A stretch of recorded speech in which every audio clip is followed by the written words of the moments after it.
21st century capital city. Suddenly, a huge tower appeared out of nowhere, and the first cataclysm happened. A gate opened, from which monsters emerged and plunged the world into chaos. However, soon there were people who could defeat monsters. Hunters. Hunter unions and guilds formed a system, and everyone breathed a sigh of relief. However, after that, a second cataclysm occurred. The war between the divine world of Elysium and the demon world of Pandemonium began. The king of Pandemonium, Deimos, brought hordes of demons with him and attacked the earth. However, the divine creatures of Elysium appeared and spoke out against the demons. The land has become a battlefield. The end of this brutal war was brought about by someone who belonged to neither the fearless divine people nor the cruel demonic people. A savior of mankind, a hero. Even among the awakened, he had incredible power. Thanks to this power, he was able to destroy the demon king and put an end to the war. After that, it was a peaceful time that lasted for almost 30 years. A monument to the great warrior has been erected at the State Art Museum. The child asks the mom, "Is this really their hero?" The young man wonders why there are so many people in the museum today. They say that today is the day. The guy with the phone in his hand really didn't feel like doing a group assignment. It was a 23-year-old student named Jong Menchul. He said that the professor didn't realize how useless these group activities were. The woman at the museum told the children to hold hands tightly and follow her. It seems that many of the people in the museum came for the tours today. The children looked at the hero statue and said that they wanted to be like that when they grew up. Jong Menchul thought that nothing had changed. As a child, he could reach the hero statue at any minute. The tour guide told the children that there was a statue of a hero in front of them. The pupils marveled that this hero was very huge and majestic. School children wondered how a man could be so tall. Was the hero really a giant? Is such a thing possible? The hero, even among hunters, had unimaginable power, and with that power, he protected the people. Had it not been for the hero's actions, the war would still be going on. After the second cataclysm, in defeating the demon king, the hero died. This statue was erected so that people would not forget the hero who sacrificed himself for mankind. The boy thought, it turns out that they should always live with gratitude for a carefree childhood. He wants to be as strong as the hero. A schoolboy asked his teacher if they could become hunters like him if they tried hard enough. What do you have to do to become a hunter? The children asked to be enrolled as hunters if they did well in school. Everyone wanted to be a hero. Becoming an official hunter is very difficult. It takes ability and luck. They were too young to realize that it was almost impossible for them. Jong Menchul thought that his young soul was shocked by this. The boy looked at his watch and thought that the time of the meeting was approaching. At that moment, he was called. The friends were surprised that Jong Menchul came before everyone else. It's not usually like him. Jong Menchul said they made it at the last minute. He was about to cross them off. It is said that Jong Menchul is known in the faculty for his strictness. Last semester, he ruthlessly crossed out Jun Seok, and Youngmi cried and caused a commotion. Jong Menchul said he can hear everything, no need to discuss it in front of him. The guy thought that they had now put up a display with the hero's sword, so there was nowhere for the apple to fall in the room, even on a weekday. It has been a long time since the death of the hero who saved the world. In order to save the world, which has become a battlefield of the king of demons and divine entities, the hero, without sparing his own life, stuck a sword into the heart of the king of demons. And today is the first day that the hero's sword, divine sword Kalat, has been displayed for the people. The tour guide invited the next visitors to enter the room with a new exhibit, a sword. Jong Menchul immediately recognized the Kalat divine sword. Is this really the sword of the hero? It looks like it's brand new. There are no scratches, scuffs, or cracks. It seemed to the young man that the sword trembled or began to move from place to place. What's going on? Is this really such a performance art? Now he feels like he's gone up in the air. In the next moment, Jong Menchul felt that sword pierce his chest, blood splashing in different directions. Jong Menchul was frightened. Why was the sword piercing him now? And who was this person in front of him? Could it be that with a sword in his hand, the hero in front of him is the one in front of him? Jong Menchul called the man a hero of humanity. The young man wondered why his lips were moving on their own. Jong Menchul called himself Commander-in-Chief Deimos. Who would have thought that he would meet such an outstanding warrior in such a backwater dimension? Deimos said that the hero's martial arts are commendable, and he wants to hear his name. Jong Menchul wondered if he was the Commander-in-Chief of Deimos. Deimos laughed. Would the hero even refuse to speak to him? Yet he must not let his guard down, for they would meet again. Jong Menchul came to his senses while lying on the floor. His head was splitting with pain. The boy opened his eyes and saw his friends above him. They were looking at him in fright. What happened? Jong Menchul pulled himself up and asked, "Did he really pass out?" The friends inquired about what had happened to him. His head still continued to hurt. The boy realized that he had fainted. But that sword had just risen up and pierced him. A co-worker said that Jong Menchul looked at the sword and then suddenly passed out. Did he fall asleep standing up? Jong Menchul wondered if he had imagined all this. But it was real. When he saw the divine sword, strange images appeared in his mind. 23 years ago, to destroy the world, the Demon King came to Earth, the ruler of one of the 4 dimensions, the Pandemonium, Commander-in-Chief Deimos. Jong Menchul thought, was that really what he had been called in his past life? Friends said that Jong Menchul did a great job and offered to celebrate with a chicken. Who would have thought that they could get great grades from such a teacher? It was right that they trusted Jong Menchul. Jong Menchul said that they were all good. The friends wondered, why is this guy in such a strange state all the time after going to the museum? Friends suggested, maybe he hit his head? Maybe he needs to go to the hospital. Jong Menchul said he was fine, he just had to think about something for a while. Colleagues wondered where Jong Menchul was going. Isn't he going to celebrate the end of the exam?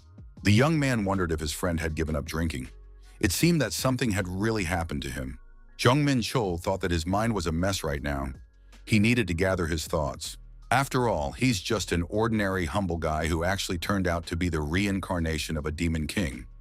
When Deimos invaded Earth, many people were injured and destroyed.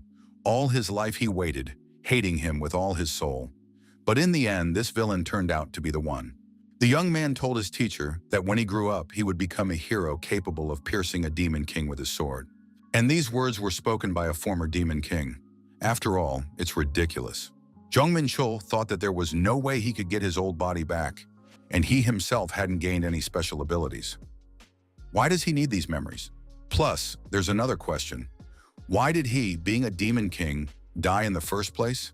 After all, his body on Earth was a substitute body, so after his death, the spirit should have returned to his real body. Also, the hero who was perfectly fine died with him. Jong Menchul couldn't understand. What was the point of these thoughts? There was no use wasting time thinking about something like this. It was better to think about what he could do now. The gap between Deimos and Jong Menchul begins with mana. For beings belonging to the higher dimension, feeling mana is easier than walking or breathing. Very few people belonging to the lower dimension are able to sense magical energy. Jong Menchul thought to take a deep breath and focus his mind. Our hero felt the mana, so he fulfills the condition. Now we need to gradually remember how to use mana. A system status has been added. The awakened Jong Menchul received a unique player ability. Our hero's mind was a mess, if only from being a demon king in a past life. Now, having become awakened, Jong Menchul didn't know whether to laugh or cry. The system prompted our hero to activate the status window and check his characteristics. Jong Menchul had a unique ability. His karma is so strong that he can overturn the laws of this world. By defeating monsters and gaining points, he can change the laws. The guy thought, is it really possible to get stronger by defeating monsters? It's like a game. The higher and lower dimensions are separated by the amount of karma. Beings from higher dimensions have powerful karma, so they have more power than beings from lower dimensions. For this reason, when a being from a higher dimension penetrates a lower dimension, it must use a substitute body. It also gets restraint, all to keep it in balance. These are the laws of measurement. That's why the Demon King used a replacement body. However, our hero has the power to change these laws. Jong Menchul thought that in that case, he might exceed the limit. Ordinary Jong Menchul is no longer a Demon King. He can't do anything for humanity. Pandemonium and Elysium have already made a truce agreement and paid reparations. If the people who have just recovered from the cataclysm learn of the Demon King's rebirth, the world will fall back into chaos. Besides, our hero must continue to live as Jong Menchul somehow. The guy decided to use the information from his past life. Jong Menchul thought that when he became stronger, he would contribute to humanity's prosperity. He thought that would be enough. To begin with, Jong Menchul decided to do something about magic. In the Deimos memories, there were many ways to increase mana. Jong Menchul found himself in a forest clearing in front of the magic circle. It was a circle of gathering a large amount of mana. This circle is inherited by demon kings from generation to generation. It concentrates mana by collecting it from the environment. Right now, there is no driving force in this circle, so it is not active. However, if you add a magic item, everything will change. Jong Menchul placed an Erang mana stone in the magic circle. The magic circle detected the energy source and was activated. The mana increased 4.5 times. Jong Menchul thought that the concentration of mana was so strong that it was visible to the naked eye. This is the best environment to begin pranayama.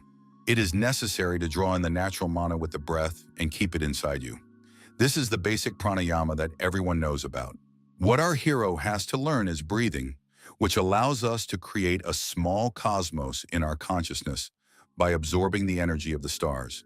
During the time when Jong Menchul was a demos, he made a contract with a heavenly demon and infiltrated a dimension called Muram. There the hero learned the most ancient spiritual technique, impossible to learn for anyone but the great masters, the servants of demonism. While there for a long time, the hero was able to master and learn various martial arts. As a result, he transformed them into a technique that surpassed the power of the demon battle system. The hero rose to the top of the demon world precisely because of martial arts, so his choice was obvious. Jong Menchul, while in the lotus pose at the center of the magic circle, was filled with a stream of stars. Jong Menchul realized that if he was distracted for even a second, his body would be torn apart by the force of the stars. The guy tried his best not to stop or he might die or go crazy. The body of a mere human can't contain the energy of the stars, but he was a demon king in his past life. He can't take any pain. Magic mana circle time has ended. One skill star has been reached. Under the influence of the star system technique, the body becomes stronger. Strength, dexterity, build, stamina, magic. Everything has been increased. It is now possible to move the strongest waves from the nebulae of light and darkness into consciousness, which the user can apply at will. Jong Menchul thought, are the techniques he was receiving really considered skills? Jong Menchul wondered, did the star system's technique really use both the power of light and the power of darkness?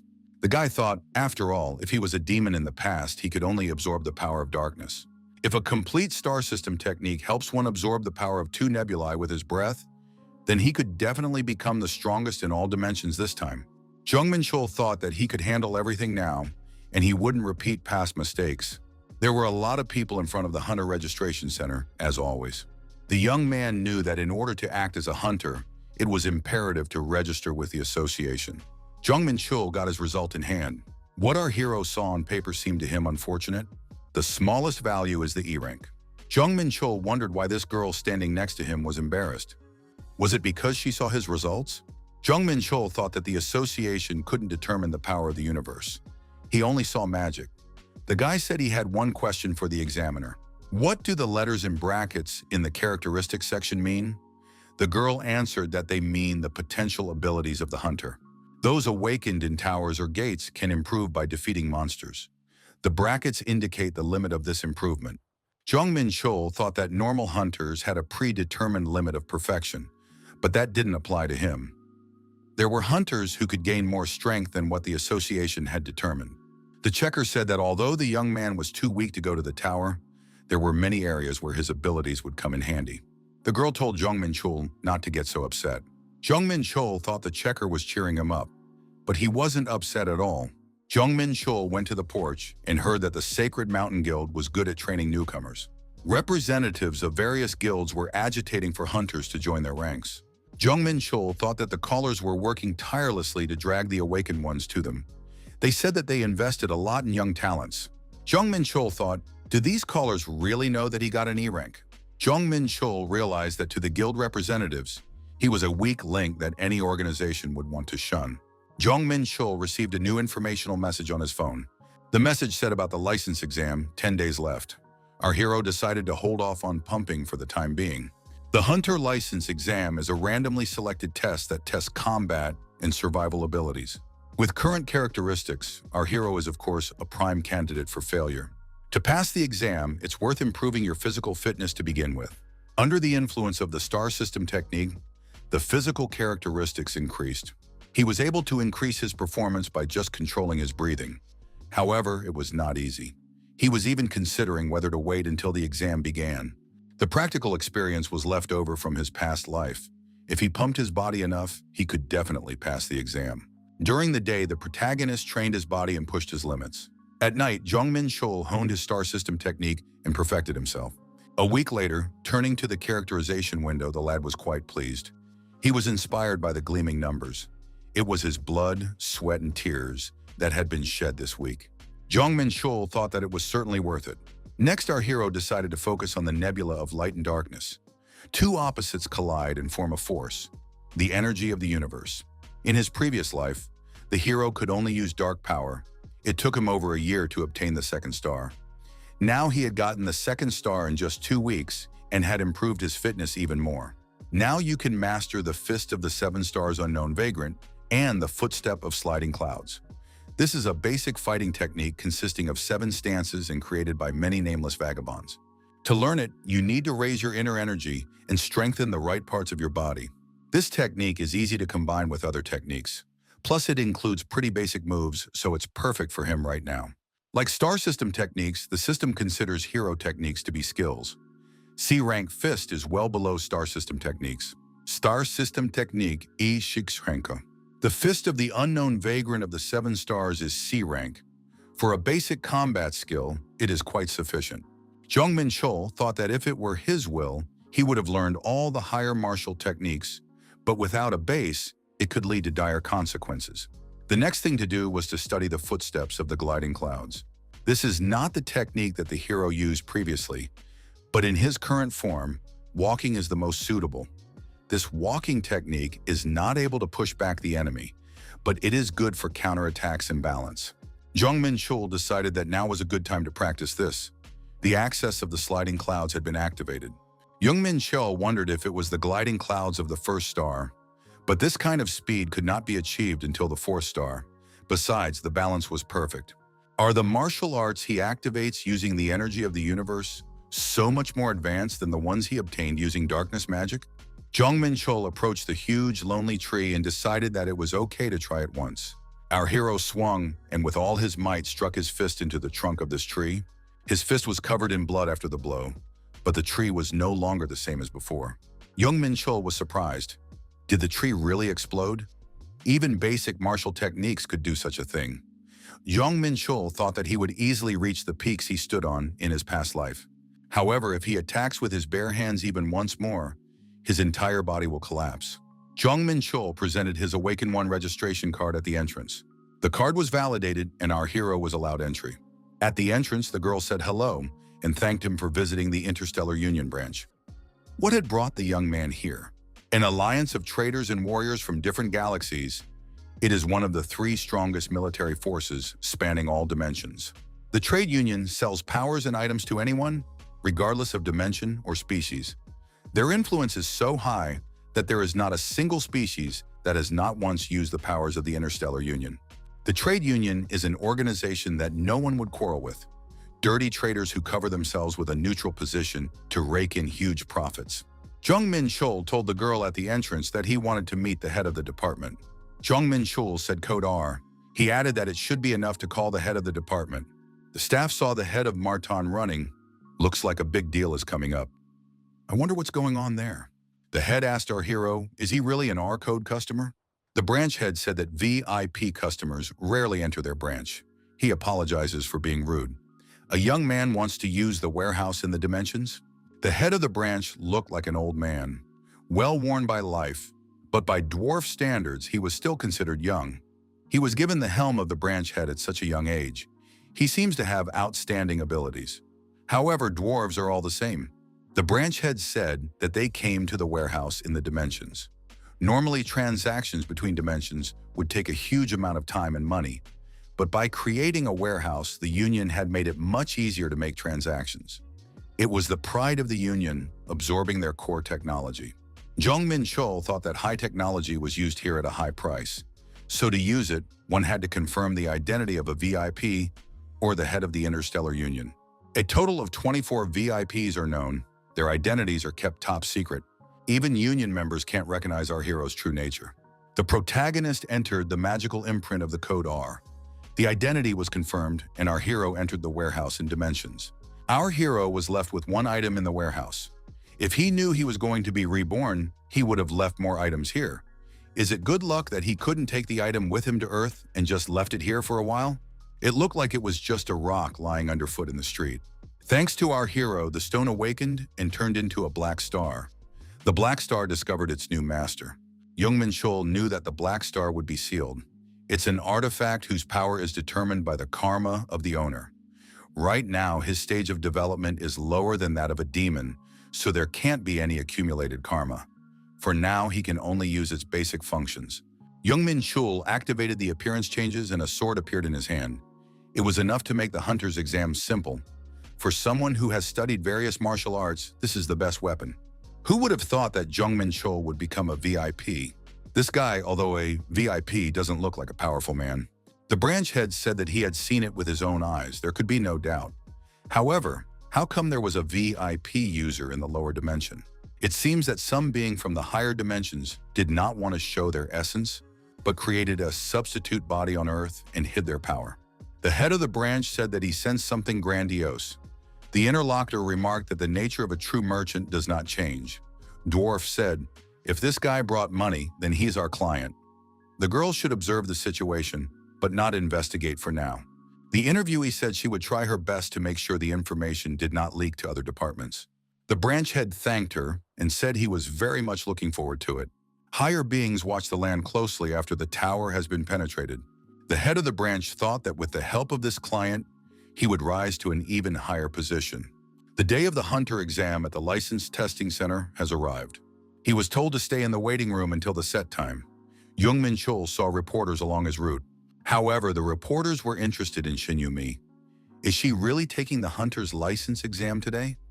Would Yu Sung-woo be able to give just one interview? Jong Menchul thought, are these really some celebrities? Isn't Shin Yu-mi the daughter of the ambassador of Wanheim? Half human, half elf. Rumor has it that this girl can control spirits. Yu Sung was taken into the Hwarang Guild after a psychological test and a swordsmanship test. The examiners were informed that testing would begin in 10 minutes. Each of the participants can get a hunter's watch from the informants.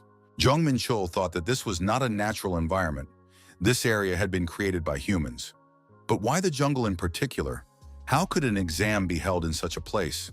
Reported that the disciplines tested on the 55th license test will be announced.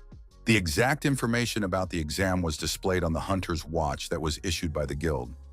Each of the examinees started with the same level of shield energy, which is consumed when taking damage. After studying the information on the clock, our hero thought that everything was well thought out here. There are 3 ways to pass the exam. Score 50 points by destroying 50 common monsters marked on the map. To hunt other examiners. These words mean that there is an opponent on each side. Jong Menchul was ready to begin. Normally, exam participants have to compete with each other to gain points. Of course, there were those who suggested teaming up. However, our hero did not see much point in company, and it was not his style. Jong Menchul went deep into the forest alone. He needed a monster boss. Moving through the forest, our hero noticed that no one was fighting. But that's the interesting part. Jong Menchul heard the clang of steel clashing against steel in the distance. He thought that it had finally begun. This was a good way to test the other participants' abilities. The hunter approached a huge saber-toothed beast with a terrible tail. Jong Menchul thought that he would deal with the Black Star first, for that he needed a spear. The protagonist activated the gliding clouds and activated the energy of the universe. Armed with his spear, he attacked the beast. Of course, it was an illusory monster created specifically for the exam, but the fury and power emanating from it seemed real. The opponent's hide was tough, and it had a lot of strength. Jong Menchul thought that in his weak body, it was better not to be attacked by this beast. Jong Menchul saw a hammer tail flying towards him out of the corner of his eye. Our hero managed to dodge at the last moment. The tail made it difficult to fight with a melee weapon. Jong Menchul has decided to change his tactics in the fight. The swift spear technique, crushing blow, was activated. As a result, the monster was destroyed. The system reported that the hunter had defeated the named monster Stalker. Our hero thought that the monsters here were stronger than he thought. If it was a named one, we can expect a pretty good boss. Jong Menchul saw 3 hunters approaching him, discussing that this guy had destroyed the famous monster they were hunting. The hunters were 3 brothers. One of them said, "Has this fellow lost all fear? Doesn't he know who they are?" When they speak of the Black Three-Star, they mean them, the world-famous brothers. Jong Menchul thought that these three came from the direction where the sounds of battle were coming from. They must be tracking down the weakened participants on purpose. Jong Menchul activated his eyes of truth and scanned the characteristics of these brothers. If you only look at the physical characteristics, they are much cooler than our heroes. Their potential isn't bad either. One of the brothers was outraged by the fact that this insolent man was looking them in the eye and smiling. This guy didn't seem to realize the situation he was in. Jong Menchul, realizing that they would have to fight anyway, beckoned his brothers with his hand and told them to stop talking too much and attack. One of the brothers said that he was going to shut the guy up. The other said they were going to let him go if he gave up his glasses, but now they would have to teach him manners. Jong Menchul engaged his opponents and counterattacked while effectively fending off their attacks. The opponent, swinging his sword, said that this guy came to their hands by himself. However, the attacks of the enemies did not succeed. Jong Menchul thought that the opponents were acting quite coherently, but they were attacking the wrong person. The protagonist struck one of the brothers multiple times with his spear. Jong Menchul, attacking the two opponents, thought that the third brother wouldn't be able to use magic against him since his brothers were right next to him. Given the opportunity, the third brother used magic and directed an energy pulse at his opponent. Jong Menchul activated the 5 Tiger Blade and successfully repelled the energy attack. After effectively using the 5 Tiger Blade, Jong Menchul thought that it would be enough for his opponent. Our hero says he's done with this guy. One older of the brothers didn't want to put up with it and said it couldn't be. However, the system warned that our hero was the winner and reported how many points he had earned. The brothers were surprised that this guy had defeated their elder, and his weapon possessed a serious aura.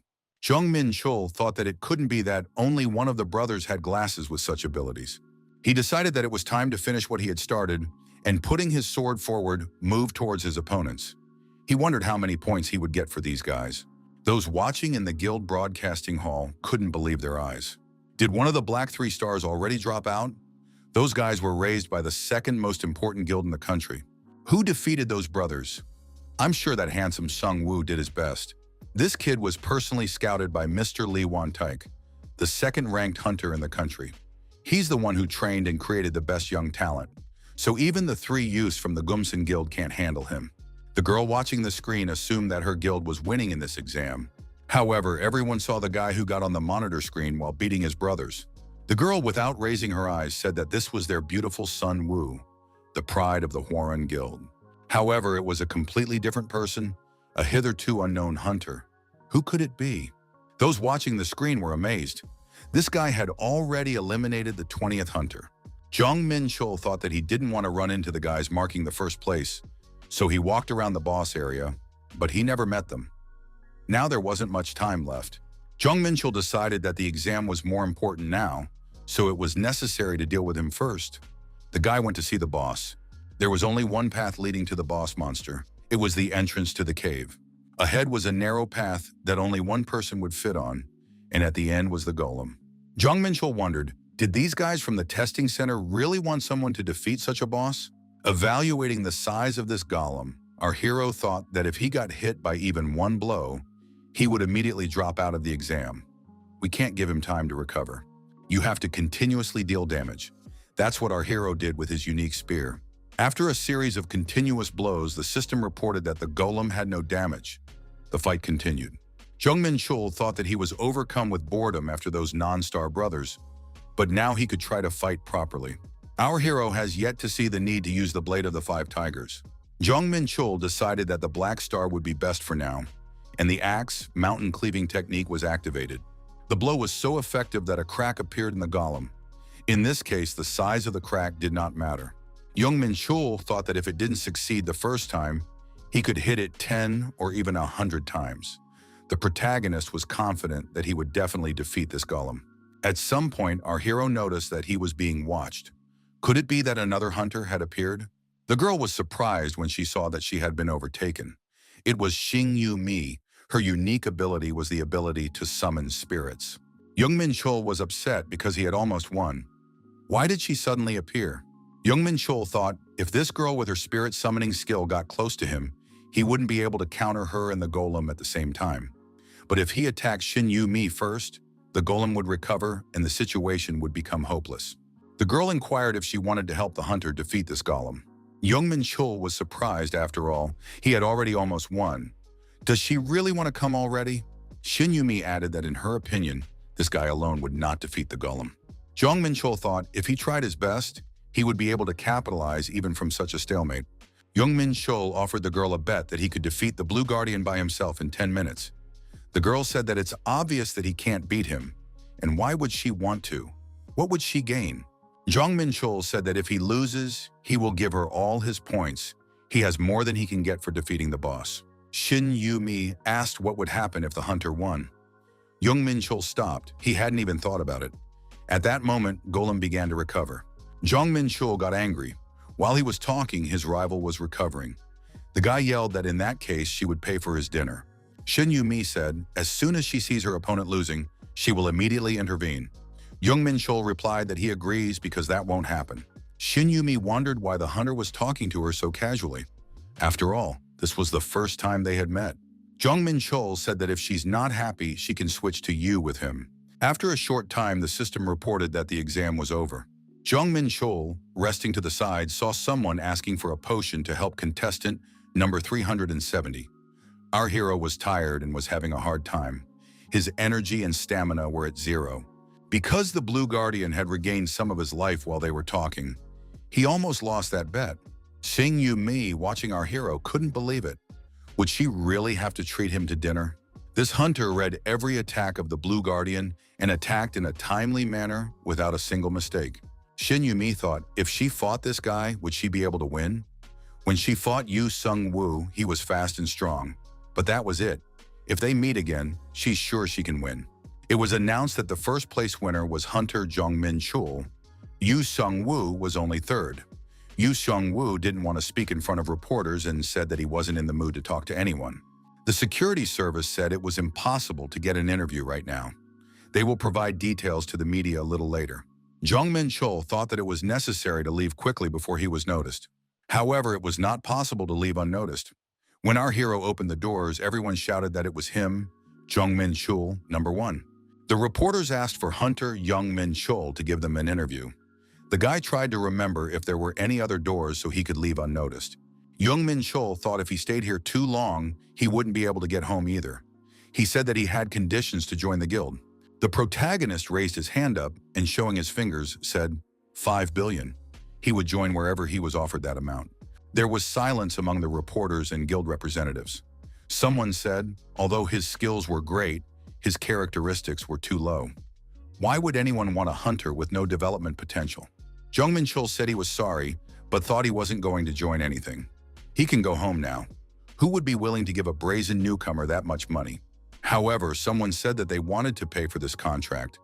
Is there really a guild that is willing to pay an unknown newcomer 5 billion at once? What kind of madness is this? Jong Menchul turned around to look at this madman. Standing in front of him was the short man, Mr. Martin from the Interstellar Union. Jong Menchul inquired, what is Mr. Martin up to? The young man warned that he didn't want to join any guild. Dwarf said he knew that, he just wanted to ensure the comfort of a valued customer. The branch head said he would like to register the young man with the Interstellar Union as a free mercenary. Under the terms of the contract, they will work as equals. The Interstellar Alliance will not interfere with the hunter's activities at all. They will provide the gate and hire a support team and are willing to buy all items obtained during the sweep at the highest price. Jong Menchul thought that the contract itself was not a problem, but the conditions were too good. The guy didn't remember the Interstellar Alliance doing charity work. Nothing in this world is for free, the cardinal rule of the Interstellar Alliance. And they decided to help him for free? No one's going to believe that. The young man said it seemed like a waste of time. The head of the branch said that all they want is his trust. Jong Menchul thought that the Star Alliance thought that there were huge powers behind him if he was a VIP. However, he's already shown everything he has, so what to do now? If that was their goal, it seemed like they were just trying to placate him. He didn't see the point in refusing. Jong Menchul signed that contract. The interviewee asked the branch manager if he was sure they needed a free mercenary. Mr. Martin replied that he would not get involved in something like this without thinking. Head Martin said that the girl could go and prepare to meet the clients. The free mercenaries of the Union are as strong as the nobles of Pandemonium. For this reason, someone at least as high as the union director must authorize such a contract. A VIP code alone may not be enough to obtain authorization, but the opportunity must not be missed. Martin has prepared several proposals and is ready to enter into a debate with the director. The director, after listening to all the arguments, authorized the free mercenary contract. The head of the branch was surprised. Was it really that easy? The director said that it was necessary to support this person as best as possible, and if anything happened, to report immediately. Outsiders must keep the contract secret. Mr. Martin didn't understand what was going on. When he said that this man was a VIP, the reaction was calm enough. But when he saw the video of his fight, everything changed. One of the 12 directors of the Interstellar Alliance, the Dragon Man Knox, watching the video, said it was as if he was watching a fight of his. Not a single unnecessary movement, everything is well thought out. However, that's impossible because he is already dead. The protagonist opened his eyes. He was lying on the bed. What time is it and why didn't the alarm clock go off? Why is the phone off? The boy heard someone knocking loudly on the front door. The other side said it was Ellie from the Interstellar Union. Jong Menchul opened the door and said that a beautiful lady had come to his den. She could have just called. Our hero thought he was looking at the short man's secretary. Ellie said she thought it would be better to talk in person, but she was sending messages on her phone. Jong Menchul apologized and said he didn't see the message. In such a mess, he might not have noticed. There were so many missed calls and messages on his phone. How could they even get his number? Jong Menchul asked what the girl wanted to discuss. Ellie looked around and said that Mr. Jong Menchul lived very modestly. The boy was surprised. What does modesty have to do with it? After all, the union has already investigated and knows why he lives like that. Ellie said they didn't do anything that might displease an expensive client. The girl said the hunter showed his ID when he entered the union, so they figured he would be going to take the exam soon. Jong Menchul thought that they were really trying not to invade his personal space. It was only to his advantage. Ellie offered the client a working phone as well as a card with an agreed amount of money on it. Jong Menchul was surprised when he saw the bank statement. There was almost $5 billion in the account. Ellie said she had to deduct tax from the original amount. Jong Menchul wondered, was the Interstellar Alliance really giving him this money? Our hero said he lives modestly, but that's because his money habits are in line with student Jong Menchul. Ellie said there was another reason why she was here so early. The team issue under his leadership needed to be fine-tuned, as well as the conditions surrounding the gate. Jong Menchul said that he would have enough porters. Ellie wondered, what about the hunters for the role of a tank or a hitter? Jong Menchul said that his one would be enough. Ellie said that once they set up a team and find a suitable gate, they can start mopping up. Jong Menchul said that it would take a lot of time. Our hero also wants to try out the rights of a hunter, and he also received a unique feature to increase the level, but has never used it yet. Ellie says it won't take long because she's talented. 3 hours passed. The girl led our hero to his destination. Jong Menchul thought it was too fast. In front of the protagonist was the gate of the Amsa Dan district. Jong Menchul thought that Ellie was really talented. Now he understood why the girl was so confident. Hunter wondered if the newcomer in front of him was the one who had turned the licensing exam upside down. Ellie said hello to the commander. Ellie introduced our hero to the cheerleading squad. Hunter said that he was the commander of Jong Young-hyun's support team. He expressed that he hoped to do a great job. Our hero introduced himself and expressed the same hope. The young men shook hands. Jong Menchul said that only he would be fighting inside the gate. Once it was over, the cheerleaders would have to collect the rewards. Jong Young-hyun thought that he only came here because Ellie asked him to. However, who is this guy if they've been summoned on short notice? I mean, it's everybody's day off. Hunter said this is the first time he's heard of Jong Menchul. The colleague explained that he was the one who had won first place on the hunter's license exam. Was the newcomer really going to clear the gate alone? However, the monster was really destroyed by this guy alone. Jong Young-hyun wondered, could this guy really have dealt with a spiny boar, one of the most difficult D-rank monsters, in one blow? Jong Menchul told the cheerleaders that he's going to be a little busy from now on, so they shouldn't fall behind. Destroying monsters, our hero continuously gained experience points. His level constantly increased. After destroying the next batch of monsters, the protagonist stated that his level had finally risen to the right value. While relaxing, Jong Menchul told the cheerleaders not to relax.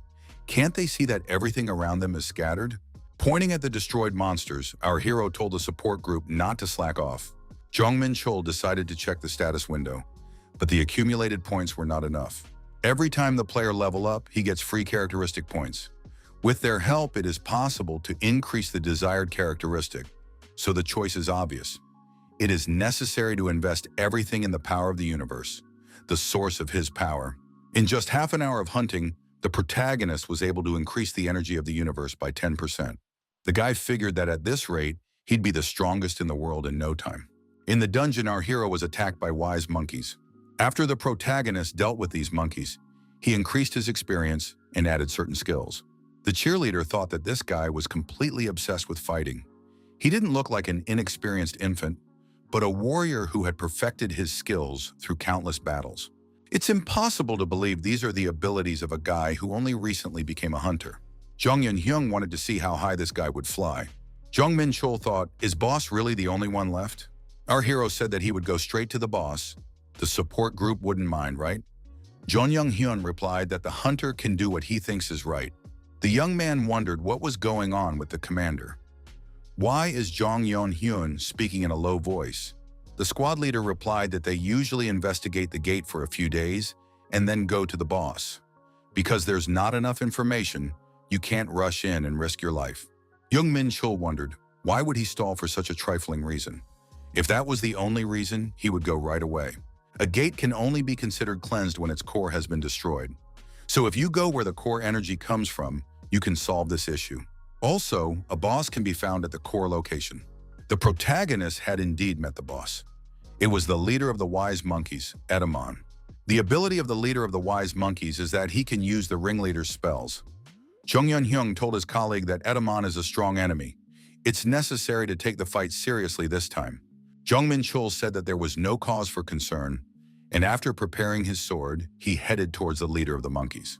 The guy figured he should just not give Edamon the opportunity to use the spell.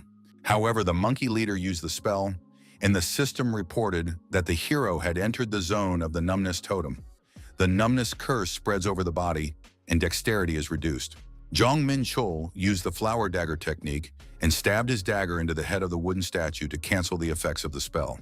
Edamon and his subordinates expressed extreme displeasure that the wooden statue had been harmed.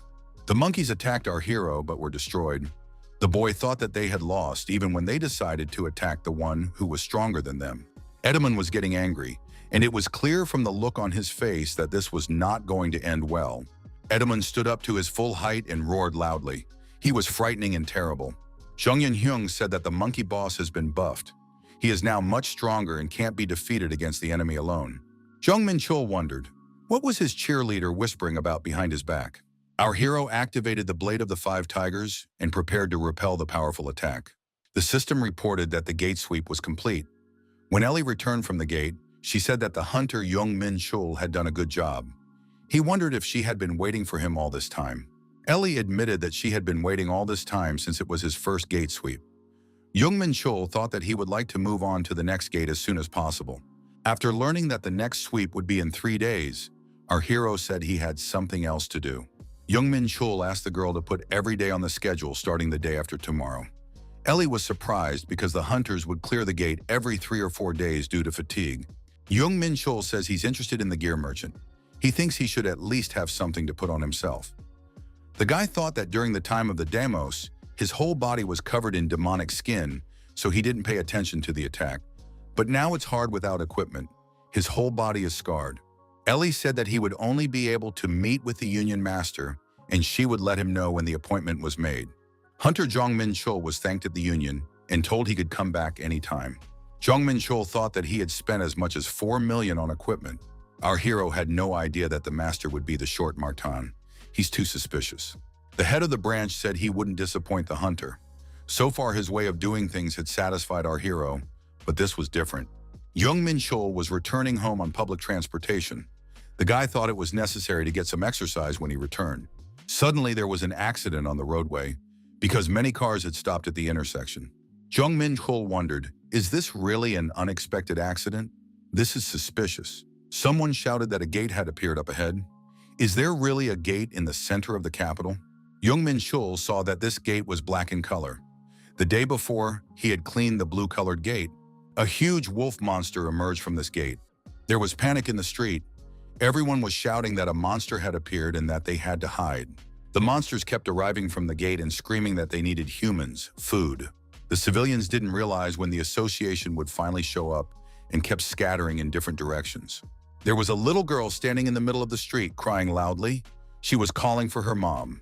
A huge monster with a crossbow in his hand appeared in front of the girl. It was a real hunter. Jong Menchul jumped up to the monster, grabbed the child in his arms, and asked why the girl was crying. At the same moment, he thrust his spear into the chest of the filthy beast.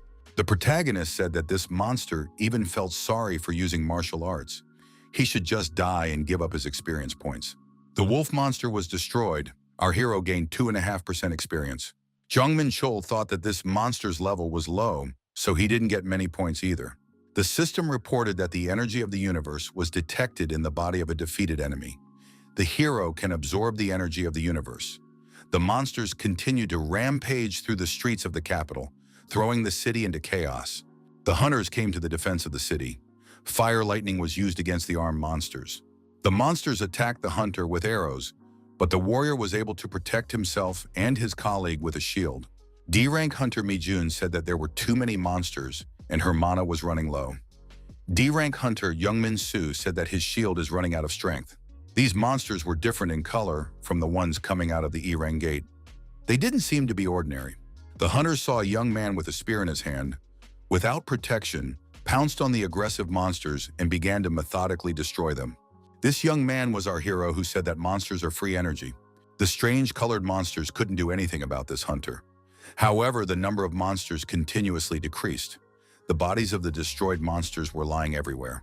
The frightened hunters asked who he was and where did he get so much power from. The protagonist, by destroying monsters, absorbed their energy and gained experience points. Jong Menchul said that the two hunters should not just stand there and help the wounded. He, on the other hand, will hold off the monsters for the time being. The guy swung his sword and said that all monsters would now become his experience points. At the end of the fight, a young man approached our hero in the cafe and said that it was a pleasure to meet him. The young man held out a business card and said his name was Jong Sung-hee. Jong Sung-hee said that he heard that this hunter had stopped the breakout from the gate all by himself. Jong Min-chul said that everything happened unexpectedly because the gate opened in the center of the city. If no one had stopped the monsters, the casualties would have been enormous. Jong Sung-hee said that thanks to the actions of Hunter Jong Min-chul, they got by with little bloodshed. The man bowed and said he would like to thank the hunter on behalf of the association. Our hero said that he was doing his civic duty. Jong Sung-hee said that the hunter helped curb the breach, so he should be rewarded. Our hero looked at the business card and thought that the head of defense was certainly a hunter. He could feel the mana in his A rank. After a week, our hero met Jong Sung-hee again. Jong Menchul couldn't even think that they would meet here. If you go back in time 2 days, it becomes clear that the protagonist was also fighting a two-headed werewolf. Using his unique sword, our hero destroyed this werewolf as well. The system reported that the hero had leveled up. However, with intensive training, the protagonist needed more and more experience points. It was necessary to get equipped sooner to go to mop up the more difficult gates. The squad leader in support wondered if Jong Menchul wasn't resting again. Jong Menchul replied that now that the tension had subsided, not yet fully, was the best time. Our hero asked if Ellie was already waiting for him. The girl replied that her job was to help the hunter Jong Menchul. The girl added that their department cares about the young man. Jong Menchul thought that this girl was in direct subordination to Shorty Martin. The girl said that the head of the department wanted to meet, his equipment was already ready. The cheerleaders shouted happily. They figured they could rest for a while. Jong Menchul looked at the hunter and wondered what kind of reaction this was. The head of the mopping up squad said, "Because there is a villain here who didn't let these guys rest. After all, they were working 3 times as hard as usual." Jong Menchul remarked that this is a great chance to make more money. In front of the Interstellar Alliance branch, reporters met our hero. They wanted Hunter Jong Menchul to say a few words to them. They said that this was the man who had made the greatest contribution during the breakthrough from the gate. The reporter asked what kind of treaty the hunter had made with the Interstellar Alliance. Taking advantage of the moment, our hero ran away, leaving the place to himself to Mistress Ellie. Once inside the room, Jong Menchul thought that he had almost gotten himself in trouble again. Mr. Martin approached the hunter and said that he had prepared everything perfectly. The dwarf said the young man should like everything. Our hero didn't really trust the short man, so he didn't have high expectations. Even earrings and rings were present. What the protagonist saw, however, was above reproach. Martin asked if the young man liked the products. Jong Menchul replied that they were perfect, much better than he had expected. The branch head said that if there was more time and budget, they would make the gear even better. Our hero asked the branch head to open the B-rank gate for him. Martin said that it won't be possible for a while. Starting at B rank increases the difficulty of mopping up, but the trophy level is also much different, so there is a struggle for these gates. For gates starting from B rank, the Alliance has set minimum conditions for entry. At least 40 D rank gates and 30 C rank gates must be cleared. Jong Menchul thought that even mopping up the gate every day, it would take at least 2 months. Martin said there was another way to get a permit by defeating an A-rank hunter from the Interstellar Alliance in a duel. Jong Menchul thought that was the place to start. The Hunters Union is one of the international organizations with the same rights as the UN. Jong Menchul asked if Ellie was angry because he left her with the reporters yesterday and ran away. The girl replied that she didn't care at all. Ellie noticed that although Jong Menchul had become very strong in such a short time, but still his opponent now was A-rank. Jong Menchul said it's not a battle to the last breath, so it's fine. Our hero didn't say that because of his arrogance. If you look at the characteristics alone, it seems like he definitely can't win. But if you take into account equipment and past experience, he has a chance. The manager said that the result of passing the exam would be determined after the fight with the A-rank hunter. Jong Menchul asked if it was just a matter of deactivating the opponent to pass. The young man replied that it would be up to the judge to evaluate the ability to pass.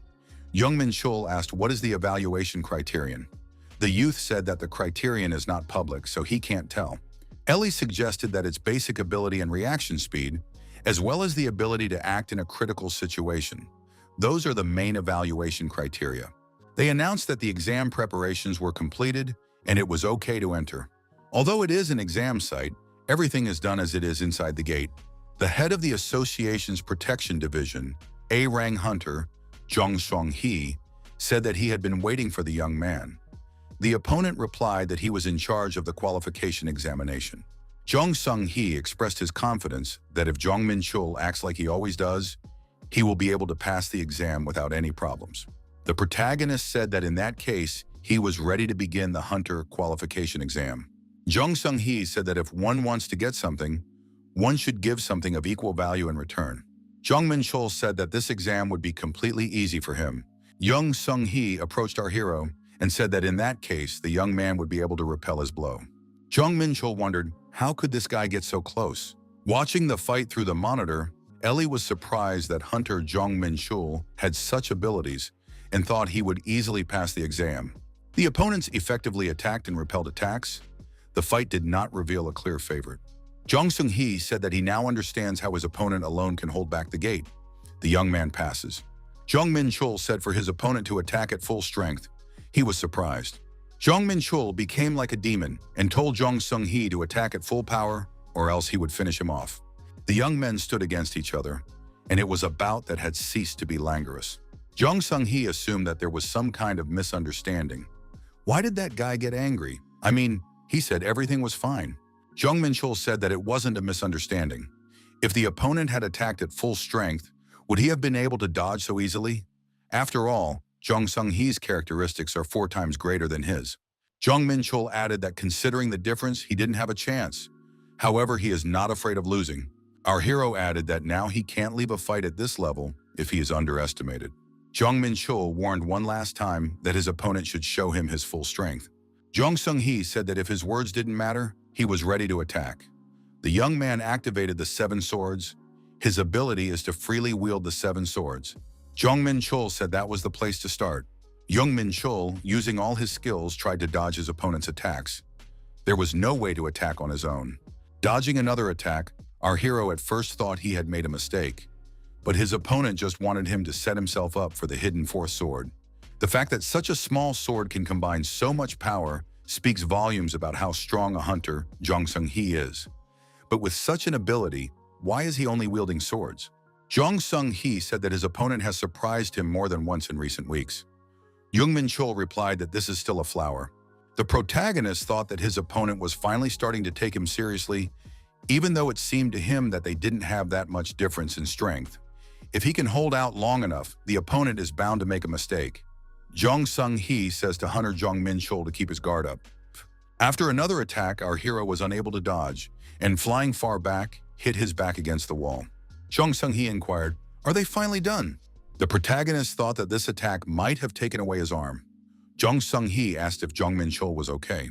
Seeing that his opponent was back on his feet, Jong Sung-hee thought, who was really in front of him? Jong Menchul felt a great deal of pain. However, the idea of closing with an explosion was a good one. Jong Menchul thought that if it wasn't for his armor skill, he would have definitely broken something. Surprisingly, it came out the way he had planned. However, it was very difficult. Right now, the difference between their characteristics was enormous.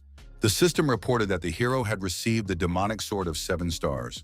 Jong Sung-hee, seeing such a sword on his opponent, thought that this might not end well. Jong Sung-hee apologized to his opponent. He can't use 100% of his strength because he didn't bring all of his swords with him. Jong Menchul said he doesn't see it as a problem. What is there is enough. Jong Sung-hee said that he is at the peak of his abilities right now. The protagonist activated the first form of the 7 stars demonic sword, the sword that cuts the sun. Jong Sung-hee realized that there was nothing he could do. His weapon was breaking apart. The A-Rang hunter thought that one strike wasn't enough after all. Jong Menchul decided to utilize the energy of the universe that he currently still had left. Ellie rushed towards the hunter Jong Menchul. "Is he okay?" Jong Menchul said that he had won. Jong Sung-hee smiled and remarked that if he had brought all his swords, he would have won. Ellie noticed that the opponents were sitting on the ground against each other and smiling, talking peacefully. The girl didn't understand what was going on. Jong Menchul asked his opponent, "What was the result?" Jong Sung-hee smiled and said that Mr. Hunter had passed the exam. "It's been 3 whole days since I took the exam." Jong Menchul said that he has already recovered from most of the injuries he had earlier and can now enter the B rank. Chunho Gate, rank B, resident monsters, adjacent golem, ice troll, snow fairy. Ellie wondered if the hunter was going to be all right. Was he really going to go out there in that condition? He should be treated and given a proper medical checkup before going out. Jong Menchul remarked that it was much healthier for him not to receive any treatment. An ancient celestial art transforms the body. Our hero became stronger because he was repeatedly injured and recovered. Having overcome the portal, our hero and his squad found themselves in a snowy area. It was wildly cold, colder than anywhere else. Jong Young-hyun asked the hunter, "Didn't he get cold at all?" Jong Menchul replied that the wind was not strong. He would say, refreshing. Our hero was resistant to low temperatures thanks to the energy of the universe. The guy added that he even wanted to take off his jacket. It seemed useless to him. Jong Menchul asked the cheerleaders if anyone wants to help. He thinks there's a need to set up a small camp, because if they freeze, their performance will decrease. The protagonist told Jong Young-hyun to take care of it, and he'll go look around. Looking around, our hero decided that the gate inside was actually much larger than he had realized. Jong Menchul thought that he had already walked quite a bit, but for some reason, he still hadn't met a single monster. At the same moment, Jong Menchul heard a loud roar and turned around to see a huge hairy monster chasing him. The monster turned out to be a yeti with unique abilities. Jong Menchul said, "Finally, at least there's someone." Jong Menchul wondered, is this monster really capable of hiding with such a huge size? It even looks ridiculous. Entering the confrontation with Yeti, the guy thought he was even a little nervous since they were in a high-ranking gate, but it turned out to be not so critical. The protagonist used the 5 tiger blade technique. The defenseless animal was wounded and blood splattered the snow around it. Jong Menchul said that it was much easier than he thought. The system reported that the hero had received almost 3% experience. Jong Menchul thought that the monsters were no different, but the experience was 10 times more, because he thought he would get no more than 0.5%. Our hero didn't make a mistake and decided to enter a higher-ranked gate. Jong Menchul thought it would be necessary to thank Mr. Martin for his hard work. At the Hunters Association, the warden received a letter of resignation. He wondered what this guy was up to. Jong Sung-hee lowered his head and apologized. The supervisor said he just turned the guy from a reckless person wanting to save people into a decent person, and he now wants to pick up and resign. The supervisor said that he and Jong Sung-hee have worked for 10 years. He wants to hear a convincing reason for this decision. Jong Sung-hee said, "It's a long story. A few days ago, he met a hunter named Jong Menchul at the exam. He's the guy who solved the problem of the gate breaking through. According to the initial assessment, he possesses an E rank, but he single-handedly dealt with the rift that had appeared. Even so, Jong Sung-hee was sure that this guy was weaker than him. Jong Sung-hee told the executive that he had proven to be overconfident. Jong Menchul taught a lesson to someone who was too arrogant and reminded him of the way of the hunter. 3 days after the exam was over, Jong Sung-hee shook his opponent's hand and said that he had underestimated him. Jong Sung-hee added that he learned a lot from that fight. The young man told our hero that he would surely catch up with him soon. Jong Menchul stated that it will definitely happen, you just have to work hard. Jong Sung-hee thought that every hunter had a limit, that he could no longer improve himself through normal methods. He told the department head that he wanted to become stronger. Jong Sung-hee said that was why he was going to enter the tower. The warden thought that this guy was crazy. The tower is a huge structure that appeared during the first cataclysm. By passing the tower test, a man can become stronger, but to do so, he will have to risk his own life. Hunter Jong Sung-hee had already almost reached his limit. The department head thought there was no reason for this guy to go through all that trouble. He tore up the resignation letter. The man said he would pretend like he hadn't seen the letter. Jong Sung-hee could go on vacation, rest properly, and then come back. Jong Sung-hee bowed to the leader and said that he would come back from vacation and stop by here. Jong Sung-hee thought that Jong Menchul was probably relentlessly advancing the path of a hunter right now. He's not going to stand still either. Raid on the B-Rang Gate, Day 3. The time until the breakthrough is 40.5 hours. Our hero thought that if he doesn't destroy the boss, monsters will keep appearing like this. As long as there aren't too many of them, a breakthrough won't happen, so this is the best place to hunt. After another group of monsters was destroyed, the system reported that the hero had reached level 15. To search for traces of monsters, the hero opened new skills, Power of Charm and Power of Hellfire. The hunters were faced with a strange sight. Jong Young-hyun asked what it was. Jong Menchul said that it was necessary to rest for a while. In the depths of the Pandemonium dimension, there is an old castle known as the Hall of Sins. There is also a group of beings known as the 72 nobles on the throne. The Hall of Sins gives power to the demon who sits on the throne. Enormous, almost infinite power. This is what is called the power of sin. Jong Menchul thought that he shouldn't have access to the power of sin. Both of these powers had never belonged to him. A former wielder of hellfire, an 11th rank demon, Grangio. He is able to control hellfire that can burn everything around him. A former charm wielder, a demoness of the 50th rank, Seraphina. She has the power to bewitch anyone and take away their ability to think straight. Our hero has destroyed them both in the past. It turns out that he can get the abilities of those he destroyed in his past life. However, he had to choose between the two. The choice was obvious. He didn't know where he could use the charm. The protagonist chose the power of hellfire. The system reported that this skill will assimilate with the protagonist's soul. It would be able to contain both light and dark energy. The power of hellfire transformed into the spark of the abyss. Jong Menchul wondered if he was about to undergo another transformation. He wanted to try out his new skill right now, just as a group of monsters were wandering around. Our hero waved his hand at the monsters and told these monkeys to attack him. The monsters were aggressive, and it was immediately obvious that they didn't get the joke. Recently, the hero's usual picture of the world has been shattered. He has been reborn in a human body, and it received such a rare power of sin. Our hero knew what hellfire was, but what was illumination? Jong Menchul used his new skill, hellfire, and it sent him straight into the nearest monster. The monster was embraced by those hellish flames and screamed loudly in fear. Jong Menchul thought he had the power of a Grangio demon. The flames would incinerate the target as long as the caster had mana. The monsters were terrified. Illumination sounds like it's some sort of divine power. Our hero decided to use this skill and get to know him better. The protagonist didn't have it in his head. He, a former demon, would use divine power. The system reported that the hero was using lighting the spark of the abyss. Divine power is meant to banish evil, so he can't attack directly. However, this power can be used as a buff that increases physical abilities. It's definitely effective, but perhaps because the hero was a demon in a past life, goosebumps ran all over his body. Jong Menchul realized that he had received this from the Archangel of Elysium, Michael. He had destroyed this Archangel in his past life. Then our hero gets the abilities of everyone he destroyed. regardless of race. That's real cheating. Martial arts are mainly focused on melee combat, so he thought that raids wouldn't seem easy, but he unexpectedly received a ranged skill and a blessing. Jong Menchul thought he'd had enough hunting. It's time to visit the boss and close the gate. The ice spirit said he would destroy this man. The people who saw this monster screamed with fear. Jong Menchul attacked the monster with demonic flames and thought, "Are the monsters now taking on the cheerleading squad?" However, they won't be able to do anything. The hellfire attack was timely and the monster was destroyed. Having destroyed the monsters nearby, our hero, accompanied by a support group, arrived at the cave. Jong Menchul said that the hunters accompanying him should stop here and rest.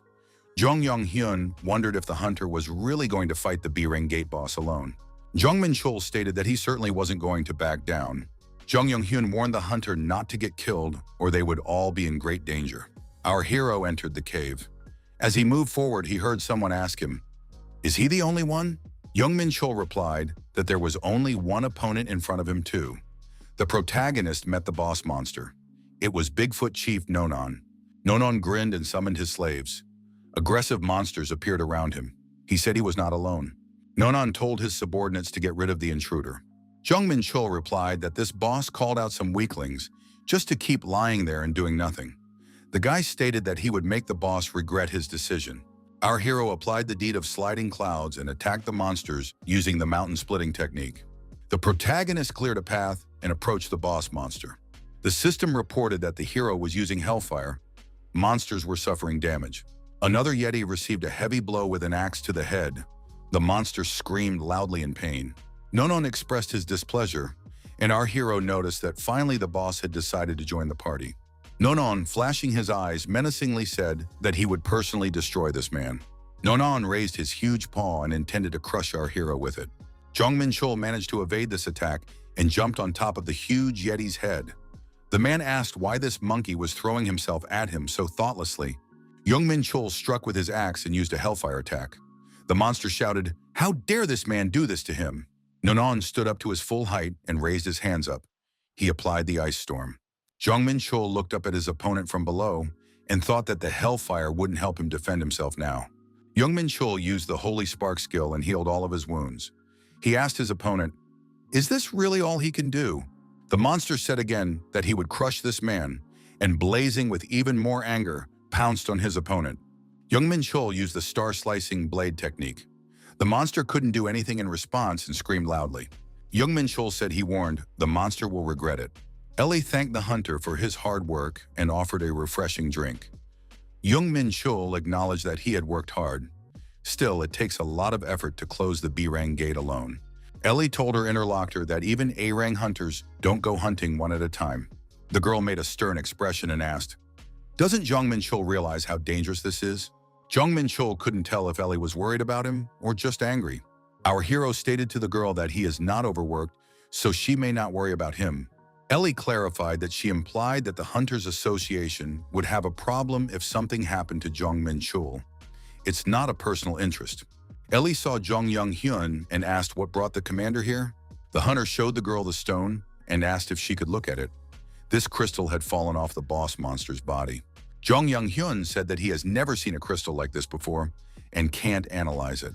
Jong Menchul thought that it might seem like a useless crystal from the outside, but it was a fragment of the Drank key that would unlock access to the Drank test, a hidden stage on the 5th floor of the test tower. Jong Menchul asked the hunter if Jong Hyun would mind if he took the crystal for himself. Jong Hyun said that Jong Menchul has priority anyway. Our hero stated that he knew nothing about this crystal, but would take it just in case. Jong Menchul thought, even if he digs through his memories, the tower is so classified that he wouldn't be able to find a single trace of it. Since this item is related to the tower, he should take it for himself. Saying goodbye to Ellie, the protagonist asked that she contact him if she found a ranked C or B gate. Our hero had no time to rest. He needed to train. Ever since the Chongho Gate appeared, he hadn't missed a day of martial arts training. Considering that there aren't many C-rank gates and above, this is the best option he has at the moment. Training is much more effective than trying to pass through a D-rank gate. A phone call sounded. Our hero answered it. Mr. Martin reported that they had found a B-rank gate that could be cleared. The head of the branch stated that a contingency had arisen. The association had set a condition. The gate would be cleared in cooperation with other guilds. Jong Menchul was surprised. Did he really need to cooperate with other hunters? Mr. Martin said that he would deny the request because he knows that Jong Menchul likes to hunt alone.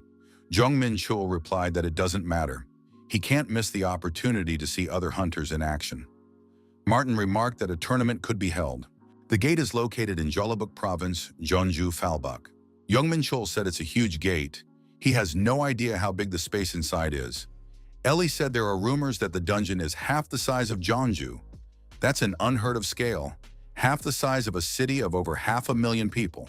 The girl said that 10 guilds had already accepted the association's request. The number of monsters that appeared would be unbelievable.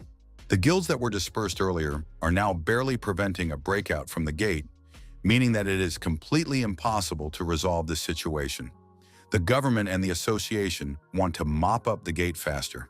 Ellie observed, if things continued like this and a breakthrough occurred, it would be a complete disaster. Jong Menchul said that's not going to happen. Who does the girl think he is? Ellie thought that guy was full of snobbery. Jong Menchul repeated that there was no need to worry. The other hunters began to recognize our hero. Was this really the man who had stopped the gate from breaking? It was said that he even surpassed Yu Sung-woo and took first place. Jong Menchul thought, does everyone like to pry into other people's business? Ellie explained that it was all because there was a new hunter in town who was able to outmaneuver a respected rival. How much attention does Hunter Jong Menchul get? The guy said that he didn't do anything to attract attention. Ellie replied that a lot of guilds are watching him right now. Our hero was approached by a young man and asked, is it really him? Could it really be the hunter Jong Menchul? The protagonist looked at the stranger and thought, who could it be? The young man said he was glad to meet you and wanted to introduce himself. Ellie said hello to Guildmaster Jang Yun-soo of the Demon Guild. She asked, why don't they have a chat? The young man was surprised. It turned out that he was known. It turned out that he had been honored by the attention of such a beautiful woman, and he was very happy. Ellie became angry. Was this really what he wanted to discuss?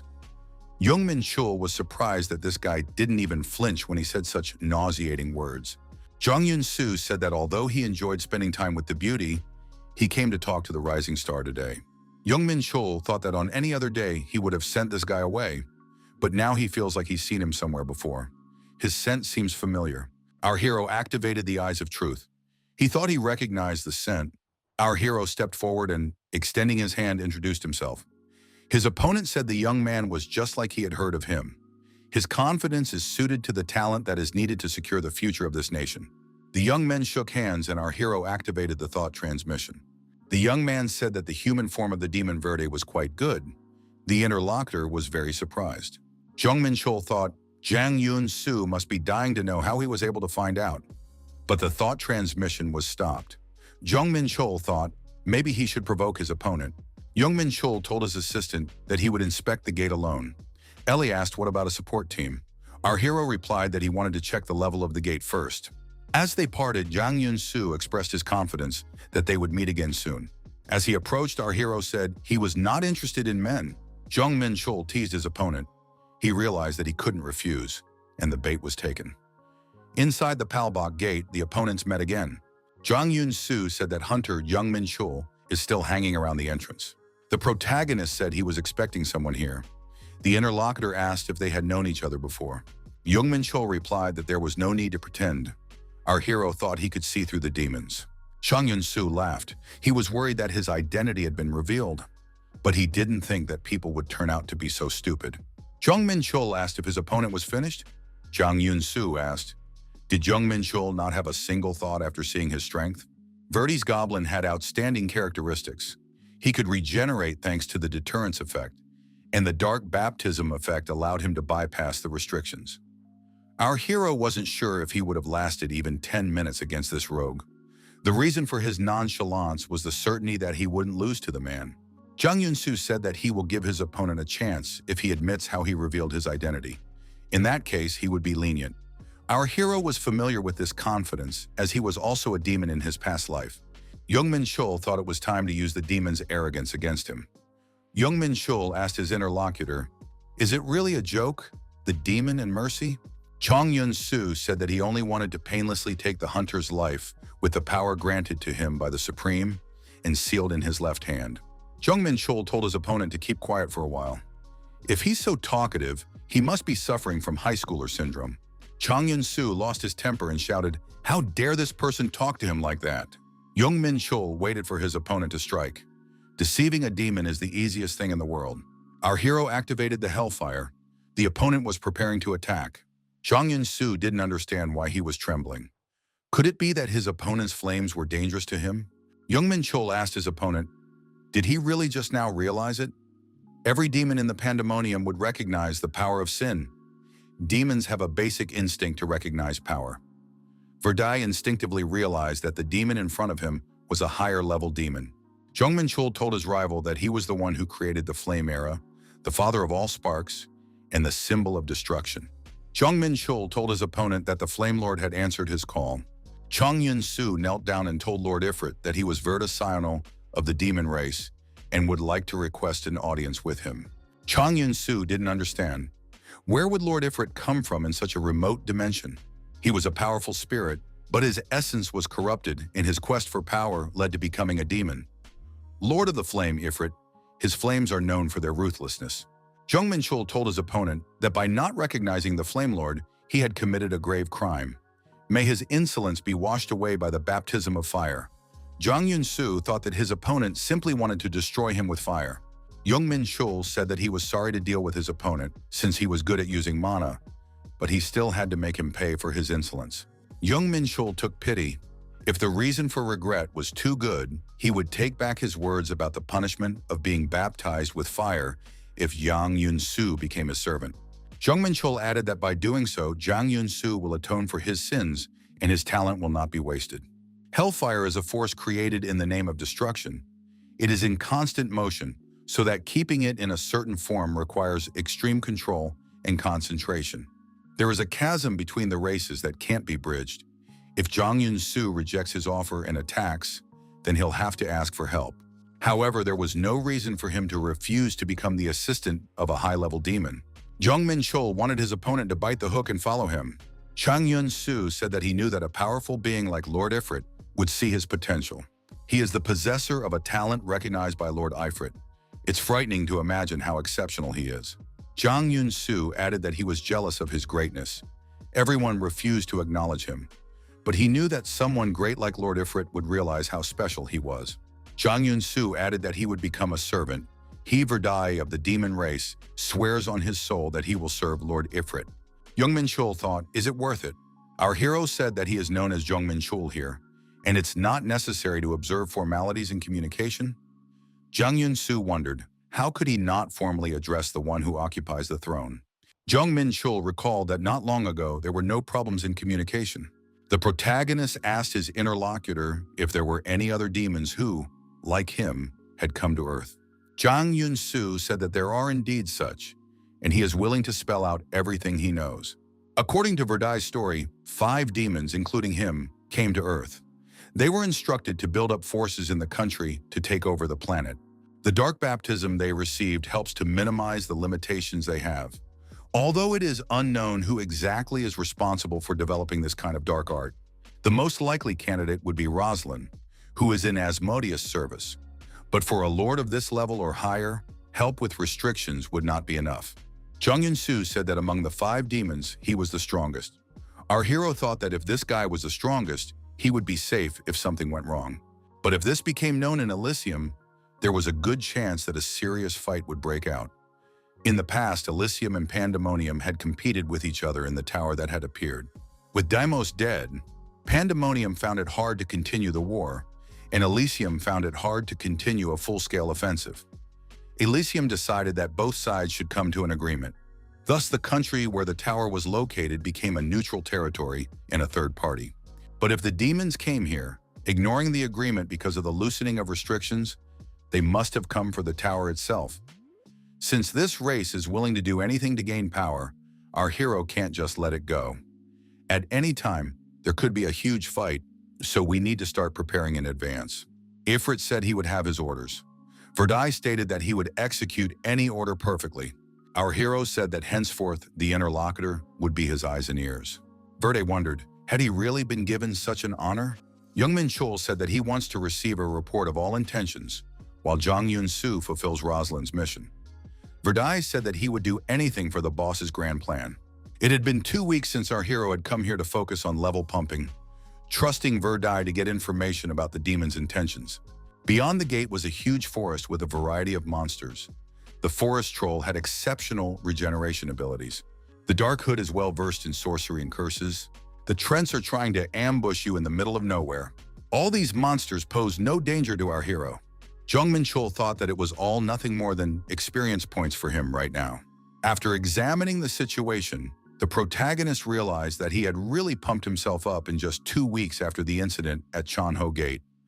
The full-blown battles are definitely the best. In martial arts, people mostly repeat certain movements or techniques to master them perfectly. By attaining enlightenment in the process, they gain experience. Jong Menchul thought that he didn't need these repetitive processes right now, since he had already reached enlightenment when he was a demos.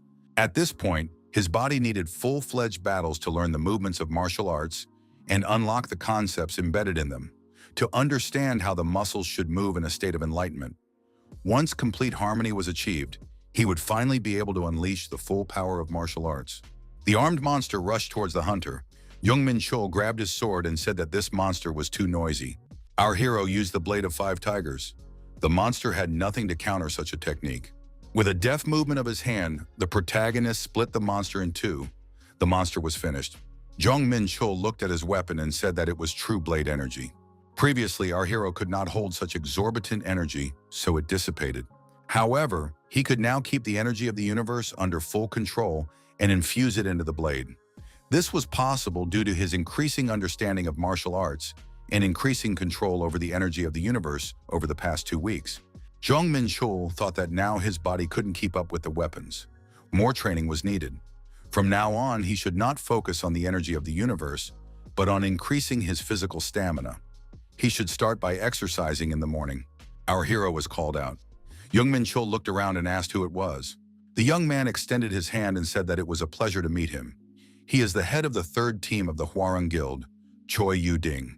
He is here because he has an important proposal for Mr. Jong Menchul. Many guilds are participating in the Palbok Gate Sweep. Most of them go into the dungeon together without competing. There are no teams among them whose goal is to destroy the boss. That was because the #1 guild among them was Hwarang. This guild, as befits a guild of the 1st rank, has created its own team. Choi Yu-ding asked if Jong Menchul wanted to team up with them. Jong Menchul thought, why did they suddenly offer to cooperate? Was it something they were up to? Choi Yu-ding added that because the huge gate had been cleared for a long time, the townspeople were worried. It was necessary to deal with it all as soon as possible. Jong Menchul thought, since when did guilds care about the townspeople? He told him that he understood his desire to do things quickly and efficiently, but since when was a 1st-rank guild not able to take care of things like this on their own? There's no way a guild like that would help others. Choi Yu-ding, one of the 3 Hwarang leaders, was rumored to be stronger than Jong Seung-hee. Did he really come all the way here just to recruit one person? Choi Yu-ding said, showing his care and concern for all the hunters working in sweat to mop up the gate. Jong Menchul apologized and said he was allergic to this kind of meaningless talk. Choi Yu-ding told the young man to behave appropriately. Jong Menchul was surprised. Did his interlocutor really think he was breaking into another person's house and behaving appropriately? Our hero thought it was the perfect night to practice the ancient celestial art, but this rascal ruined everything.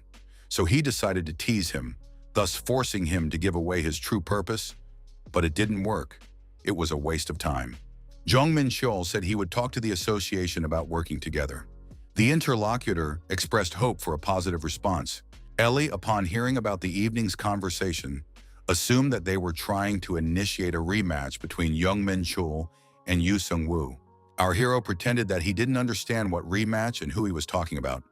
Ellie reminded him that that guy was in the top 3 at the last Hunter's exam and was competing with Jong Menchul. Jong Menchul said he remembered, but what does that have to do with him and some rematch? Ellie stated that that guy failed the test because of that. The Hwarang Guild probably wants to raise their prestige. Ellie said that they shouldn't accept it. It's all just a provocation. Jong Menchul said he would join the sweep. Ellie became indignant. She told the hunter Jong Menchul to stop. The opponents are going to take advantage of him. Jong Menchul replied that that's why he's agreeing. Jong Menchul thought that he would perform at the price prepared by the Hwarang Guild. However, our hero didn't think that the lead role would belong to this guild. Jong Menchul thought that he would make Choi Yu-ding pay for wasting his time chosen for training. The representatives of the Hwarang Guild thanked our hero for coming. Choi Yu-ding said that he would like Hunter Jong Menchul to observe their guild's martial technicians from the back. Since he was their guest, he needed to stay safe. Jong Menchul agreed. He was curious about the Hwarang Guild's martial techniques anyway. 20 people were in the assault group. They have a tank, a milishnik, a carry, a mage, and a support. All of these people were looking at Jong Menchul disdainfully. He thought that he had seen a lot of such looks in his past life, so he was completely unsurprised now. A hunter came up to Jong Menchul and said that they had met before, and he was happy to see the young man again. Our hero wondered, who is this guy? Why is he pretending that they know each other? Jong Menchul said that he doesn't have any friends like that. The interviewer said that he was Yu Sung-woo, and they took the exam together. Yu Sung-woo said that he would enjoy hunting together. Yu Sung-woo added that all the hunters who defeated him had proven their skills. Our hero thought that his opponent's words smelled of anger. He felt the same emotions here that he had felt in the pandemonium. Yu Sung-woo said he is looking forward to working together. Jong Menchul thought that this should really be fun. The hunters, taking precautions, set out in search of the monsters. The protagonist was among this group of participants. In front of our heroes arose a huge monster, a terrible ancient tree, Trent. Yu Sung-woo commanded the tanks to move forward.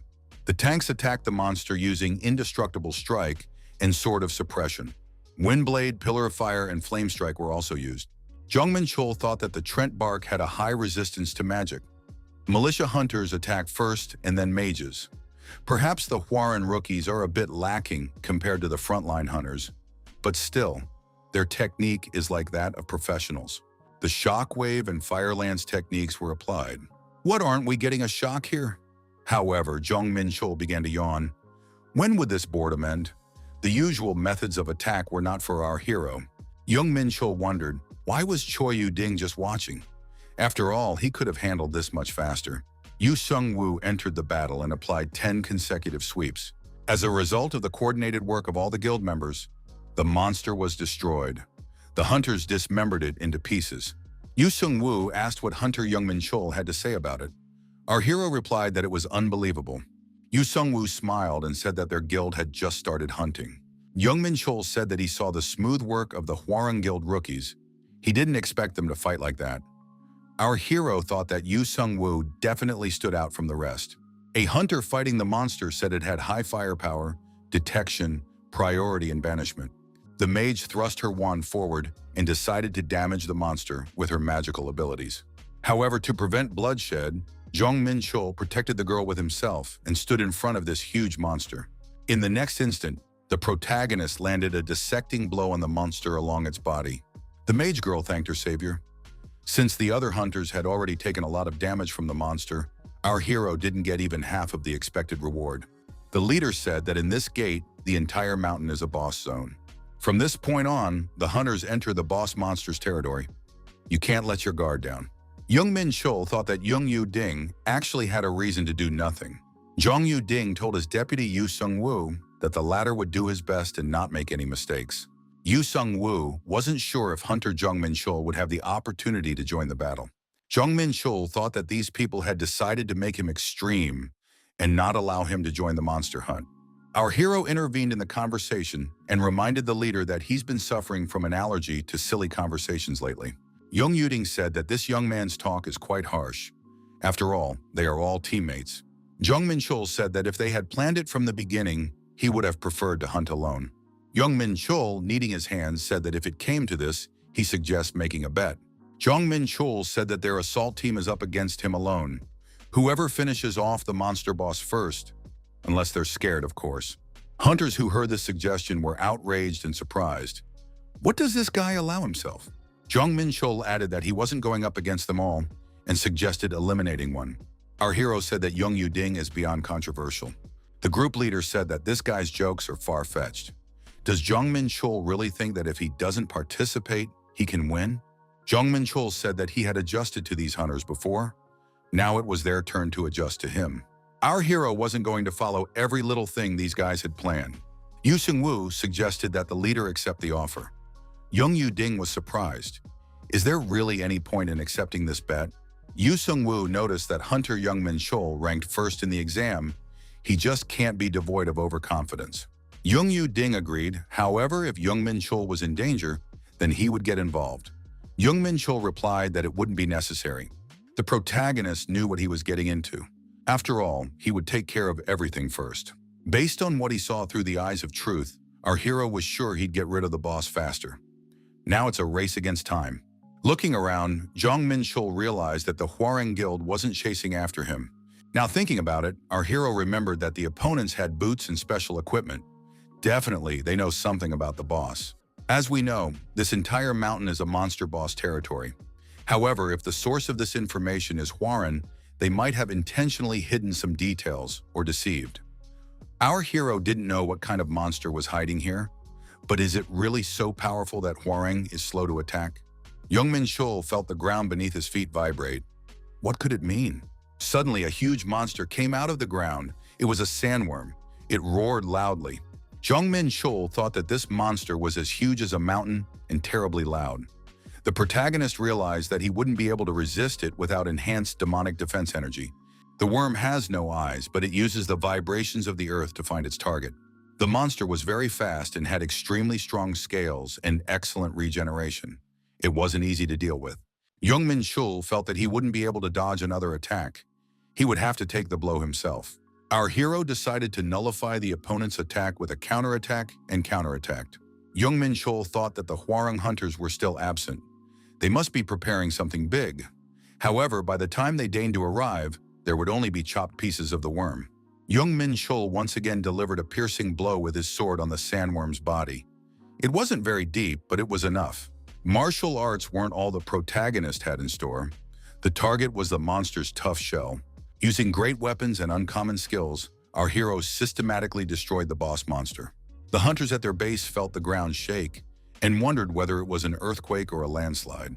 However, when they looked up, they saw a huge monster, a sandworm, being attacked by Hunter Jong Menchul. The hunters of the Hwarang Guild, watching our hero's actions, did not wonder if it was even possible to repeat such movements. Surely their leader could do just that. Yu Seung-woo was surprised. He thought this guy would be scared and hide somewhere. How could he go to fight the sandworm alone? Choi Yu-ting told his deputy to stop. If he got into close combat now, they wouldn't be able to guarantee the safety of the team. Yu Seung-woo told the leader that they would lose at this rate. Choi Yu-ding replied that they had miscalculated this time. It was necessary to retreat. They would have another chance. Choi Yu-ding realized that in any case, the hunter Jong Menchul would win. He had previously thought that Jong Menchul was not too different in skills from Yu Seung-woo. However, it was not just about skills here. His keen eye and ability to make quick decisions allowed him to predict the movement of the worm. Determination in action can lead to serious injury at the slightest mistake. Choi Yu-ding thought that even Yu Seung-woo, with the same physical abilities, would not be able to dodge this monster. After destroying the monster, our hero asked if the Hwarang Guild had taken too long to prepare. Our hero added that there didn't seem to be any work left for them. Smiling, the protagonist said he won without ever seeing what his opponents had in store for him. After leaving the gate, the reporters and journalists were shouting in one voice that the Hwarang Guild had dealt with the gate. Jong Menchul patted Yu Seung-woo's shoulder and said that they weren't very happy about the sweep. Ellie asked her mentee what had really happened. After Jong Menchul told the girl everything, she announced that the hunter had made a good advertisement for himself. The guy told the girl that it would only make her more work. Ellie remarked that this kind of work is only welcome. Jong Menchul stated that he felt like the girl was just obsessed with work. The manager said that the guy wasn't the kind of person she would want to hear that from. It's because he's obsessed with hunting. Jong Menchul was offended and said it was a cheap trick to throw around facts. Smiling, our hero told the girl that he was going to infiltrate the Tower of Trials. Ellie stated that these jokes were already out of bounds. Our hero replied that he was not joking. All of the strongest people the protagonist had fought in the past were from the tower. According to them, for each trial passed, the winner was rewarded with items, mana, and other things. Of course, the tower doesn't always help you become stronger. Jong Menchul asked Ellie to contact the branch manager and tell him that he wanted to meet tomorrow morning. Mr. Martin said he was waiting for Hunter Jong Menchul.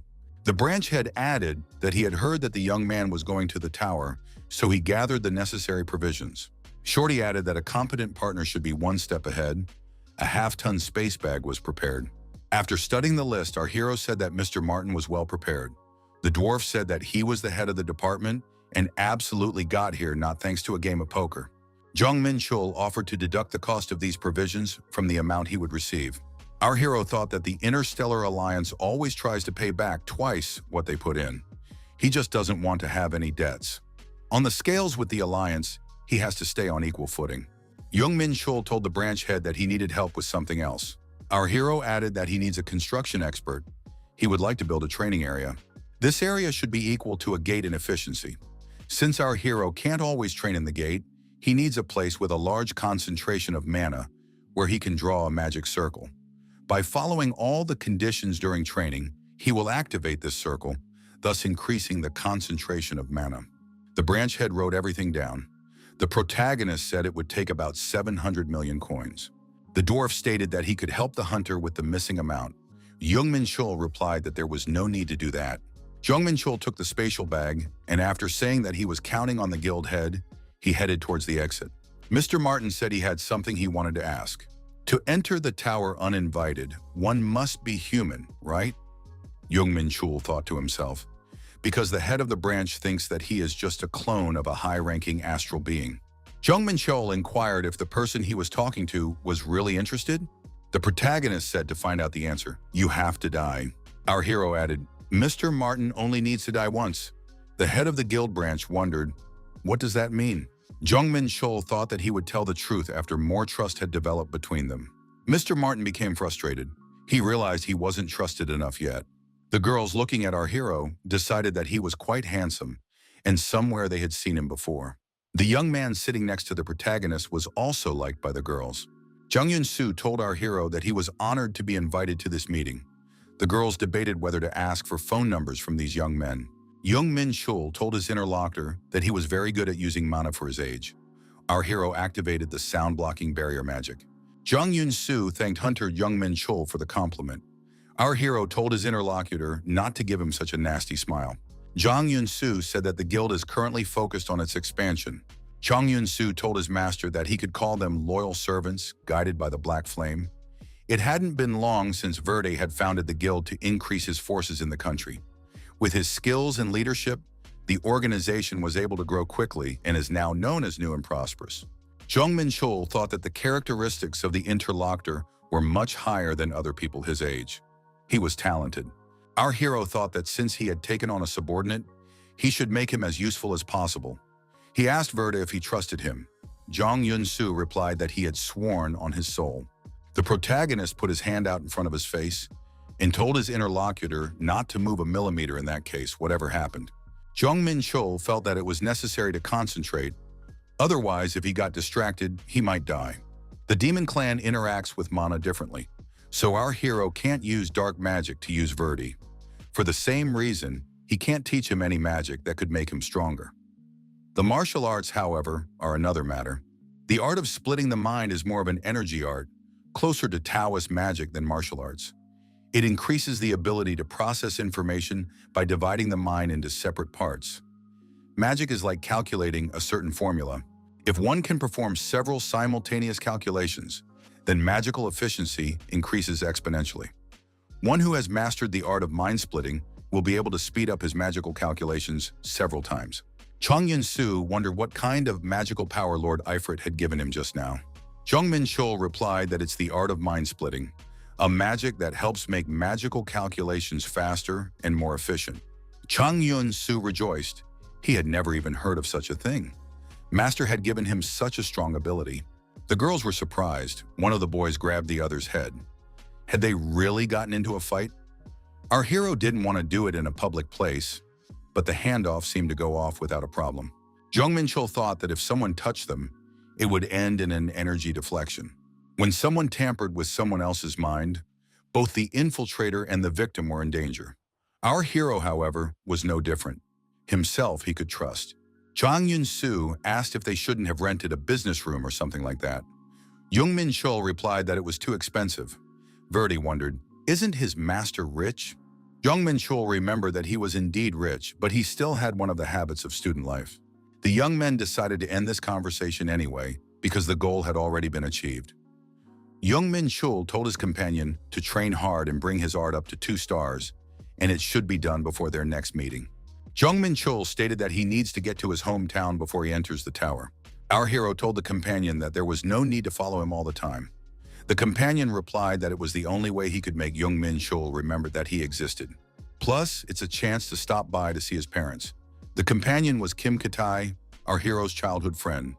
They were studying at the same university at the same time. Kim Katai said that his friend is constantly away from home. He is completely unreachable. Jong Menchul replied that he took a sabbatical from the university.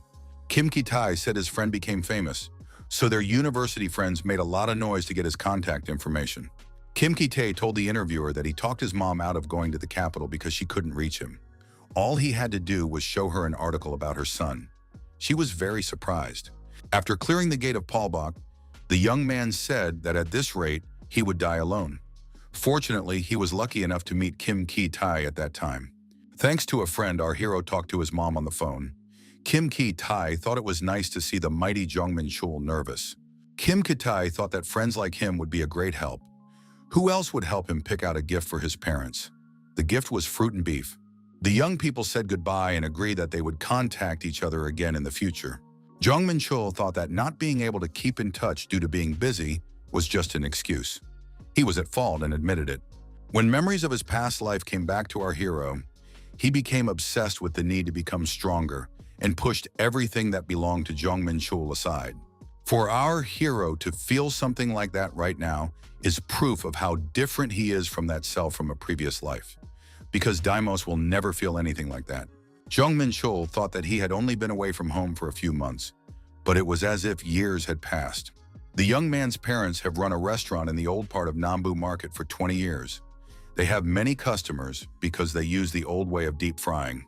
Our hero missed that smell very much, and he used to get sick of it, for it was everywhere. It was the fragrant smell of fried chicken. Jong Menchul thought that he was no longer sickened by that smell, even though he lived in a different place. Our hero opened the door and went inside. The mother saw her son and could not believe her eyes.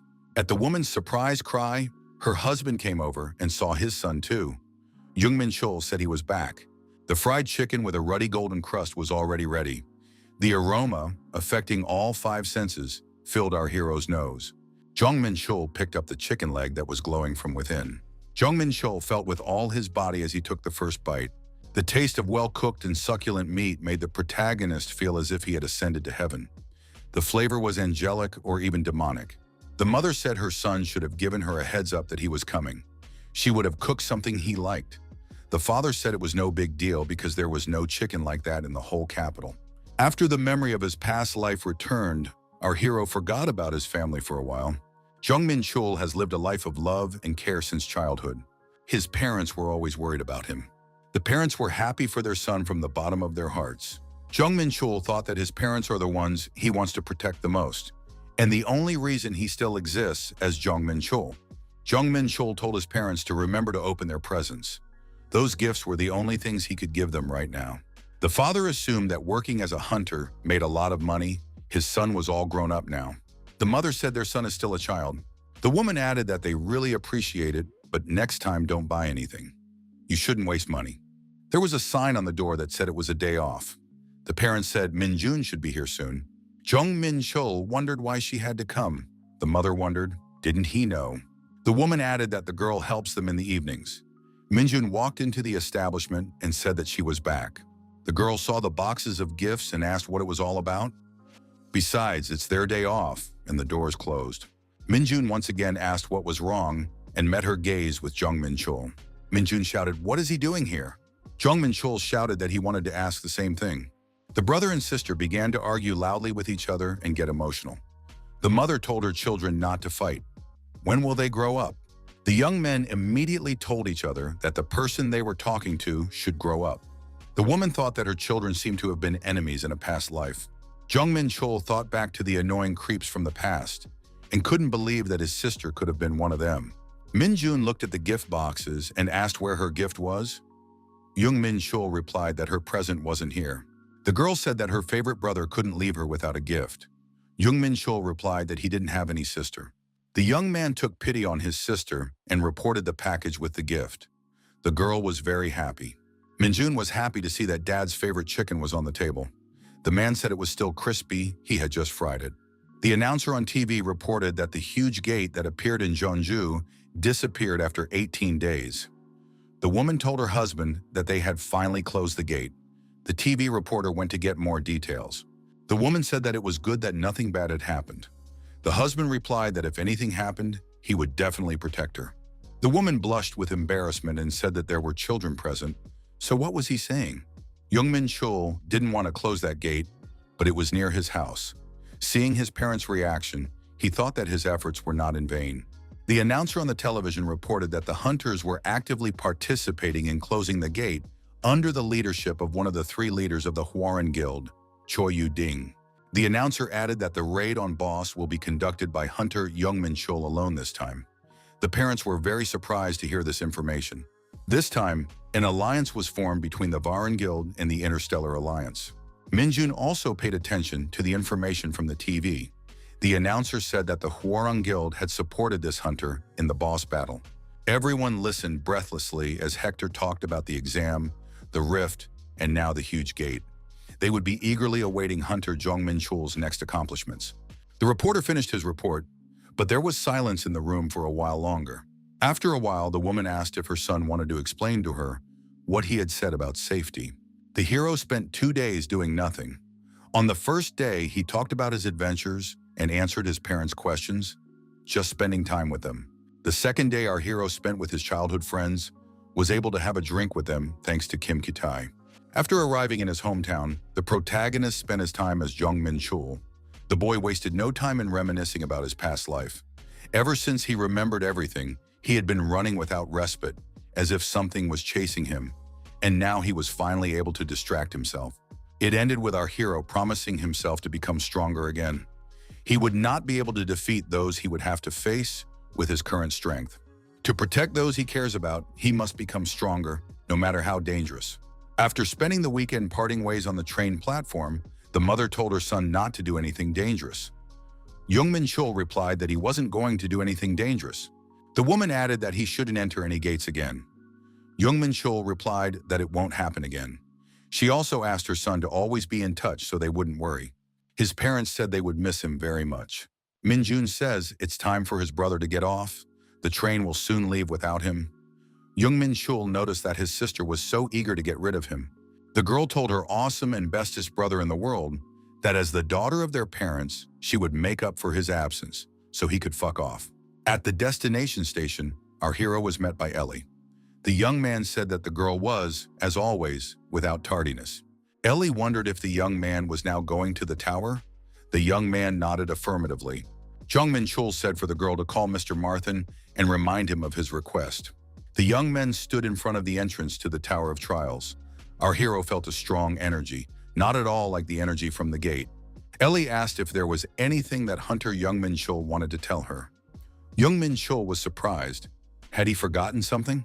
The girl said angrily, if he intended to return, he should say so. Jong Menchul thought, is it really that important? After all, he would still see her when he returned. People who wish to enter the tower stay there for quite some time. On average, A-rangs go there, with a survival rate of about 70%. Our hero's physical body doesn't even come close to matching the A-rang, so he's a little worried. However, he has skills and karma from his past life. Jong Menchul thought that he wouldn't see Ellie for a while. He didn't even think that anyone other than his family members would be worried about him. Jong Menchul proposed to Ellie to have dinner together when he returns. The girl was surprised by the offer. Jong Menchul added that he suggested having an informal dinner. The protagonist stopped at the gate and turned around and said that he would definitely come back. Inside the tower, it seemed to our hero as if he was about to dissolve into darkness. The senses were blocked and the guy couldn't see where he was going. To begin, the hero decided to call upon his senses to assess the terrain. Our hero heard someone greeting him in the Tower of Trials. Whose voice was that? Did they decide to give him a welcoming ceremony? Jong Menchul saw the outline of a person and looked in that direction. The voice was surprised. There was no way he could be seen? Jong Menchul noticed that he could only see the outline of a figure. The voice replied that it was still unbelievable. Our hero stood in the square in front of the masked man. A masked man greeted the protagonist in the Tower of Trials. It seemed like a pleasure to meet the man. His name is Lucha. He is in charge of training on the 0 floor. Jong Menchul wondered, why the bear mask? Lucha said it wasn't a bear, but a bald lion. Jong Menchul said that it's not a bald lion, and there's no need to mess with his head. Let's get down to business. Jong Menchul, the protagonist, introduced himself and gave his name. Lukai noticed that he had a temper. Jong Menchul looked at the screen and thought it was just like the status system here. Luchi said that before they start the 0 test, Jong Menchul could look at this information anytime by saying status bar. Jong Menchul thought that the same thing appeared in front of his eyes when he awakened as a hunter. It couldn't be a coincidence. Lucha said that the participants' characteristics will be adjusted for the duration of the trial. Also, he would only be able to use one item, and no item change would be available during the trial. Lucha turned into a menacing bear and said that he would not wish him luck. Watching our hero through the screen, the masked man said that this guy looks pretty strong. The young man said that this guy looked weak. The support genie was in charge of floor 0 because his characteristics were too low. He had never seen a challenger adjust his characteristics so explosively before. The girl near the bear mask said that if this guy dies, it's all over for him. He's not like the other contestants. The girl added that she wondered how long it would last. The interlocutor was surprised. Was she not shocked by his low performance? The guy said he's putting in 10 minutes. He must at least meet the adjusted specifications. In that case, the girl bet on 10 seconds. Against our hero came a werewolf monster. It was a beast with exceptional characteristics. However, knowing the characteristics of the opponent gave our hero an advantage. The characteristics of our hero doubled due to the adjustment, so it should not be difficult to cope with this monster. The monster pounced on his opponent, but failed and received a huge hole in his chest, incomparable to life. The first stage, werewolf, has been passed. Body and mana were restored, wounds healed. Our hero said he didn't even have time to warm up. The second stage had a monster, a harpy. The fourth step is the skeleton. The next stage was a fire-breathing monster that was also successfully destroyed. Jong Menchul thought, were all the rumors surrounding the tower a fabrication? The protagonist scored victories in the following stages, 7th, 8th, 9th. All the monsters offered were destroyed by our hero. Jong Menchul asked if there would be anyone worthwhile today. A young man watching our hero wondered, maybe he should make an appointment with an ophthalmologist. His companion said that she too seemed to have vision problems. The 10 steps took 9 seconds. It's definitely a new record. Regular rankers don't live to see it. The young man said, that's why this guy interested her. The girl noticed that her sixth sense didn't fail her. Lucha thought that the fact that he saw her wasn't an accident either. When an aspirant goes through the process whereby they register with the tower, their feelings are temporarily frozen under the influence of the light. A long time ago, she went through it too. It should be impossible to feel anything during this process. But he did what no one else could. Where did he come from? The girl suggested that he might be a threat to the 7. Stage 48, Dark Illusions, had been passed. The sword, cloak, and another mask lay at our hero's feet. Jong Menchul wondered when this would finally end. It became fun only when monsters with characteristics superior to those of our hero began to appear. It even turned out that he himself was growing. The extra rewards were delicious, and Jong Menchul hoped that they wouldn't run out. On the 49th stage, a vagabond appeared. He wielded a swift sword and danced the limit with his blade. Tramp said it's been a long time since anyone's been this far. Our hero wondered, could this opponent really talk? The wanderer prepared his sword and said that the test was beginning. The villain offered to try out his opponent's skills. His sword-wielding style has fast swings that put pressure on the opponent. The way to deal with him is to suppress his speed with force. Our hero used the blade of the 5 tigers. Jong Menchul told his opponent that he blocked his attack. Tramp remarked that he had met many strong challengers, but never anyone like this guy. Jong Menchul asked if that should be considered a compliment. Tramp added that 7 was going through the same thing. For a moment, the rivals drew closer and met their gazes. Their swords made a scraping sound of metal. The wanderer wondered what power lurked in his opponent's blade. Our hero said, did the old man really think that by swirling like a fly around him, he would get anywhere? Jong Menchul thought that before this, one punch was enough for him, but now he would do 2. I couldn't believe he was losing, but his performance is so much better. Jong Menchul thought that the trick was to deliver several consecutive strikes instead of constituent combos, which would be more powerful than a single strike, albeit a strong but haphazard one. Given the presence of buffs, our hero was counting on not losing. Higher stats alone didn't mean anything. The Drifter said that only 8 opponents, including this guy, were able to defeat him. Jong Menchul thought that 7 was the same 7 he had been told about earlier. The Wanderer said that 7 rules the tower. However, would the lad be able to pass the final test? The old man said that he enjoyed crossing swords for the first time in a long time. The 49th stage had been passed. It was announced that the last stage was to take place. A bright glow appeared in front of our hero. Jong Menchul saw the knights in front of him and thought, "Isn't this too much?" A legion appeared in front of the protagonist. 100 legionnaires had to be defeated. The young man thought that now they wanted to take him in numbers. Jong Menchul thought if he continued to stand there and watch, the opponents would put more buffs on themselves. Our hero thought there was not a moment to lose and rushed to the attack. The most troublesome ones, the ones who put on the buffs, had to be taken care of first. A fireball and a water arrow were used against our hero. The protagonist also experienced a stealth attack. The next unpleasant moment was a stroke of grief in an ambush in the darkness. Our hero has withstood even the seal of slowness and the curse of blindness. Jong Menchul thought that all sorts of debuffs were being placed against him to give him no chance to escape. Jong Menchul realized that a powerful attack should follow all of this. An attack did follow, and the guy realized he couldn't dodge. It was necessary to fight back. Jong Menchul thought that if he couldn't avoid this attack, he would hit back. The legionnaires began to surround and approach our hero. Their attacks became more coordinated. Jong Menchul thought that if they wanted to attack him at the same time, it would be great. He would fulfill his move. It would be a divine flame that purified energy and healed wounds. Fighting in a large unit, a gap is usually created and it is not noticed. However, our hero thought that such experienced guys as these legionnaires would not allow this to happen. The 7 may not have taken advantage of it, but Jong Menchul would do so gladly. Jong Menchul stabbed the legionnaire through and thought that the consequences of thoughtless actions always resulted in death. The system reported that there were 97 legionnaires left. The system periodically said numbers that were decreasing. Jong Menchul was destroying his opponents without stopping for a second. Jong Menchul realized that there was no need to dodge all attacks to get more. One had to sacrifice something. Otherwise, the opponents would change their tactics. The legionnaires received a message that the enemy was approaching, and it was necessary to protect the mages.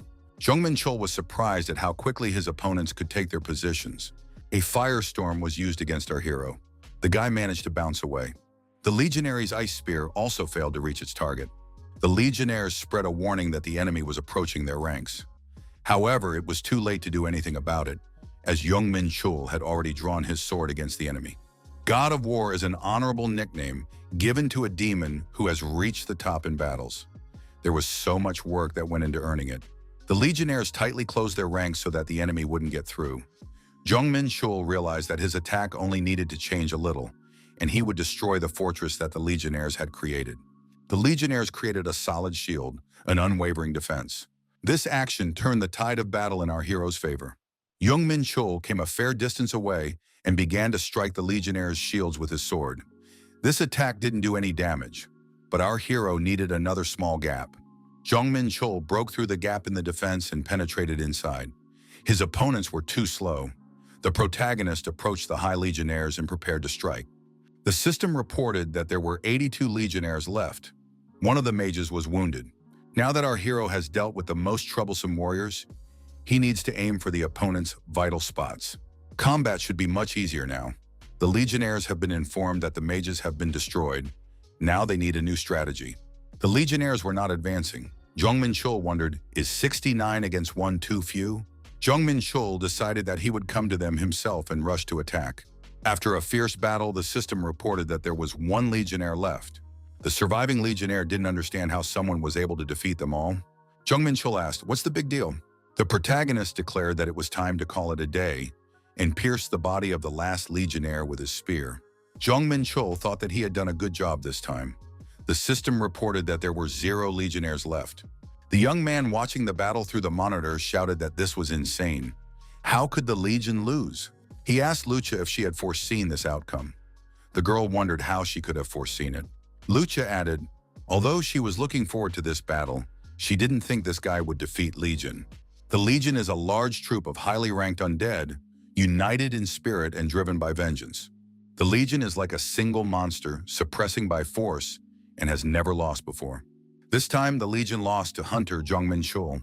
The system reported that the hero is ranked first among those who pass the zero-floor trials.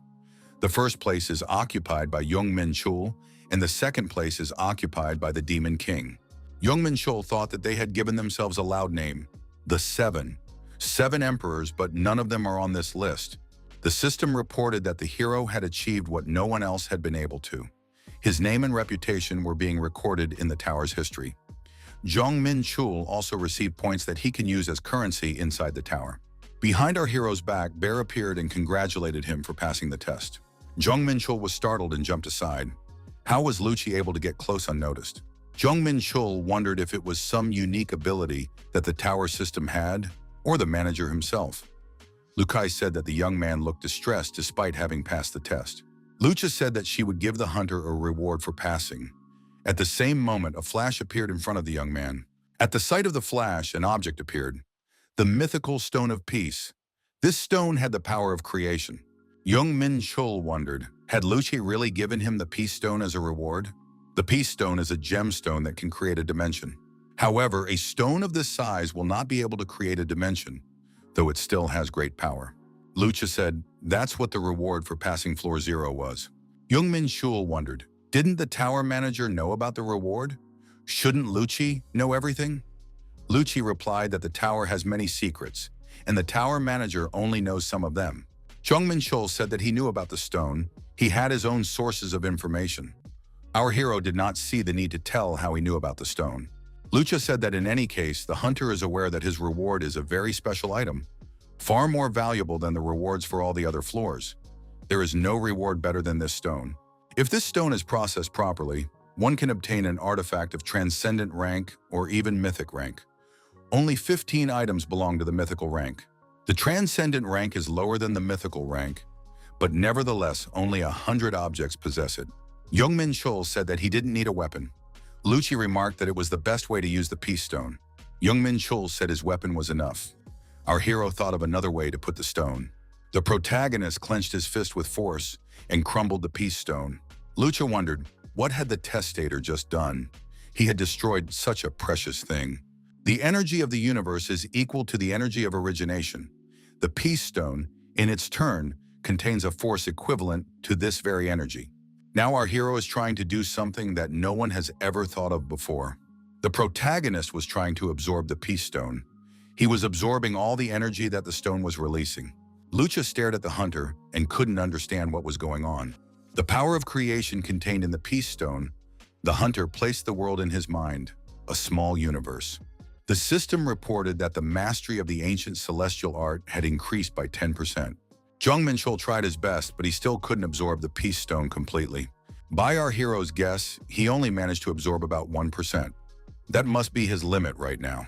Jong Menchul realized that if he overdid it, everything might just collapse. At the very least, our hero managed to form a sun. If he could control this power, he would become stronger. The first goal had been achieved. The 2 stars in Jong Menchul's accomplishments turned into 4. Lukai asked excitedly, what did the testator do with the stone? Lukai saw the hunter destroy the stone, but what happened afterward? Jong Menchul replied that he then absorbed the stone. Lucha was surprised. He had never heard of it before.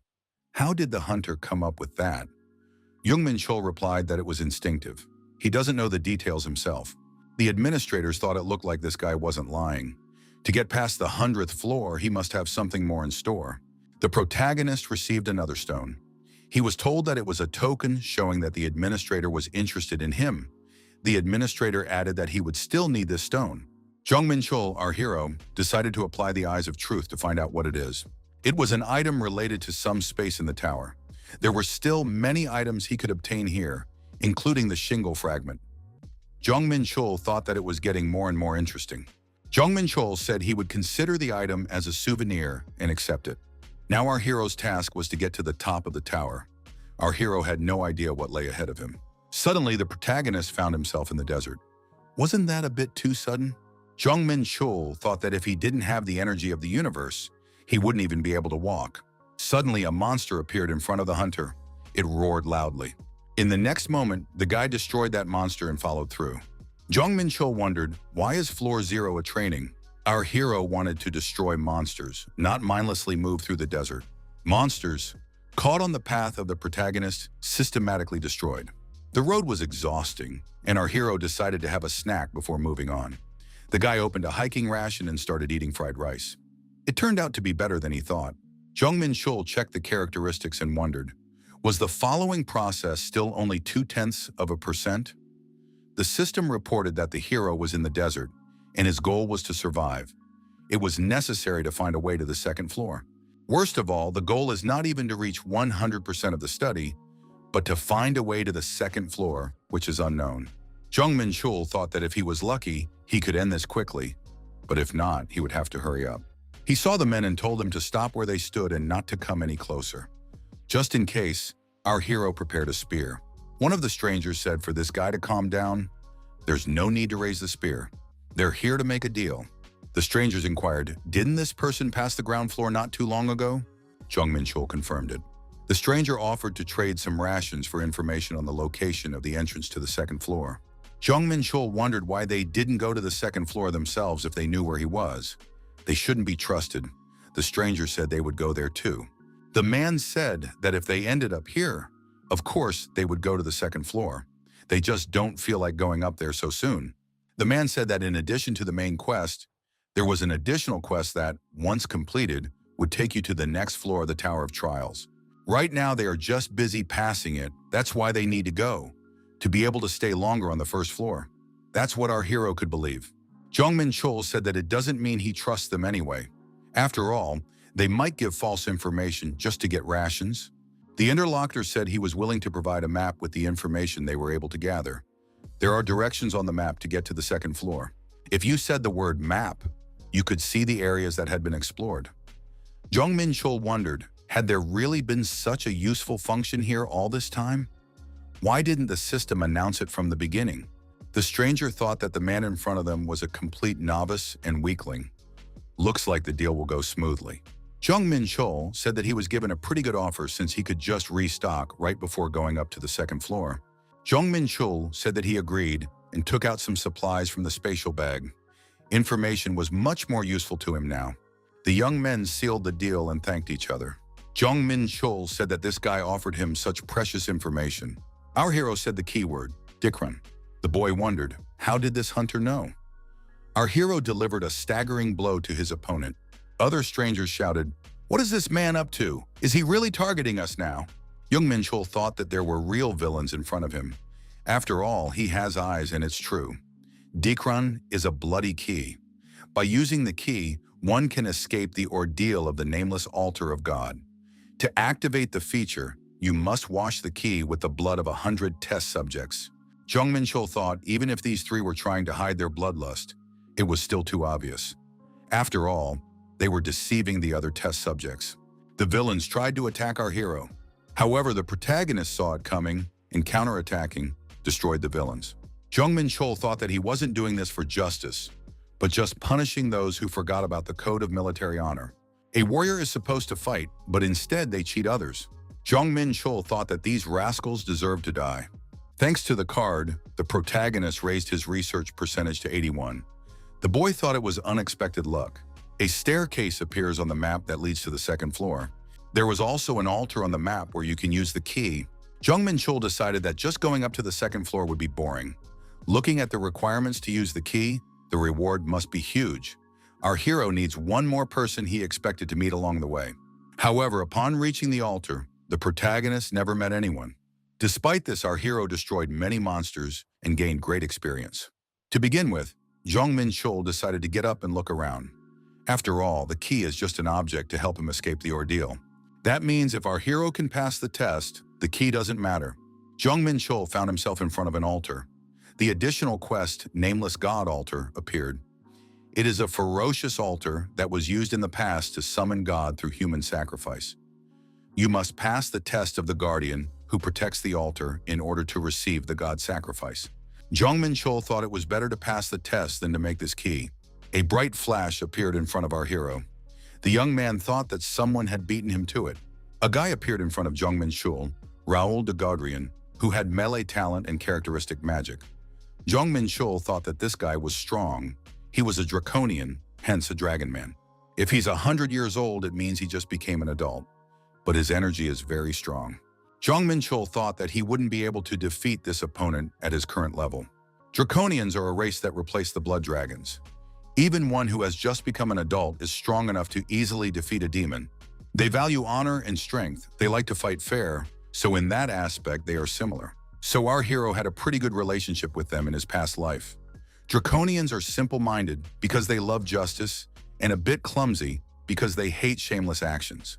If you use this information, you can resolve the situation without spending too much time.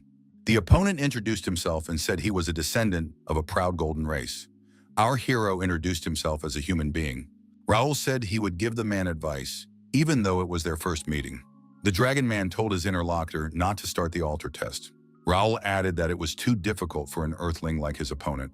Jong Menchul wondered, how dare this boy tell him what to do? Jong Menchul asked if the person he was talking to was trying to get away from him to collect the award himself. Raoul stated that he only said that because he was worried about the man. Jong Menchul thought that if the dragon man thought he was capable of passing the test, he would have challenged him to a fight. If he didn't care, he would just let him die. Jong Menchul thought that was even better and decided to come up with a backup plan. Jong Menchul stated that if Raoul was so worried, he could help when he was in danger. Our hero added that when the time was right, he would concede an additional quest to his opponent. The offer looked good, but our hero was simply asking his opponent to be his bodyguard while he fought. No one would have accepted this offer except a draconian who valued reasonableness and fairness. Raoul agreed. Since he couldn't take away the man's primacy, he would do as he said. Jong Menchul said he would trust the interviewer and start the trial. The linked quest, the Bloody Key, has not yet been completed. Our hero assumed it was a lock. An altar guard appeared. The protagonist thought it was a fallen beast, a demonic beast of pandemonium. The system reported that the hero had engaged the guardian in combat. Jong Menchul didn't know who this nameless god was, but it was impossible to believe that the guardian was one of pandemonium's demons. Our hero thought that this was his chance. The protagonist used the first form of the demonic sword of the 7 stars, the star-cutting blade. Pandemonium's hound, the fallen beast. Its combat tactics are simple. Charge head-on at the enemy and attack with its tentacles. Among them are special limbs that memorize their victim's mana and attack it exclusively. Cutting off the tentacles does no damage to the main body, so the fight becomes an exhausting battle until the enemy is exhausted. Restoring severed limbs requires mana and energy. During this process, a gap appears in his defenses. The beast opened up, and our hero decided to attack it right away. The fallen beast was under the influence of the overwhelming energy of the universe. The fallen beast was paralyzed, and our hero attacked it. The beast with severed limbs appeared motionless on Earth. Raoul didn't expect this man to defeat the fallen beast so easily. The Wise King's Mind's Eye has been activated.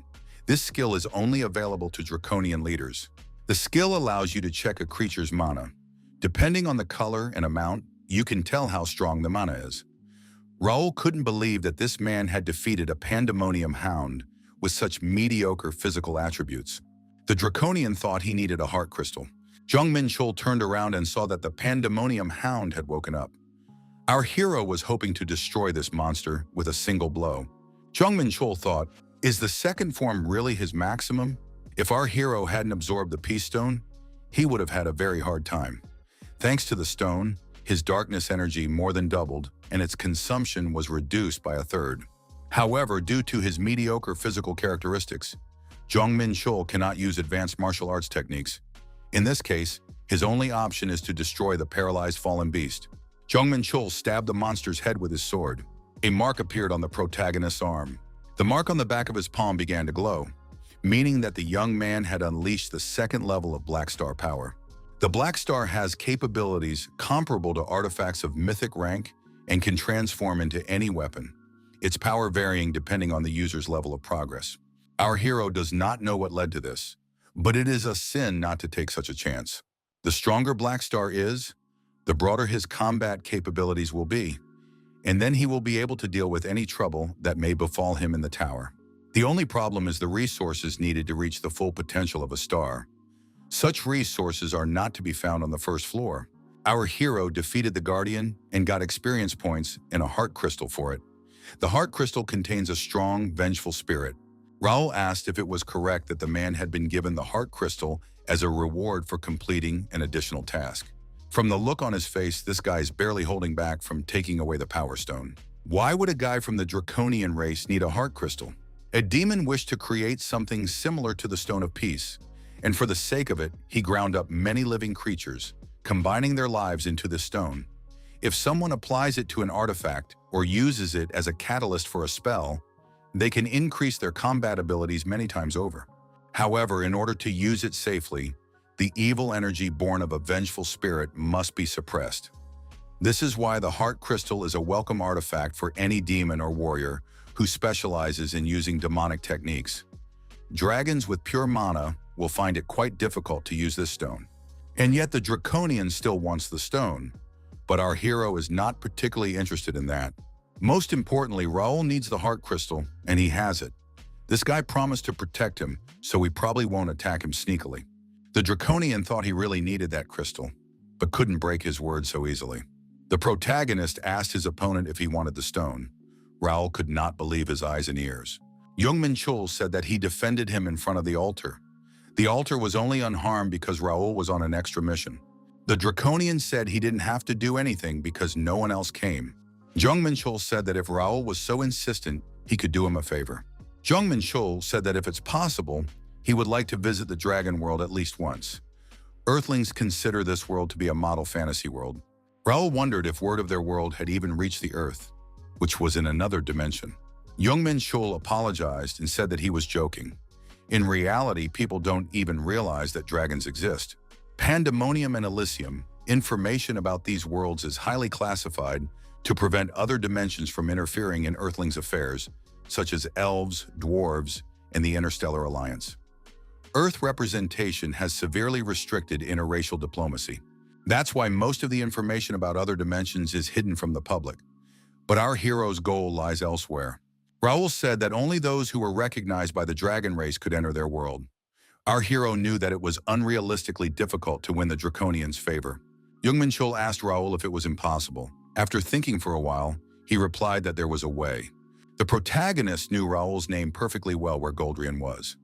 Being recognized as a member of the Goldrian family is worth far more than the heart crystal. Raul agreed to help. Our hero realized that everything was going according to plan, because draconians are not the kind of people who like to stay in debt. Raul said if his interlocutor is so eager to get into the Dragoness, then he should accept it as a gift. Jong Menchul was surprised because it's a nameplate. It's an extremely valuable item. On Earth, the equivalent would be a full vouch for the other person. Such things are given only to those who are truly trustworthy. He thought that Raul shouldn't give him something like that, since they barely knew each other.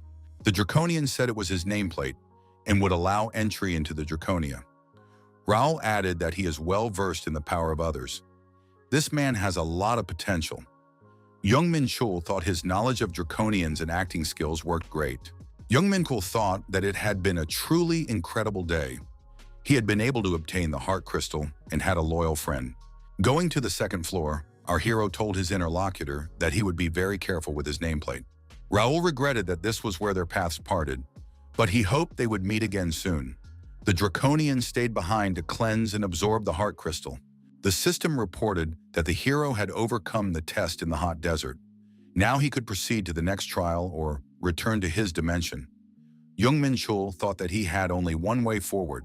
Jong Menchul mentally told the second floor to wait for him. Once on the second floor, the protagonist was surprised. There were bubbles and fish all around. Our hero guessed that he was underwater.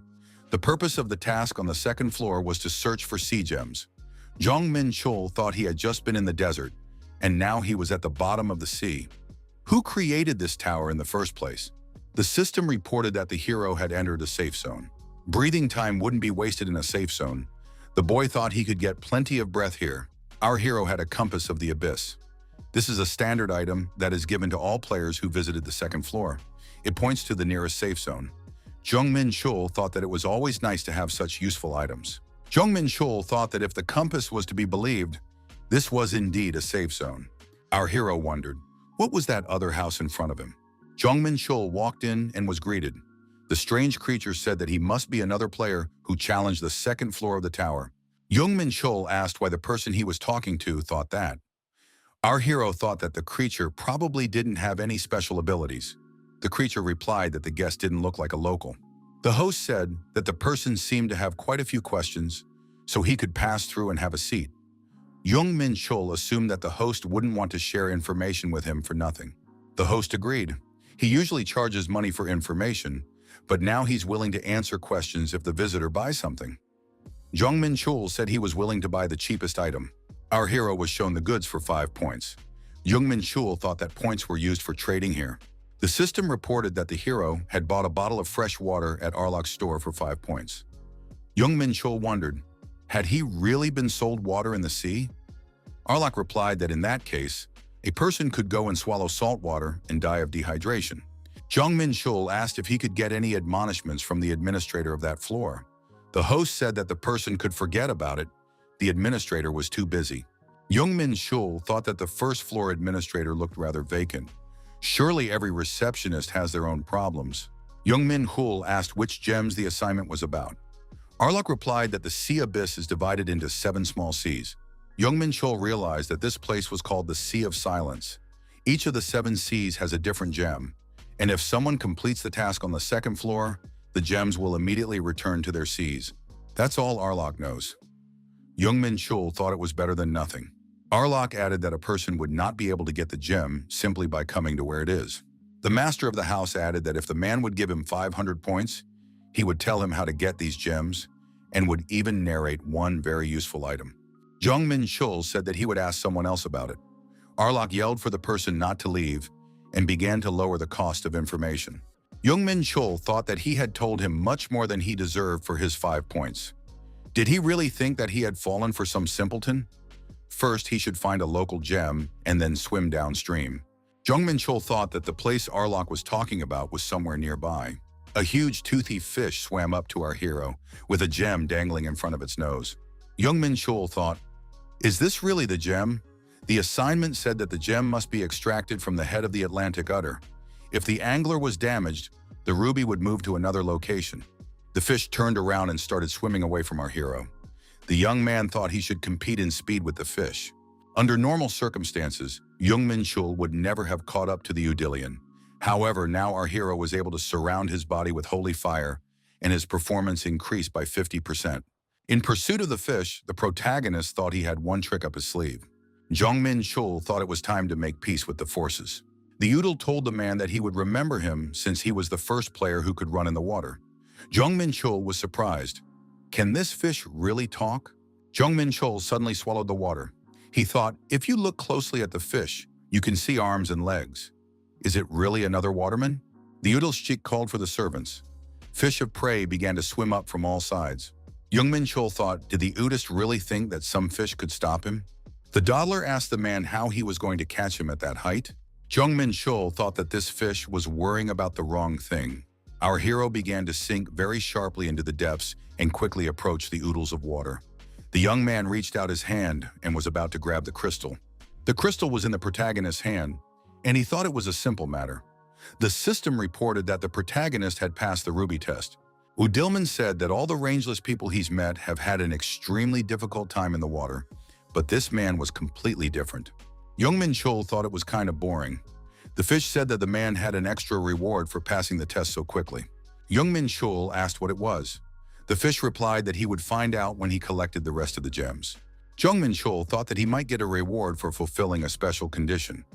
However, Eyes of Truth does not show any additional information. Hunter found a stream that took him to the next sea. The lad thought he would have to try harder to get over it. The pressure of the water increased. The system reported that the hero's movement was restricted and he had reached the Abyss Sea.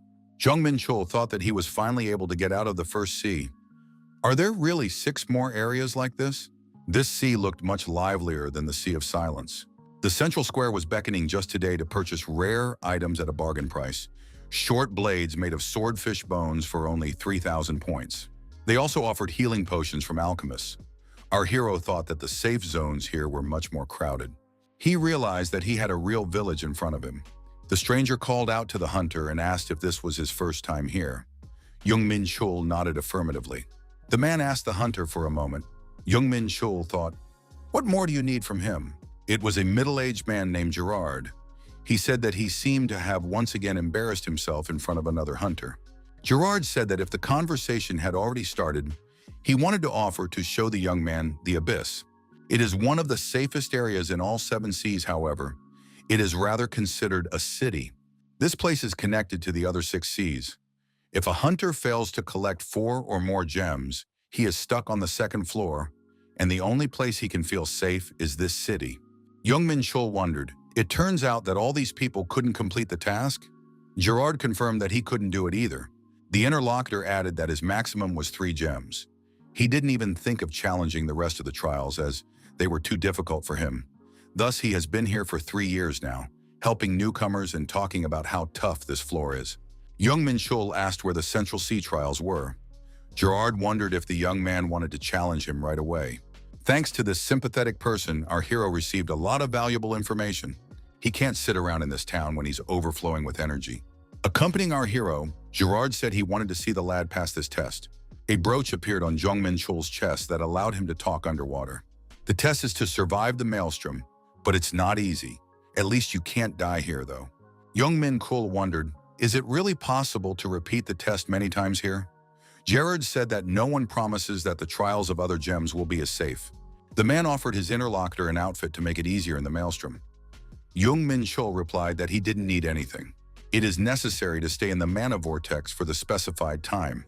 If the participant cannot resist the current or is knocked down, the trial will be failed. Jong Menchul thought that he shouldn't wait for the whirlpool to grow. All he had to do was to hold on to that spot for 10 minutes, but no one said exactly how he should do that. Our hero had an original plan of action.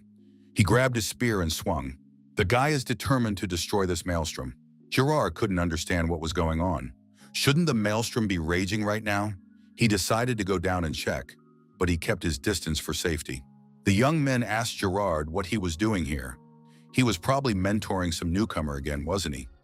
Gerard said hello to an old acquaintance and said he was escorting another brave to the gem. Passers-by were surprised that someone had gone to the whirlpool, yet nothing was heard. Suddenly, the interlocutors saw a whirlpool, but it was extremely large. This maelstrom picked up everyone present and began to suck them inside. Jong Menchul was able to complete the task. The system reported that the participant had met the additional conditions of the test. The boy asked Gerard why he was here. He was pretty banged up.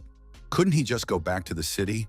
Gerard says he can't go back to the city. He needs to keep an eye on this man. In the next task, the contestant must get a sea gem, an opal. The metal giant shark must be defeated.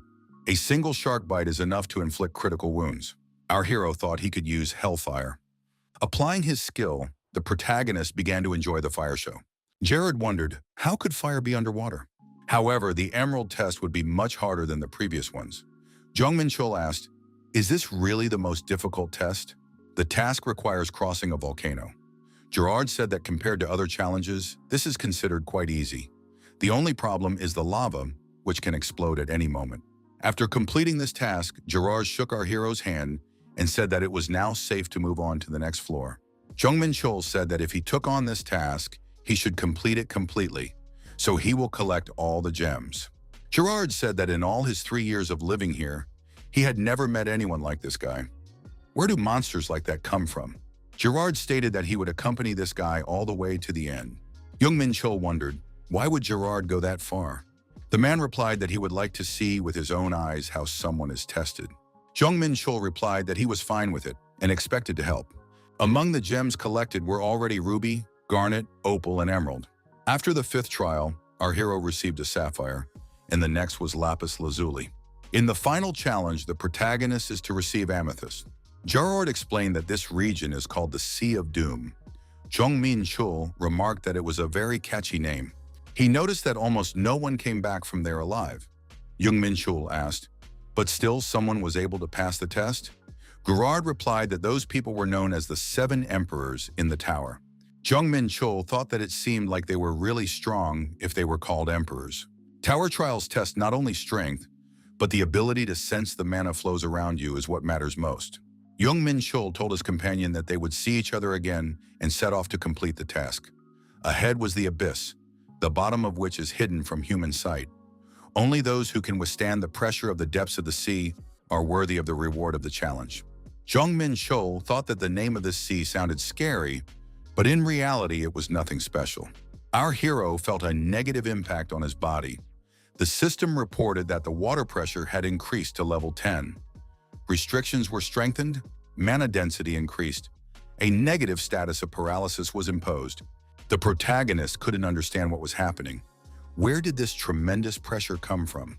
Jong Menchul realized that he couldn't give up now. He needed to gather his strength and continue on. Our hero plunged to a depth of about 1,000 meters. The mana density was about the 10th level. Jong Menchul felt a monstrous pressure. He knew that if he relaxed for even a second, his body would be crushed by the surrounding mana. Our hero had encountered something like this in a previous life. The Lake of 1,000 Scales on the continent of Mu pulls in and drags to the bottom everything that touches its surface. To get out of its waters, you will need to overcome the incredible pressure for which it got its name. It seemed to the protagonist that the Sea of Doom worked on a completely different principle than the Lake of 1,000 Scales. It does not pull the young man to the bottom by force. Sea of Doom is a combination of a dense layer of mana, water pressure, and gravity. If so, there must be a way to overcome this ordeal.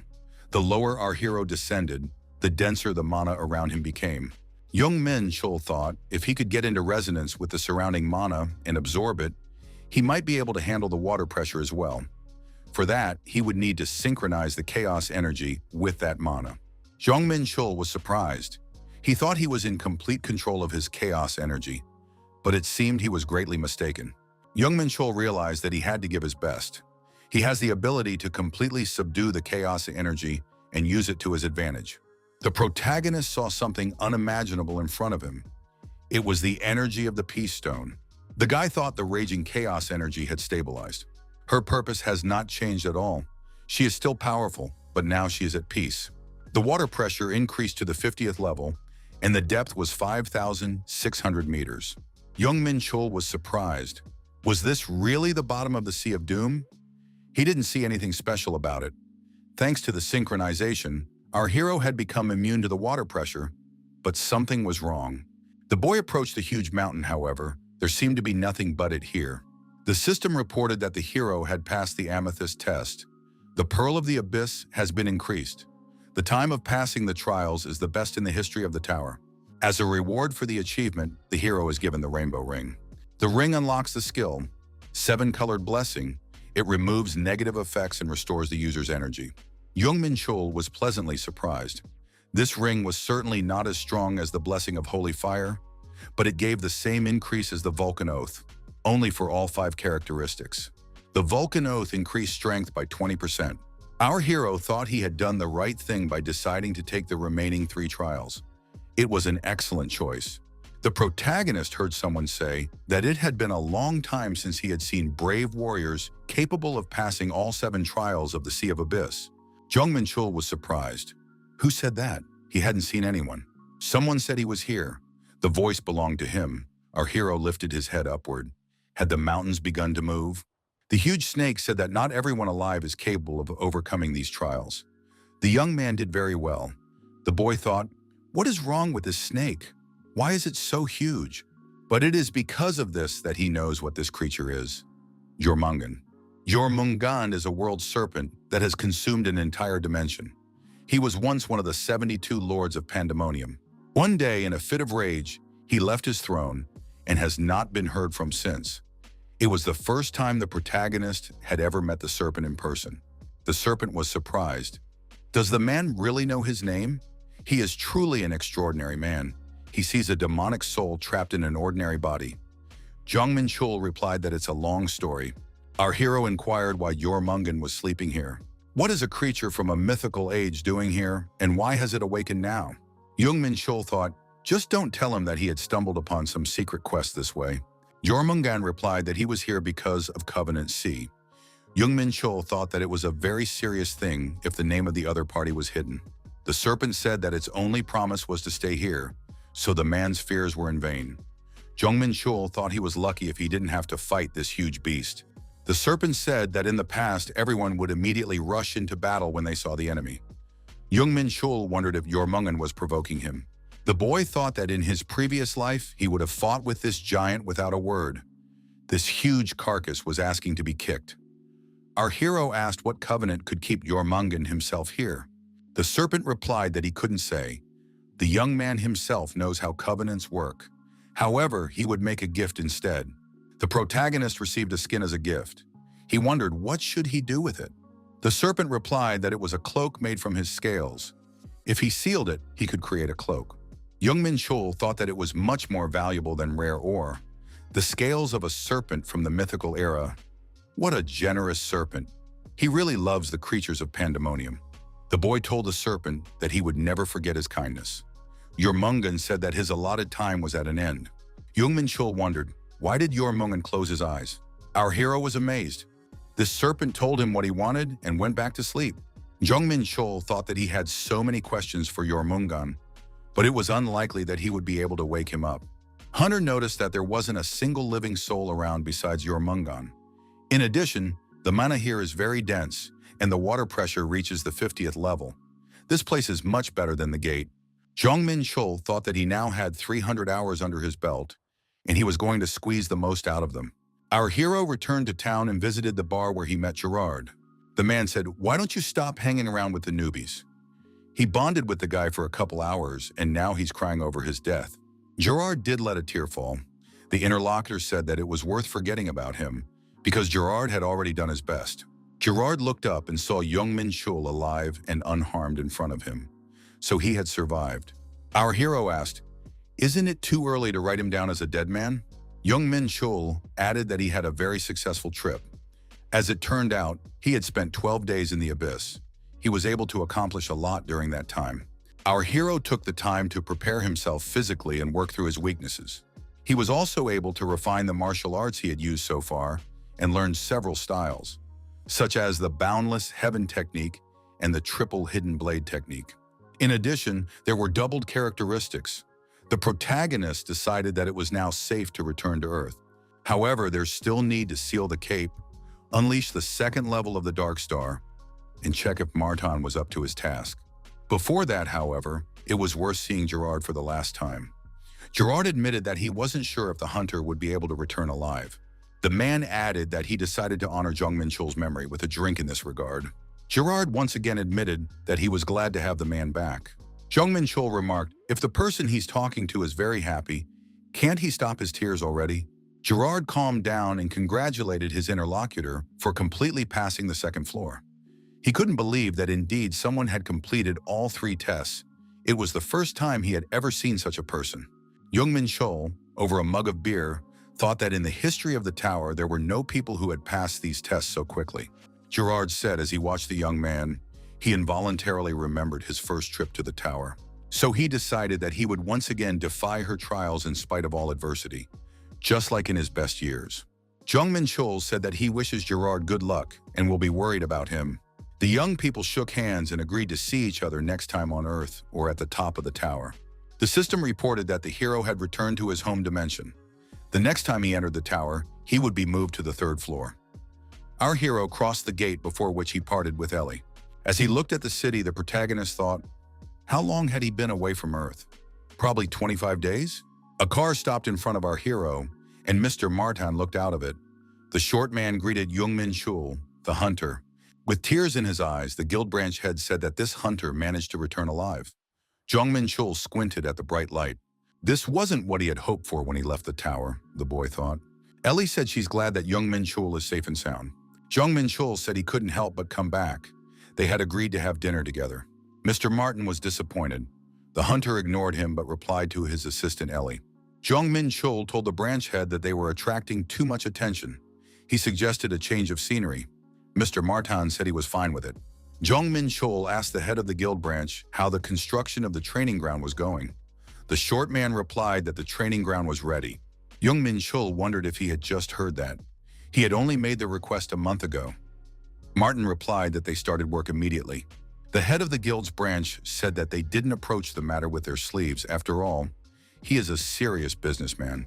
Dwarves are a race with exceptional crafting skills. If he's proud of his work, it's probably really top-notch. Martin suggested that the hunter move closer to the training ground. He didn't want him to stay in the rented apartment he was currently living in. Jong Menchul thought his interlocutor was a genius. The boy said that he agreed. Mr. Martin replied that he would then add the dwelling to the construction plan. Jong Menchul said he wanted to buy something. Martin replied that he would get whatever the hunter needed. Our hero stated that he needed 10 kilograms of mithril and 5 kilograms of orichalcum. Martin noticed that it was quite difficult to obtain this rare ore on Earth. Even if he were to be the only buyer on the entire planet, it is unlikely that he would be able to find it very quickly. Jong Menchul said that these ores are the necessary resources to release the second level of Earthstar. Is there nothing left for him to do but wait? Martin asked if the hunter might want to participate in the auction. The branch head added that the Interstellar Union has scheduled an auction in 2 weeks, but there is no guarantee that the right ores will be auctioned. Ellie showed the list of items on the auction block. Martin said it was illegal. The girl wondered if the branch manager always obeyed the laws without question. Besides, Mr. Jong Menchul is not a stranger. After studying the information, our hero said that he could trust his partners. Martin replied that he was happy to oblige. Our hero did not think that he could find here not only the necessary ores, but also a fragment of the key of the shingle. He seems to have an extra incentive to participate in the auction. The guild representatives showed the hunter the training hall. Our hero said that it was excellent. Everything was just as he wanted, even better. Mr. Martin said it was the site, some of his best work. Although it was obvious that the architectural design was done by someone else. Jong Menchul stated that his interlocutor did a great job.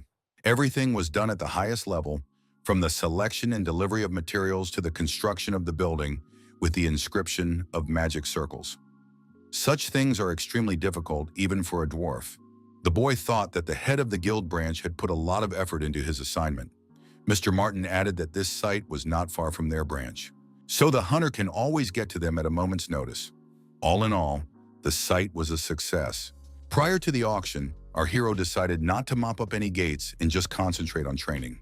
It would be a sin not to take advantage of such an excellent training ground. The young man concentrated a glowing energy ball in his hand. Jong Menchul thought that it had been a long time since he had practiced this. Finally, our hero has the perfect place to practice the techniques of the ancient Celestia. The tower holds a lot of secrets, but there are no guarantees that there are places like the abyss on this Jaws. So practicing here is an option.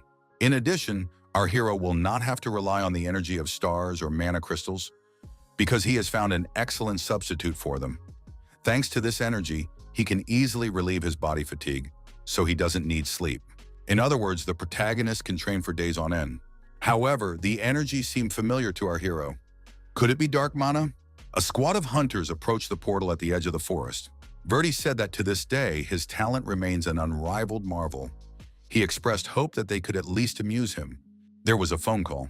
Who dares to disturb him at such a momentous occasion? Verdi looked at the screen and saw that the call was from the strongest and greatest Jong Menchul. Verdi answered. He didn't expect to get a call from the one and only. Jong Menchul interrupted and asked what he was doing in Yongsan. Verdi said he was in Naju now and was about to enter the gate with his colleagues. But if you need help, he's ready to show up at a moment's notice. Jong Menchul thought, was he wrong? Verdi couldn't have lied to him. Feeling the dark mana, our hero immediately thought of Verdi. Come to think of it, there are 4 other demons on Earth besides him. Could this be their work? The protagonist wished Verdi good luck with the gate. Our hero decided he had to figure it out for himself. First, he must track down the source of this mana. There's no telling what pandemonium might do to try to take over Earth. We can't turn a blind eye. Jong Menchul appeared on the mountain path.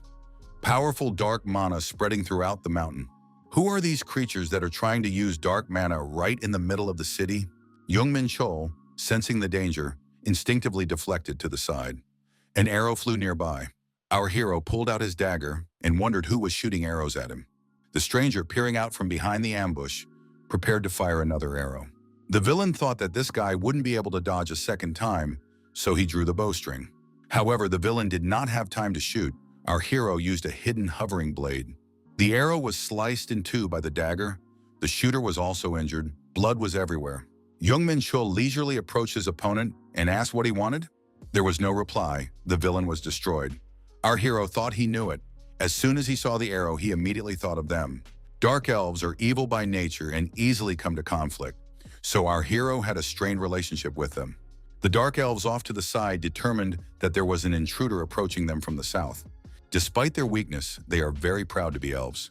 Extremely good at dark magic and archery, so fighting them in an area with obstacles is quite difficult. However, this did not concern our hero. The dark elves used magic and said that the opponent would not pass, the darkness would consume him, and he would perish in misery. However, our hero will not be intimidated. He knows all their techniques well. The protagonist applied the sweep of boundless skies and destroyed the dark elves' magical barrier. After deactivating his opponents, Jong Menchul asked what they were doing on Earth. The dark elves said they wouldn't answer. He'd rather destroy them. The elves said they served the Great One. Jong Menchul said he hears that all the time, no specifics. Jong Menchul said that he didn't expect an answer, so he will fulfill their wish and grant them doom. Jong Menchul thought that mercy was not an option in this case. If he let them live, they would take up their cause again. In the center of the magic circle in the forest clearing sat a rather strong type, a dark elf. It was a dark elf with a huge amount of mana. Could it be that all that mana belonged to him? That's very strange. Dark elves are very caring when it comes to their kin. A supreme dark elf like this would have attacked with dark lightning long ago. The reason why this elf didn't do anything was because he was preparing a spell. Jong Menchul swung his sword and said as he asked one last time, "What are they doing on this country?" Although the guy realized that he probably wouldn't wait for an answer, the elf finished the spell and said that in the name of the great demon king Deimos, the overlord would appear in this world again and wreak doom everywhere.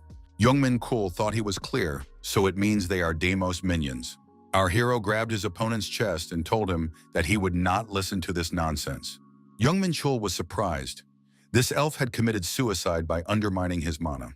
He has no right to die since he hadn't shared the information yet. Jong Menchul was furious. How dare this elf impersonate him? The phone rang, the girl answered it. The caller said it was Jong Menchul. They ran into each other during an exam. The young man then offered to pay her for his dinner sometime. The girl remembered that encounter in the dungeon. The girl said that she had to wait quite a long time for that call. Jong Menchul apologized. He hasn't had a single free minute lately. He has one question for her. The girl expressed her hope that this question would not be about her personal life. Jong Menchul said that the dark elves had come to Earth. The woman wondered how he knew about it. Our hero asked, "Is the dinner offer still on the table?" Jong Menchul couldn't calm down. How dare these scoundrels use his name? What were they up to? The dark elf was inside a magic circle that amplified mana with a certain wavelength. In other words, by itself, this circle is useless. And it looks like there are several other circles. However, it would be almost impossible to find out everything alone. Jong Menchul thought that he needed more people and more information. Fortunately, our hero has nothing to worry about, because he has an extremely helpful assistant, Verde. Verde couldn't be reached. Jong Menchul remembered because that guy had gone to the dungeon. Just when he needed help, that guy had gone to clean up the dungeon and might not be free for a while. The Hunters Association or Interstellar Alliance won't help our hero much. They might draw the wrong conclusions. In the Interstellar Alliance, he only has ties to the Yonsan branch. Jong Menchul started tearing his hair on his head. What should he do with the Dark Elves? It dawned on our hero. The Elves and the Dark Elves had the same origin. At some point, the Radical Elves joined the Pandemonium, which led to the division of the race into two parts. They consider each other sworn enemies. Jong Menchul thought, good thing he remembered Shin Yu-mi. She will definitely help him. She is a half-elf. One of her parents works at the Elven Embassy, while the other is an ordinary human. He only briefly explained the situation to her, but the girl sent a squad of elves to him without too much thought. Jong Menchul looked at his watch and thought that they should arrive any minute now. Our hero was approached by an elf and asked if he was the hunter Jong Menchul. The boy replied, "Is it from Shin Yu-mi?" The elf confirmed that it was a pleasure to meet him. His name is Griff. He was sent by the Elven Embassy. Jong Menchul thought that judging from the elusive fruit scent coming from their spiritual energy, it was safe to say that they were indeed elves. Judging by the brooch, these elves were from the lifeguard. In the elven community, the rank of an elf depends on the number of leaves on their brooch. Jong Menchul led these elves to the dark elves that were destroyed. Griff wondered, did his companion really stop the dark elves all by himself? Griff added that there are rumors that Jong Menchul was being tested with their mistress. Griff asked if they could have a sparring session. Judging from the burning eyes, this elf was serious. However, how could one think about such things in the current situation? Our hero wouldn't be the least bit surprised if it turned out that it wasn't an elf, but a bloodthirsty demon. Jong Menchul asked, shouldn't they help him deal with the aftermath of the Dark Elf invasion?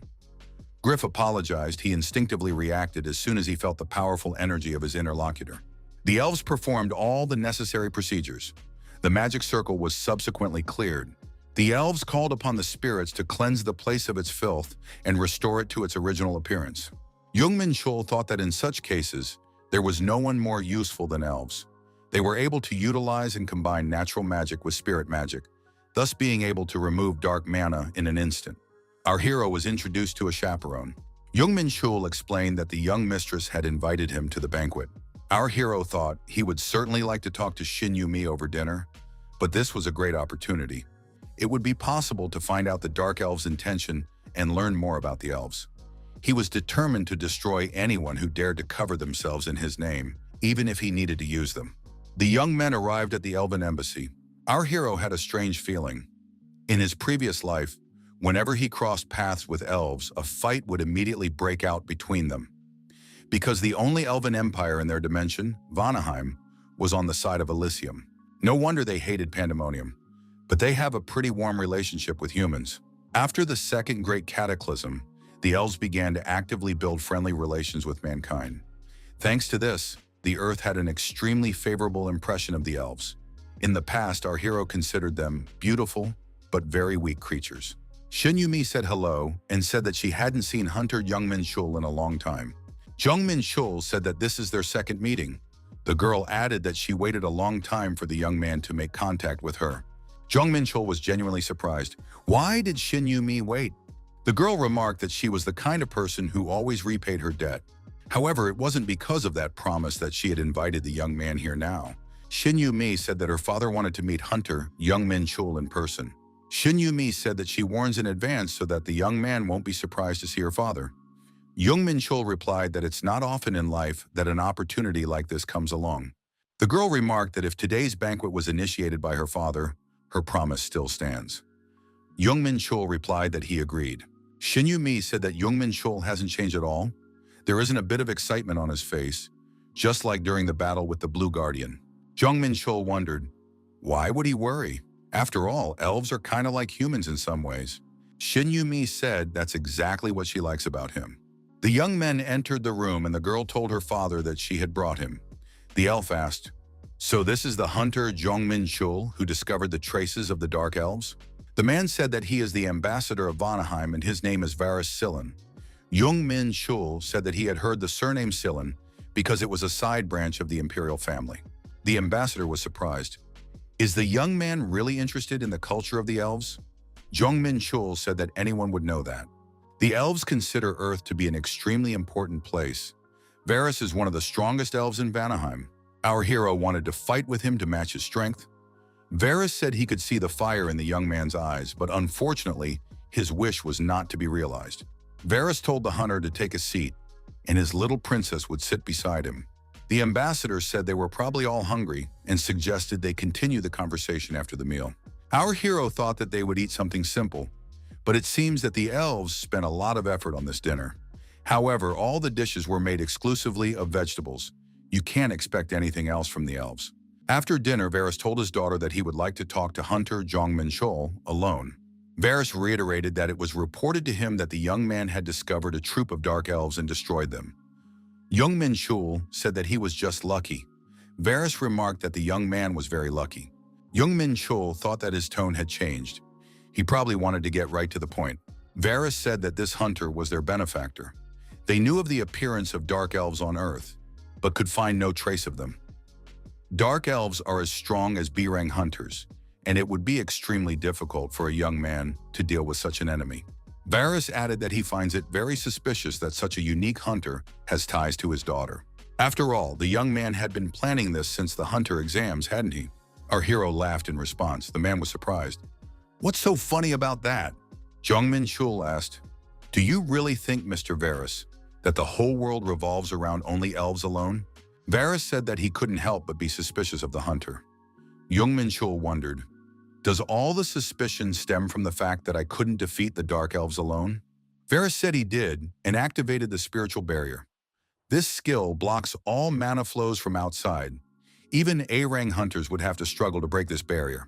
Jong Menchul wondered, is this how elves thank for kindness? He thought that was why he didn't like elves. Our hero couldn't believe that the elves thought he was a pathetic amateur. Do they really think they can catch dark elves with such pathetic methods? Varys said he would decide what to do with the young man when he received the report from the investigation team. He asked that there be no resistance. He didn't want to do that to a man who had done them a great favor. Jong Menchul thought that the investigating squad were the elves who stayed in the forest. They could use spirit magic to find out how he defeated the dark elves. Then he would be cleared of all suspicion. Right now, however, our hero was unrealistically angry. Varys said it was useless. The young man wouldn't be able to break the barrier with his strength. The protagonist used the first form of the 7 Stars demonic sword, a blade that sliced through the stars.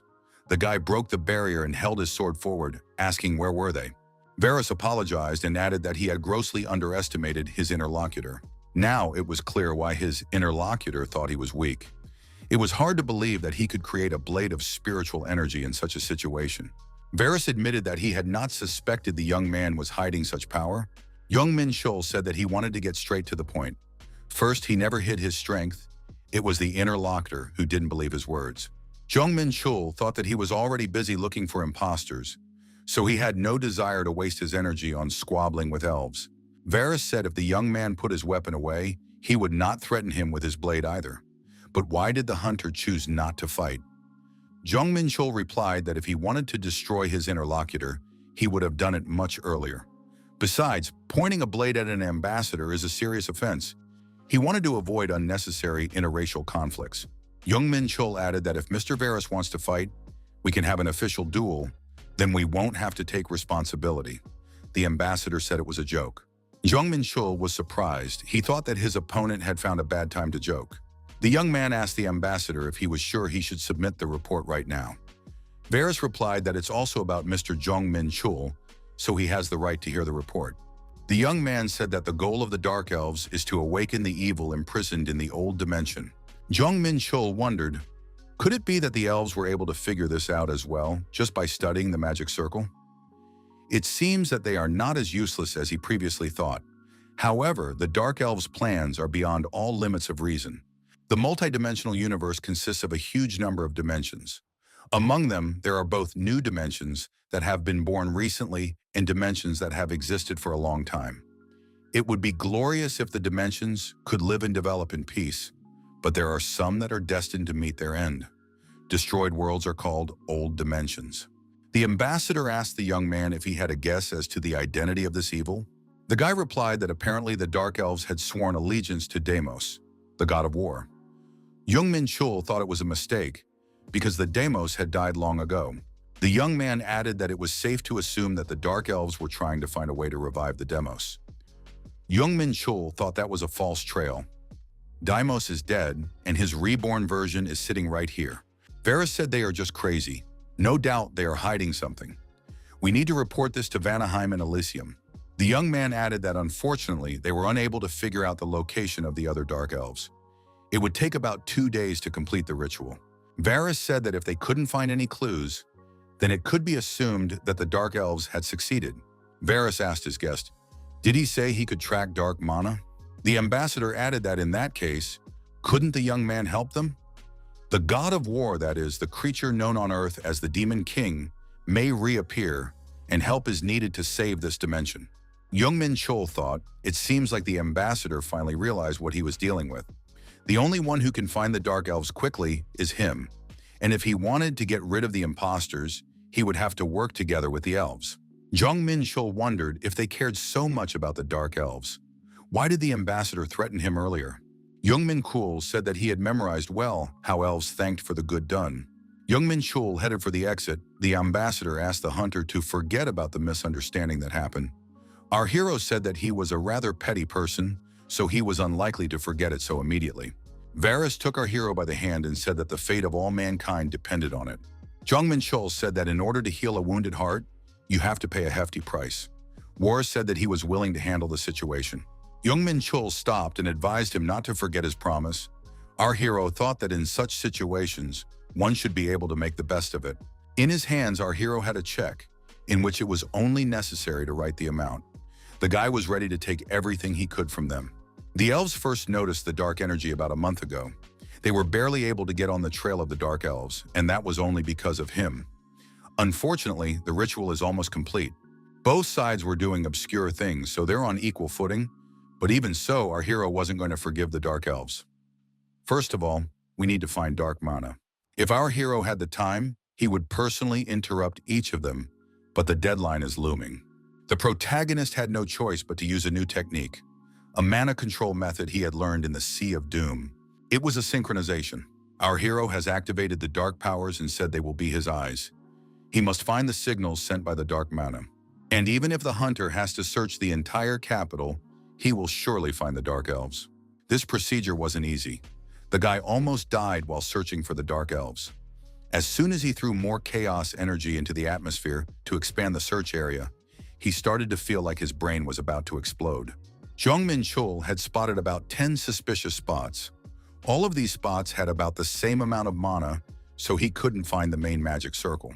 After sending the information he needed, the guy realized that the elves were waiting for his message. Our hero would like to deal with the dark elves himself, but the quest has exhausted him greatly, so now he can only use 20% of his power. You need to recover first. Nothing helps better than the flow of energy. Jong Menchul used the ancient Celestia technique to melt the peace stone. In this way, our hero was able to separate two types of energy from the peace stone: light energy and the energy of darkness. The power of chaos was increased. The effectiveness of ancient Celestia's techniques was increased. Our hero was feeling much better now. However, he noticed that he could feel the chaos energy elsewhere. Did he miss it because he was busy searching for dark mana? It was a feeling our hero was familiar with, but it's a gate breach in one of the nearby neighborhoods. This is the same energy as when the Black Gate broke through. The kobolds that came from there had the energy of chaos. Could this breakthrough be caused by the activities of the dark elves in the city? However, there is no evidence to suggest this. Our hero could not miss the chance to devour the chaos energy imprisoned in these monsters. The protagonist began to move very quickly in the right direction. The young man said that he would deal with this gate on his own. The great ritual was finished in time. Everything is happening according to his prediction. Jong Menchul crossed the gate. It looked like the breakthrough hadn't started yet. It was now clear what the dark gate looked like from the inside. There was very little mana here, not to mention he couldn't feel any life. It seemed as if this world had already been destroyed by someone. It was a world that had met its end. Most of the astral bodies had been destroyed by the war that had broken out between the gods centuries ago. Jong Menchul smiled. He thought it was customary to say bingo on such occasions. The rituals that the dark elves performed in different parts of the capital were necessary to open these dark gates. Jong Menchul sensed the appearance of a bloodthirsty monster. Jong Menchul said that it was a very warm welcome. He didn't expect his elixir followers to gather in one place to greet him. Jong Menchul met dark elves and bloodthirsty wolves. The dark elf said that this man was quite brave for a member of an inferior race. He'd gotten bored guarding those gates, so it was time to have some fun. The dark elf said that despair would consume this man and commanded the animals to pounce on his opponent. Jong Menchul laughed and said that all the villains would die today. The protagonist used the Great Palm Strike and the Lightning Emperor's destructive fist. The attacking monsters were destroyed. Dark wolves are almost no different from kobolds. C-rank monsters with B-rank characteristics. They are not difficult to deal with, so using chaos energy techniques will be a waste of energy. The Dark Elves were surprised that this man had massacred the Dark Wolves alone. The remaining beasts turned around and headed in the opposite direction. The Dark Elves called them cowardly wolves. Our hero surrounded his body with holy fire and said that none of the Dark Elves would leave here alive. Jong Menchul grabbed the Dark Wolf by the neck and lifted it above the ground. He said that he was able to absorb quite a bit of chaos energy thanks to them, and these monsters were quite juicy. Even despite the recent battle, the protagonist didn't feel any fatigue. He was even able to use martial arts while covered in holy fire. It turns out to be quite effective. Jong Menchul told the Dark Wolf that he was very grateful to them. How can he repay them for this chance? The hunter tossed the destroyed beast aside and headed towards the Dark Elf sitting in the center of the magic circle. Our hero said, whatever his opponent is doing, he advises him to stop it. if he doesn't want to end up like the others. Jong Menchul asked his rival, "Didn't he realize the situation he was in yet? All of his subordinates have already died. What is he laughing at?" The Dark Elf said his comrades followed the path of the great Deimos. They are proud of their sacrifice. Thanks to their dedication, the ritual was completed, a component in vain endeavor. Jong Menchul thought that it looked like he would have to get his fist dirty again to shut this man up. The guy asked, "What's the point of following a Deimos if it died a long time ago?" The Dark Elf said the man knows nothing. They are not following the dead god of war. The Dark Elf said, after him, and our hero heard some strange sound. The opponent raised their hands in the air and said for their overlord to come, wake up from his slumber, and plunge this world into chaos. The Dark Elf said for a human, an inferior being, to be afraid he would be unable to stand up to their lord. Jong Menchul said that it looked very strange. Jong Menchul wondered why their overlord still hadn't shown up. The Dark Elf said that it was impossible because they had done all the rituals according to his instructions. Jong Menchul wondered if this was about those magic circles. Jong Menchul, every single round. The hunter thought the elves did an excellent job. Smiling, our hero noted that it was worth it. Squatting down to his opponent, the protagonist said that he wanted to continue this conversation. Who ordered them to do this? The Dark Elf said it was the demon lord Deimos. Jong Menchul warned that he would cut off one finger every time the interlocutor talked nonsense. It was a pathetic sight. Dark elves have no concept of honor, unlike their light counterparts. Jong Menchul raised his head up and was surprised at what he saw. The guy thought he was really in trouble. The Dark Elf said he had succeeded, just like he said. Jong Menchul wondered what had happened and who was imprisoned in this dimension. From the split sky, a huge monster was descending upon the earth. These scoundrels summoned a truly terrifying creature, Fenrir, the divine beast. The creature lost its mind as a result of severe shock.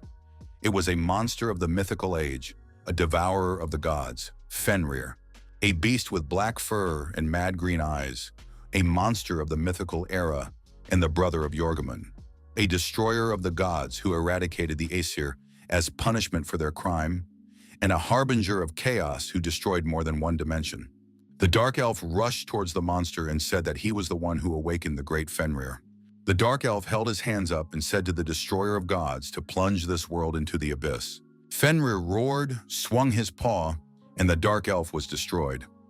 Our hero was surprised, but the monster had only swung his paw. Jong Menchul thought that something was wrong here.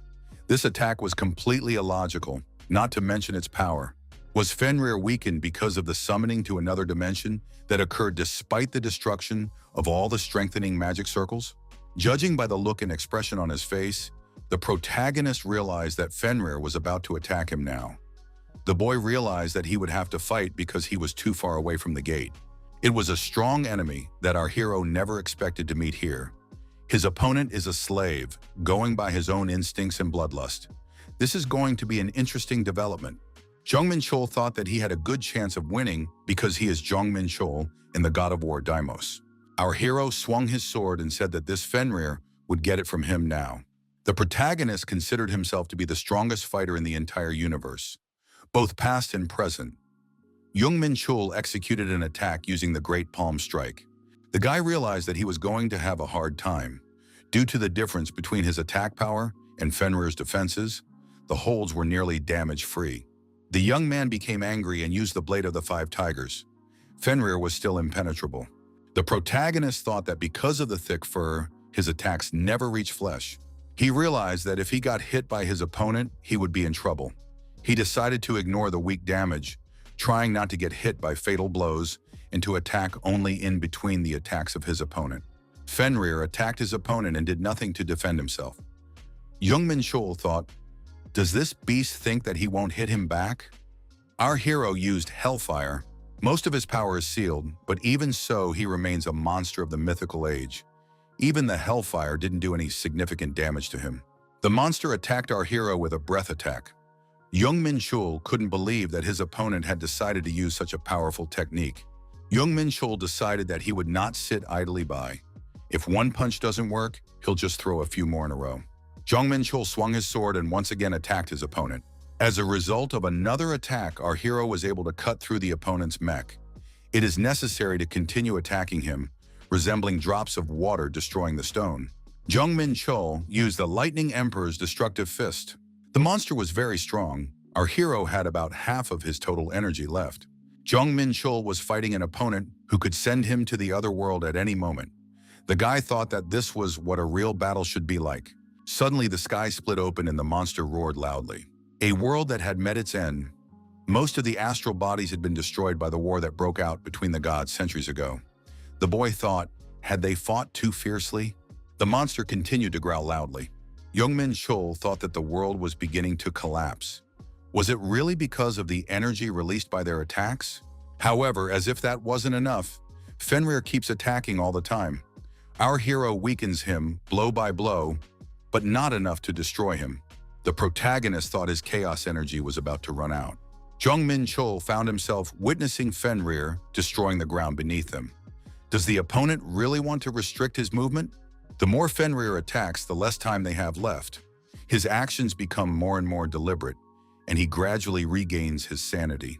Jong Menchul told his opponent that if he thought it would stop him, he was sorely mistaken. The guy could move even in the abyss. Now it's a race against time. Our hero used the seven-colored blessing. The user's energy was restored. The guy thought that even gods ruling dimensions have at least one weakness. He was sure that Fenrir was no exception. Jong Menchul advised his opponent to calm down, or else the place would be destroyed. Our hero decided to find his weakness and tie him up. Jong Menchul swung his sword and said that it was time for round 2. The cracked sky is part of the world, indicating the imminent destruction of the dimension. There are only 15 hours left. Jong Menchul thought that it looked pathetic, a god-eater and destroyer of worlds. The monster fought without the slightest dignity, like a wild beast. His eyes filled with madness. Fenrir's gaze had lost its majesty. It reminded our hero of him. He had once tried to split his body to descend to Earth, but only ended up dying at the hands of a human hero. He could not return to his original body, so he was reborn as a human. This dimension will soon be destroyed. If nothing is done, Fenrir will drift forever in the space of a ruined world. Jong Menchul attacked all the places where the monster's vital organs could be. However, the only point that had any effect was the neck. It was the monster's weak point. The protagonist used the first form of the demonic sword of the 7 stars, a blade that slices through the stars.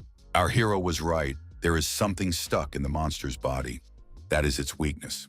The second form of the 7 stars demonic sword, the shooting star, was used. The monster was suffering catastrophic damage. Our hero didn't expect such a reaction. Was this crystal really his weakness? Jong Menchul realized that he had to finish the fight. He decided to cut off the monster's head. The boy wondered, had Fenrir's sanity returned to him? The monster asked where he was and who was he? Jong Menchul replied that he was Fenrir. Beast asked, he fought the gods, was he released to fight them? Jong Menchul said that the beast was confusing something. It devoured the strongest gods and destroyed several worlds. Fenrir repeated that he definitely fought gods. Jong Menchul asked, is he really like a god? Fenrir said that the inferior being in front of him was a human being. Jong Menchul told the beast to listen carefully. His family was destroyed by the gods while his brother, Jorgemund, took the throne of one of the 72 lords of Pandemonium. Beast asked, did Jorgemund defect to the demon side? Fenrir added that it was very strange. He couldn't remember anything. Jong Menchul thought that Fenrir didn't believe him. Jong Menchul pulled out the cape and offered the beast a look at it. Fenrir said that he could feel the power of Jorgemund. Fenrir said that it couldn't be. Jorgemund was preparing for the war with the gods with him. Jong Menchul thought that there was definitely something wrong with this beast's memory. Jong Menchul wondered, was it really the crystal he had broken that was to blame? He asked, what was the beast's last memory? Fenrir couldn't remember his last memory. Jong Menchul thought that he couldn't leave things as they were. There was nothing worse than traveling through the void between dimensions for an eternity. Jong Menchul performed the necessary transformation and thought that by doing so, he was doing the beast a favor. Fenrir asked, the man isn't angry about calling him an inferior being, is he? Then he could lower his sword and they could talk. Fenrir said that he just wants to live. Jong Menchul said that the beast was too strong, so he wouldn't lower his sword. Fenrir noticed that the gods said that too, so they chained him up and tortured him even though he didn't do anything. Fenrir said he didn't want to die. He was only fighting for his right to live. Fenrir added that he would serve the man. Jong Menchul was surprised. Is this beast really willing to serve him? A creature from the mythical era whose power was comparable to the angels of Elysium wanted to serve him? Fenrir said he was ready to say the oath of obedience. Jong Menchul thought that the monsters of the mythical era that possessed ancient magic were extremely prideful. They would rather die than agree to lick boots for survival. Our hero knows this because he has fought such monsters several times in his past life. The guy couldn't believe that one of those monsters wanted to swear allegiance to him. Jong Menchul said he agreed. Fenrir thanked and said that the man wouldn't regret it. Jong Menchul thought the beast looked very happy. The beast said he was Loki's son, Fenrir, swearing on his soul that he would serve Jong Menchul as his master. The animal jumped to its feet, wagged its tail, and thanked its master. The boy thought the animal had changed dramatically. Fenrir said that his neck was hurting a lot, so if it's okay with the man, he'll take a little break. Jong Menchul said he would help the animal now. The man used holy fire and the life-giving power penetrated the target's body. Jong Menchul remarked that the beast should not talk, or else it might get an infection. The Fenrir began to act like a dog. Jong Menchul asked if Fenrir could run. The beast replied that his legs and neck still hurt. He would most likely only be able to move after a little rest.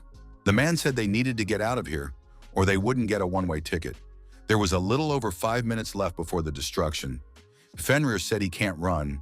The host has to think of something. Jong Menchul asked if the beast can shrink. Fenrir shrank and turned into a small poodle. Jong Menchul wondered, was he really risking his life to defeat a beast that couldn't even reach his knee? Fenrir liked it. Does this size fit a human? Jong Menchul thought that he didn't have time to complain about this appearance. Jong Menchul grabbed the dog under his armpit and started running away from the crumbling dungeon with him. Fenrir said that he doesn't like being held by men. Jong Menchul remarked that the dog could stay here and die. Our hero has approached the gate with a few steps left to take. The boy thought he had used too much energy in the fight with Fenrir. Jong Menchul turned around and saw what the end of the world looked like. Two people were sitting at a round table. On the table was a glowing orb. One of them said that the mana in this dimension was out of control. They could no longer observe what was happening. One of these people said that he could not believe. The interlocutor asked what he could not believe. He was sworn that the ritual would be successful, but look how it turned out. The interlocutor said that a little more time and strength was needed. The man said that to him these excuses are akin to a crime. No one is allowed to let him down. The interlocutor, apologizing, said it wouldn't happen again. The balloon in the middle of the table grew bigger and bigger. The flame demon told Zahid to meet the professor and help him with his next assignment. The flame demon said that he was expecting success and should not be let down again. Zahid said he knows and will not let the master down. The fire died out. The voice said that their efforts would not be in vain and that he would reward them according to their success. Now Zahid has to listen for orders. He can't believe he has to work at the behest of a pathetic man. Jong Menchul managed to escape from the dungeon, bringing his poodle with him. At the exit, our hero was already being met. The guy wondered, were they really here to meet him? Shin Yu-mi said that when they arrived, the gate was on the verge of closing. Jong Menchul replied that that was why he had to come out in a hurry. Shin Yu-mi wondered, did something terrible happen inside? Jong Menchul replied that he was fine. The girl said that they waited at the gate, preparing for the worst-case scenario, because the young man went there alone. Jong Menchul asked, was Shin Yu-mi really worried about him?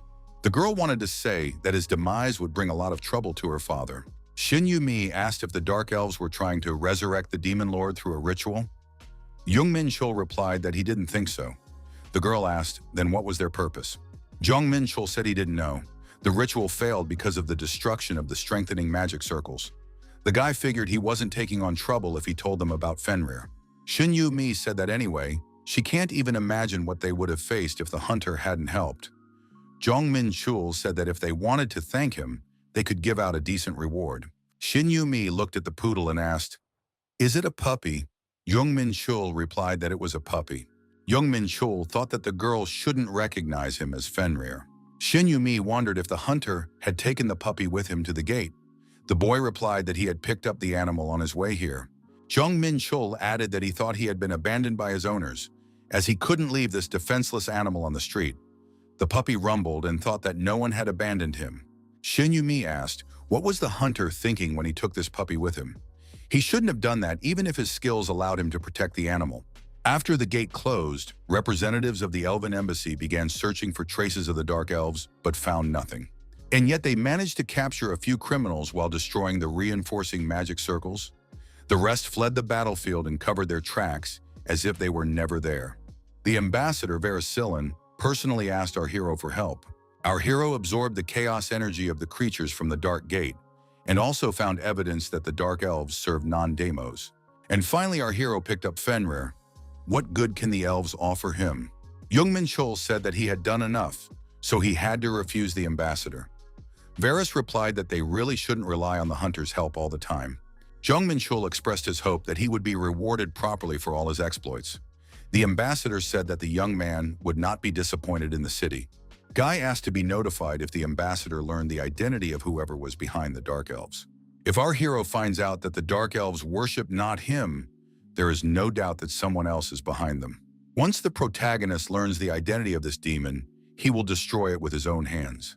Fenrir told his master that he was hungry. Jong Menchul was upset. He was the one who thought he could finally rest. Fenrir tossed aside all the food offered and said he couldn't eat it. Jong Menchul was surprised because when the puppy was asked about his preferences, he said that any food would do. The poodle noticed that he couldn't eat anything sour, spicy, or salty. It was the man's own fault for giving him inedible food. Fenrir said he didn't know what he could eat yet himself. In the past, he was always full, even though he ate nothing.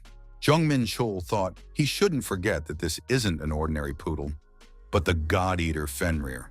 Why is his taste preferences so different from a normal dog?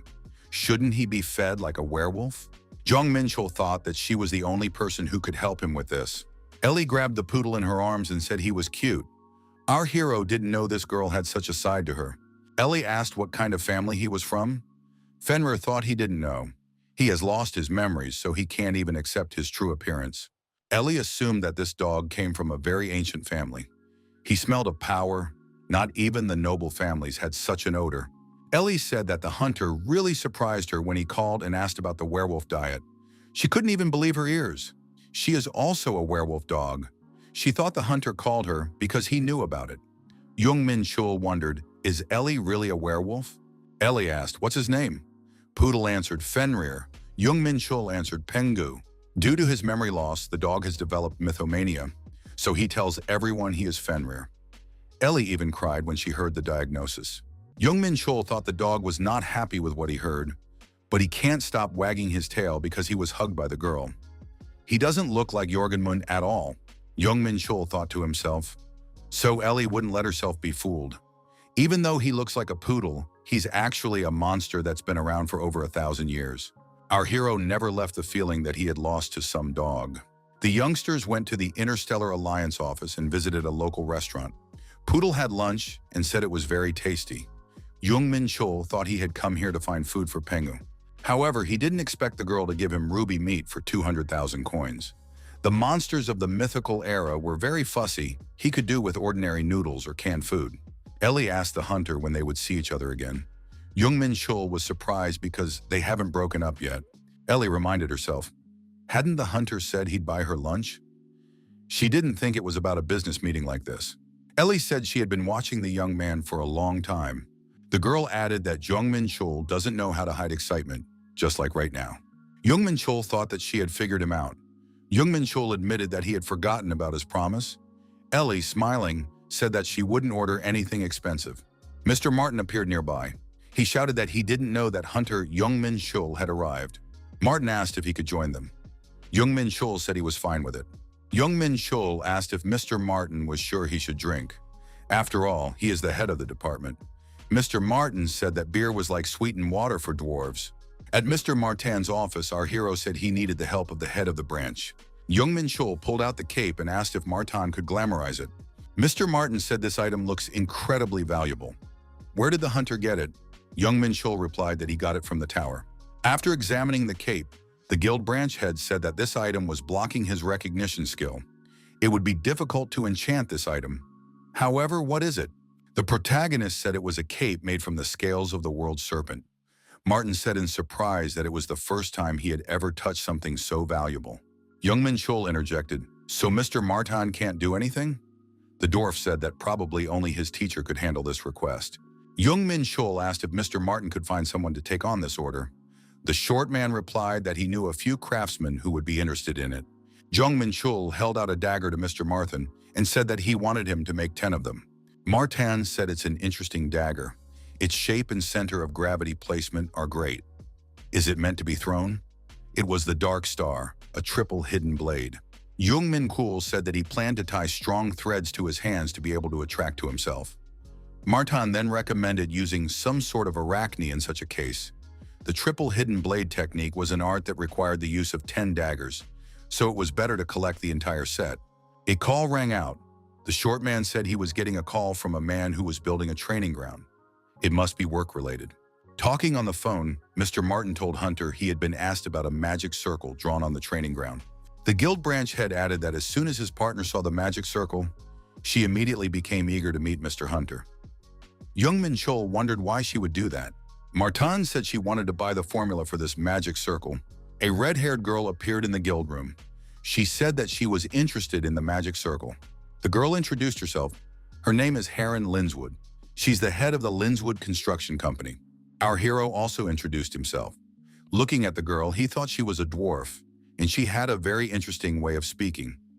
Mr. Martin said that she started her company because she didn't want to work for the Interstellar Alliance. Dwarves are a race that specializes in crafting items, just like the dwarves. However, there is one small difference between the two. Dwarves are engineers by nature, while dwarves are more scientists. Heron asked the hunter, Jong Menchul, was he the one who drew that magic circle? Our hero nodded affirmatively. Delightedly said that no one on Earth has the knowledge for such a thing. This magic circle consists of 18 rune words. However, if you look closely, you will notice runes that are only used by celestial creatures. Jong Menchul thought Heron wondered how he, a human, was able to use runes that only angels and demons knew about. The hunter asked his interlocutor if she knew what the circle was for. Heron replied that all the runes are inscribed on one side of the circle. It's a formula for concentrating mana. In other words, the circle collects the surrounding mana. Jong Menchul said that impressed him. Now he understands why Mr. Martin works with Ms. Linswood. The girl bragged that she's 10 times better at her job than this bearded guy. Heron Linswood tells the protagonist that she wants him to teach her the heavenly runes. Jong Menchul refused. The girl wouldn't be able to learn them with teacher training. To control the runes, one must have a predisposition on a spiritual level. Heron was surprised, but after all, her interlocutor was human. The language of celestial runes is a special power that can only be used by spiritually advanced creatures. Even if our hero agrees, she is unlikely to be able to control this power. However, people who know their business are attracted to it. Jong Menchul took out a magic sword and showed his companions. Finding celestial runes among 18 ordinary runes was an extremely impressive result. The girl thought, does he really want to destroy her because she found out he wasn't human? Jong Menchul drew a magic circle on the floor with his sword and told Heron Linswood to let mana flow through that circle. It would be enough to pass through. Heron said that the dwarves were too weak, so they were willing to do whatever they were ordered to do. Jong Menchul thought that this was a six-formation trap, a technique passed down from generation to generation in one of the most famous families in the martial arts continent, the Chagall family. Our hero is able to shut off his senses whenever. Right now they have lost their sight, but over time they will be paralyzed in all 5 senses. The circle must be erased before that happens. Mr. Martin and Heron shouted they began to see again. Jong Menchul asked if Heron Linswood could tell him how this circle worked. The girl shook her head negatively. Jong Menchul thought that this girl reminded him of something when he was young. The guy said it was a trap. Heron asked, why did the hunter show her this technique? Before our hero was willing to do anything to become stronger, so he knows how to treat the girl, he will fulfill her wish. Jong Menchul said that he wants Heron to help him. If she can't learn the heavenly runes, he should just teach her something else. Dwarves are a race living in peace and harmony due to their exceptional knowledge of magic. In exchange for a quiet existence, they gave up their ambitions. However, Heron Linswood once declared that she was fed up with this boring life. This girl was different. She gravitated toward new knowledge and material wealth, so the other dwarves thought she was strange. Heron said she would leave this city for the edge of the world and find her own adventure. Life on her home planet could not satisfy her curiosity and craving for money. Taking advantage of her exceptional knowledge of magical artifacts, she was able to get a job with the Interstellar Alliance. Heron thought there was still room to grow. her ambitions were still unfulfilled. One day, one distant dimension stirred like the sea in a storm. It was the site of the Tower of Trials, built to resolve the conflict between Elysium and Pandemonium. A neutral zone that suited both sides. Haran said that this was her chance. The Earth attracted this girl. Mr. Martin wondered why Haran had left the company. After all, things were going well. The girl replied that she wanted to satisfy her ambitions. She never runs away from problems, so she trusted her intuition and left the Interstellar Union. Soon Linz would realize that Earth was far behind in terms of technological development. So she started her own company, using the money she earned while working for the Interstellar Alliance. The girl used her knowledge of magic and applied it to the construction industry. This greatly accelerated the process of building construction. In addition, the use of magic circles allowed people to learn the ins and outs of magic, and because of this, her business took off. Haran had once said that her knowledge wasn't enough. She realized that she had reached her limit when she had competitors like the fast-growing Interstellar Union. At some point while working alongside Martin, Haran discovered an incredible magic circle. So she immediately wanted to meet its creator, wanting to learn the runic language. After our hero told the girl that he wanted her to help him, she herself, without expecting it, received an extremely tempting offer. Circle Trap. Haran, with her vast knowledge of magical artifacts, was faced with a technology that was beyond her comprehension. The girl thought that if she learned how to do this, she would be able to break away from the competition in a big way. She didn't have a single reason to refuse Jong Menchul. Jong Menchul thought that now he wouldn't have to worry about money since he had a contract with Haran Lindswood. The first condition of the contract was a fee. Jong Menchul will teach the girl how to use the circle trap, which is only described in legends, and in return, she will pay him a fee for each construction using this technique. Our hero is the only one who knows how to use the circle trap. The martial arts continent didn't last long. The inhabitants of that world were skilled in the use of internal energy, but were unable to excel in other areas. In addition, they had little interaction with the inhabitants of other dimensions. The fact that our hero was able to visit this place was a true miracle. Jong Menchul thought that it would be a good idea to use trap circles in construction. They are as effective as magic, but they work on a completely different principle. The second condition is confidentiality. Haran is forbidden to reveal his true identity. Jong Menchul thought that the bigger the Lindswood Construction Company became, the richer he would become. And if it went bankrupt, he wouldn't lose anything. In the past, our hero has met a couple of people with a fire in their eyes like Haran. She walks confidently towards her goal. It is her ambition that will make her rise from her knees each time until she reaches her goal. Haran has the eyes of a person who goes for her dreams no matter what. In the process of negotiations, the girl got an investor, the Interstellar Union. Our hero was just giving Haran Lindswood a little nudge forward. The contract was done, and that's excellent. Haran Lindswood said to Mr. Jong Menchul to teach her how to use the trap circle as soon as possible. Jong Menchul said that they would look into it after the auction ended. The girl wondered, why wait so long? Our hero replied that he had something he needed to take care of. He had another very important thing to deal with. It was the training of ancient Celestia's techniques. He had spent a lot of money on the training ground, but never used it for its intended purpose. The energy he absorbed was only a fraction of what he could actually use. If he didn't get his act together, he wouldn't be able to know when the peace stone was empty. There are 10 days left until the auction. If our hero can process the energy of the peace stone with the ancient Celestia's techniques and absorb it, that would be great. In that case, the microcosm inside his head would come closer to the ideal. It's been 10 days of intense training. The protagonist activated the characterization window. They more than doubled compared to last month. He could even compete with A-rank hunters now. The chaos energy had reached a decent level. Ancient Celestia's techniques and holy fire utilize chaos energy. So theoretically, our hero is able to fight 2 or 3 A-rank hunters at the same time without any problems. Jong Menchul regretted that he hadn't been able to raise his level after this period. Now was the time to do it. Fenrir said that Master's aura had become much stronger. Jong Menchul was surprised. Could the dog really feel her? Fenrir remarked that you might not be able to tell, but he has a dog's nose. Jong Menchul replied that Fenrir is literally a dog anyway. Jong Menchul thought that Fenrir's characteristics were still limited even after such a long time. The dog said that Master stinks. Our hero thought that this dog was strong enough as it was, but he wanted to return it to its former glory as an eater of the gods. Fenrir told the man to take a bath first before petting him. Jong Menchul thought that he would still have to go take a shower if he was going to participate in the auction. Arriving at the auction, our hero wondered why he should be greeted by someone other than the auction venue. Jong Menchul wondered why Ellie was here. Doesn't she have something to do? The girl replied that she was here to meet their dear customer.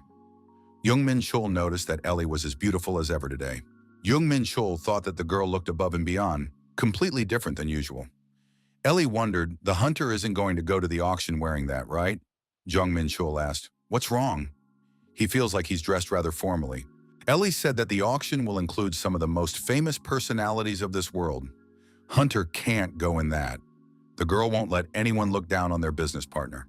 Ellie brought our hero to the right place and told him that this gentleman needed to be cleaned up immediately. The specialist said that if Ellie asked for it, they would do it quickly. Jong Menchul said that he had never had any makeup done before. Ellie saw the companion and said that they really say a man is met by his clothes. The guy wondered, when did Ellie have time to prepare a formal outfit? The girl said that she had specifically tailored this suit to the hunter's dimensions in advance, just in case. Jong Menchul thought that he had never told her about his size. Did she really find out about them just by looking at him? Ellie said she had to go. The companion wondered, wouldn't they be going together? The girl said she was very busy. She barely managed to find time to meet the hunter.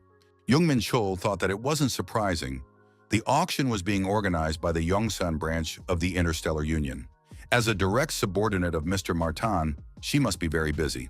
Jong Menchul told the girl that she looks great in that dress. Ellie looked back and wondered what had gotten into the hunter. After all, she looked great in any outfit. Jong Menchul thought that the girl really looked different in that dress. Walking around the hall, the protagonist thought, is this really the place where the auction was being held? It looked more like some kind of banquet. Many famous people were gathered here, actors, politicians, and others. Our hero looked at the girl in red and thought, who is she? The girl held out a business card and introduced herself. She was Cheon Ji-young. The protagonist said his name in response and thought he had seen her somewhere before. Hearing the girl's name, the guy realized that he definitely knew her. Cheon Ji-young. After all, that's the head of the Divine Guild, one of the 3 largest guilds in the entire country. This guild is directly under the Divine Group, the largest corporation in the country. She is the youngest daughter of the head of Cheon Yusung Corporation and part-time founder of the guild. Jong Menchul said that he didn't even recognize the girl at first. Cheon Ji-young asked, but did he recognize her now? Jong Menchul thought that Divine Group was a powerful corporation, but only in this country. There are several corporations in the world that have more prestige than this one. However, our hero had no reason to be rude to the girl. Cheon Ji-young said that they had wanted to invite a hunter to their guild for a long time. She finally got the chance to meet him. The girl added that she had called the person she was talking to several times, but all to no avail. Jong Menchul was surprised. Did this girl really call him? Cheon Ji-young said that it was right after the hunter passed the exam. At that time, our hero's phone was ringing off the hook, so he didn't pay much attention to it. Jong Menchul said he had to go. The girl suggested that the guy might stay a little longer. Jong Menchul looked around and wondered, when had so many people managed to gather here? All these people were looking at him and Cheon Ji-young. However, the guy didn't want to attract unnecessary attention. Did they really all come to talk to him? The girl suggested that Jong Menchul doesn't quite understand what's going on here. Right now, the young man is considered to be a real troublemaker. The young man outshone all the other participants with his performance. In addition, he won first place despite the fact that members of the largest guilds in the country participated in the exam. The girl added that Jong Menchul has wreaked havoc on the entire hunting community. Jong Menchul said that he's not going to join guilds. Cheon Ji-young replied that she knows, so she's not suggesting anything like that. However, she can't vouch for the others. Jong Menchul wondered, why on earth did the girl start this conversation? Cheon Ji-young replied that she would like to build a buddy relationship with hunter Jong Menchul. Jong Menchul thought, is this really all because he got first place in the exam? That seems like a weak reason. The girl said she came across a video of him fighting a blue guardian. As soon as she saw this video, she immediately realized that Jong Menchul would become the strongest hunter in the country. Jong Menchul thought that back then, he was a beginner who had just started learning martial arts. Did she really see his potential and draw conclusions just by looking at that video? Cheon-ji-young stated that she would like to be friends with the strongest hunter in the country. Jong Menchul thought that this girl was far from an ordinary person. Jong Menchul told the interviewer that she was wrong. Jong Menchul said that she will be the strongest hunter in the country. He will also become the best hunter in the world. Our hero thought that this girl had great intuition. Cheon-ji-young smiled and the interlocutor asked, "She wasn't laughing at him, was she?" In this girl's gaze, you can see the firm self-confidence and pride in her strength. There is no fear or false flattery in Cheon-ji-young's words. She said that in that case, she wants to become the friend of the best hunter in the whole world. A loudspeaker announced that the auction was about to begin, and all guests were asked to proceed to their seats. The young man told the young lady that there wasn't much time left before the auction and offered to walk her to the VIP box. Cheon-ji-young tells the hunter that she hopes to meet him in the near future. Jong Menchul gave the girl a glance and remained standing with his dog in the middle of the empty hall. Fenrir said that this girl was beautiful, just like Ellie. Jong Menchul was surprised. Is it really that important? The dog added that words and actions are different things. There are always a lot of beautiful women next to that person. At the entrance, our hero was asked to show an invitation. The guard checked the invitation and scanned the protagonist's identity. Jong Menchul wondered why the security here was so tight. The guard also scanned Fenrir. The man was asked to put on a mask before entering the hall. The boy thought that the Interstellar Alliance had gone to a lot of trouble organizing this auction. Our hero decided to take the mask of a bald lion. The system reported that the illusion effect was activated and the lion illusion was applied. The dog turned out to be wearing a mask too, although he said that he didn't like such tight things. Jong Menchul said that if Fenrir was without a mask, then everyone would reveal the identity of his master. The young men took their seats in the auction hall. Fenrir noticed that there were a lot of people here. Mr. Martin gave a presentation and tentatively introduced himself to those in attendance. He thanked everyone for taking the time to attend this modest auction. Jong Menchul wondered why Mr. Martin looked so excited. Had everyone really come to watch the insecure dwarf try to overcome his stage fright? Ellie came on stage and thanked everyone for waiting. As he left the stage, the branch head thought that the hunter, Jong Menchul, was laughing at him right now. Fenrir said that Ellie was a beauty. The man remarked that they were not allowed to talk until the end of the auction. Our hero saw the list of items long before the auction began. The list included the Guardian's bracelet, the blade of the Nameless One, and the egg of cockatrice. Ellie announced the sale of another item for 2,100,000 green coins. Jong Menchul thought that there was nothing he needed among the items. Mr. Martin's items are much better than this. It will be much more profitable to order equipment from the short man than to buy it here. Ellie offered another item, an unknown shard. It is a mythical item dropped after the death of the gate boss of rank B drank a key.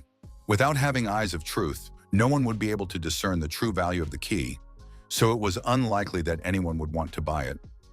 Ellie announced that the key was sold to guest number 55, the only person who bid. Jong Menchul thought that was a good start. The hostess announced that it was time to sell 10 kilograms of mithril and 5 kilograms of orichalcum. Jong Menchul thought that the main course, the ore needed to improve the Dark Star, had appeared. Intensive bidding began. There were a lot of people willing to purchase this lot. Our hero decided not to beat around the bush and offered twice as much. The hostess announced that guest number 55 had doubled the bet. The bidding continued. The price went up another 10%. Jong Menchul wondered, what kind of blue dog is this? Jong Menchul couldn't believe it. Was this contestant really challenging him? Bald Lion doubled the bet again. Guest number 79 raised the rate again at 10%. Bald Lion increased the bet by 1.5 times. Blue Dog added 10%. Ellie announced that the current bid was 13 million green coins. Jong Menchul wondered if Ellie was getting too excited about his emptying wallet. Jong Menchul decided that it was time for a blank check. The ambassador said that if Hunter Jong Menchul needed another blank check, they were willing to accept his help. Bald Lion raised the rate by 10%.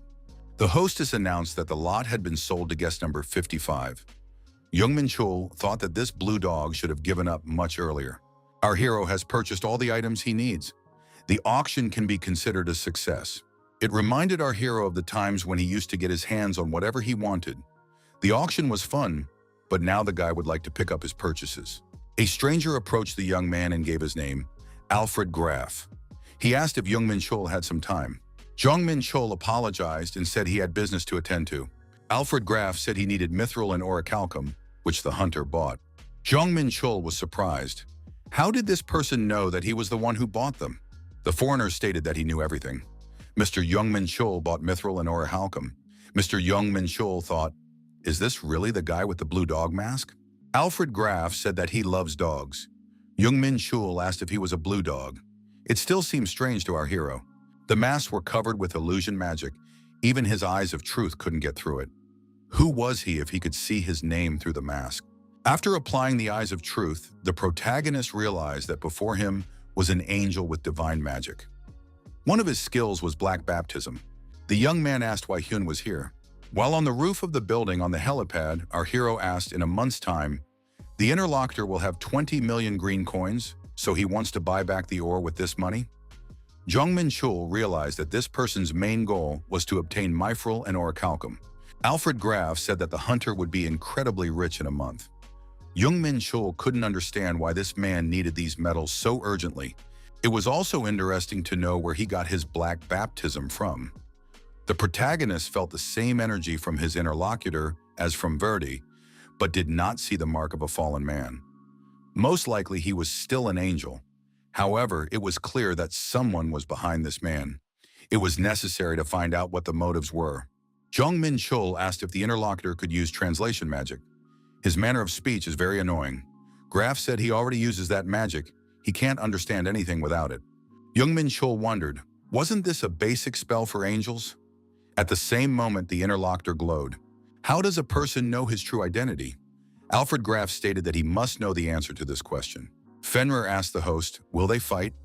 Jong Menchul stated that he doesn't know. He has a lot of questions, so he needs his opponent alive. Jong Menchul told the angel to take a closer look and not to be foolish.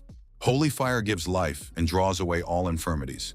If the interlocutor is really an angel, he must recognize his authority. The protagonist wondered, does the child not recognize him? The holy fire was activated. Alfred Graf bowed, resting his head on the ground, and said that he welcomed one of the 7 strongest angels, Mr. Michael. Jong Menchul said to start with the angel to moderate his energy. Jong Menchul said for Alfred Graf to raise his head. The interlocutor replied that he had no right to talk to the gentleman face to face. Jong Menchul asked, probably wondering how the angel ended up in this world. Our hero said, the truth is that Elysium has been infiltrated by infidels.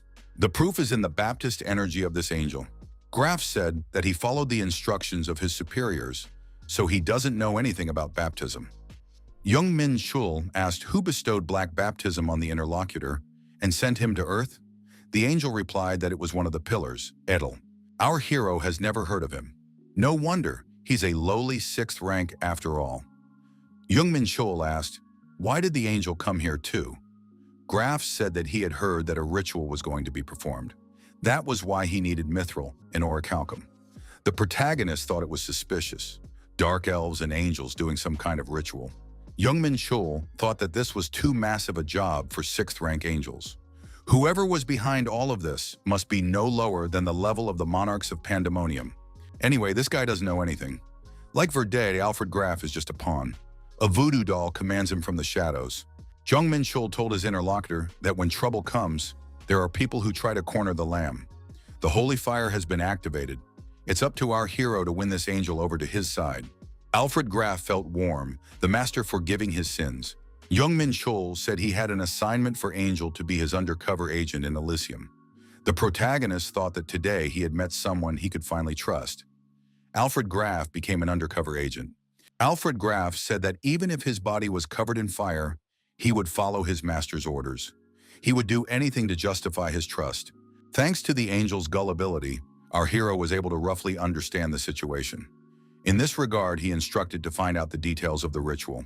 Whoever is behind this, the protagonist won't let his willy on earth. Jong Menchul told the dog that they were going to pick up their purchases. Fenrir thought that his master was definitely not an angel. Mr. Martin said that hunter Jong Menchul got everything he wanted. The hunter said that the head of the guild branch was only helping to fill his wallet.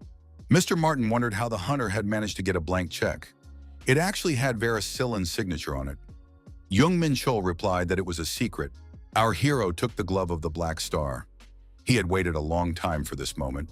For now, the metals he had paid for belonged to him. Jong Menchul thought that the glove should absorb everything. The short man was frightened. What is Mr. Hunter doing? It looked like the Black Star was very hungry. After all, it was devouring metal so greedily. Jong Menchul thought that his Fenrir was quite the gourmet, but the Black Star wasn't so picky. Mr. Martin was very frightened when he saw that the metals were gone. In fact, they had been absorbed by the glove. Our hero stated that he had thus unlocked the second level. If our hero could only create weapons from his memories, then it is left to him to hone his handling of them to perfection. The Black Star is a black blade of vengeance. The second level elevated the Black Star to only a unique rank. Jong Menchul thought that this was quite enough. As long as our hero can recreate weapons for each martial art, his strength will only increase. Jong Menchul turned to Mr. Martin. He would like to take the order for the gate. The hunter asked the short man to find something closer. When you get a new weapon, the first thing to do is to try it out in battle. The next day came. The gateway to Fangju, Shoksongmyeong, a rang in the rainforest. A huge orc with unique abilities shouted loudly. It was a forest tyrant, a skilled hunter, a digger with skills of monstrous strength. Jong Menchul asked who wanted to snack on them and used the Black Star Titanic Gauntlet against the monster. The Lightning Emperor's destructive fist was applied. Jong Menchul was ahead of his squad and pounced on the other monsters. Our hero knew that breaking the second seal was worth it. He liked the excellent work of this artifact. The commander of the support squad couldn't believe that it was even possible. The hunters remarked that it was the first time they had ever touched such tough flesh of a destroyed monster. Fenrir asked his host if he could eat this orc's soul. Jong Menchul asked in response, "Can you do it?" The dog replied that he could. The consciousness left the orc, but the soul remained in the body. Soul absorption is a unique skill possessed by some demons of pandemonium. By devouring the souls of fallen foes, they grow stronger, overcoming the limits of their bodies. But if the negative emotions have not left the soul, its absorption may be accompanied by some side effects. If evil consumes a person's soul, they lose touch with the world and begin to deteriorate from the inside out. Jong Menchul said that the dog could proceed. Fenrir thanked the food and began to devour the monster's soul. The support squad sensed the monster's soul and mana absorption and wondered what was going on. Fenrir, using his demonic mana, absorbed the soul of the dead orc. The people around him flinched. Fenrir told his master that his seal had weakened. However, our hero disagreed. The dog's characteristics had increased, albeit slightly. Jong Menchul thought, no matter what he did, he couldn't succeed in breaking the seal. The Fenrir said he wanted more. Our hero realized that all this dog needed was to devour souls. Jong Menchul thought that if that was the case, he could easily bring Fenrir back to his former glory. Our hero said he would get the poodle a lot of food. Hovering hidden black star blades, bloodthirsty orcs glaring insatiably at the hunters who had invaded their territory without warning. One of the orcs roared loudly and said, releasing demonic energy to destroy this man. The orc activated a fireball and aimed it at his opponent. Jong Menchul thought that if this fireball reached Earth, this place would turn into hell. It is necessary to destroy it before that happens. The protagonist used the Blue Dragon Black Star Blade. Our hero unleashed the Blue Dragon's fury on the opponent's fireball. The monster did not expect that his fireball could be deactivated and would not reach its target. Jong Menchul, swinging his sword, approached his opponent. Jong Menchul used and activated the Emperor's sword skill. The monster had no chance of escape. Our hero, exerting the strongest pressure, delivered a slashing blow to the monster's body. The monster screamed and was then dismembered into 2 pieces. The protagonist said, "One is ready." The support squad leader told the hunter that the other monster had maintained its distance. It was necessary to be vigilant. Jong Menchul looked around and saw Fenrir approaching him. But what is the puppy doing here? Fenrir raised his head and, like a true demonic monster, roared loudly. The support squad was surprised and frightened. No one expected such actions from a small poodle. Fenrir turned into a true monster and asked, "How dare this lowly orc attack these people in his presence?" The orc screamed even louder and uttered only one word, "Berserk!" Fenrir growled for the monster to be silent immediately and sank his teeth into it. Fenrir tore off some of the monster's flesh and swallowed it. The orc fell to the ground, blood gushing from the wound. Fenrir shouted that it was disgusting. Ruby meat was 1,000,000 times better. He sprinted away from the orc's body. The orc shouted that this monster was too strong. Jong Menchul wondered, where was this monster going? Our hero grabbed the monster by the head and delivered a staggering blow with his unique gauntlet. The Lightning Emperor's destructive fist was applied. The support squad commander was surprised. Even orcs could run away in fear. Jong Menchul said that this was to be expected from A-rank monsters. Fenrir turned back into a poodle and asked his master, "Is he good?" Jong Menchul replied, "Why did the dog do that? After all, orcs aren't even a warm-up for him." Fenrir wondered, why didn't the man deal with him himself? Jong Menchul said he was joking. Fenrir can continue to keep protecting people. Our hero thought, if it wasn't for this dog, someone could have gotten hurt. This is an A-rank dungeon, so by the looks of it, the protagonist is going to have to go all out. The monster said that he couldn't believe that a human had gotten to the king. However, a human like him is not a hindrance to them. It was the boss, the two-headed ogre. Jong Menchul wondered, did this monster really think he was a king? Jong Menchul laughed and said that he was allergic to nonsense. The monster shouted that he was the real king of the ogres. How dare this man be rude to the king? He doesn't know what ethics and subordination are. The monster said that he would crush that person. Jong Menchul showed his finger to his opponent and asked, does he have enough strength? The ogre king said he would tear this man apart and then devour him. A shockwave was applied. Jong Menchul thought, what an incredible amount of energy is being released. This skill doesn't require any skill. They just want to crush him with force. Our hero applied the Black Star Blue Dragon Blade. After that, the Blade of the Five Tigers. The protagonist decided to shatter this shockwave. Jong Menchul activated the Black Star Snake Whip and struck his opponent. After breaking the barrier of the second seal, the Black Star became capable of enhancing its master's martial arts. The hunter used the Seven-Star Sword. Jong Menchul realized that yet he was still too slow. More training was needed. Our hero jumped over the monster and swung his sword and said he was about to show him how to cut kings properly. This monster will be a stepping stone to our hero's power. The gate to Fangju, Choksongmyeong. Hunters are yawning as they wait for the monsters to appear. The young man wondered if his colleague was nervous. After all, this was their first mission to guard the gate. The hunter said that there was no need to be nervous. They could relax. These gates had only recently appeared. Even if they were ignored, there would hardly be a breakthrough here in the next 2 days. A colleague asked what would happen if there was a force majeure. The hunter said that in that case we would have to run away. The hunter stated that the thing to fear was that they would have to stay here until late at night, but not that there would be monsters. The young man stated that he had received a message from the group, but they had only recently entered there. It was assumed that the colleagues went there for reconnaissance. It's not surprising since the hunter Jong Menchul is the only one who can fight, so they'll have to stay here late. However, the support squad returned. The young man asked the commander if they were tired. The commander replied that they were not tired. The hunter asked what time the next gate entry would be scheduled. The support squad leader said that they had already finished everything. It should be reported to the association. Hunter Jong Menchul is too strong. But it's still very surprising. How can you defend an A-rank gate alone? The hunters guarding the gate noticed that the gate was already closing. Fenrir said that the souls were very tasty. The sweep only took 2 hours. Jong Menchul used the body of a two-headed ogre as a training dummy. His lifeless body collapsed to the ground when he had almost mastered the Black Star techniques. Our hero awakened the memories of Deimos, the god of war, stored deep within his soul while in the body of an ordinary man. Jong Menchul. It was much more effective than practicing with himself. Jong Menchul thought that he had cleared the gate much faster than he had planned and had even gained a new level. Absorbing the Peace Stone, training in the Sea of Doom, and overcoming the second level of the seal, maybe it was because of this that our hero was able to become strong in such a short time. Also, we can't forget about Fenrir.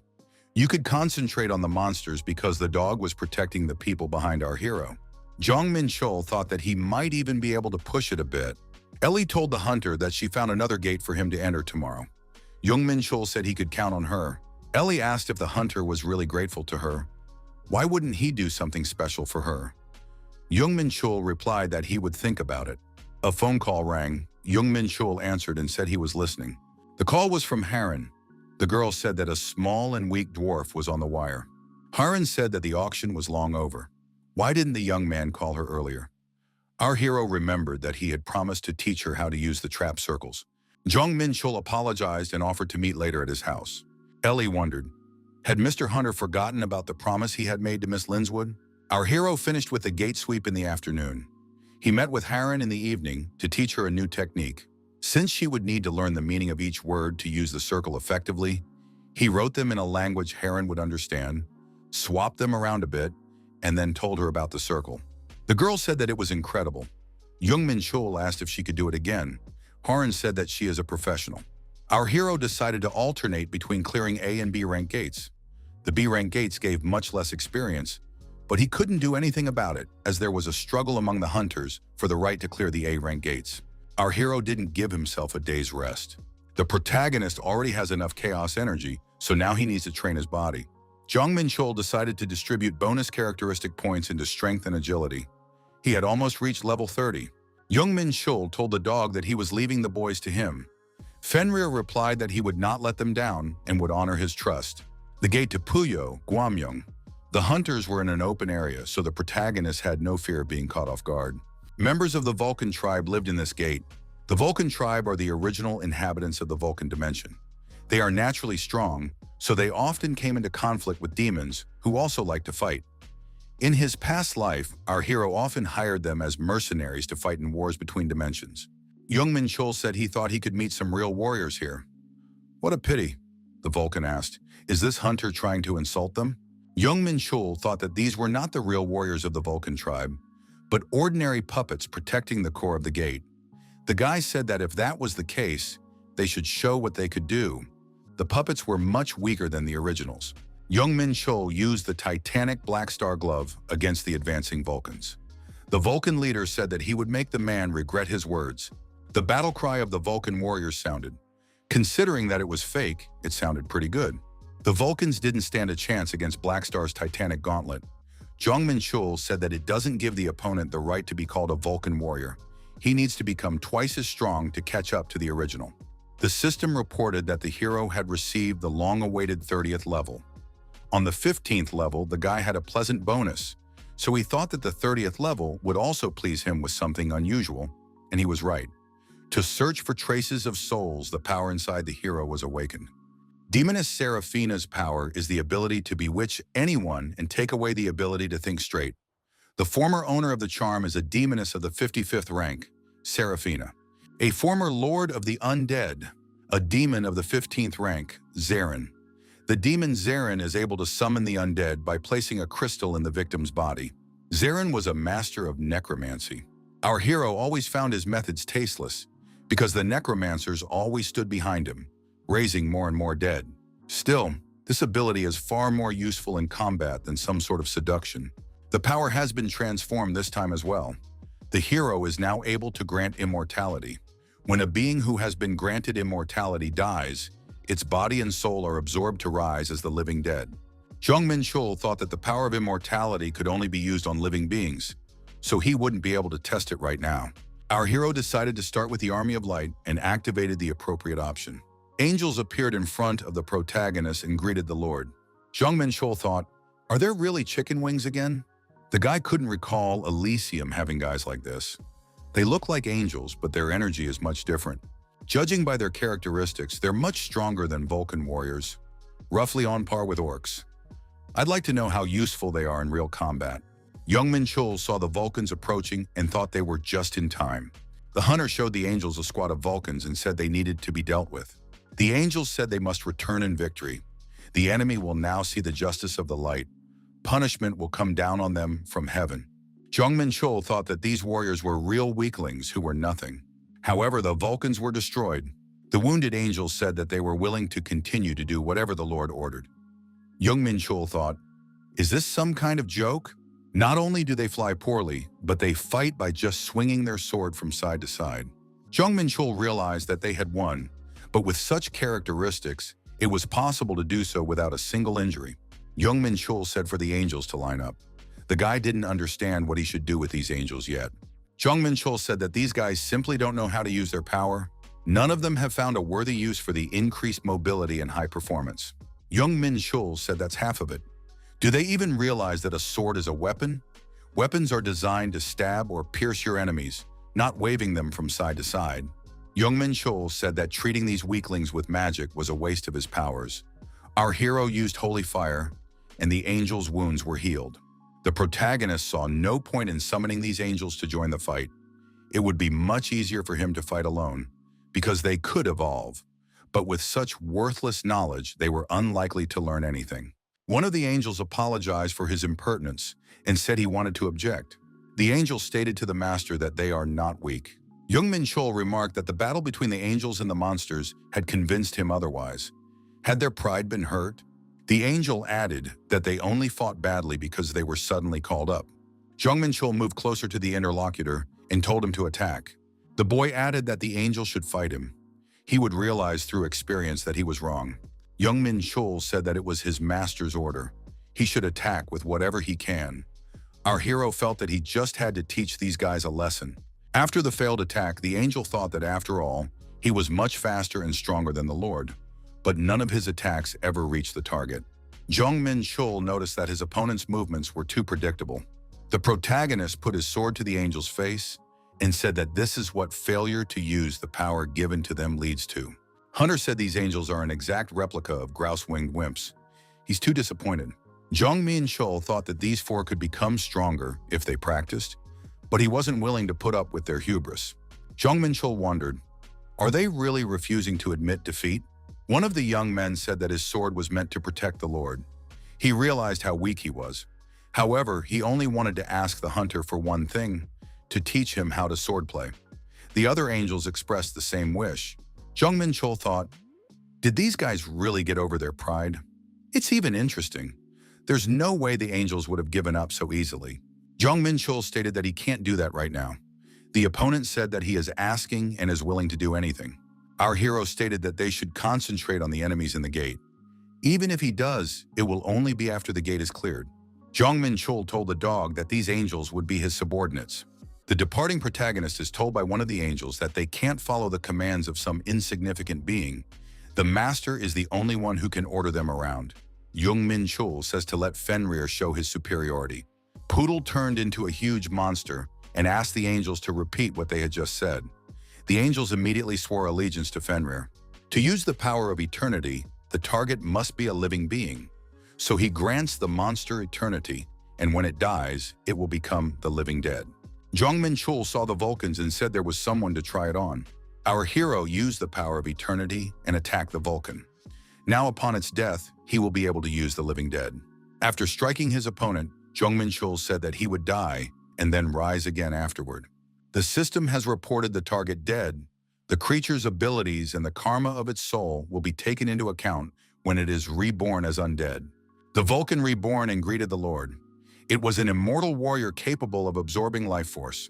Jong Menchul thought that this warrior's characteristics were even higher than the two-headed ogre. It would easily be able to fight an S-rank hunter alone. Jong Menchul said to let the immortal warrior destroy the Vulcans. Looking at the immortal warrior's reaction, our hero said that he was very good in battle. It was a low-ranked warrior in the hierarchy of the undead army. Apparently, the power of eternity is much stronger than the army of light. If these angels fail even after training, the protagonist will never recognize them again. The support squad leader didn't think that Hunter Jong Menchul could summon such monsters. They have a very strong aura. Just how strong has this person become? At the moment, our hero could only summon 5 living dead. Conveniently, you can keep them in a special space, the power of eternity. It's a pity, of course, that they are extremely clumsy because of their size. At this point, the protagonist decided to teach the angels how to fight. Jong Menchul immediately warned that if they didn't learn anything from the training, they would never see each other again. The angels made their wings invisible so as not to arouse suspicion. Jong Menchul said that they will start right away with practice, so you need to watch carefully. Our hero didn't think these angels could learn his martial arts. There is a very flexible style of swordsmanship, designed for fighting in the air and allowing you to taunt your enemies. No one guarantees that angels will master this style after only seeing it once. This is virtually impossible even for talented martial artists. When this style is skillfully used, the blades should exude the fragrance of plum blossoms. The angels said that they would be able to master this style if the master showed it again. Jong Menchul was surprised. Had they really internalized this? These guys were terrible in the first fight, but seemed to have actually turned out to be true martial arts geniuses. After watching these warriors in action, the protagonist cooled down a bit. He had thought they were martial arts geniuses, but it seemed he was a bit mistaken. However, the guy couldn't believe that they had mastered wind gust after only looking at the technique twice. It's not just talent, it was a true soul synchronization. The experience and skills deeply slumbering in their souls are awakened when Jong Menchul uses martial arts. His knowledge is transferred to them automatically. Jong Menchul couldn't believe that they were getting stronger because of his skills. The guy took back his words. The army of light was not weaker than the power of eternity. Our hero wondered just how much stronger they would become if he continued to train them. Jong Menchul said that was enough for today. Truth be told, he was very disappointed with them at first, but now the young men had proven their strength. The commander said that he was issuing an order. The angels must practice the cherry blossom style and the gust of wind until they reach 3 stars. They need at least 3 stars to use it in real combat. When they are stronger, he will allow them to become his blades. The angels said that this technique was much stronger than the light swordsmanship they had used before. While the angels were practicing, the protagonist used his chaos energy to absorb the energy of the peace stone. Thanks to this, our hero was able to accumulate a huge amount of chaos energy and take ancient Celestia's art to the next level. This energy cultivation method had removed all of his fatigue so that he felt invigorated. The next day, Jong Menchul asked, "Did the angels really train all night?" One of them replied that they had to train as hard as they could to absorb the knowledge. Jong Menchul thought, even though they were in a place with a high concentration of mana, it was still unbelievable. They are much stronger than he thought. Our hero said that time was flying by and he had to go to work. Ellie, petting the poodle, said that hunter Jong Menchul was late today. The boy asked if they were going to Ascension today. The girl handed the young man a box and said that the head of the department asked him to give him something. She didn't know what was inside. Opening the box, our hero saw the daggers he had ordered. Had the short man made all 10? It was a triple hidden blade. After looking at the daggers, our hero said that it was just perfect. The triple hidden blade itself is nothing special, so a rare rank for this item is a real miracle. One could defeat anyone with it. Ellie was anxiously talking on the phone. Jong Menchul realized something was wrong. Ellie said she needed the help of hunter Jong Menchul. They had received a request from the association to work together to clean up the gate. The association rechecked the length of the magic gate and learned that the space inside had doubled in size. It would take at least 2 guilds to clear such a gate. Jong Menchul replied that he could do it alone. The girl apologized for the trouble she had caused. However, the more people involved in the raid, the more surprises could happen. Ellie said she would find the hunter another orang gate as a token of her gratitude. The gate at Doninshion Station. The gate was very large. Which guild would be participating in the sweep? The girl replied that it was the Gumsan Guild. Gumsan is the 3rd strongest guild in the country. There must be a lot of hunters in it, but the more people involved in the raid, the greater the chance of someone making a mistake. A hunter approached our hero and said that he was the captain of the Gumsan Guild's 2nd attack squad, Oh Chun-woo. Jong Menchul said hello, introduced himself, and said he was from the Interstellar Alliance. Oh Chun-woo said that he was counting on this hunter. Oh Chun-woo asked where the other Union hunters were. Jong Menchul replied that he was the only one who had come. The captain of the 2nd attacking squad became frustrated. Was this guy really the only one who would participate in the raid? Oh Chun-woo thought that the Interstellar Alliance would send more people to help, but this hunter came alone. Ellie hoped that Jong Menchul wouldn't let them down. The bald man, upset, turned around and walked in the other direction. Jong Menchul told his companion that this captain of the 2nd attack squad was looking for a fight. The girl replied that she thought so too. Our hero didn't know what was going on. But why was this bald man so unfriendly? Oh Chun-woo said to the Interstellar Union hunter to get ready to enter the gate. Jong Menchul, smiling, thought that they would still be the ones to see who could let who down. An earth-shattering stomp was heard at the gate, and a tribe of skeletons appeared. The bald captain of the 2nd attacking unit grimaced with anger and tension. He ordered that everyone prepare for battle. Jong Menchul said that there was no need to rush. Do they really want to use the mining information? The captain of the support squad asked his commander if hunter Jong Menchul wouldn't help them. Jong Menchul replied that the skeletons were low-level undead, so there shouldn't be a problem. Looking at the bald man, our hero said that these are experienced hunters with B rank or higher, not like Warren. They are unlikely to lose to undead D rank. But even they have yet to realize that this is the Valley of the Dead. The ground here is dark not because of the sand, but because of the undead beneath it. Skeletons can appear from anywhere. Moving forward without thinking about their defenses was like moving toward their doom. Any hunter with research skills would have realized that immediately, but they were in too much of a hurry to clear the gate. However, in order to mop up the gates of the Valley of the Dead, they need to stay here and protect the people. Jong Menchul summoned his aides, the Eternal Warriors, and told them to protect his fellow Gumsan Guild members. Guy said to have Fenrir keep an eye on them too. The poodle said he wouldn't let them down. Jong Menchul thought that the hunters wouldn't accomplish anything even if they destroyed skeletons for days on end. In order to leave this place alive, they would have to defeat those who rule over the Valley of the Dead. Usually high-level undead, it is most often found by a large accumulation of energy. While approaching a large cluster of energy, our hero managed to dodge the enemy's attack. The opponent said that a living soul was able to dodge his attack. He is impressed. Our hero thought that he found that undead faster than he expected. The supreme undead was Dullahan. Long Undead is a world created by the vengeful spirits of the dead. He is most likely one of those who maintain this dimension. Looking at the hunters, our hero decided that they must be fighting in sweat right now. The low-level undead would be up as long as the core existed. Dullahan soon said the man is worried about the lives of his colleagues. However, there was no need for that. Very soon they would all be part of his glorious army. Our hero activated Holy Fire and said that this undead must be destroyed. The young man also activated the Dark Star, a triple hidden blade. Jong Menchul made an attack on the Headless Horseman. However, the rider was not hurt, but the attack made an impression on him. Dullahan said, "Quite games." He ordered his soldiers to rise up and tear the man apart. Jong Menchul thought that they were mid-level undead dark robes.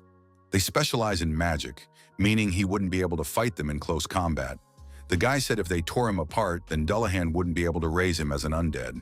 Dullahan said that was not what the man had to fear. And again he ordered his soldiers to destroy this hunter. Jong Menchul attacked the undead with daggers and thought, does the sense of humor die along with the soul? The protagonist called Dullahan a very boring type. The guy decided to get rid of his opponents in one blow. Our hero applied the hovering hidden blade style. The mid-level undead dark robes were imbued with a terrifying energy. Dullahan didn't expect such an attack on his soldiers. He ordered an immediate retreat. Dullahan shouted that he would destroy the man with his own hands. Jong Menchul said that the undead would do him a huge favor if he got close. Fighting against the skeletons, the bald captain of the second attacking squad of the Gumsan Guild was surprised. Why did all the skeletons suddenly fall to the ground? Oh Chun-Woo, looking at the Interstellar Union hunter, didn't understand what had happened. Jong Menchul knew that if the supreme undead were destroyed, all of his subordinates would also die. He alone would have all their experience. The bald man bowed and asked our hero, was he the one who stopped the skeleton invasion? How did the hunter do it? Jong Menchul replied that he had destroyed the supreme undead that had summoned them. Otherwise, they would have continued to appear. It was Dullahan. Oh Chun-Woo wondered, did Jong Menchul really risk his life and destroy Dullahan by himself? The first time Oh Chun-Woo heard of Hunter Jong Menchul was 3 months ago. He wiped out their rising stars, the Dark Trio. These guys were the disciples of the man who also trained Oh Chun-Woo.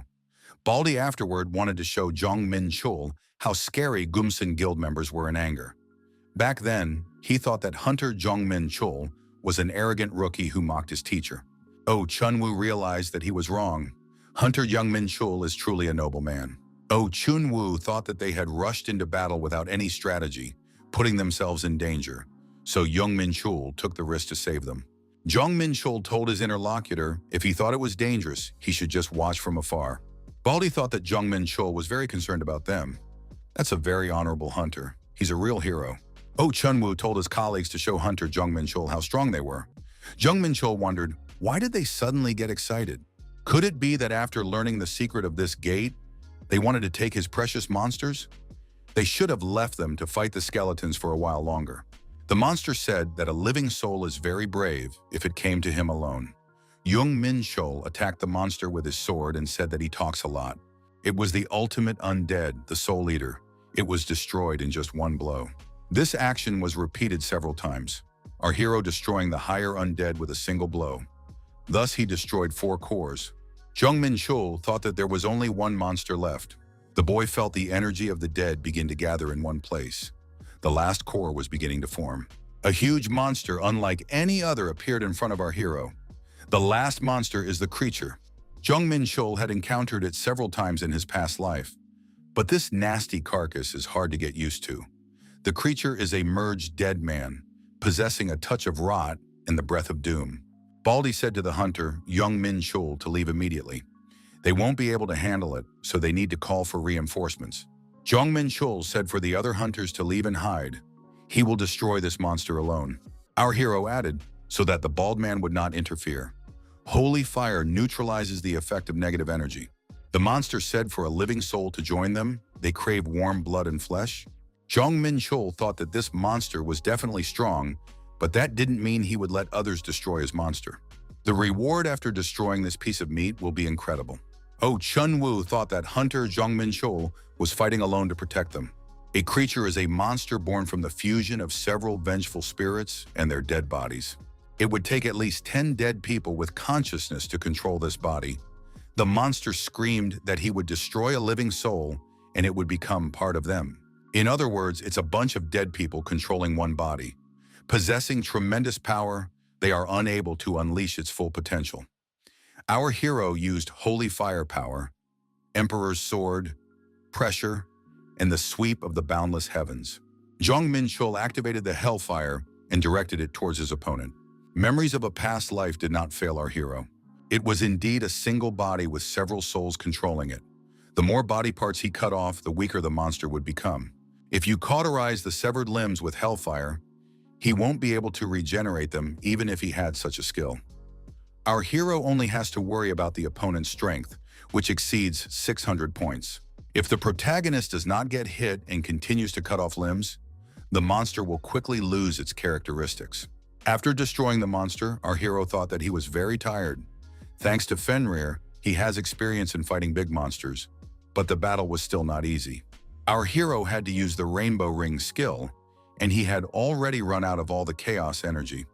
The fact that he is still moving is a great miracle. However, Jong Menchul was able to destroy most of that thing. The hunter said that he needed 2 eternal warriors.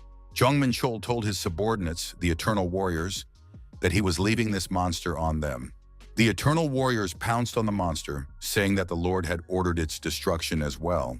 The task was completed, gaining 42% experience. Jong Menchul thought that this monster was simply enormous. Was it really because of the sheer number of people it destroyed? Be that as it may, it was a worthy reward for destroying such a monster. It's unlikely that the support squad will be able to do anything with that pile of meat. That's why people don't like gates with undead. Our hero had an undead core in his hand. The only thing that fell out of this monster was the undead core. This horrible little thing will continue to summon undead if left here. Jong Menchul decided to take this cannonball with him, out of harm's way. He told his warriors that they were returning. On the way, our hero saw the Gyumsan Guild. Had they been waiting for him all this time? Jong Menchul inquired as to what they were doing here.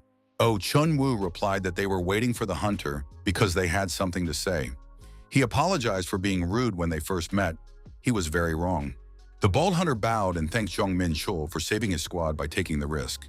Jong Menchul realized that the bald man was apologizing, but what was he thanking him for?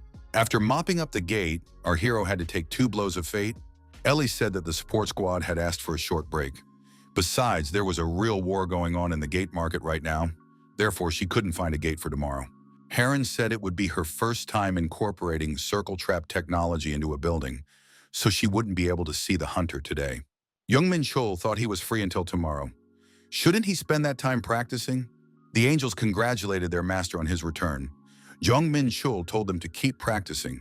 Angels gain experience by synchronizing with knowledge from his past life. Martial arts training should be supervised by a teacher, but they don't need to be. In addition, the sheer amount of mana in the hall resonates with the holy power of the angels. Therefore, every swing of the sword makes their body stronger and also increases their training efficiency. Jong Menchul thought, what if the darkness energy coming from the undead core was used to absorb the energy of the peace stone? In theory, it was possible. The undead core is like the poison of living things. Using its energy would cause pain, but one must endure it. Jong Menchul will endure it until the energy enters his world. We must continue to stimulate the peace stone. In the end, it worked out. The undead core energy is very strong, so this method is more effective than using chaos energy. The Peace Stone tries to supplant the influence of the undead core, so it gives off a huge amount of energy. The hero's body has been greatly strengthened. Successfully absorbing the energy of the Peace Stone resulted in an additional increase in chaos power. If Jong Menchul gave the undead core to a pandemonium artisan, he would be able to obtain a legendary rank item. But compared to the exaltation of star system techniques, it was a waste of resources. The most interesting part begins when the 6 stars are reached and one can gain the ability to create constellations. Few cultivation techniques can rival the star system technique.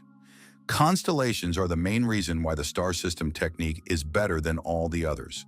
When Jong Menchul was a Demos, he could only control the power of the Dark Nebula, but now he also has the power of the Light Nebula in his power, making the list of potential constellations much broader. The number of constellations available is 5. These are the Constellation of Sin, Doom, Lord of Light, Holy Fire, and Sphere of Chaos. Some of them are familiar to the hunter. Given that he can only choose 3 of them, it would be better to create the ones that will make him stronger. It is worth starting with the ones he is already familiar with. First, we need to create a Constellation of Sin. This is a fortress located on the lowest levels of the Pandemonium.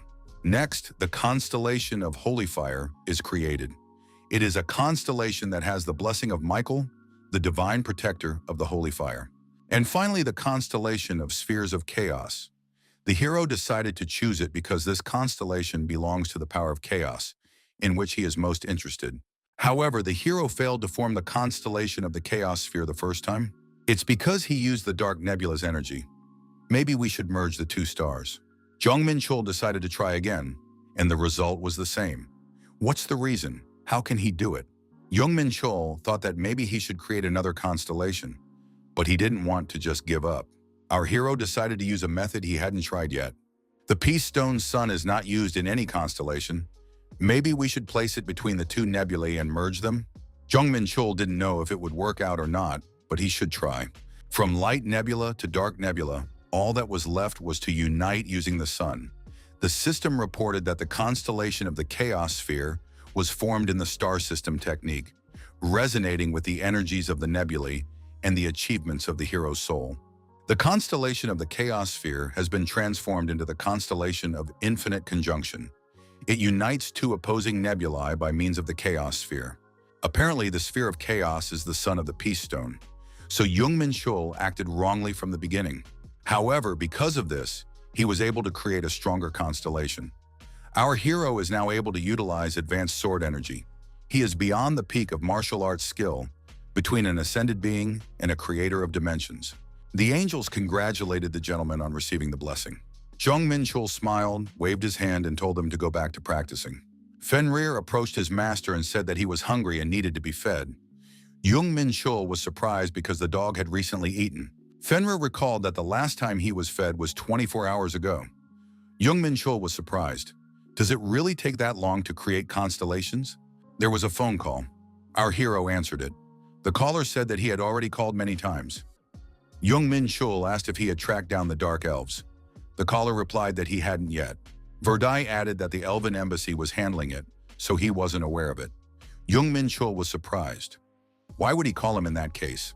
Verdi said he finally got his second order. Our hero had a visitor. He said that they hadn't seen each other for a long time. Jong Menchul wondered if he was a little early. It's still 10 minutes before the appointed time. Verdi said he couldn't keep his master waiting. Verde stepped away for a moment and returned with a cup of coffee. He said he had found out which coffee the gentleman liked best, because it was Americano on the rocks, the perfect drink for such a great man. Verde added that only this coffee could extinguish the hot flame inside the Lord. Jong Menchul told Verde to stop yelling at the world that he was Ifrit. Verde immediately apologized. Jong Menchul asked what the orders were. Verde replied that they wanted him to help the Dark Doom Society settle in the country. Verdai added that it's a major criminal organization that is the leading force of the Darknet. Jong Menchul had no idea what his interlocutor was saying. The Darknet is a global community made up of criminals like the mafia or drug dealers. They own black markets all over the world where you can get stolen or illegal items. They also have mercenary squads that can be hired to eliminate anyone for a proper reward. The dark network is responsible for almost all illegal transactions that take place in the world. The Dark Doom Society is based in a neighboring country. Verde added that that's why he has to help them settle in that country. Jong Menchul stated that he understood that this country also has its own dark network. Elysium and Pandemonium have a deep interest in this country. On top of that, the country has good national security, so there aren't many criminal organizations here. Jong Menchul asked, so his current assignment is to help the darknet branch out in the country? Verde confirmed, however, he didn't know the details because he had no previous interest in that area. Jong Menchul didn't think that they had resorted to using black baptism and demon help just to expand the criminal organization. So someone wants to expand Pandemonium's influence in the country, but who is behind it? Jong Menchul asked how the Dark Elves were connected to the Darknet. Verde replied that if they were able to sneak into the country illegally, it was only because of its help. Jong Menchul said for Verde to follow that order and continue to act as he has done so far. The interlocutor replied that he would not let his master down. Jong Menchul thought that it would be very difficult to deal with him now. However, he was already happy that he had learned about the Dark Network's connection to Pandemonium. Jong Menchul said that we should wait for the villain to reveal himself. He will wait patiently until it's his turn. Ellie asked what she owed to such an unexpected visit. Jong Menchul replied that he had nothing better to do. The girl said she was always happy to meet him, and working with the hunter was her top priority. Jong Menchul asked Ellie what her predictions were for the next raid. The girl said that there were several guilds competing for the gate, so she couldn't give a clear answer. It had been a month since Jong Menchul had cleared the gate at Dong'anchong. Ellie added that getting the right to sweep the gate was harder than she thought. Buying the rights to go to the Lost Lands was a real problem. The Lost Lands is forever lost territory. It is the place where a breakthrough in the underground happened, which led to the merging of the gate with reality, from where monsters now appear. The regions that were lost in the first cataclysm came to be called the Lost Lands. In the country, the northern regions of Gangwon-do are considered such lands. Guild units are stationed there most of the time. The Hunters Association occasionally helps the guilds to hold back the monsters. Now the big guilds have returned to the country, so the fight for the gate is going on. Our hero needs to raise his level and increase his characteristics as much as possible. We'll have to go to the tower again. Jong Menchul told the girl to cancel all gate requests. Ellie asked, does the hunter really want to go to the tower again? The guy remarked that Ellie is very perceptive. Ellie said that it looked like the hunter had forgotten something. Jong Menchul wondered, what could he have forgotten? The boy wondered if there was anything else besides the gate. Ellie was getting nervous. It wasn't directly related to the gate. The girl shouted that she thought the hunter was pretending, but he had really forgotten about it. Jong Menchul couldn't understand what was being said. Ellie said that the hunter promised to give her a treat. Jong Menchul apologized. He really forgot again. Jong Menchul asked the girl if she wanted to have lunch with him.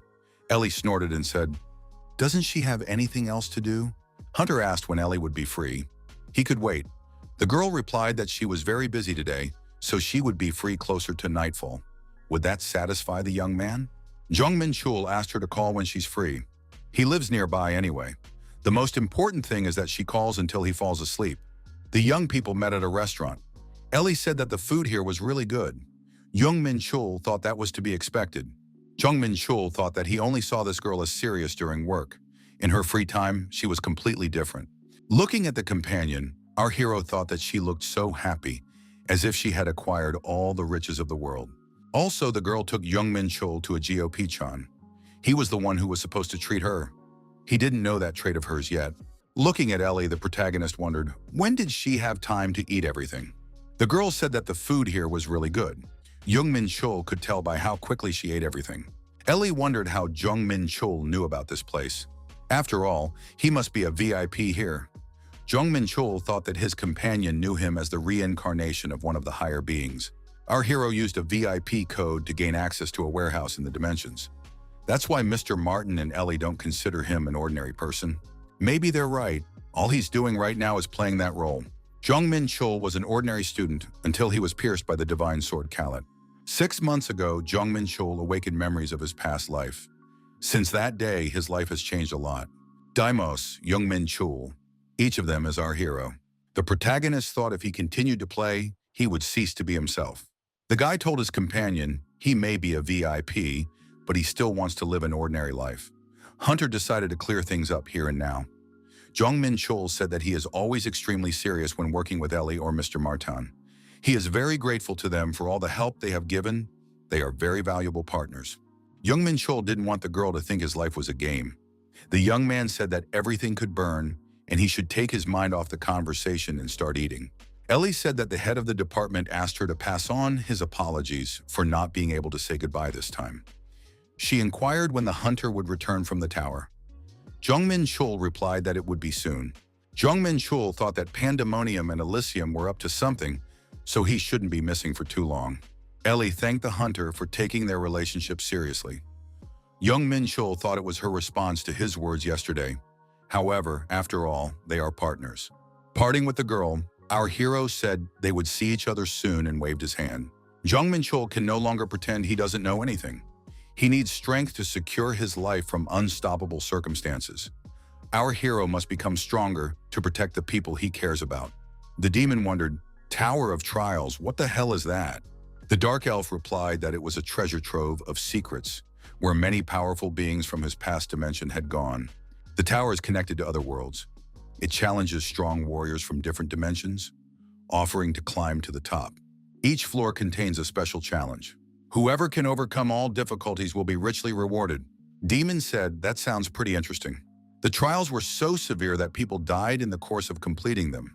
The increasing difficulty of each trial pushed the hunters to their deaths. However, the tower will generously reward anyone who overcomes all the challenges. Our hero once again found himself at the gate leading inside the tower. The tower grants unimaginable power that surpasses human capabilities. The system reported that the hero had entered the third floor of the Tower of Trials. The third floor was called the Black Fortress. Our hero needs to defeat waves of monsters and protect the core of the Black Fortress. Skeletons were on the side of our hero, but there is no use for them. The crystal ball at the far end of the fortress is probably the core. However, it is not guarded at all. Jong Menchul saw some house and wondered if there was an administrator here. The blackbird was surprised. "Is this a new hunter?" The bird said her name is Raven and she is a local merchant. Jong Menchul said that Raven didn't look like a merchant. The hunter said he expected to see the administrator, not the merchant. Raven replied that it's not easy to meet the administrator. Jong Menchul stated that if it's not the administrator, they have nothing to talk about. Raven called the hunter an impatient fool and added that he would regret it if he didn't listen to him to the end. Jong Menchul wondered why he would do that. After all, he could buy information for points. Raven said that the task of the third floor of the Tower of Trials is the defense of this fortress. Monsters will appear from a distant wormhole and head here to attack the fortress. The hunters must defend themselves with 3 bases until the monsters stop attacking. At each base, undead will appear to help the hunters.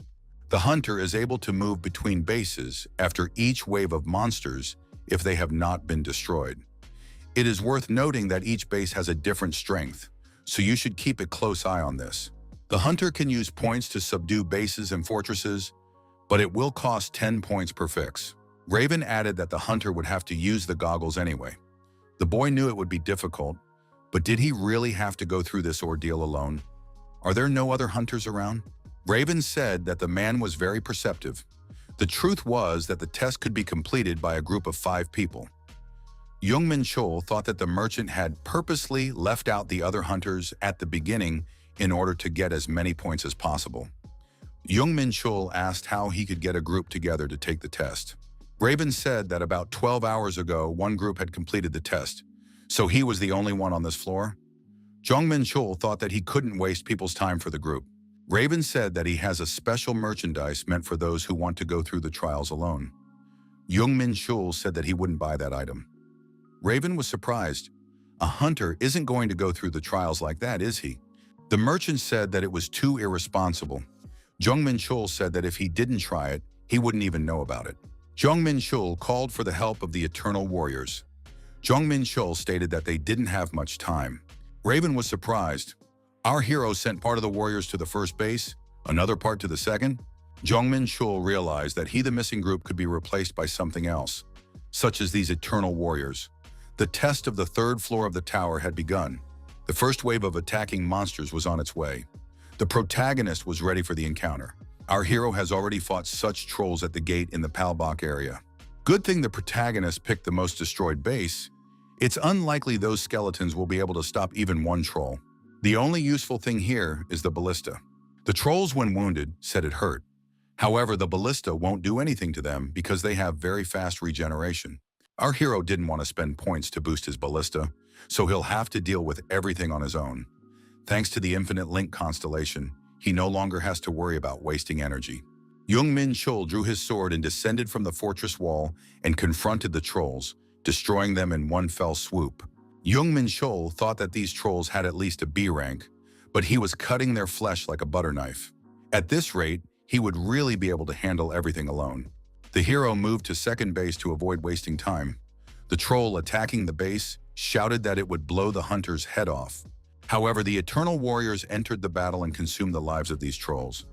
Even the protagonist didn't expect this. Jong Menchul thought that he certainly didn't doubt them, but these guys never ceased to amaze him. The advantage in strength, speed, and size was on the side of the Eternal Warriors. Jong Menchul thought that he had won before the battle even started. But since only a few warriors are guarding the base, they may miss one or two monsters. One such monster came close to our hero. This monster was dealt with by the hunter himself. The guy said to get the Eternal Warriors to go to first base as well. You have to keep your eyes open for missed monsters. Jong Menchul thought if Fenrir went with him, it would be much easier. However, the dog said that he couldn't go to the tower. The guy thought that he would definitely load that poodle with work when he returned to Earth. The first wave was successfully mopped up, with the protagonist briefly returning to the fortress. When Jong Menchul arrived at first base, he saw the two Eternal Warriors destroying the trolls with ease. However, they couldn't deal with 20 monsters at once, so some trolls managed to deal damage. Luckily, our hero was able to deal with everyone thanks to the triple hidden blade, but he needs to figure out a more reliable way. Raven suggested putting more ballistae and offered a 10% discount for them. Jong Menchul thought that judging from the condition of the bases, he would need at least 10 ballistae for each one. He wondered if he could take them with him to the next floors. The Raven replied in denial. Did the hunter really think it was possible? Jong Menchul realized that he would have to use points, but he didn't want to spend too much.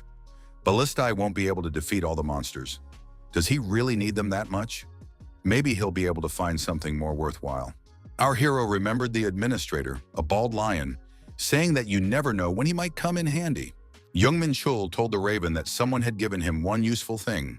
The hunter showed the Raven what he had gotten from the administrator. The merchant was surprised. He had never seen anything like it. Where did the hunter get this? Jong Menchul replied that it was none of the crow's business. It was the key to the treasure room that he got from the 0th floor administrator.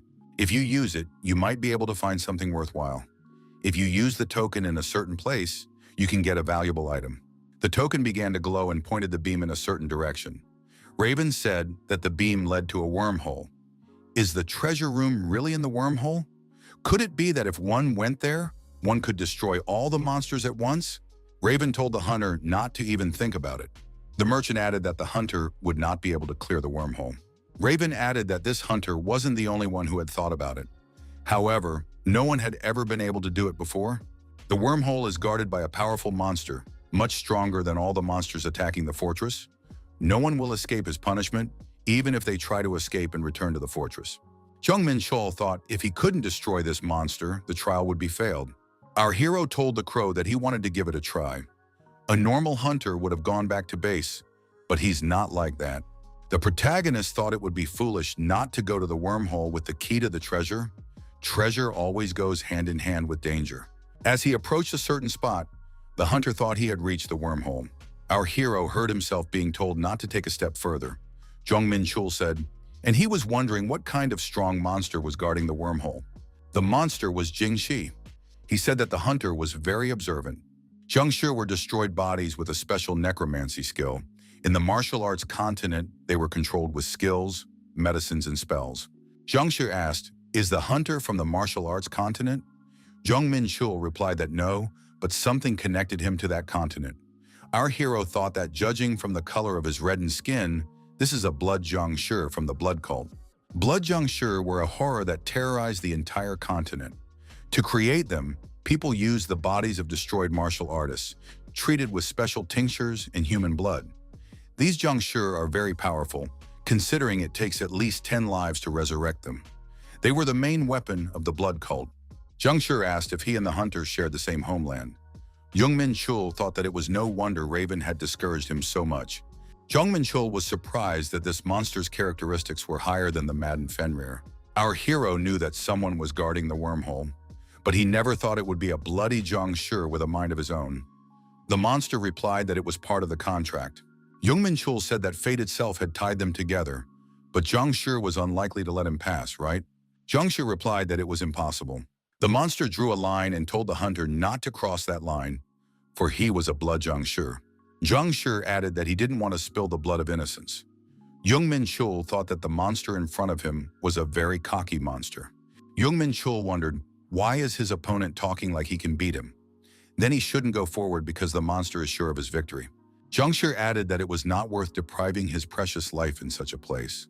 Hunter went for the provocation. He stepped over the line and said so. Zhangshi became angry and growled menacingly. He didn't like the fact that this hunter ignored the threats. Zhangshi began to concentrate his dark energy, thus showing that he was preparing to attack the hunter. Jong Menchul grinned. He had already tensed up, and it turns out that the monster was only calling out to his comrades. Could it really be the Iron Zhangshi with amulets on their foreheads? The hunter had said that there were only 5 of them, so their strength was equal. Jong Menchul told his eternal warriors to deal with the Iron Zhangshi. The bloody Zhangshi laughed. The hunter wondered, had he gone completely insane? What is he waiting for? Jong Menchul pulled out his sword and told his opponent to attack and not waste his time. In the process of the confrontation, our hero's holy fire burned away the bloody Zhangshi's impure energy. The hunter wondered, is this really it? Jong Menchul decided to strengthen the blade with his energy because the monster can't be defeated by normal methods. Blood Zhangshi came up with a new method of attack, but it also did not yield a positive result. Each of the opponents were left to their own devices. Jong Menchul responded by attacking the monster with his sword, while wondering if Zhangshi thinks he's Scissorhands or Wolverine. The protagonist thought that this bloody Zhangshi had used his poison and retreated. How should he understand it now? Was the great blood Zhangshi really scared? Our hero wounded him with holy energy, but even so, the monster continues to spit poison and regenerate. Observing his opponent, the hunter said he still looked dangerous. It started raining bloody energy. Not only was it destructive in itself, but these drops contained poison. This was taking an unexpected turn. The monster applied the blood art, Blood Rain. Now our hero understood why everyone hated the blood cult so much. Jong Menchul decided that there was no need for him to dodge this rain and activated the protective demonic energy. Blood Zhangshi are created from the bodies of the finest martial artists, but necromancy has its limits too. This monster's pathetic tricks are nothing compared to its true power. The protagonist used the first form of the demonic sword of the 7 stars, the star-slicing blade. The monster received a bloody wound, but continued to defend itself and activated Blood Rain again, but in torrential mode. Jong Menchul thought that his opponent wanted to weaken the powerful defensive energy. However, he is too far away to be hit by the shooting star. Jong Menchul decided that he needed to get closer and activated the Dark Star. Blue Dragon Spear. Our hero had severely cracked the Zhangshi, so now the Yue clan's spearman technique could be applied.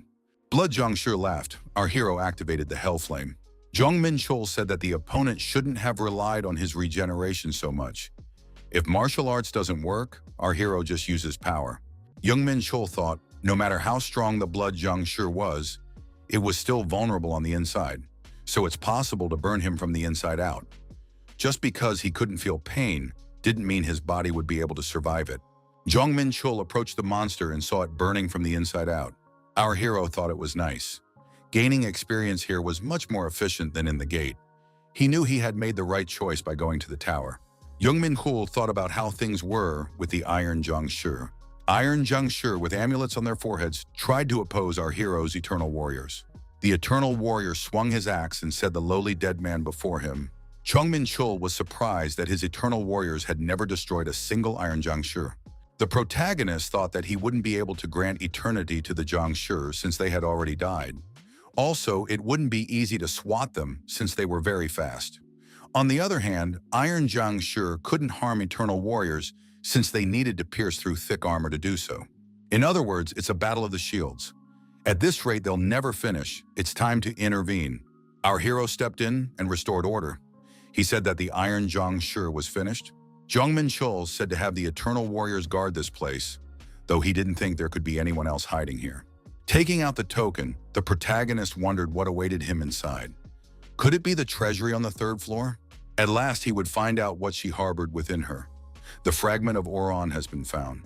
Oron's treasury, hidden on the third floor, is open. Jong Menchul saw the armory and thought, is this really the treasure room? Our hero had his eyes wide open. In front of the hunter was an entire room full of artifacts. There were several thousand of these artifacts in the room. Could he carry them all?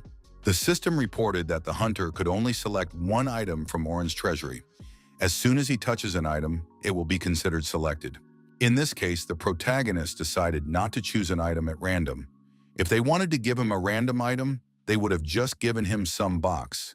This is a challenge that tests the hunter's ability to choose a worthy artifact. Fortunately, our hero knew one way to help verify the value of the artifact. To begin with, the hunter decided to use a bit of heavenly technique energy. All artifacts exude mana. Rarer artifacts surrounds more mana.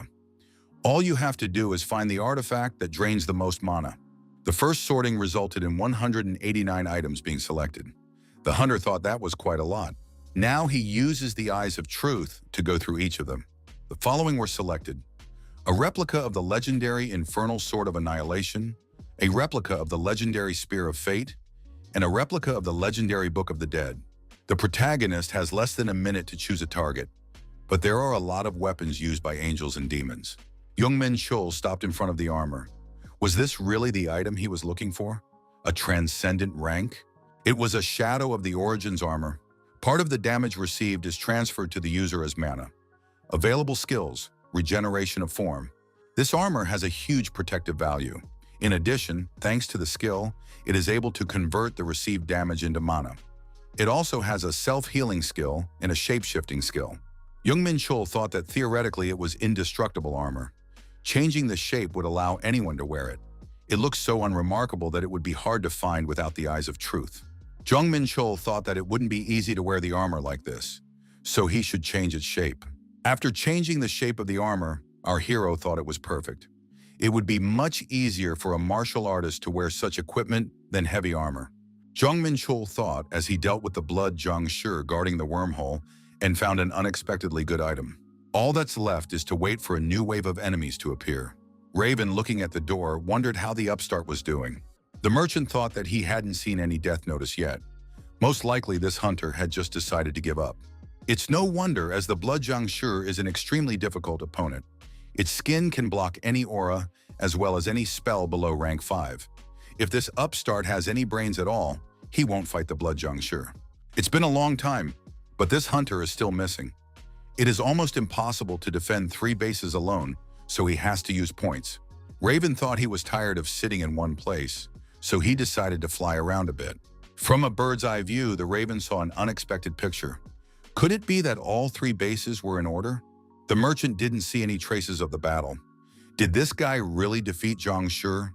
But that's impossible, isn't it? Raven, flapping her wings, couldn't figure out how to feel about it. In front of the bird was a burning wormhole. The hunter and his eternal warriors were near it. The merchant thought he had never seen anything like this before. Looking at the hunter, the Raven thought, did an unexpected variable appear? Raven decided it was his duty to report this to the administrator. The wormhole had been successfully cleared. By using hellfire on the wormhole and its surroundings, our hero was able to get rid of the monsters the moment they appeared. And even if someone managed to escape the trap, the eternal warriors were quick to deal with them. Thus, the unquenchable flame continued to consume the monsters, growing and becoming stronger. The 10th and final wave of monsters was coming. The monsters were shouting that they were very hot and should get out immediately. They were S-rank giant monsters. They were smaller and weaker than the real giants, but they should not be underestimated. Jong Menchul told the eternal warriors that they must not let the monsters pass. It is necessary to deal with the uncleanness. The monsters in the vanguard shouted for their companions not to dare lose. They would die if they did nothing. The eternal warriors shouted that their lord had ordered them to stop the monsters, so they must perish in the flames. Jong Menchul thought that even S-rank monsters would die if they stood long enough in the infernal flames. At this rate, they could be dealt with quickly. One of the monsters shouted for everyone to spread out of the way. He would open the way for them to advance. Jong Menchul saw that this monster had an icy breath. What would that mean? The monster screamed loudly and announced that this place was now his. The protagonist couldn't believe that the ice giant was in front of him. Had he met the monster of the mythical age again? Jong Menchul was surprised that this monster was able to push back the hellfire with its icy breath. But it wasn't enough to suppress the flames completely. The reason was simple. This monster was not a real giant, but a creature recreated by the tower. The ice giant confronted the eternal warriors and the protagonist. The ice warrior screamed, "How dare they get in his way?" The system reported that one eternal warrior had been destroyed. The ice giant once again said that the ignorant creatures in front of him. Jong Menchul told his opponent to look around and see where his companions were. The ice giant saw that all of his colleagues were destroyed and screamed that this couldn't be happening. Jong Menchul couldn't believe that this big guy had defeated an eternal warrior who had become stronger by absorbing many lives. He said that the monster should take care of his subordinates before boasting about his strength. The monster shouted that this boy's ignorance knew no bounds. He would blow his head off his shoulders and take back his throne. Our hero used the power of eternity, and the target's characteristics were lowered by 10%. Jong Menchul said that the ice warrior was talking a lot and that he should close his mouth and attack. The monster shouted, "How dare this man look down on him," and swung his sword. Jong Menchul thought that this monster's characteristics were higher than the blood Jiangshi. It could become eternal with a rank higher than his warriors. The guy realized that he needed to avoid being hit by this gigantic clump. The monster, having cut off our hero's escape route, told him to see with his own eyes the greatness of the one who controls nature itself. An ice sculpture was created. The ice giant has realized that he can't hit his opponent with his speed, so he has blocked the escape routes and is trying to run over the ice mass. Jong Menchul thought that the opponent had really planned things out quite well. However, the monster was not aware that he had something against this opponent. The protagonist used the ancient Celestia technique in Holy Fire. Jong Menchul shouted, "How dare this monster think he was a king?" The hellfire was activated. Jong Menchul thought that the battle with this ice giant was similar to the battle with the creature. Our hero decided to use the steps that appeared. The monster asked what the hunter was going to do now. The protagonist approached the monster and cut off one horn. The hunter said it wasn't too bad, but it was pretty boring. Jong Menchul said that the monster is only great in size. Its fighting skills are worthless. The hunter said that for the sake of this monster, he would end things very quickly. The system reported that our hero had gained a new level and 17% experience. The guy thought that he had already leveled up 3 times since he entered the 3rd floor. The Eternal Warriors said they were ready to do their lord's bidding, as always. 3 of them survived after all. One of the Eternal Warriors was hit by one of the opponent's attacks and was destroyed. If that's all the casualties, they did a great job on defense. Hunter thought that one of the 2 dead Eternal Warriors he would be able to replace. The system reported that the target of the Eternity Curse had died. A new body has been discovered. A creature's abilities and the karma of its soul will be taken into account when it is reborn as undead. Our hero's understanding of doom has increased. So this is one way of developing his power? The undead's points have increased a lot. The Eternal Knight saluted his lord. Jong Menchul thought that the knight not only knew how to use a sword, but also Akara's sword technique. Sword Demon Akaras is a demon lord of the 30th rank, a demon obsessed with reaching the pinnacle of swordsmanship and has done everything for it. Our hero didn't know how he had mastered a technique equal to the techniques and knowledge of the martial arts continent.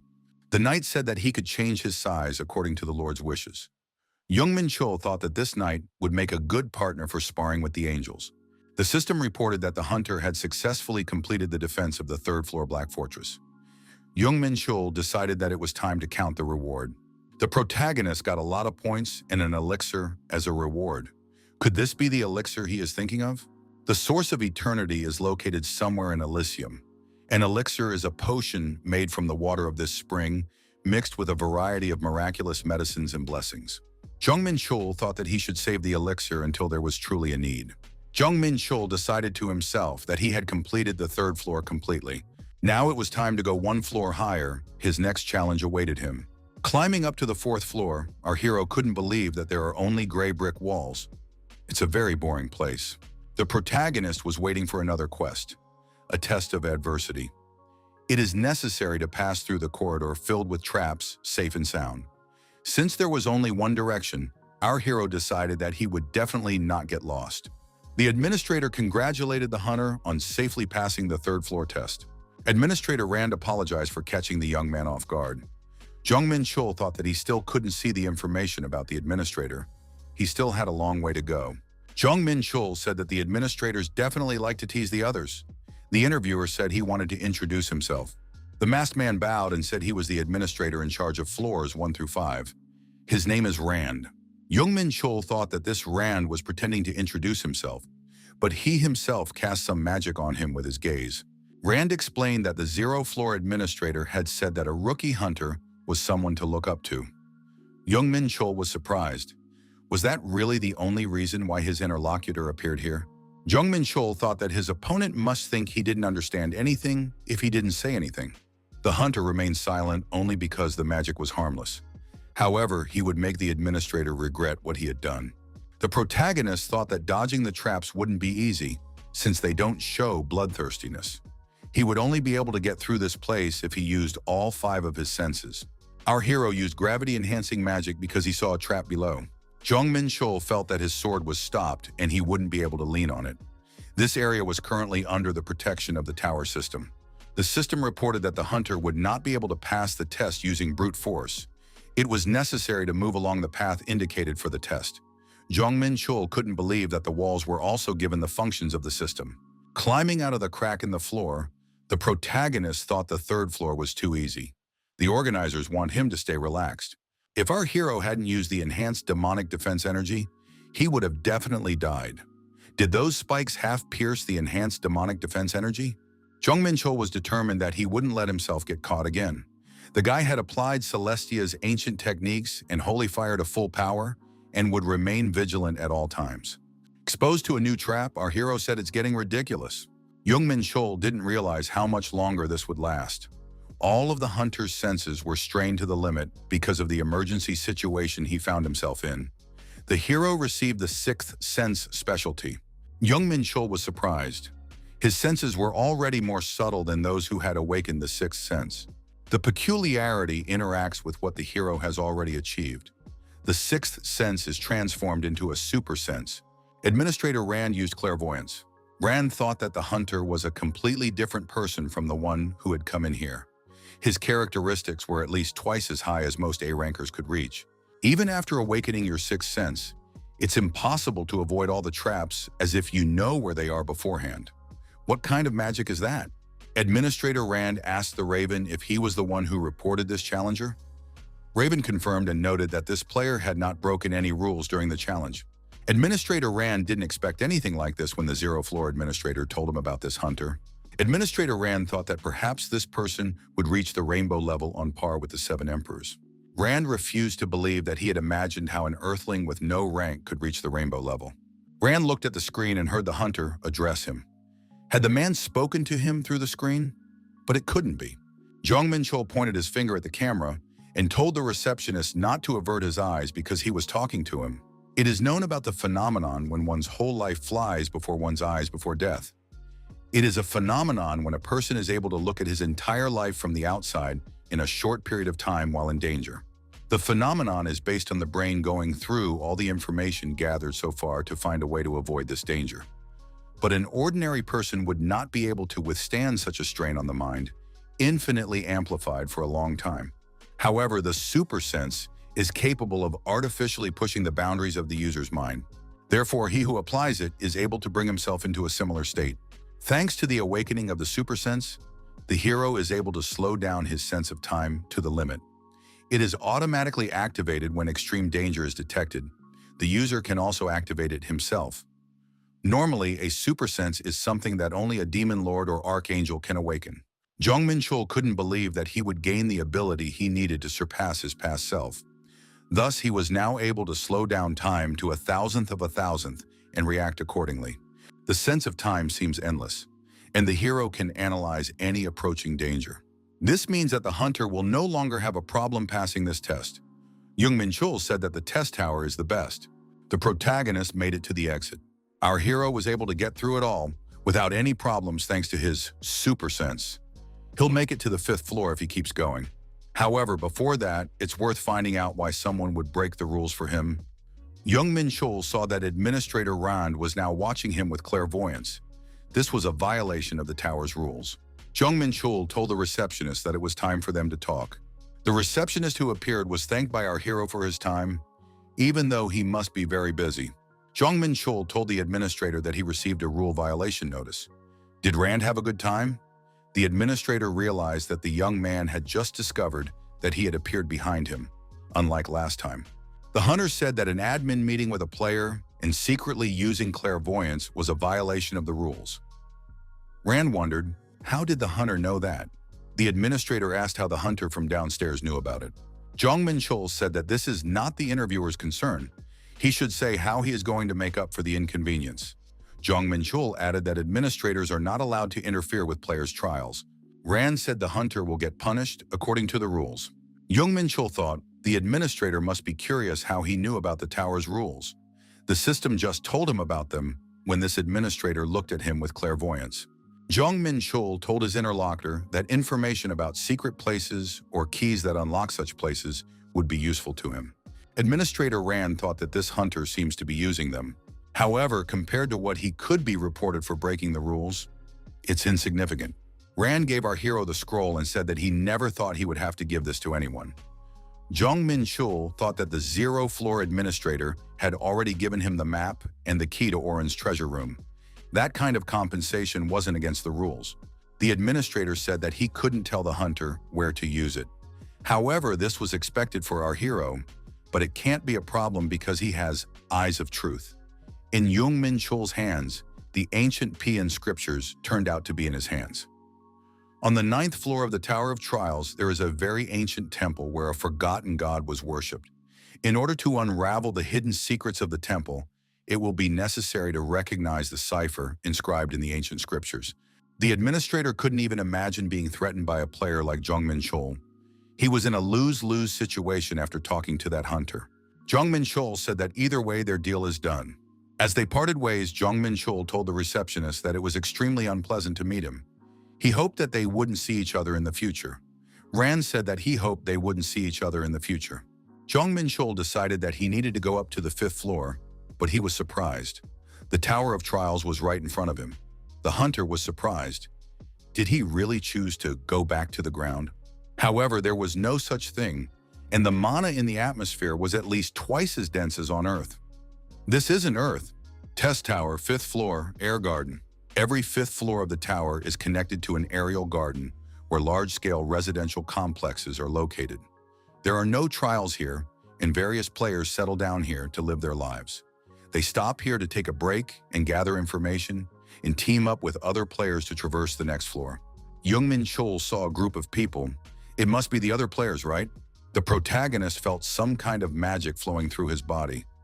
Jong Menchul recognized that the player Rarest had applied research to him. These players are trying to steal information about him without even asking permission. Jong Menchul had just gotten to the 5th floor, and so he decided to observe the situation for a bit. He would focus on suppressing his energy and hide it from the others. After studying the newcomer, the other players didn't understand how he ended up here. How could one get here with such stats? One of the players asked our hero, after all, isn't he the hunter Jong Menchul? Jong Menchul recognized him. It was the association's agent, Jong Sung-hee. The young men got to talking, and Jong Menchul was surprised to hear that his companion was also climbing the tower.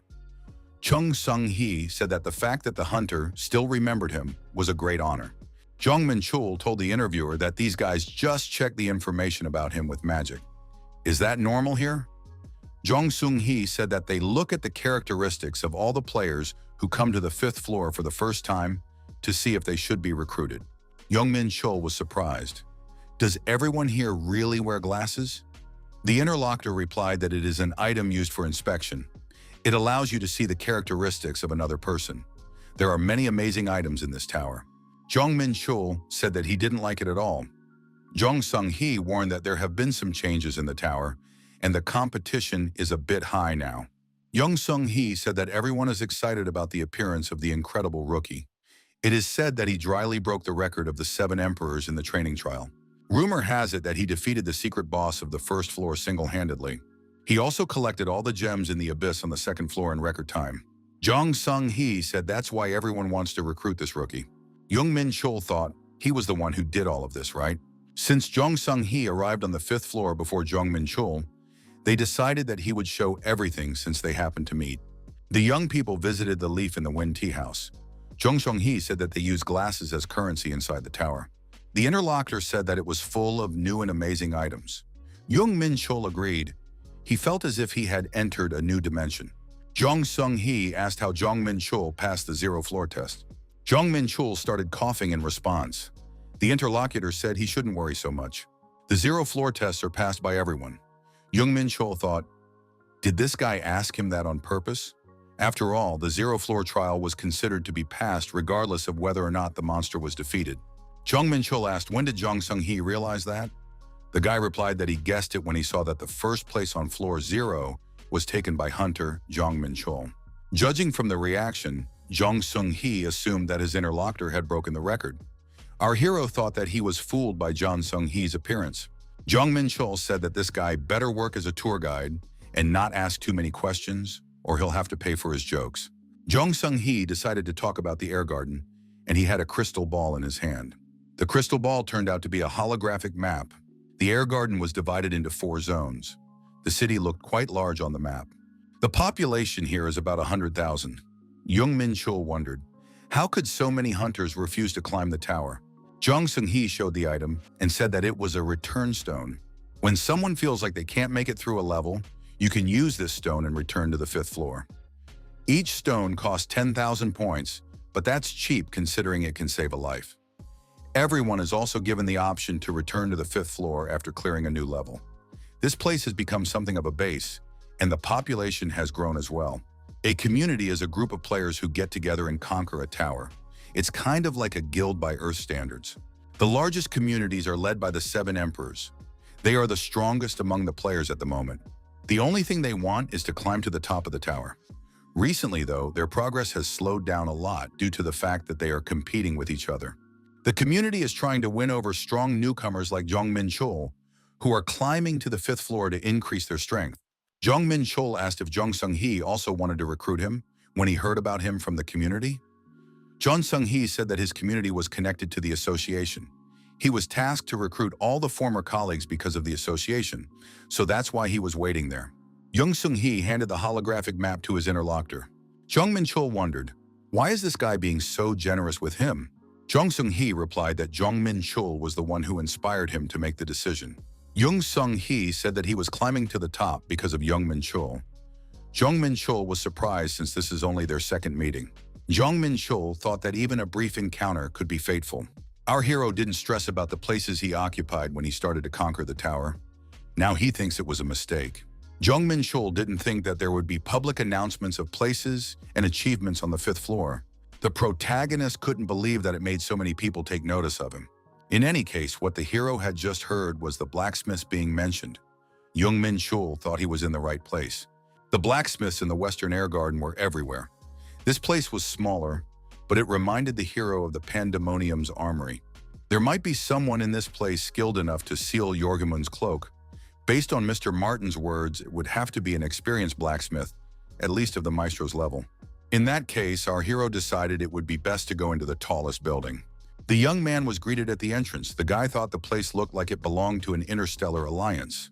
The man asked how he could help the visitor. Jong Menchul stated that he needed to put a seal on the item.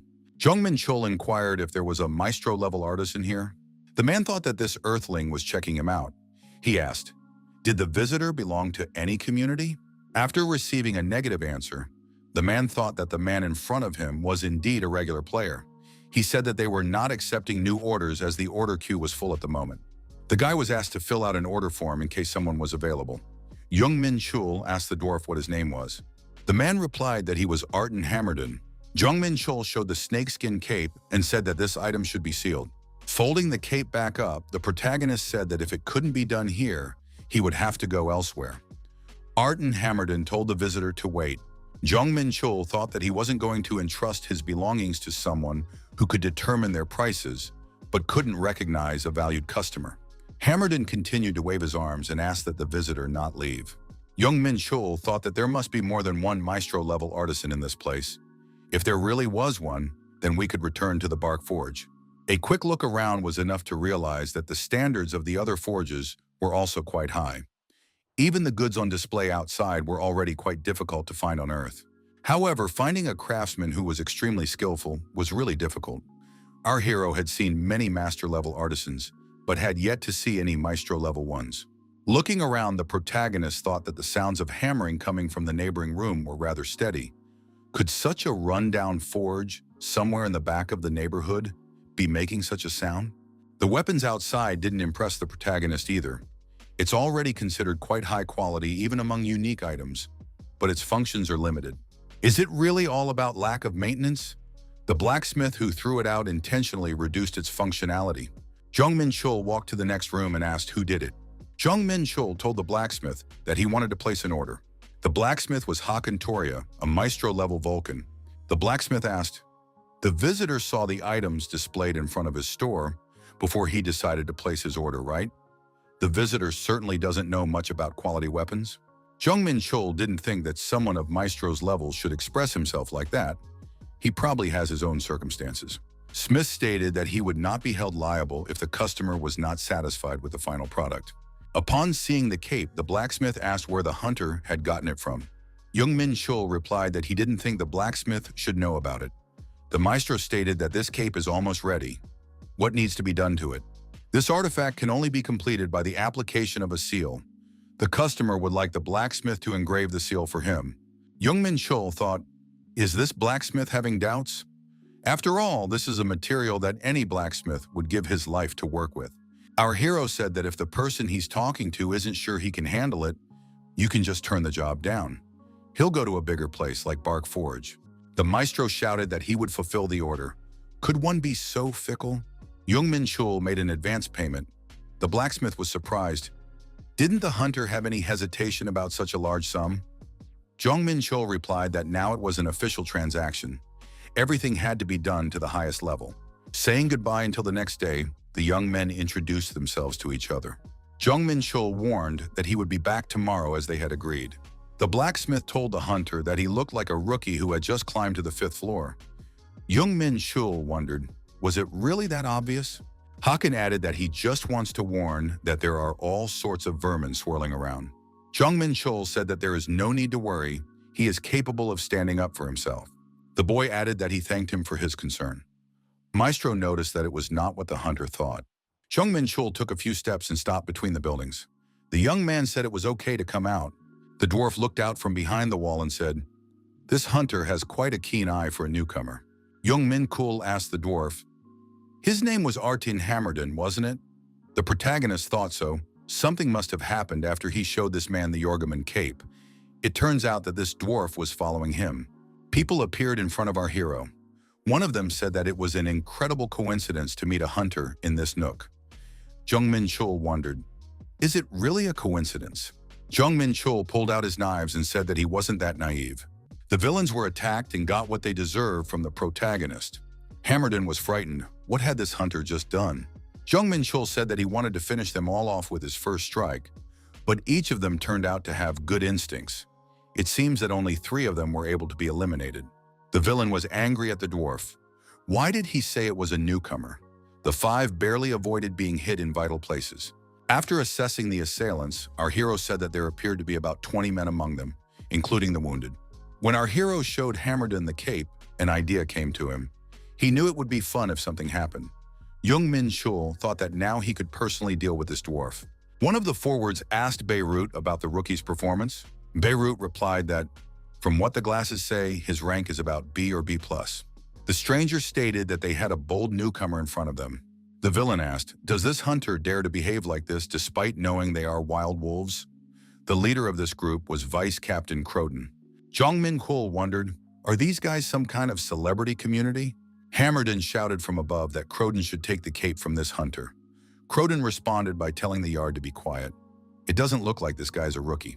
There was a monster among those present who shouted for everyone to head forward and capture this hunter before he started throwing daggers again. Jong Menchul thought that the characteristics of the attackers are on average A-rank. They are mostly on par with Jong Sung-hee, or even weaker than him. Jong Menchul thought that he should pay more attention to fighting with other players next time. Our hero decided it was time for him to start fighting seriously. The result was not long in coming. All the attackers were destroyed. The dwarf was frightened. Had one newcomer defeated them? Croden, having been seriously wounded, thought he had unleashed his full aura, but he was only able to avoid the critical attack. But after all, this hunter was only supposed to be a ranker. Jong Menchul walked up to his opponent and asked, how could he call an earthling with no rank a monster? After all, that's rude. Croden wondered if he wasn't a ranker. Jong Menchul told his opponent that because of him, he remembered what it was like to fight against a large group of people. Jong Menchul swung his sword and thanked his opponent for being another stepping stone for him. The protagonist said he only has one unfinished business here. Hammerden thought that he needed to escape urgently. He had to get out of here right now. Jong Menchul caught up with the dwarf with the technical glove, using the gravity effect, and asked, didn't they have some business left? Jong Menchul told the dwarf to take him to the rest of the wild wolves. Hammerden led Jong Menchul to the building and said it was the office of the wild wolf community. Jong Menchul said that it was a great job and added that promises should be kept. Mr. Hammerden's mouth watered. The dwarf, falling to the ground impaled by the sword, asked, for what? Jong Menchul reminded him that he had warned him that there would be consequences for the dwarf if he did something stupid. The guy added that he knew that Hammerden had sent the signal by pressing something under his vest. Looking up, Jong Menchul said that he knew someone was there, so it was okay to come out. A dark elf appeared on the wall, saying that he was a brave newcomer in front of him if he dared to act so bold and cocky. Jong Menchul inquired, should the captain of the wild wolves be in front of him? The interlocutor said the hunter got it right. The captain said that thanks to this hunter, the vice captain position in their community had been freed up, hinting at Croden's destruction. The captain said he likes the fact that the opponent is able to take an outside perspective. The dark elf stated that if the hunter joined them as vice captain, he would forgive all that he had done. Jong Menchul wondered, is she saying this after gathering all of her henchmen here?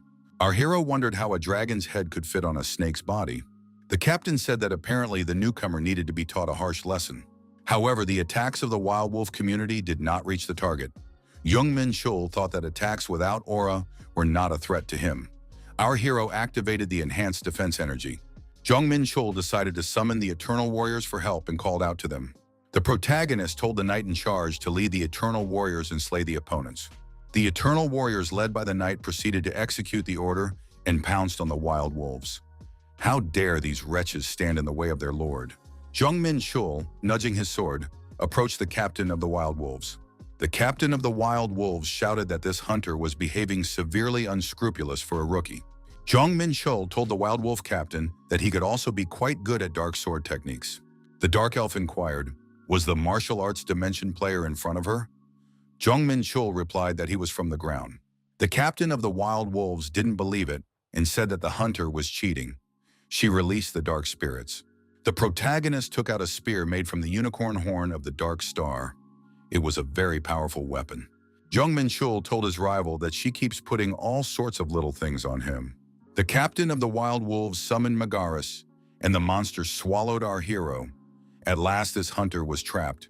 The captain said she would make this man pay for everything he had done. Jong Menchul, while in the monster's mouth, said that it wasn't a bad idea. Jong Menchul used his internal energy and tore the monster's head off and was free again. Jong Menchul looked at his opponent and saw that she was squirming in an energy mist. Was it a side effect of him destroying her magic? Jong Menchul thought that the shadow of the origin armor, a transcendent rank equipment, was truly on another level. The hunter didn't even use the enhanced defense energy technique and still didn't get hurt.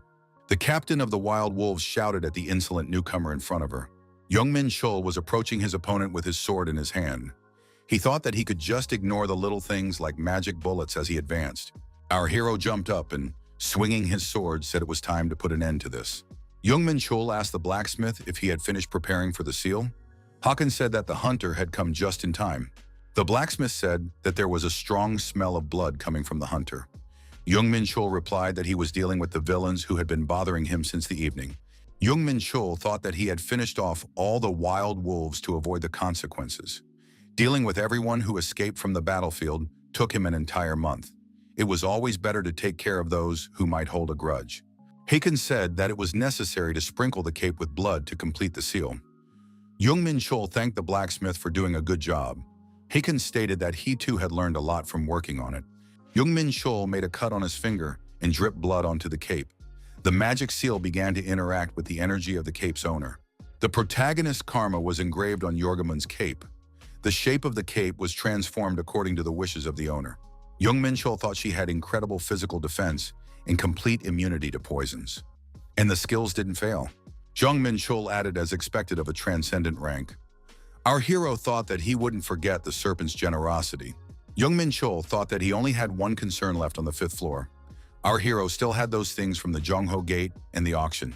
Hunter stuck his hand into the spatial bag and counted 5 fragments. However, when did they have time to connect? It turns out that they had automatically come together when he went up to the 5th floor. In the hunter's hand, the shingle key was completed. The hero can visit the hidden level shingle test on the 5th floor. Mr. Martin had said earlier that it was an object from the tower, the purpose of which even he could not determine. However, it had ended up on Earth. It was too much even for a mere coincidence. Jong Menchul thought that there was no way to figure all of this out right now. The hunter decided to use the key right away and inserted it into the correct keyhole. The girl said she didn't like it. The interlocutor wondered how should he know what she didn't like if she didn't talk about it. The girl noticed that the 7 great communities work together. The interlocutor said that there is nothing to be done because everyone is equal in power. The girl said they are considered one of the 7 great communities, but they are last on the list. The young man told the vice captain to never say that. It was a representative of one of the 7 great Aatrox communities, Vice Captain Miho. Miho said that was why she was on the 5th floor and not the 45th floor, to find new talents. However, which newcomers have proven themselves recently? The young man said that the most famous would be Raoul de Goldrian. At the moment he was conquering the trials of the 8th floor and was comparable in rank to the Emperor. However, this Raoul is a race of dragons. Dragontooth will most likely take him under his wing. Are there any other newcomers? The young man replied that there was a rookie who had recently won 1st place in the 0th floor trial. Miho said that they need to get him in urgently. The interlocutor said that this hunter is undergoing a tower test. The vice captain inquired what his name was. Why hadn't she heard of him? Could it be that he came from the martial arts continent? Miho said that the second they found him, she would grab him in her arms and bring him to Aatrox. The interlocutor thought the vice captain thought too much of himself. The young man said that there was someone else. He had heard that a rankless player had appeared who had single-handedly trashed the Wild Wolf community. The vice captain's interlocutor added that the Wild Wolves community has 80 members. Their captain is slightly weaker than S rank. Miho asked why Jong Menchul didn't make it to the 5th floor. The interlocutor said that the details were unknown to him. Miho said that the 2 notable newcomers showed up at the same time. For now, we should focus on gathering information about Jong Menchul and finding the rookie who slew the Wild Wolves. It looks like there's a chance to get a reward from the captain. The hero received a report that he had reached the site of the shingle test. It was an ancient temple. The pattern on the stone resembles a constellation of infinite connection. Maybe they're connected somehow. Jong Menchul thought that they might have prepared something interesting. In the temple where Dranka previously worshipped the origins of the world, untold treasures are hidden. The mana sequence must be uncovered. Jong Menchul thought that he had a confusing mana sequence to figure out. It was a slightly different situation before, but something similar our hero had tackled before. The entrance to the warehouse in the dimensions of the Interstellar Union was similar to this. Jong Menchul thought it wouldn't be that hard. Our hero decided that he would only need 10 minutes for this task. After a while, the system reported that the hero had passed the shingle test. The protagonist thought he was rusty. It took him 11 minutes. Perhaps he had focused too much on amplifying his internal energy, so it had become more difficult to control it, just as he had before. The participant was rewarded with points in infinite space.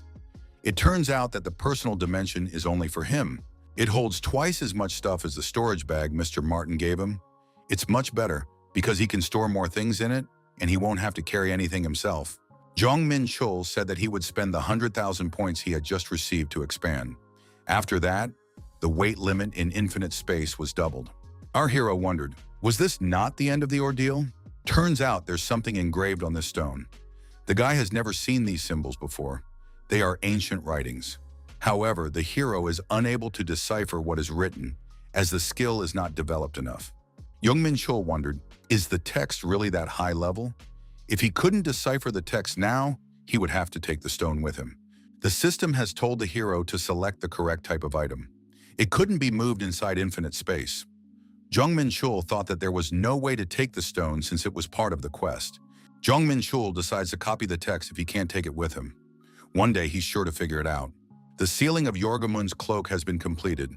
The protagonist has also received ancient writings that he cannot translate yet.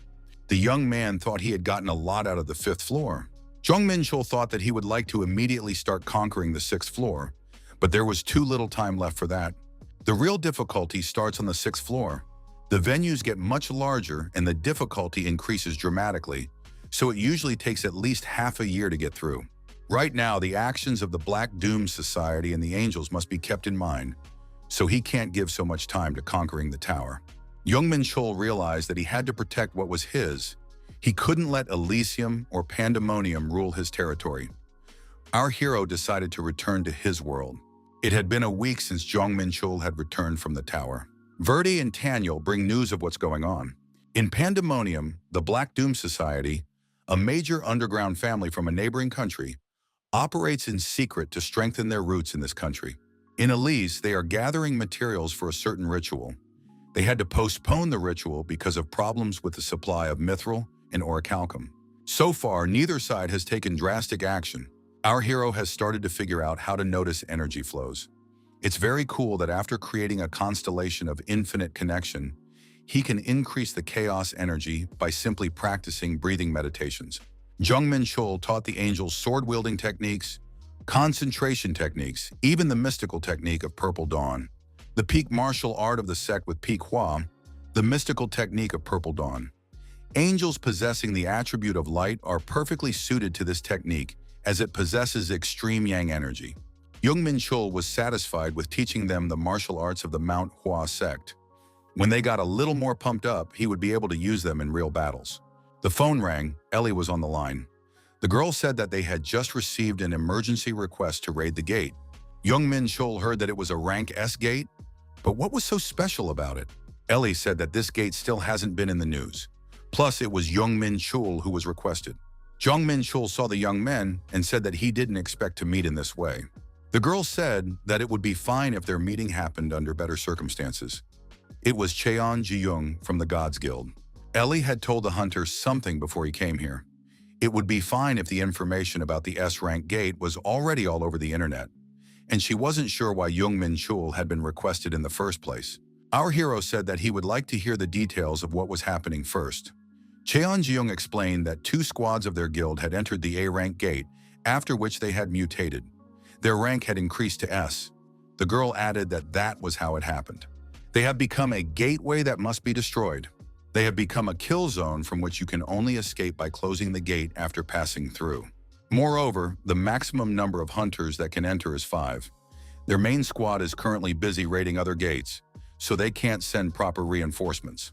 Jong Menchul said that sounds dangerous. Is she sure it's a good idea to take newbies like him along? The female companion grinned when she heard Jong Menchul refer to himself as a rookie. The gate at Donganjong Station is just as dangerous.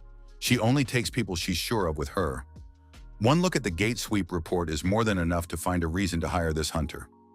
Jong Menchul thought that the girl discovered that he had cleared the rank A gate alone. Jong Menchul said that the girl she was talking to had good instincts. The girl thanked him, but she wanted to hear his decision about it. Jong Menchul said his answer is positive. The young people shook hands. They said that they would count on each other. Jong Menchul thought that this was an S-rank gate. He had no reason to refuse something like this. The young men scattered in all directions from the huge roar. Huge monsters appeared from behind the trees. They were black tyrannos. Jong Menchul was surprised. Could it really be 3 of them at once? The S-rank gate was another matter. It was definitely his prey. The black tyrannus has fangs sharper than blades, each one about a meter long. The powerful mana covering his entire body prevented normal attacks from leaving even a scratch. This ancient monster is on par with mythical monsters. Is it really 3 black tyrannos? The S-rank gate is really a different matter. Jong Menchul said to Cheon-ji-young to keep her guys out for now. They shouldn't waste their energy. Jong Menchul added that these monsters are his prey. The hunters wondered what Jong Menchul was doing. After all, a huge monster like this is much stronger than an ordinary monster. They need to work together to defeat it. He replied that the way he was being offered was the way weaklings fight. Our hero activated the Dark Star, the Blue Dragon Blade, and the Emperor's Sword. He intended to do double damage. Thanks to a week's worth of hard training, our hero now has the ability to use a different technique in each hand. Jong Menchul ordered his aides to act according to the circumstances. Black Tyrannos decided to attack using all of his demonic abilities. Jong Menchul thought that these monsters were on a completely different level compared to the giants he met in the Tower of Trials. It would be difficult in a direct confrontation. A super sense was activated. Our hero thought if he can see all the monsters' movements with his super sense, it won't be hard to get back from the attacks. The experience from the battle with Fenrir would also come in handy. The boy activated the firepower. Cheon-ji-young and her wars couldn't believe that all this was really happening. This hunter is really fighting the Black Tyrannos single-handedly. The girl wondered who Jong Menchul had summoned. She had never seen someone like that before.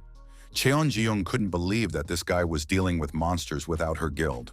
The girl thought, even an A-rank hunter like her wouldn't be able to deal with a Black Tyrannos with such ease. Its rank is at least S rank. Cheon-ji-young realized that it wasn't just physical strength. How could he literally dodge and counterattack at a hair's breadth? Who has he really called upon to help him? This battle is far from over, but the odds are stacked against him. What people were saying about his accomplishments in the gate at Donghanchong Station was definitely not an exaggeration. The guild had thought that she needed to maintain a good business relationship with this hunter. Jong Menchul told his personal knight that it was a great job. Jong Menchul said that they were able to win the first battle against the Black Tyrannos without much difficulty. The Eternal Wars suffered some damage, but were able to recover with life force absorption. Hunter was pleased that he had gotten a lot of experience points. But Moon Su San's gate was different from what he had been told. Our hero never thought that their area would increase. Even after concentrating the chaos energy in his eyes, he can't see the end of this gate. This means that this place is at least 11 kilometers long. This is a medium-sized gate or even larger. Jong Menchul told his colleagues from the other guild that his words were confirmed. He wouldn't be able to complete this raid quickly. Cheon-ji-young asked Sun Tzu if he had figured out the details of that gate. In that case, he could start the briefing. Sun Tzu said that this gate was about 15 kilometers wide, and it was home to monster beasts such as the Black Tyrannus, White Centaurus, and Dark Pteranodon. Jong Menchul thought that it hadn't been long since they had entered the gate, and his colleagues had already gathered so much information. There was a reason why they were among the top 3 guilds. Jong Menchul thought that the team that Cheon-ji-young brought along was most likely only the second strongest in his guild. The core members are busy raiding other gates, so sent these ones. Despite this, the squad quickly investigated the gate and gathered all the necessary information.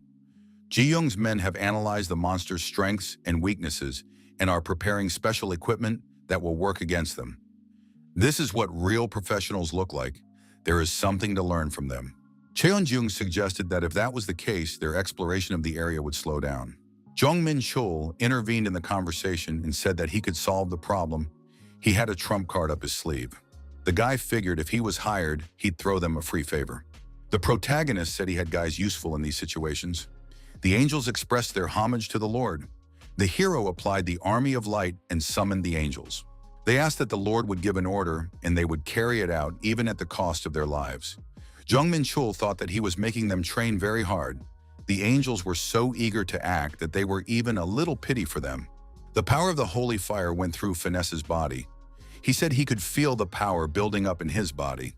The power of the beings controlling the energy of light increased. Jong Menchul thought that holy fire really enhanced the angels' abilities. Although there was a certain loss in efficiency compared to the use of holy fire, but this increase in performance was also very good. Jong Menchul told his warriors that there were hunters wandering in this gate. It was necessary to find them. Seeing the purple energy in the sky, our hero decided that the angels had properly mastered the techniques of the Manhwa sect. They were now completely different guys compared to the ones he had first summoned. Cheon-ji-young couldn't believe that this whole area was inhabited by monster beasts. The woman hoped her hunters were safe now. Our hero looked into the tent to the head of the Gods Guild. The woman asked, Have they found the hunters yet? Jong Menchul said that people were found 1 kilometer away from here. Ji-young was happy about this information. Cheon-ji-young said that it was necessary to move out in that direction immediately. Jong Menchul asked one of the angels if there were any monsters around. After receiving a negative answer, he told the angels to guard the perimeter. He would be back soon. Jong Menchul found the lost hunters and said they could all come out now. The hunters peering out of the bushes thought, "Has reinforcements arrived? Is he really here to help them?" The hunters were glad they had survived, a huge relief. But something seemed strange to our hero. There were 30 men in the missing party. The young man said that because the gate suddenly mutated, everyone was divided. Ji-young asked, "Doesn't he know where the others are?" The young man grabbed his head and said that he didn't know where the others were. Jong Menchul thought that it was getting more difficult. Even if they stayed together, they would still be in danger. It is necessary to find the others. One of the angels reported to the Lord that they had discovered another group of people. There are 7 of them, but they are not in a good position. Jong Menchul praised Casper for doing a good job. Casper said the hunters are fighting a black Tyrannos. There, in addition to the black Tyrannos, there is a white Centaurus. It will be hard for the hunters to win. Jong Menchul said to Casper to help those hunters and buy them some time. Cheon-ji-young said fearfully that they should save the hunters as soon as possible. Jong Menchul remarked that it's quite far from here, and there are a lot of monsters in the way. The woman stated that they should move out, even if it means having to fight their way through. Jong Menchul said that it would be a lot of monsters and a long distance. If they stumble, they would attract the attention of other monsters. Ji-young asked, "What should they do then?" Our hero replied that they needed to remain unnoticed by the monsters while walking towards the other group, and added that there was one way to do just that. He has the perfect artifact to do just that. The black Tyrannos and white Centaurus are very strong and dangerous monsters. The protagonist used Yorgamun's cloak and activated the invisibility skill. Now he could move around the territory, remaining undetected by monsters. Using this artifact and applying this skill, Hunter Jong Menchul advanced ahead of the others. When you have to use potions or magic to become invisible, you can't disappear completely. Yorgamun's cloak can make the hero's body completely invisible. Jong Menchul thought if he could learn the martial arts techniques of assassins and use them together with this cloak, it would be perfect. The hunter asked Casper what the situation was now. The angel replied that no one had died yet. Fighting against the huge monster, the hunters used Iron Wall and Starshield. Also, the black tentacles were activated to defend against the black Tyrannos attack. Calling for help from its companions, the huge monster roared loudly. The hunters were suffering damage, but Casper realized that more time had to be gained. Casper shouted that he would not allow himself to fall here against this lizard, and shouted for the monster to look at this new power his master had bestowed upon him. Putting his sword forward, the angel went on the attack. The hunters wondered, where had their unknown ally come from? Using the respite, they had the opportunity to move to a safe distance. None of the people present knew what kind of helper with wings it was, but it was definitely powerful. At one point, the angel noticed that he was too close to the black Tyrannos' huge fangs. Angel apologized to his master. Casper was withdrawn as he had taken too much damage. Jong Menchul said Casper could care less. He was quite helpful. The protagonist added that the hour earned by the angel was enough. Our hero approached the huge monster. After assessing the situation, our hero realized that 2 of the hunters had been deactivated, but no one was dead. Taking out his swords, Jong Menchul said that in that case, he would start hunting. Thanks to Casper's persistent efforts, the hunter was able to arrive on the spot in time to deal with the black Tyrannos without any problems. After that, the raid squad safely reunited, and the tanks that were wounded by the black Tyrannos received first aid. We can say that such a result was achieved due to the incredible mobility of angels and the invisibility skill of our hero. The Gods Guild was not idle either. They had defeated the ancient Tricer. Watching the hunters work so well, our hero thought that Cheon-ji-young didn't become the head of the guild because of her family. The woman fought very aggressively. The hunters she brought with her are also quite capable. They created a trap strong enough to hold the ancient Tricerus in place. These hunters are also proficient with the mana cannon. They even make proper use of this expensive weapon. Jong Menchul thought that he could safely leave this place to the Gods Guild. The angels then scattered through the air and reported to the Lord on the locations of survivors in the distance, then acted as bait when things took a bad turn. Because of this, our hero was able to put together a second squad in no time. Jong Menchul was able to save everyone without any casualties thanks to the smooth work of his assistants. Cheon-jeong bowed and thanked the hunter, Jong Menchul. They had made it through thanks to him. Ji-young added that they now need some time to regroup. Although everyone is rescued, this is only the first stage of this raid. It is necessary to defeat the boss if they want to get out of here. However, there are also hunters who have been seriously injured. You need to rest to heal them and regain your strength. Due to the circumstances, the protagonist told the guild leader that he would advance alone for the time being. Ji-young tried to find out the reason. Jong Menchul said that he was worried about the gate breach and wanted to gather more information. Cheon-ji-young asked that the hunter not overwork himself. In fact, that wasn't the only reason. This gate was crawling with monsters of the beast rank, which gave a huge amount of experience. Cheon-ji-young told our hero that she trusted him completely. Hunter replied that the guild leader could rely on him. The guy thought that there was a smorgasbord of experiences ahead of him, just for him. Jong Menchul went one-on-one against a huge bloodthirsty monster. It was an ancient Tricera. The way it charged at the hunter was different from the Black Tyrannos. Our hero activated his super sense.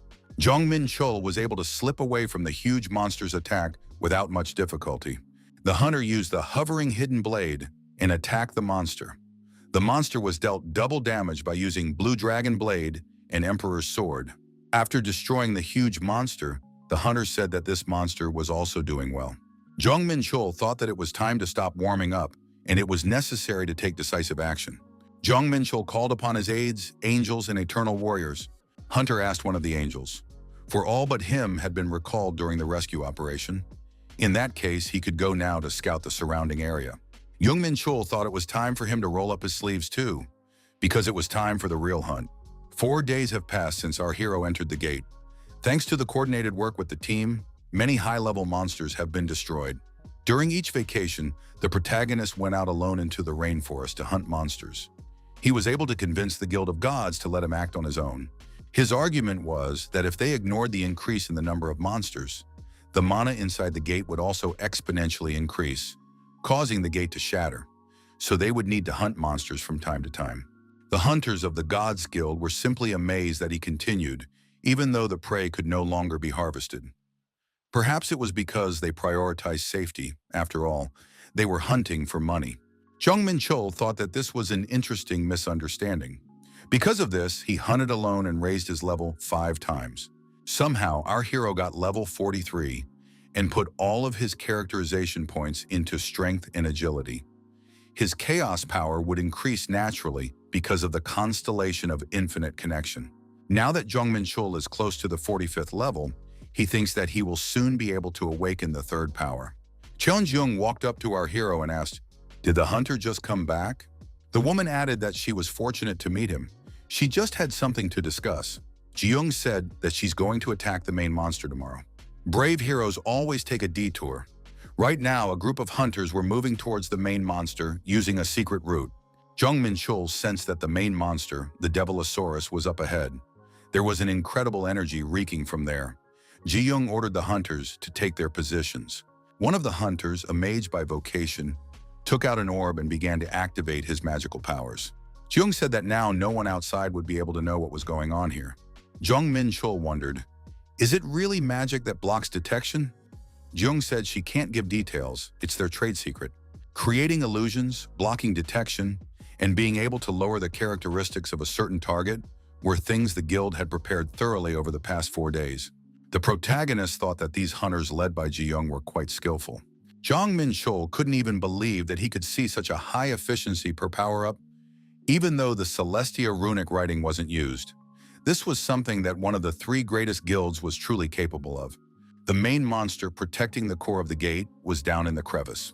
Having looked at this monster with an experienced eye, the protagonist immediately realized that he was facing a Devilosaurus.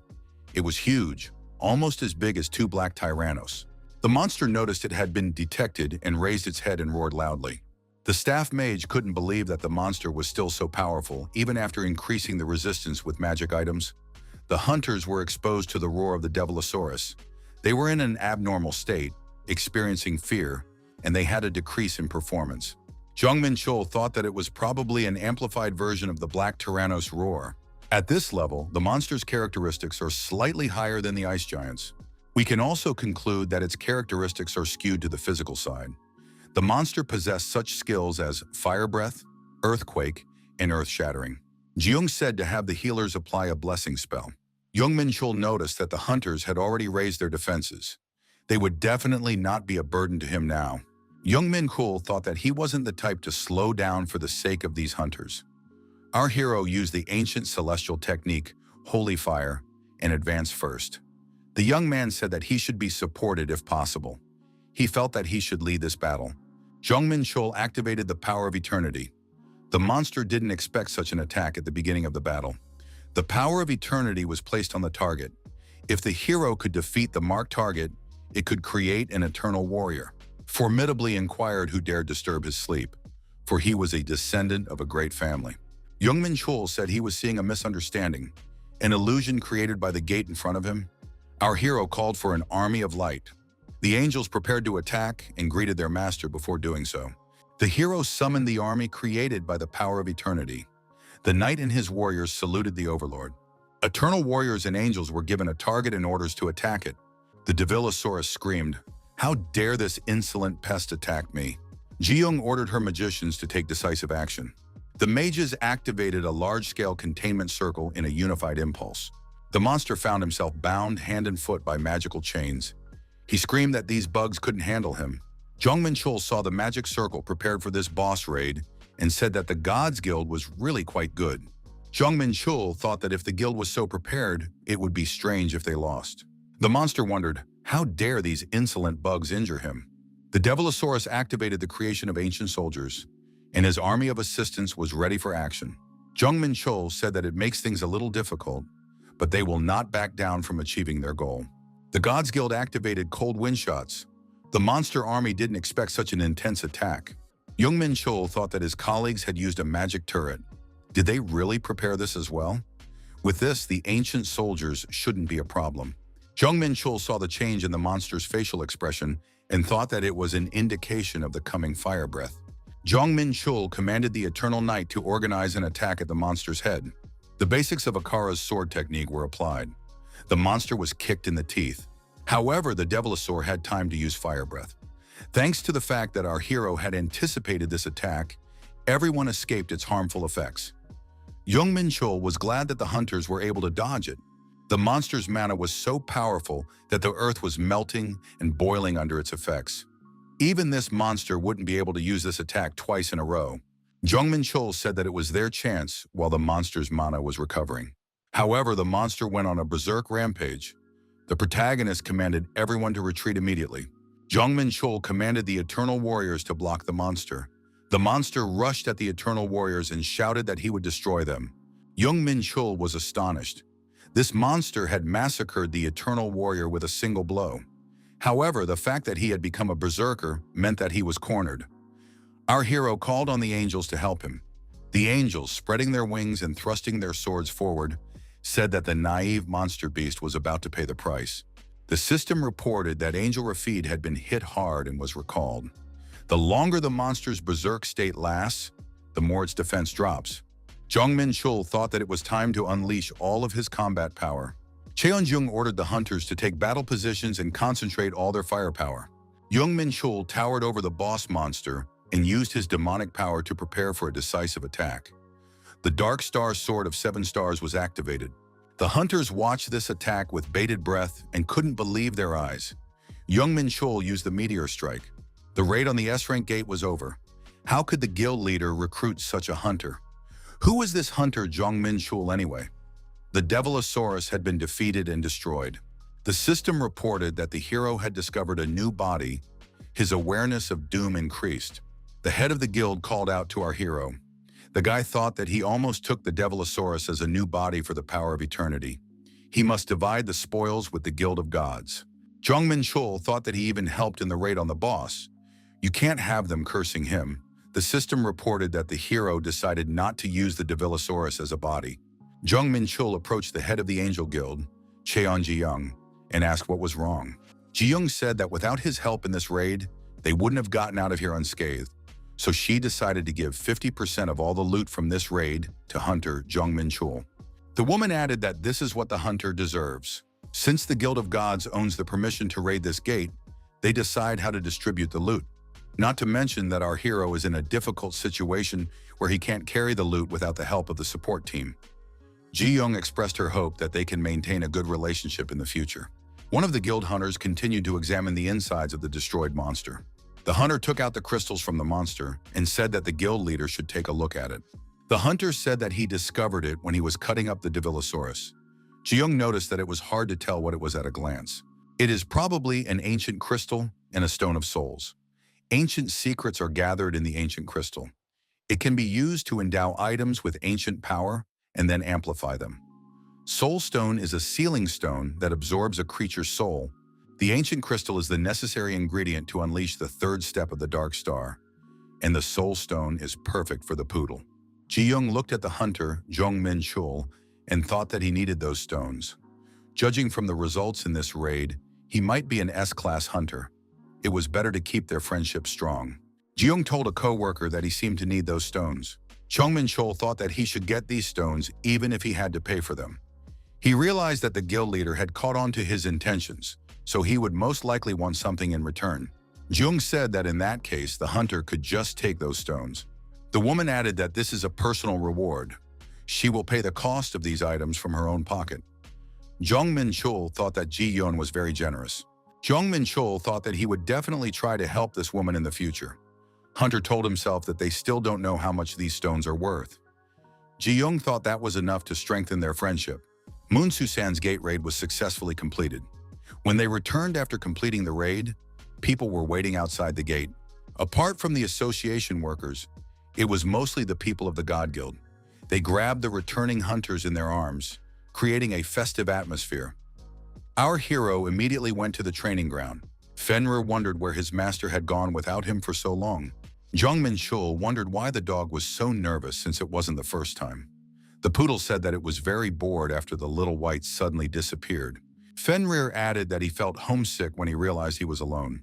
Jong Menchul showed the stone and said that he brought something that would definitely please Fenrir's favorite. The poodle rejoiced and said he had the one and only master in front of him. Fenrir grabbed the stone and swallowed it. Our hero wondered, is it normal for this dog to swallow a stone like that? Suddenly, there was a noise and everything shook. Jong Menchul wondered, what was going on? Where did such a huge amount of energy come from? Would the training center collapse because of this? However, the dog began to absorb the energy back. The protagonist felt a great sense of relief. Our hero noticed that Fenrir's aura had completely changed, but part of Fenrir's power was sealed because of forgotten memories. All of the dog's stats increased by 300, it became significantly stronger. Jong Menchul thought that he would like to fight Fenrir right now, but it seems like he needs to restrain himself a bit. The protagonist understood that the training center could be destroyed if they started to figure things out here. Fenrir asked his host if he had another one of these stones. Jong Menchul thought that it was necessary to take his time to reflect on the battles spent in Moonsusan Gate. Jong Menchul thought that it was necessary to take his time to reflect on the battles spent in Moonsusan Gate. The training in controlling chaos energy had yielded good results, although the hunter hadn't perfected it. But he was able to use double damage freely. He was now at the level where he could use martial arts of different attributes at the same time, but still lacks something in places when it comes to batting. He doesn't have many techniques that he can use effectively against opponents of such a large size. There is a limit to the space that a hunter can dissect, even if he gathers amplified energy using chaos energy. It seems so that the arts he had learned would inevitably be less suitable under such conditions. It is necessary to learn martial arts that will allow you to cope with large opponents effectively. The first technique will be the elephant hammer. It will allow him to control his body by adding weight. With its help, he will be able to get into a stable stance to attack, even when he is on a large monster, and will also be able to apply it in many other situations. Next will be the assassin sex stealth technique, Divine Ghost Technique. It will allow him to vaporize like a ghost. A Rang technique that allows you to hide sounds, sensations, and even the flow of mana. The final technique is the Penetrating Point-Blank Strike. This penetrating technique transfers energy directly to the target, a martial art that destroys the insides of an opponent by transferring energy or mana through touch. In his previous life, our hero had never even thought of using stealth techniques, but the horizons of his consciousness had expanded.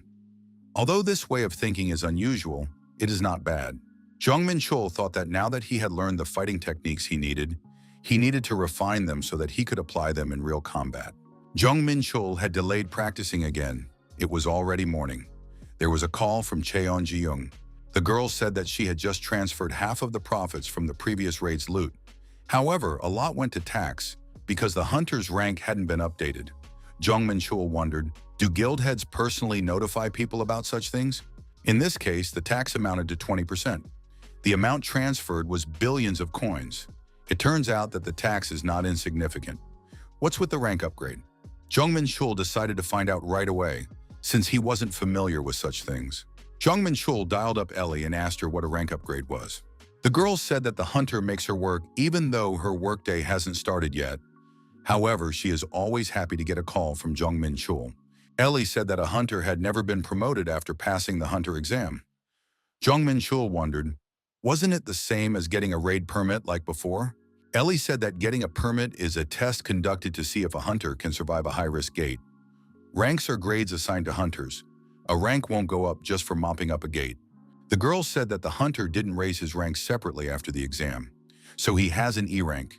If he doesn't upgrade it, he'll stay at the basic level. Jong Menchul said that a large tax was withheld from him. Ellie stated that this is how the association works. Ellie told Jong Menchul to raise his rank and help their department perform at its best. After all, they had to overcome so many problems to help the young man with the documents. The girl added that with his abilities, he should get at least an A rank. Jong Menchul remarked that it would be too troublesome. Ellie turned away and said as the hunter still continued to grumble. Jong Menchul thought the girl was offended. He had never seen that expression on her face before. Jong Menchul thought that Ellie looked quite cute when she was angry. However, why is everyone looking at them now? Jong Menchul apologized to the girl before things got worse. The young man told our hero that he had heard that this hunter had become quite famous of late. It was a great honor to meet him. Ellie explained that Jong Menchul had won first place in the hunter's exam and had managed to break through the gate and became even more famous after he cleared the S-rank gate with the Gods Guild. The young man said, in order to pass the test for melee hunters, one must attack a dummy. The mannequin set up in the center of the training room needed to be hit. Jong Menchul was surprised. Did he really just have to hit it? Our hero asked if he would be charged for damages if he broke the dummy. The young man said that he had been doing it for years, and even an A-rank hunter had been able to leave only a minor scratch on it. The young man added that it was their department that presented this mannequin to the association. Jong Menchul thought that for an attack, perhaps one aura wouldn't be enough. Our hero used the 7-star demon sword. He just needs to hit the dummy harder. The head didn't expect someone to barge into his office. The head of the security department of the Hunters Association, Lee Wan-taek, put the teacup aside and asked, "What's the problem?" The woman wondered if Lee Wan would continue to be rude to her. She had come with news he would be interested in. It was Kim Da-sam, the head of the Human Resources Department of the Hunters Association.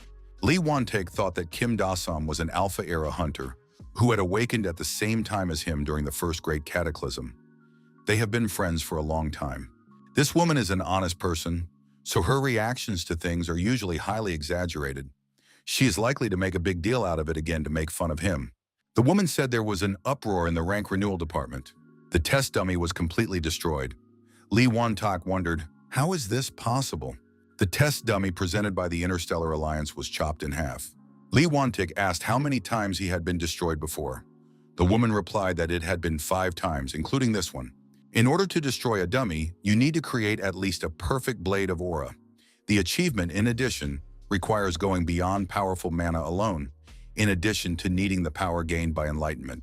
In this country so far, there were only 4 S-ranked melee hunters who had proven to be capable of it. Lee Wan-taek thought, why did Kim Da-sam come to him with this? Isn't that the HR department's concern? The woman replied that it was the hunter the interviewer had asked her to look out for at the time. The man said he does recall such a thing. It seems to have been 4 months ago. The leader of the security team, Jong Song-hee, resigned that day. He suddenly decided to set out to conquer the tower. He was known as a man who stood for justice, but there was a new hunter who was able to shake him up. so he asked the woman to let him know when this hunter would renew his rank. Lee Won-taek jumped up from his seat.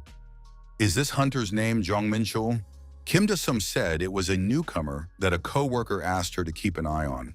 Jong Menchul said they looked so confident in that dummy, so he tried chopping it in half. "Did he really overdo it?" Ellie asked. "Why did the hunter do such a cruel thing to their products?" The girl added that she was joking. The hunter they were so proud of was just showing how good he was. Jong Menchul once again asked if there would be a problem because he destroyed the dummy. The girl said that there would be no problem because the mannequin was flawless. Ellie told the hunter that once his skills were recognized, their department would likely be heavily occupied, as this planet was considered a fringe planet and guild and mercenary activity was pretty heavily regulated. Ellie noticed that they now had a superstar in their country. Jong Menchul was surprised. After all, he had only chopped up a mannequin. How did that turn him into a superstar? Jong Menchul turned his attention to the department heads approaching them. Kim Da-sum extended her hand to our hero and introduced herself. She said it was nice to meet her. Lee Won-taek did the same procedure. Jong Menchul thought that Kim Da-sum and Lee Won-taek looked familiar to him. They were the ones who led the hunters into the battlefront during the capital's Third Defense War. The protagonist never thought he would meet people so amazing that they are written about in textbooks. Jong Menchul scrutinized the faces of these people. This was new to him. The department head sat down and offered to talk business. Kim Da-sum congratulated the hunter on his promotion and handed him a card. The woman said it was an A-rank hunter's license, so it was a little different. Jong Menchul thought that he was now an A-rank hunter. He's now an association-approved hunter. Usually licenses at this level don't get approved so quickly. It requires going through awakening training, gaining experience in gate raids, working for a while. Jong Menchul thought, was it normal for him to get this license so easily? Kim Da-sum said there are always exceptions like this young man, because they can't treat hunters who can use the aura blade the same as the rest of us. A perfect aura blade is definitely needed to chop up that dummy. Jong Menchul wondered, was it really that important? The ability to manifest an aura blade is used to identify S-rank hunters. This was the first time our hero had heard that there were such standards. The department head said it's classified information. She only talks about it because the hunter is able to use the aura blade. In order to utilize the enhanced energy, one must have reached at least the peak of martial arts. So S-rank hunters are at least martial artists who have reached the highest peak. The girl introduced herself to Mrs. Kim Da-sum and said that she was Ellie, the secretary of Hunter Jong Menchul.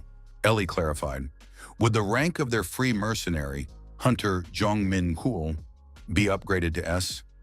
Kim Da-sum replied that that's not what she meant. This process requires a board meeting to make a decision to awaken the S-rank license. It will take some time. Ellie asked when they could get confirmation. Kim Da-sum said she sent her report, so they would have to wait. It might take a few days. Jong Menchul thought, what just happened now? Was the fact that he had become an S-rank hunter really that important? Ellie was kind of on edge with her questions. She must have had good reasons. Lee Won-taek asked the hunter, had he ever considered going abroad? Jong Menchul replied that he hadn't thought about it. The department head said he wasn't talking about tourism, but things like changing citizenship. They can't let other countries steal a hunter with an aura blade away from them. Jong Menchul wondered, why would he want to go there? Lee Won-taek said because they could offer him better terms. People usually like fame and money. The department head added that it was her personal curiosity. Kim Da-sum stated that she will keep the hunter informed of the situation of his promotion to S-rank through messages in the future. The department heads rose and said they were thankful for the meeting and removed first. Kim Da-sum asked Lee Won-taek what place he was thinking when he asked that question.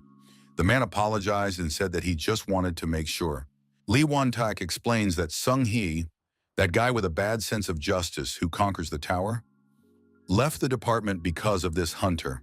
He said that he decided to become stronger after he met Hunter Jong Menchul. If Hunter Jong Menchul is really worth it, then strings must be pulled to keep him in this country. Kim Da-sum remarked that her co-worker should have mentioned it earlier. Lee Won-taek said that this guy is worth keeping an eye on. Kim Da-sum said that in that case, she would rush the board of directors with their verdict. Jong Menchul asked Ellie why she was just so interested in his promotion to S-rank. The secretary said there would be more benefits for the S-rank hunter. Not only will the young man be exempted from taxes, but he will also be allowed to rent equipment from the Hunters Association. Jong Menchul remarked that renting equipment doesn't sound like something special. Ellie explained that she was talking about legendary and even unique rank items, although the number of them was severely limited. Jong Menchul was surprised. Would he really be able to obtain even legendary artifacts? The hunter will also be able to borrow up to a fabulous amount of money without collateral, because an S-rank hunter's credit is considered priceless. Also, having a high-ranked hunter helps in recruiting people for the gate raid. Jong Menchul wondered if he wouldn't have to wait like before. Jong Menchul didn't understand why the head of the security department asked him about moving overseas. Ellie said their country has already lost quite a few talented hunters. Other countries are trying to poach promising hunters from them. Jong Menchul thought that the department head must be worried about losing the A-rank hunter. As long as the Tower of Trials is in the capital, there is no way he will leave this country. Money and good equipment, such things will not be enough to satisfy our hero. Jong Menchul realized that the most important thing for him was to become stronger. The phone rang, and it rang for both of them. There was an emergency announcement, a gate breach at Hapcheon Station, which is quite a long way from here. Gate breaches have started to happen more frequently lately. They actually occur every few days. Fortunately, the detection system is fully functional, so there have been no casualties so far. Jong Menchul thought that he was just unlucky since it was very far to go to help right now. He hoped that there wouldn't be too many injured people. Jong Menchul told the secretary to rest today and start looking for the raid gate tomorrow. Ellie smiled and said that she really enjoyed working for Hunter Jong Menchul. Jong Menchul thought that he didn't need to do anything else to increase his rank, so he would spend the rest of his time practicing. Quite by chance, our hero met his old acquaintance, Verdi. Jong Menchul invited Verdi to his place.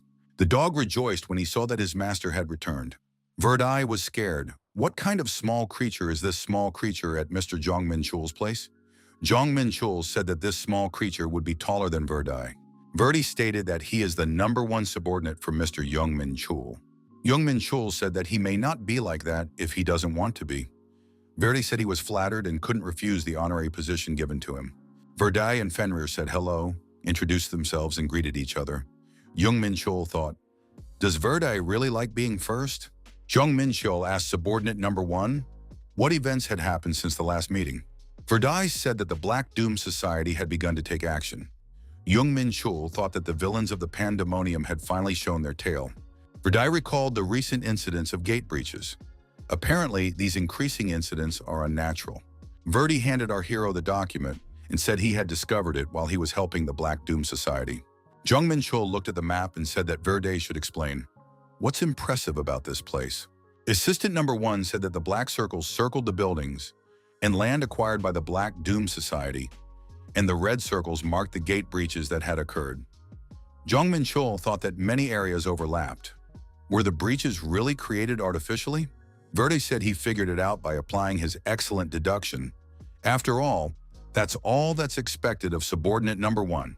Jong Menchul suggested that the association would soon come to the same conclusions. Verdi remarked that it wouldn't be easy for them. The society used a lot of fake accounts to be able to disappear at any moment. Jong Menchul remarked that subordinate #1 had done a great job finding this information. Verdi said that he received a secret order from the master to secretly investigate the organization. He understands everything because Jong Menchul foresaw this event. Jong Menchul thought that he had gotten a lot of good information anyway. Our hero only used the martial arts techniques he had learned, combining them with the invisibility skill. The system reported that the divine ghost technique had been used. The protagonist approached the nearest location marked on the map. Verdi couldn't find out how they opened the gate, and also said that some places had created magic circles for other purposes. Jong Menchul activated the super sense. There were magic circles and magic stones all around, all of which are used to detect and conceal space. After applying the divine ghost technique, the hunter realized that even presence detection magic wouldn't work. Jong Menchul would never have thought that this was how he would test the effectiveness of this skill, but thanks to it, he can safely explore everything in enemy territory. The hunter thought there were mana circuit outlines running through here that he couldn't see outside. They all lead somewhere. The mana contours led underground. A secret hatch was discovered. There was no one in the basement either. If there had been anyone here, they could have been caught and interrogated using bias and intimidation techniques. Our hero discovered a magic circle that had been drawn without using the techniques of Pandemonium and Elysium. Who had drawn it in the first place? Jong Menchul felt the chaos energy suddenly resonated.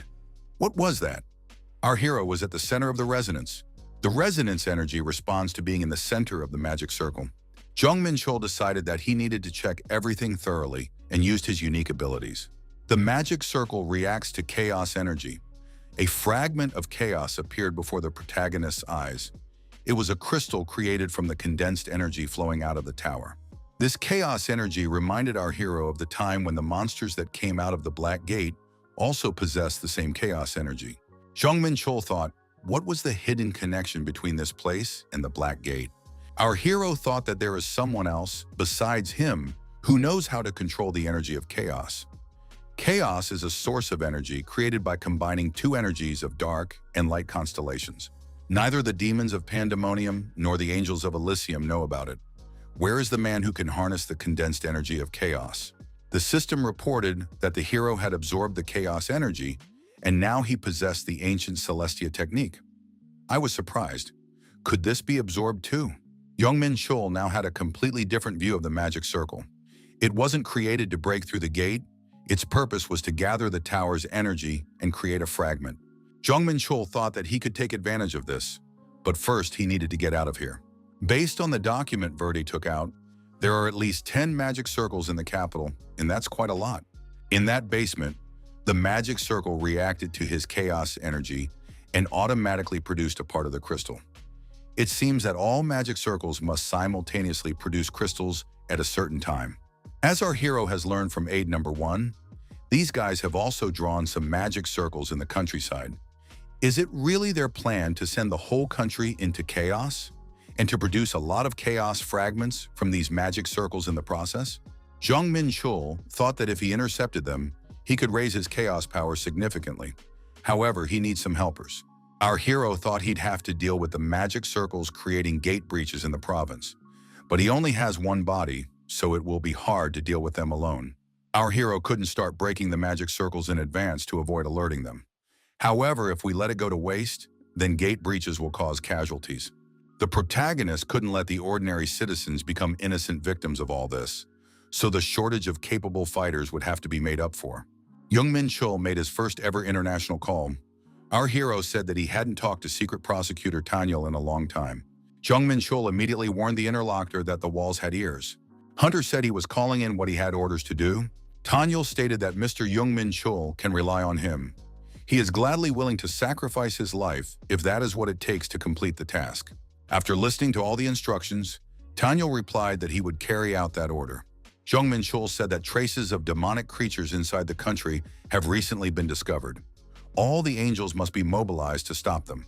Since the identity must be kept secret, Tanyel should make sure to mention that the mission is entirely his, and Jong Menchul's name should not be mentioned. Tanyel thought that the Lord was working solely in the name of justice and gave him all his laurels. Of course, he would carry out the order, even if he had to use up all his strength. Jong Menchul thought that Tanyel would surely do well. Jong Menchul remembered that Tanyel had said earlier that he could mobilize 5 angels of the 8th rank. Each of these angels should be stronger than an A-rank hunter. Jong Menchul thought that Tanyel still liked it when he spoke like an angel. However, he was a little tired of this old-fashioned way of speaking. After that, our hero went into training. He sent Verdi to further help the Black Doom Society and to figure out their plans. Verdi realized that he had an important role to play and was highly motivated. The protagonist walked through the different locations to gather information. According to that map, there are 11 fragment-creating locations in total. Among these places, our hero was able to explore 10 from the inside. One location was different from the rest. The building was under numerous guards and was larger. There was definitely something special about this location.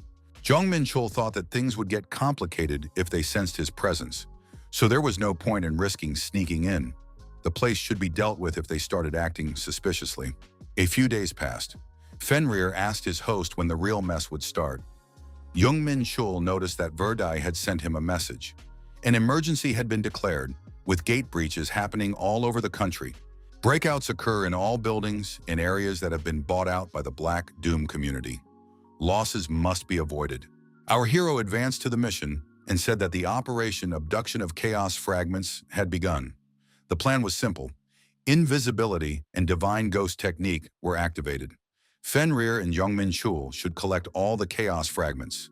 There were a total of 11 locations to raid. Verdi will continue to monitor the movements of the pandemonium, though he's a little upset that he's not taking part in the surprise attack. Jong Menchul said that Verdi should inform the actions of the most important characters. Verdi was overjoyed. He couldn't believe that the Lord thought so well of him and had given him such an important mission. Jong Menchul thought that apparently the ways of manipulating angels and demons were the same. Arriving at the next destination, the protagonist thought he had been here before. All the windows and even the doors were barricaded. They must have blocked off all possible routes of entry beforehand, so it looks like they were well prepared. Jong Menchul said there was no way that would stop him and kicked the nearest door with his foot. Armed men showed up inside the building. Who broke through the door? Jong Menchul realized that they were hunters under the Black Doom Society. After assessing the situation, the protagonist realized that there were about 20 B-rank men in front of him. One of the hunters said that their intruder was using the invisibility skill. Jong Menchul thought it was the leader of this faction speaking.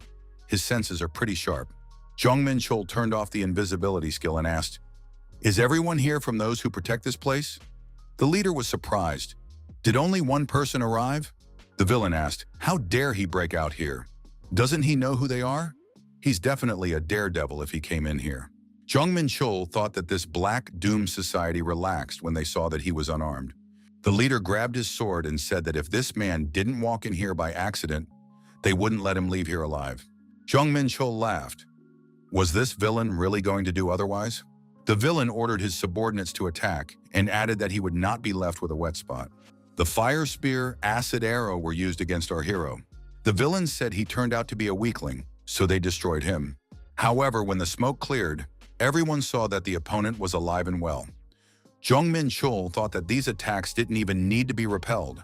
He strengthened the demonic defense energy. Jong Menchul didn't activate his super senses, but he used the Dark Star and the Blue Dragon Blade. So the situation is not a threat.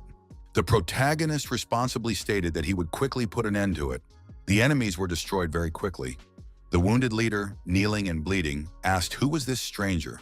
Jong Menchul swung his sword and asked, "Why does the leader need this information?" The guy thought that even though these people don't work for Pandemonium, they are essentially evil and dangerous. No criminal will be left alone in the land our hero lives on. The Pandemonium should have already realized that someone had invaded their territory.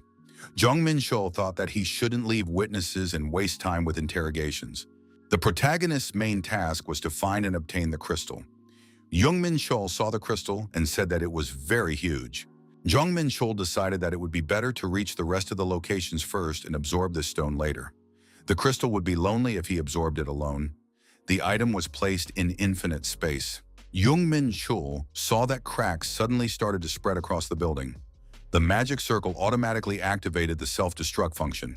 I figured if it came to that, everything here would belong to him now, and then we'd have to go to the next location.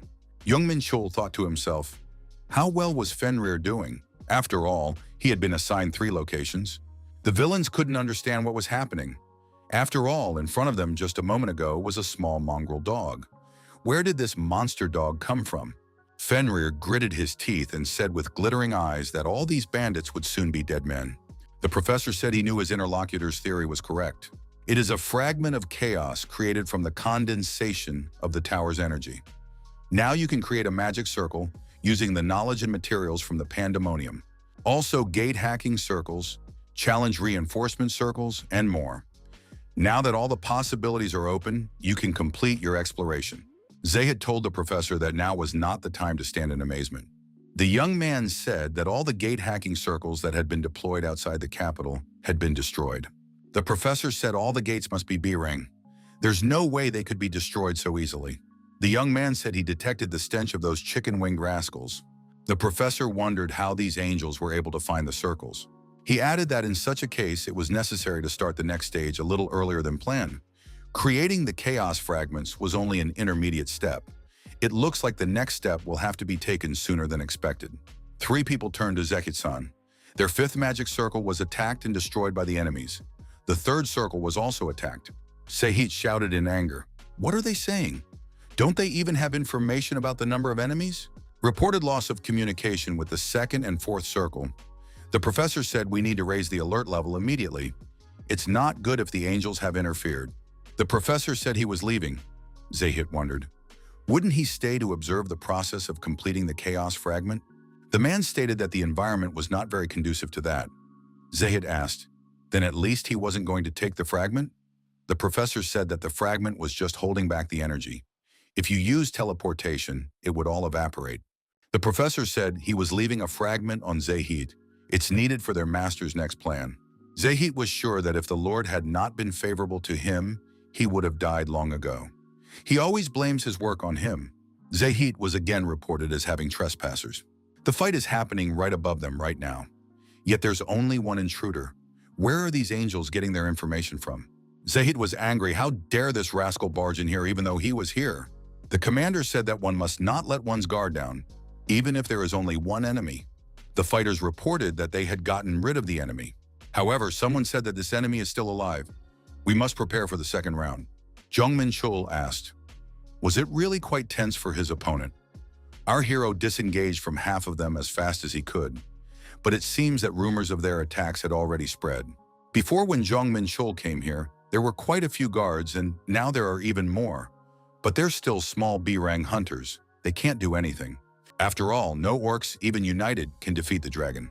The protagonist smelled the odor of sulfur. This is the special smell of dark mana that demons use.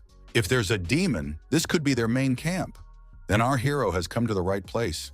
Jong Menchul said he came here after smelling a disgusting stench. It seems like there's an evil demonic rascal here.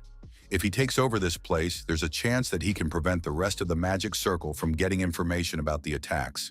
The villain said he knew it. He would do his best to handle his opponent. The leader ordered his subordinates to all eat it and swallowed it himself. Jong Menchul thought, is this really a dark pill? The circle of darkness had been activated. The system reported that all the characteristics of creatures with the holiness attribute would be reduced by 20%. The strength of abilities that use dark mana would be increased. Jong Menchul thought that even small hunters suddenly gained the ability to use dark mana. The possessed man is currently sharing his body with a demon under a temporary contract. His stats would be increased, and he would also be able to use dark mana. Jong Menchul thought, did the dark pill allow the pandemonium demon to possess this guy? The villain shouted, what does the angel think now that he sees these demonic people? Jong Menchul wondered, did this villain really think that there was an angel in front of him? Let him continue to think that. The criminals received the command to destroy this angel and rushed to attack him. The demonic technique that infuses dark mana into weapons is used by them everywhere. These guys are really different from the ones our hero has seen before. They are most likely A-rank level hunters. Jong Menchul applied the Dark Star and the Satin Glove, reinforcing it twice. The protagonist finished analyzing the situation and activated a huge palm strike. The villains realized that it was a holy power that opposed the dark mana. Jong Menchul used the Dark Star, Unicorn Horn Spear, and Yue Clan Spear art. Jong Menchul pointed out that he had broken through the surroundings with his attack. Demonic people are seen as monsters, not humans. The Blue Dragon Blade and the Imperial Sword were used. Also, our hero used the Boundless Sky technique and the 5 Tigers Dissecting the Blade technique. While all the opponents match up with hunters of roughly A-rank level, that's not all. Demonization is pretty unusual, but there's no way they thought something like that could defeat their opponent. The villains didn't understand why their attacks weren't hitting their target and why this hunter was counterattacking them. Jong Menchul thought that here he was getting close to the leader of these villains. In front of our hero was a huge ice giant, so he went into battle. The villain shouted that he was about to turn this rascal into a piece of ice. It was Zahit Fitzgerald of the Ice Tribe, who possessed ice transformation. Jong Menchul smilingly stated that he was waiting for this monster to join. It was an ice demon ice transformation that was controlled by ice. Zahit Fitzgerald activated the Storm Strike and sent ice streams into our hero. Jong Menchul was not afraid and counterattacked in response using Hellfire. Zahit Fitzgerald retorted that the ice in the ice barrier was even stronger than Mithril. For a moment, Zahit sensed a foreign power from his enemy. What's going on? The villains decide to help Zahit and attack Jong Menchul. If necessary, they are willing to sacrifice themselves. Jong Menchul applied the Dark Star Satin Glove. Our hero initiated magnetic attraction and imperial lightning with a fist of destruction. Sahit Fitzgerald wondered what kind of monster was in front of him. He's pretty strong for a winged angel. Jong Menchul said that the ice guy would be the weak one in this confrontation. Our hero decided to finish him off before there were any witnesses. However, at the same moment, the protagonist felt the appearance of black mana. Who could it be? People asked, was Sahit really going to use this? The Dark Magic Circle ability activated Ice Fusion. Sahit said that he didn't think he would have to use it here.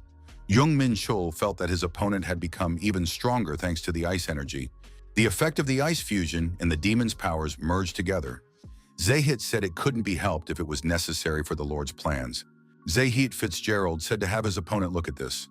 This is the power he got from Ice Fusion. Jong Menchul thought that it was magic that increases strength by sacrificing allies. Leaving the opponent alone would cause the building to collapse. It's quite interesting, though. Jong Menchul approached his opponent and threw a punch at point-blank range. Sahit only laughed in response. After all, nothing would change just because his opponent put his hand on him. Jong Menchul said that the ice block will soon see what will change. In the next instant, the ice shattered in different directions, and Sahit fell to the ground, bleeding. He wondered what the hunter had done with his body. The protagonist said his opponent lost because he only grew in size, not in matter. Jong Menchul thought that the villain had enlarged his body to utilize his overflowing power, but that was where it ended. Something like a point-blank strike destroying the target's insides was devastatingly dangerous to him. Now it was time to take the chaos fragment away. At the most inconvenient moment, a call came from Tanyel. The guy said that the resistance of the defense forces had intensified. It was impossible to get past them. Tanyel calmed down and explained that following the instructions, he mobilized all his subordinates and entered the country. He then sent his men outside the capital. They managed to stop the gate-breaking circles. He was at the secret meeting place of those demonic villains. After that, he returned to the capital and headed to the secret meeting place that the Lord had told him about. The villains saw the flying intruder and decided to destroy it immediately. Tanyel shouted, "How dare these foolish people ally themselves with the servants of the devil? They will pay for their crimes with death." After these words, Tanyel activated the Holy Strike. The angel said that his opponent's attacks would not work on him as long as he was clad in the armor of faith. Now the scoundrels would receive an ironclad stroke of justice.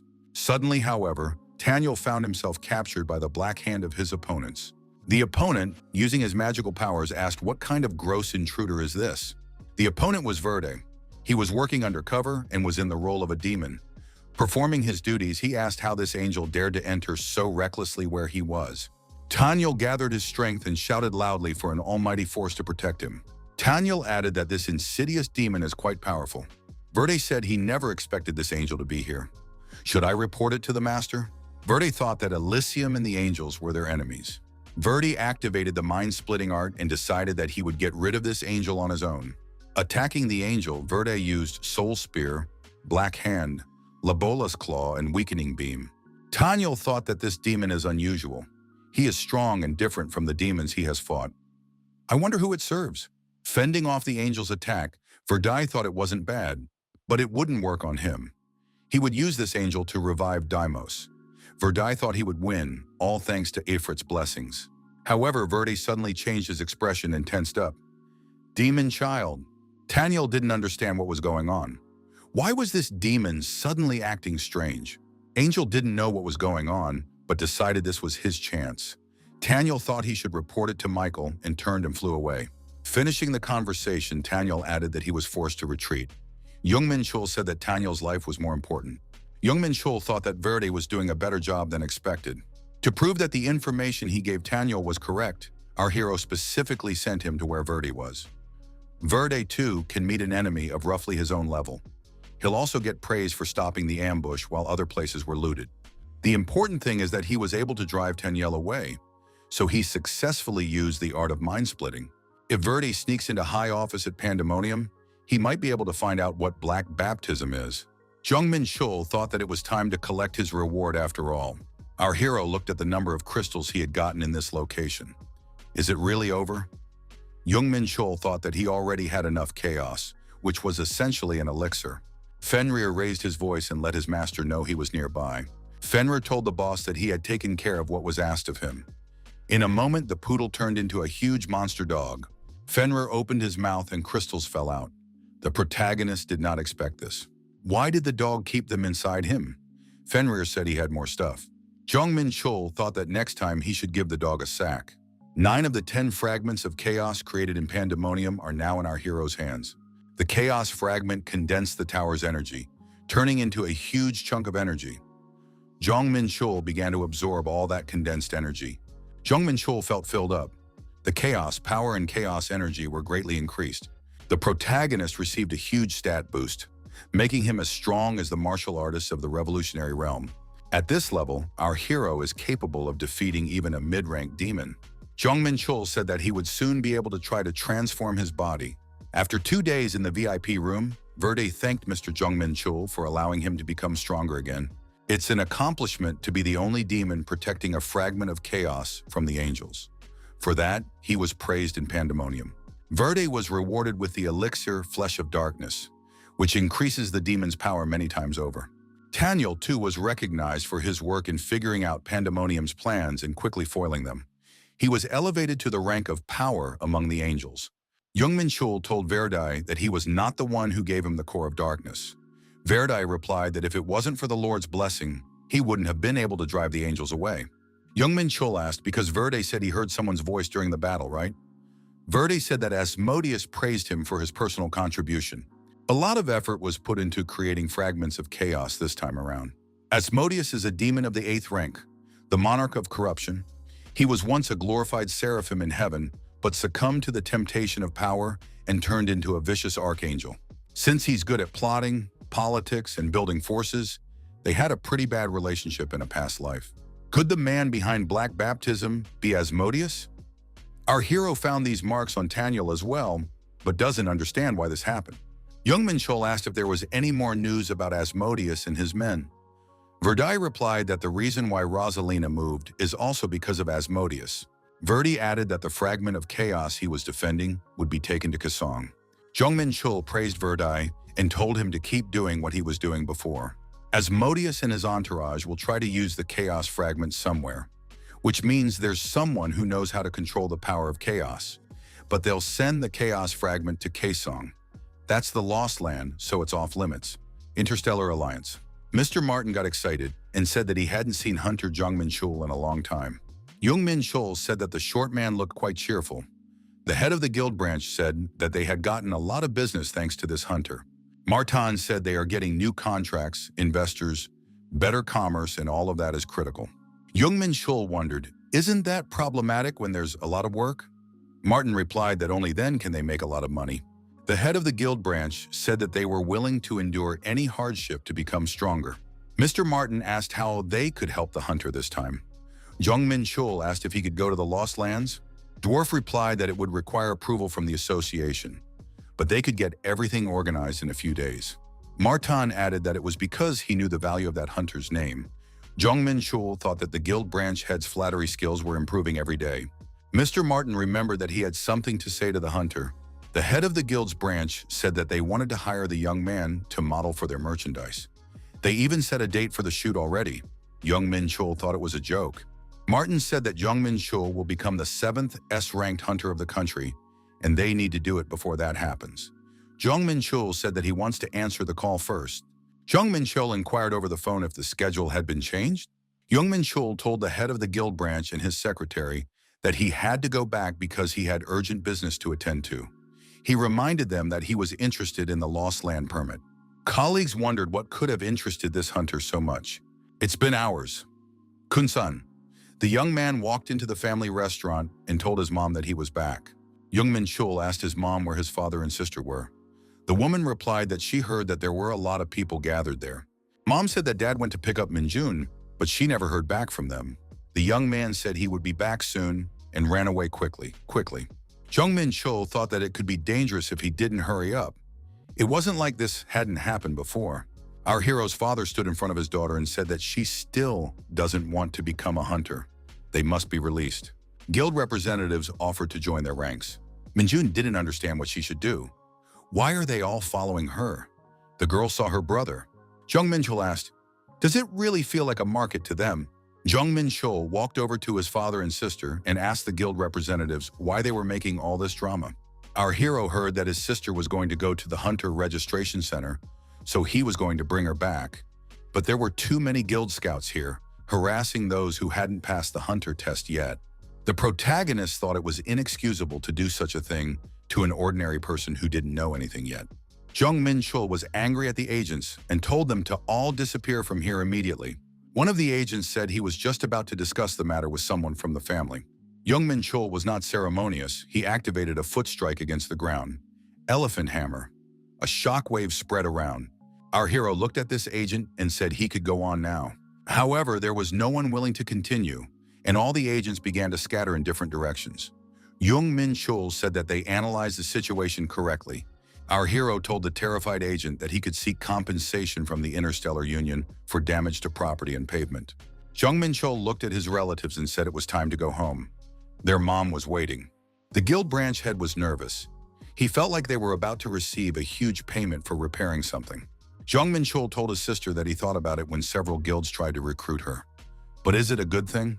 Jong Menchul, after studying his sister's characteristics, thought it was no surprise that the agents were trying to do all this. Jong Menchul thought that already after awakening, her stats were already significantly different from the average.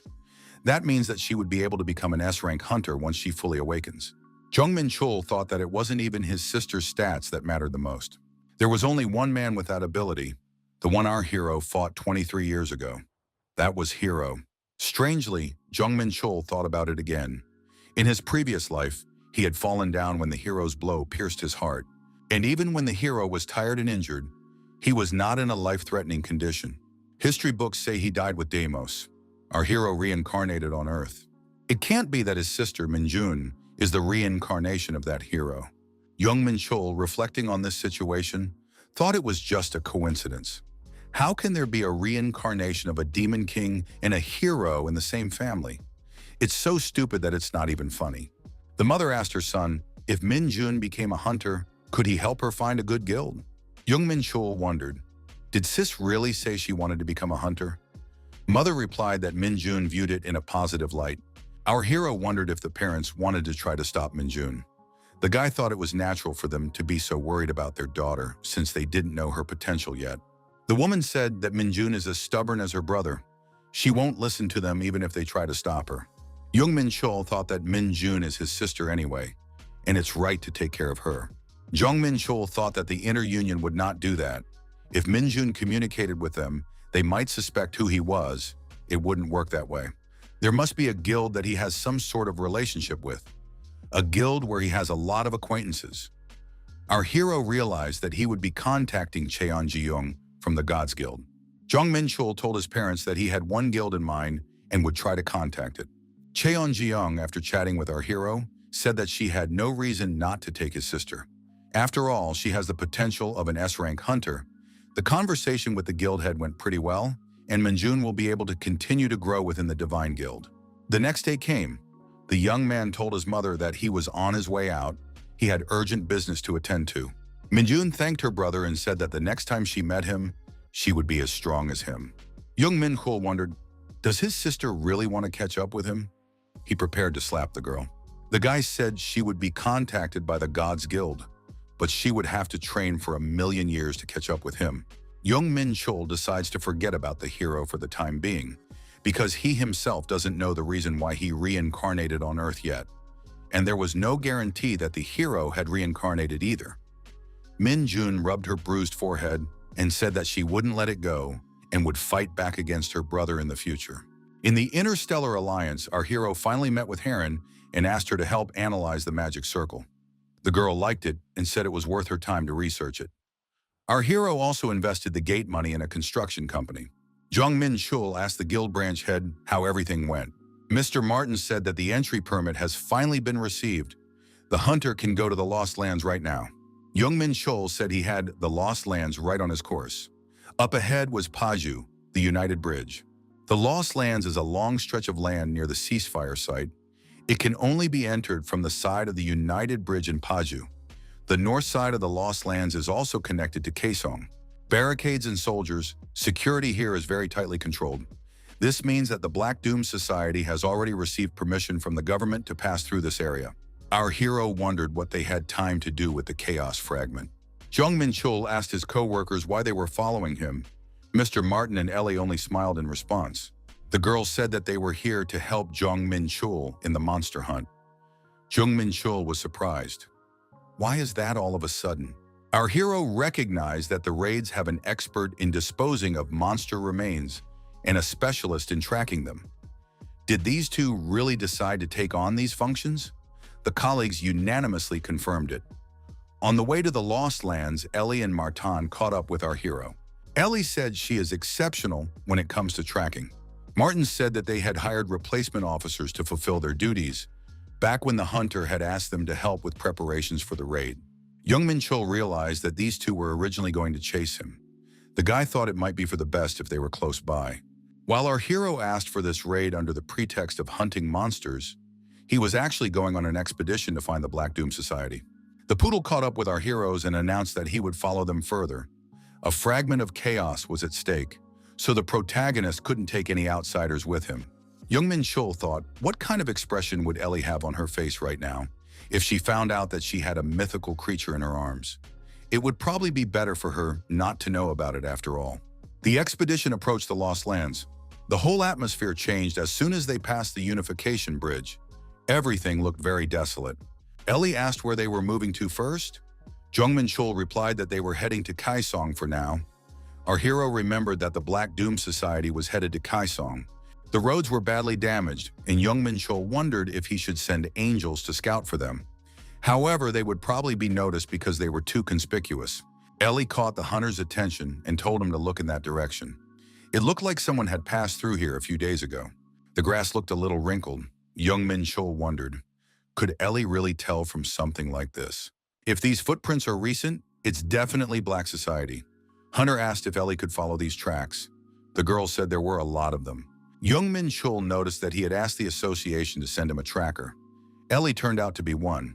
The girl smiled and asked if the hunter had ever seen her do her job poorly. Jong Menchul thought that thanks to Ellie, they would be able to track down the Black Society faster. Ellie was able to follow the footprints swiftly. Her eyes moved quickly in the right direction. Also, the girl used smells to determine direction. The travelers came to a country road. This is where the tracks lead to. Seems many people were walking ahead of the group. The girl pointed to the table and said there were footprints there. These were the tracks left by the Shriekings. They're monsters roaming in herds. Crackers are ranked monsters. Although you can get a lot of experience from them, at the moment our hero's priority is Black Death, so we'll have to ignore them. Jong Menchul thought he might follow them once he intercepted the chaos fragment. Ellie said that there were signs of a battle here. Sensing something amiss, our hero ran up to the girl and told Ellie to come back immediately.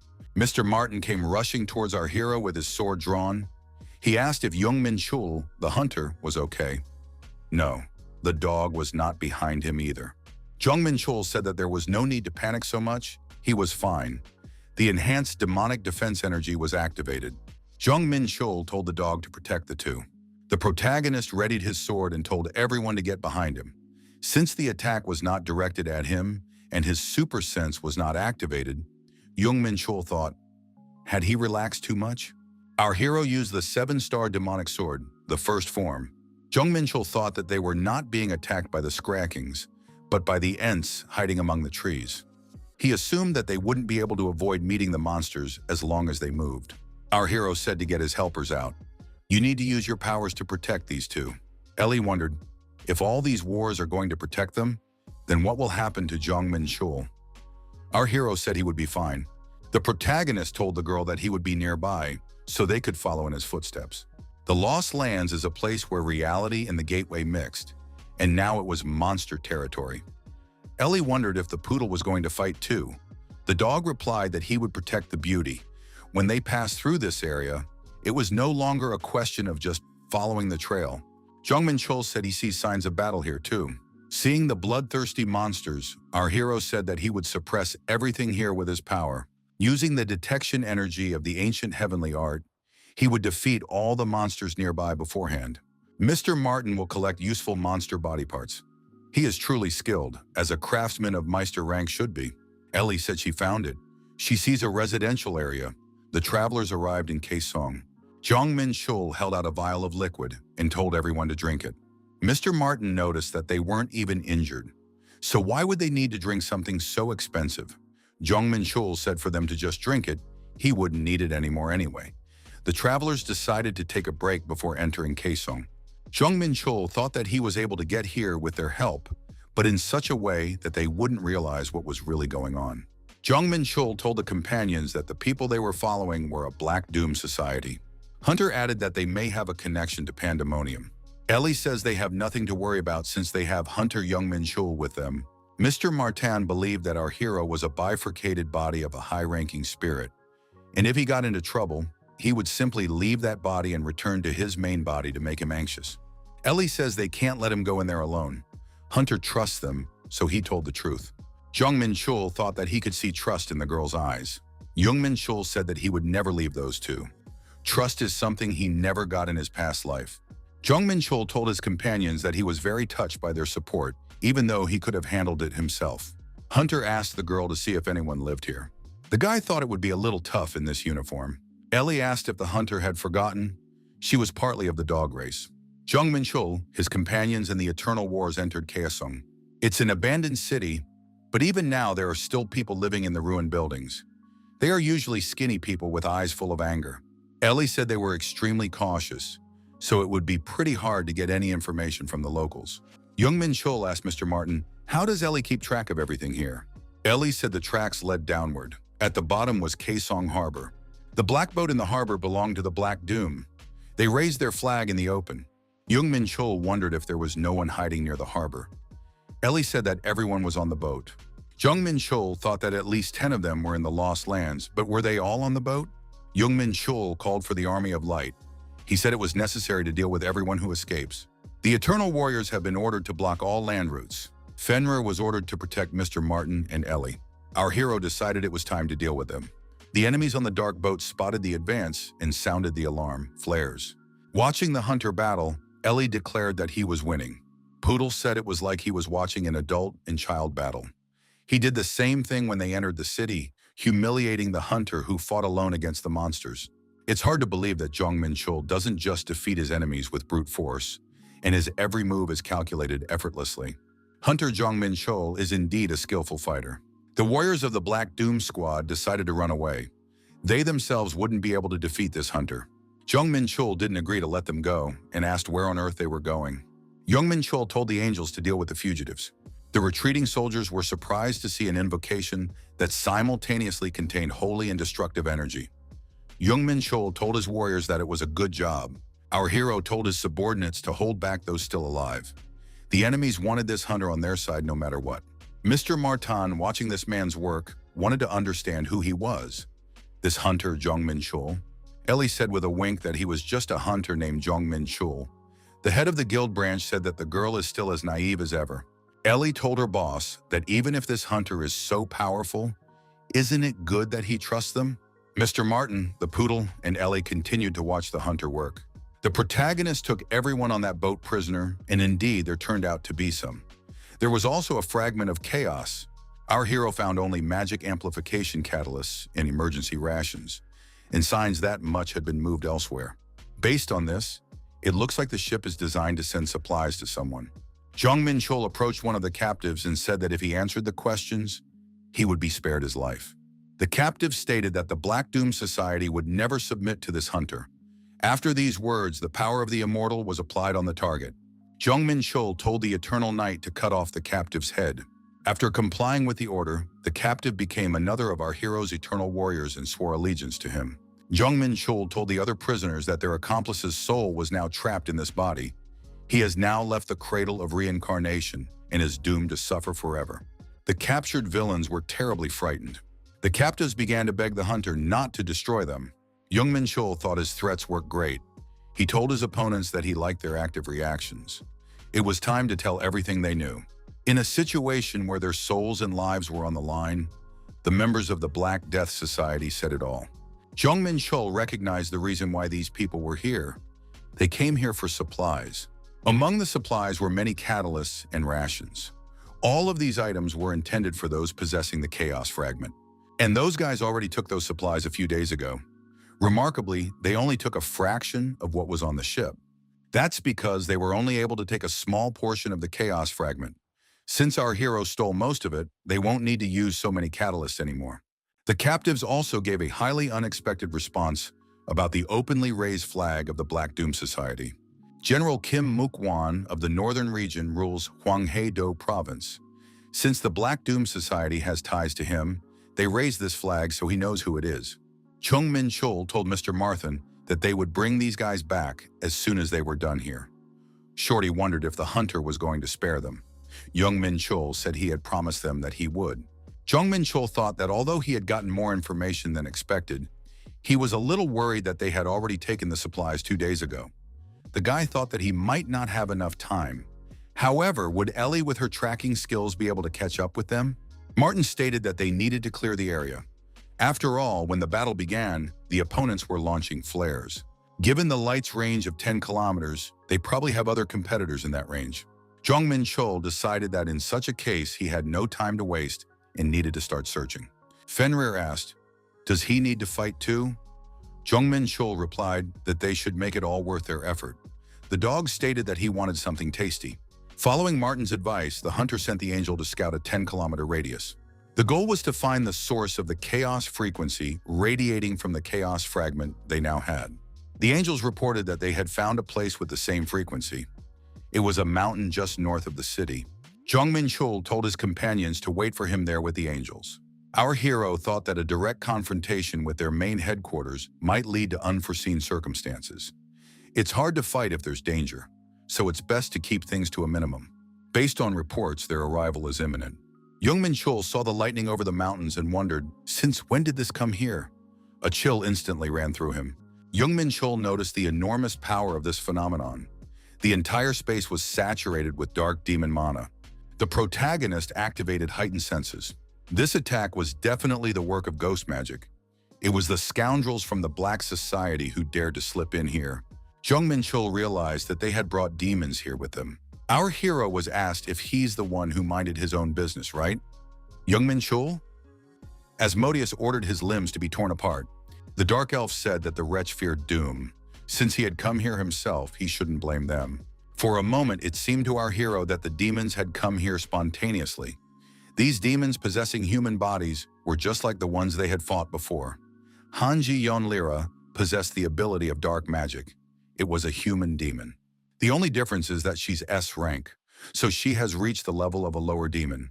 Fenrir told the host that something smells really good. Jong Menchul replied that today's specialty on the menu is demon soul. Hanji was indignant. What kind of special people are we talking about? How dare this wretched man be so insolent? The demon decided to attack the hunter and said he underestimated them. Jong Menchul activated his fists of fury and decided to put up a decent resistance. Our hero applied the glove of dark satin and said that this creature with mouse wings would not escape responsibility. The protagonist activated Crimson Thunderfist. The enemies shouted that the hunter was alone, but was acting overconfident, so he would die. Jong Menchul noticed that his opponents had pretty fast reactions, but that wouldn't save them from his tentacles of the abyss. The hunter wondered how they could challenge him after all. They were 1,000 years away from victory. The boy used the sacred flame and the 1,000-ton projectile. The enemies wondered, had divine power really been used in the attack? Why use the power of chicken-winged men? Was their opponent really human? Jong Menchul wondered why the opponents were scared. After all, he had only blocked one attack. These rascals lacked any courage at all. In his previous life, he would have fought them until their foreheads cracked. At this point, the protagonist has sent his aides, Eternal Warriors, and even Fenrir to attack. Fenrir turned into a huge monster dog and shouted that he would wipe those rascals into powder. Do they really think they can fail in this lower dimension? One of the villains said that to those who thwart Asmodeus' plans, doom is the only answer. Fenrir shouted, "What kind of rascals would dare to stand in my way? Although they are demons, they are too weak." One of the villains said that his enemies could not defeat him and activated the flames of Gehenna of fire. Fenrir asked the master if he could consume their souls. Jong Menchul answered in the affirmative and activated the sacred flame. Jong Menchul wondered, why did these weaklings make him feel so strange? What was that creepy feeling before everything normalized? Demons enter human bodies in the form of possession. Fenrir devoured the souls of the rivals he destroyed. When the hosts die, only their souls leave their bodies and return to pandemonium. However, in front of Fenrir's devouring jaws, it is meaningless. Jong Menchul told the dog that he was getting stronger and stronger. The protagonist decided to gather information about the gang. The Devil Clan in front of him was the first to take the blow of the Crimson Thunder Fist. Demonic clans are excessively proud. Transferring brain to muscle, one experiences pride in a different sense of the word, but neither seems appropriate. Jong Menchul told his subordinates not to wipe out all the enemies, but to leave at least a few people behind. However, this order was overdue. The eternal wars had already wiped everyone out. Jong Menchul said that in that case, they could fry the rest of them. The system reported that the hero's level had increased. It was necessary to search for the traces of souls and awaken the hero's abilities. Seraphina's demon ability emits an enchanting aura that seduces sanity. Balor's demon ability petrifies anything he looks at. Jong Menchul thought it was time to choose the third ability. It was set for every 15 levels. Jong Menchul pondered while studying the proposal. Should he choose the charm ability? Our hero dwelled on this ability and activated enchantment to test this ability on his opponent.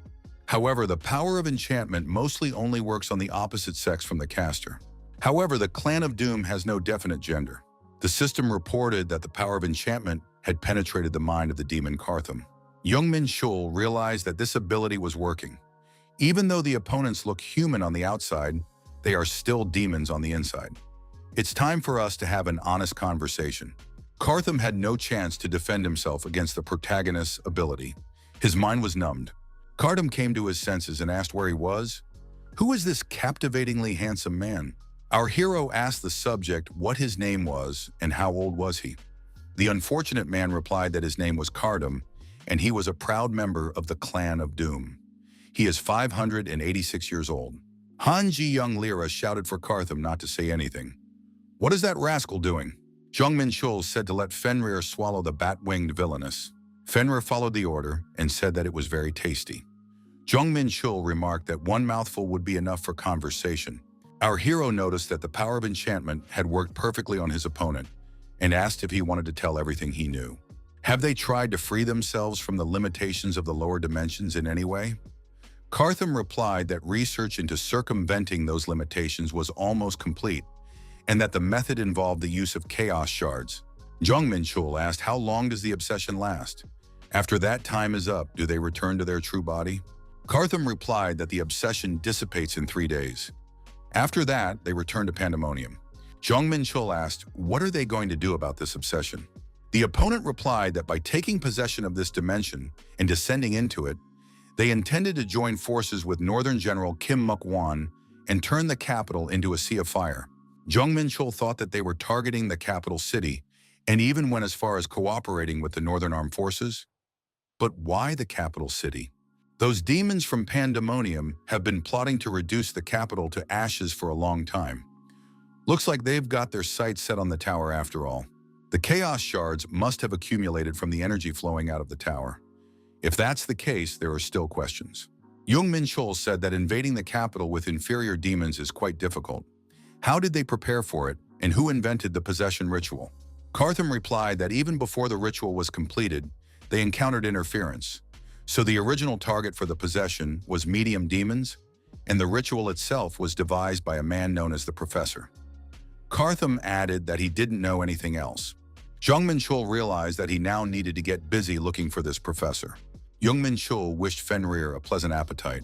When a highly ranked being descends to a lower dimension, it faces many limitations caused by suppression. Avoiding this suppression has been an eternal problem studied throughout the universe.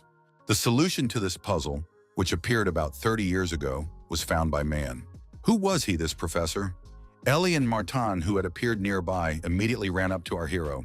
The girl asked the hunter if he was hurt. Why did he look worried?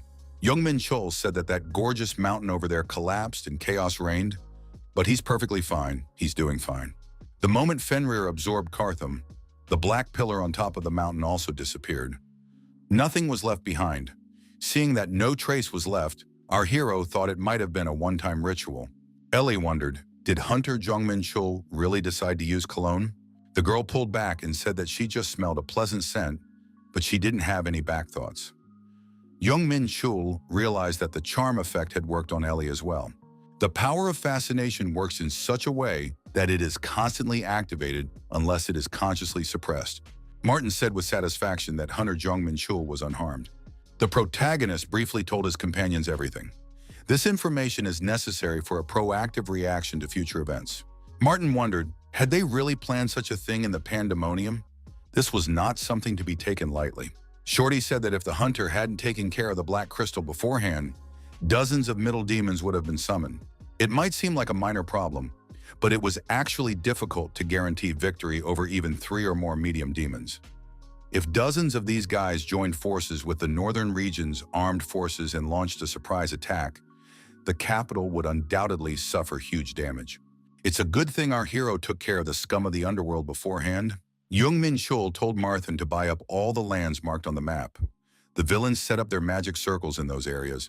The places where they set up magic circles are the points where the tower's energy drains to. If the Interstellar Alliance buys up all these points in advance, they can anticipate their moves before the underworld starts up again. Jong Menchul asked if they could hide this purchase from the Interstellar Alliance. Martin replied that it could be purchased under an alias. The hunter said it was necessary to find a man known as the Professor. He may be connected to the underworld. Jong Menchul thought that maybe they didn't know the professor's name, gender, and age, but it was still better than doing nothing. Before doing so, the heroes stopped by the scum ship from the underworld, where they were able to retrieve a significant amount of leftover magical catalysts. After that, the angels were sent out to reconnoiter. Then everyone departed and was able to return quietly without any problems. Finally, the travelers returned to the guild branch. Jong Menchul told Mr. Martin to take care of the prisoners from the underworld. Martin said to have Ellie submit a report to the association. The young men said goodbye, the protagonist saying he had some other things to do. On this expedition to the Lost Lands, they were pretty lucky. If it wasn't for Ellie and Martin, they wouldn't have even found the location of the ritual. Our hero would have had to face several medium demons. Jong Menchul, looking at the dog, thought that it was not worth hoping for luck. In the end, the only thing our hero could rely on was his own strength. Jong Menchul said for Fenrir not to touch him under any circumstances from now on. Poodle wondered, so does that mean he needs to focus on protecting his master? The hunter said for Fenrir to make sure no one was around. Jong Menchul thought that in 5 months he had transformed from an ordinary person to a master. This is definitely a great achievement. The truth is that the hunter has been paying too little attention to this achievement lately. The hero activated high mana concentration. Jong Menchul, as always in such cases, thought that he needed to train more. Power, the ability to crush them no matter what tricks they resorted to. It needed absolute power, like the kind of power that Gladiator Deimos had. Jong Menchul thought that with his current experience, it was worth trying a method to enhance insufficient physical abilities. The first way to transcend human limitations, transcendence, is the process of reshaping the body into a form that can have a more powerful impact. Penetrating every cell, including bones, blood vessels, and other body components with chaos energy, allowing cells to contain great power, tearing them apart and rebuilding them repeatedly. Thus destroying and rebuilding the body, it excretes all the impurities that have accumulated in the body over 23 years. The microcosm created inside his simulacrum has no limits. He can radiate infinite energy, but right now his vessels are too thin to withstand such a thing. Therefore, our hero must advance one step further through transcendence. Jong Menchul thought that he had finally reached the perfect harness state. His body had become very light. The imbalance between his inner energy and physical strength that he had felt all this time had been somewhat resolved. Fenrir wondered if the master was better now. He had been standing back and watching the man the whole time. He was very surprised. Fenrir added that he thought the host was on fire. It felt like he was about to turn into fire or something. Fenrir stated that he could smell a disgusting odor. Jong Menchul asked, how bad is it if it smells like that? Jong Menchul covered his nose with his hand and thought it was spreading toxins. All the harmful substances accumulated over more than 20 years of life, and the dead cells torn apart in the process of rebuilding bodies, it's all here now. Jong Menchul told the angels to clean it up. After a while, the angels reported that everything was spotlessly cleaned. Now they could go back to practicing. Jong Menchul decided to see how things had changed. In terms of quantity, it was like raising dozens of levels at one time. With this level, our hero will be able to learn advanced martial arts techniques that he couldn't master before. First, we must start with the Imperial Sword Form. The Imperial Sword Form is a technique that can only be learned after reaching the 6th level of the spear, bow, and sword skill. Right now, our hero has this skill at level 4. However, all Imperial Sword Forms are stored in his soul. Jong Menchul decided to recreate the essence of the Imperial Sword Form using these memories. From the smallest movements to the perfect use of energy. The angels observing their boss said it was amazing. The Lord's aura is unusually strong. Even just being around it is like being crushed. The system reported that the hero had mastered the Imperial Sword Form. Its strength might be inferior to the 7-star Divine Sword, but in terms of power consumption, this model is much better. Jong Menchul didn't know that the conditions of prior mastery of a particular martial art would be applied as a concept of inheritance. Even though the spear, bow, and sword skill that was at rank 5 came at rank 4, it's still an incredible achievement. Our hero subsequently mastered several more martial arts techniques. The system reported that the hero had mastered the advanced skill Soul Nucleation Barrier technique from 5-element unity. The character obtained the Heavenly Demon Lord scroll and mastered the advanced skill Circle of Flame from the Demonic Song of Blades. The angels thought that this aura was no joke at all, a spell that controlled the surrounding space. One wondered how strong their master would become. Jong Menchul thought that the Heavenly Demon Lord scroll was not inheritable. A heavenly demon is a living deity worshipped by all members of the demon sect. The protagonist never thought that he would learn the martial art of the heavenly demon. The heavenly demon transcended human boundaries and conquered the entire Dark Continent. As said, became a god and ascended. On the Dark Continent, there were a few absolute beings who had undergone ascension. They reached enlightenment and went to the primordial realm. The people of the Dark Continent describe the primordial realm as a paradise. However, even though there is a heavenly realm Elysium, there has never existed a place called the higher realm in any dimension. Where could those who claim to have attained enlightenment or become heavenly demons go? This is not something that can be understood by just pondering. In any case, this time, during the transcendence of rebirth, our hero had completely surpassed his limits. Mastering martial arts techniques and emitting internal energy became more natural to him. At this level, Jong Menchul can try this even with Fenrir. Poodle said that the gentleman is looking at him very suspiciously. Jong Menchul said that this dog is remarkably perceptive. Hunter answered the call from Cheonjeong. Is she really planning to assign a mission like she did with that last gate incident? The girl told our hero that something big happened to his little sister. Jong Menchul thought, is this girl really in trouble? A few minutes before, a branch of the Holy Guild. The man fixing his glasses said that couldn't have happened. She received excellent grades in all subjects of the Hunter's preliminary training course. But this is a first in the history of their guild. Her comprehension level is the highest among junior high school students in history. Cheonjeong said with a smile that they made the right decision by agreeing to this request. Those brother and sister look like monsters as rookies. At first, when he said he wanted to introduce his sister, she thought it was a simple request. But as expected, her skills were guaranteed by Hunter Jong Menchul. Ji-young added that they definitely can't miss out on Minjun, that promising hunter. The head of the guild said they are doing their best to meet the needs of the students. The interlocutor asked when the exam for hunters will be held. Jung replied that if they only had to take the practical exam, then the preparation for the hunter's exam would be over. This training is a practical test, Minjun inquired. Do you just have to win the battle? The girl was told that if she could do that, nothing more was needed. Against Minjun, a hologram lizard warrior was released. This hologram was very realistic and impressive. The man said that they would be judging based on the results of the battle with the hologram monster. Even though it's a hologram, it's still a C-rank monster. Any ordinary person would have fallen into a stupor from surprise. Looking at the student, the man thought, what kind of position is this? In all the training courses, she has performed well and is using the best techniques she can show. Mingjun shouted that she was about to demonstrate the transcendent sword. The girl effectively attacked the hologram lizard monster. After a successful attack, the monster was replaced by a crack in the wall and floor. Minjun was confused for her attack had caused damage. Jong Menchul apologized for his sister and said that he would pay for the repairs. Cheon Ji-young said that there was no need for that. It was the same thing that happened during training. Our hero specifically went to the Holy Guild to look into what happened. Jong Menchul said that he couldn't burden the guild even more, as they already owed them a debt. Besides, our hero expected them to complain, at least a little, after the chaos on the guild grounds. However, after talking to the guild head, the protagonist thought that Cheon-jeong was even glad. Jong Menchul said that his sister, on the contrary, looks upset. Minjun tells her brother that she needs to go to the ladies' room and quickly, so she's upset.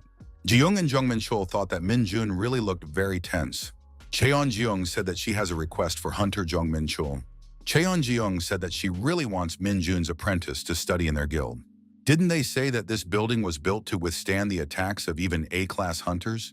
But Minjun was able to break through the wall. The head of the guild asked that Jong Menchul convey this request to his sister. Our hero thought that he had asked Mrs. Cheon-jeong to do so from the beginning. Her reaction, however, was far more passionate than he had expected. Minjun wondered, is this really where her brother lives? This place is too big and beautiful to live in alone. Jong Menchul replied that he made a lot of money. Jong Menchul asked his sister to show what she had already learned in the Holy Guild.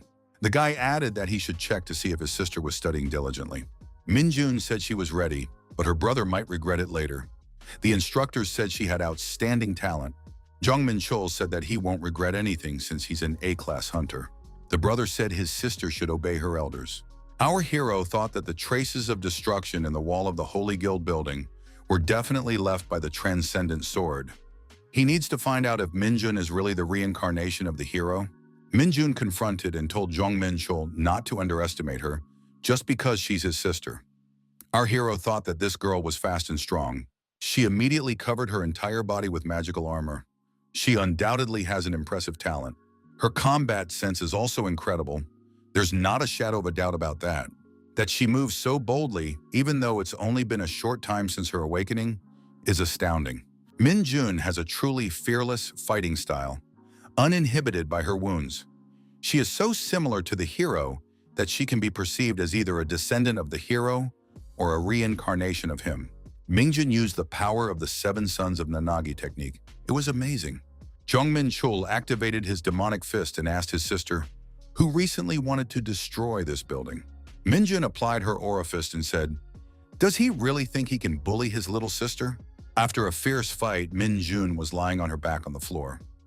Jong Menchul asked, is she giving up? The girl replied that her brother wouldn't wait for that. She was just giving herself a breather. Jong Menchul noticed that his sister was breathing rather heavily. Minjun noticed that her muscles were sore. The guy told the girl not to be dramatic and activated the holy fire. That his sister is in pain after chasing him and him beating her up in the process is perfectly normal. Minjun's potential for growth is really huge. If she is trained properly, she can become even stronger than the past hero. Jong Menchul asked his sister what she thought was wrong with their sparring. Minjun replied, maybe the speed? Jong Menchul stated that the problem was that she went into hand-to-hand combat without using her special skills. Minjun remarked that when her brother showed up, she couldn't use her sword. The young man said that in that case his sister should make it impossible for him to surface. Jong Menchul thought that a physical demonstration would be easier to understand.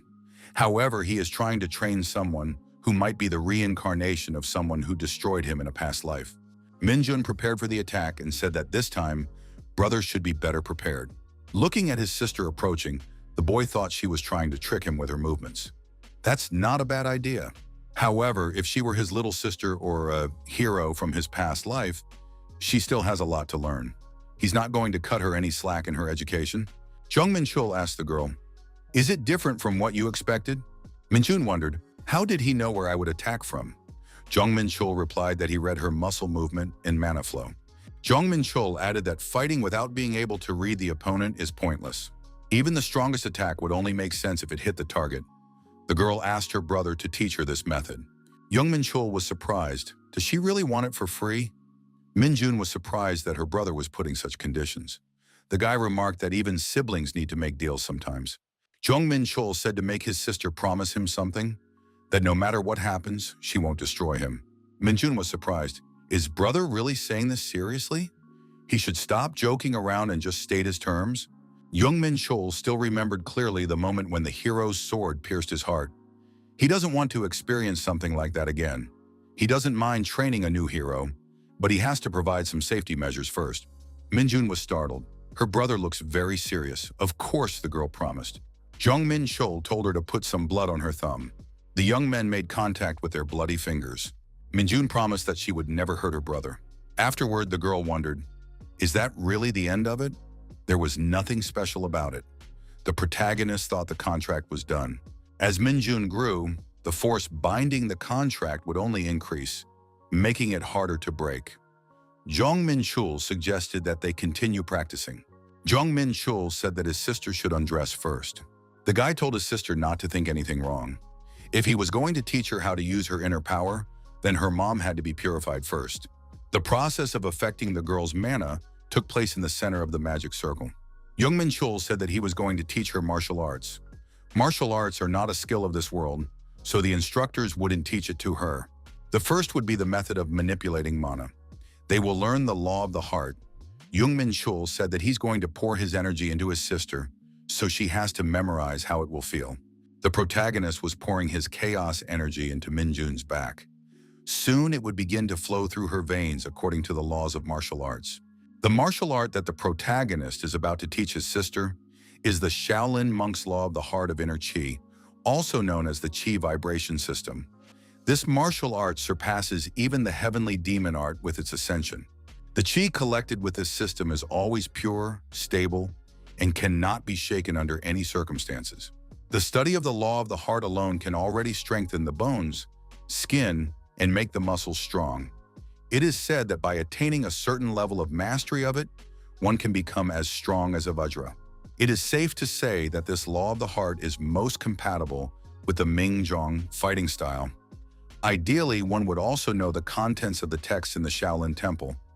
But since they have incorporated the principles directly into the law of the heart, sister will need to be able to learn it. Jong Menchul told his sister that now that she had seen everything, she should try to do it again herself. The path into her sister's body had been made, and now it would all depend on how well she was able to control the mana. Jong Menchul saw Minjun's body reaction and said that it was incredible. She understood everything and absorbed the whole flow on the first try.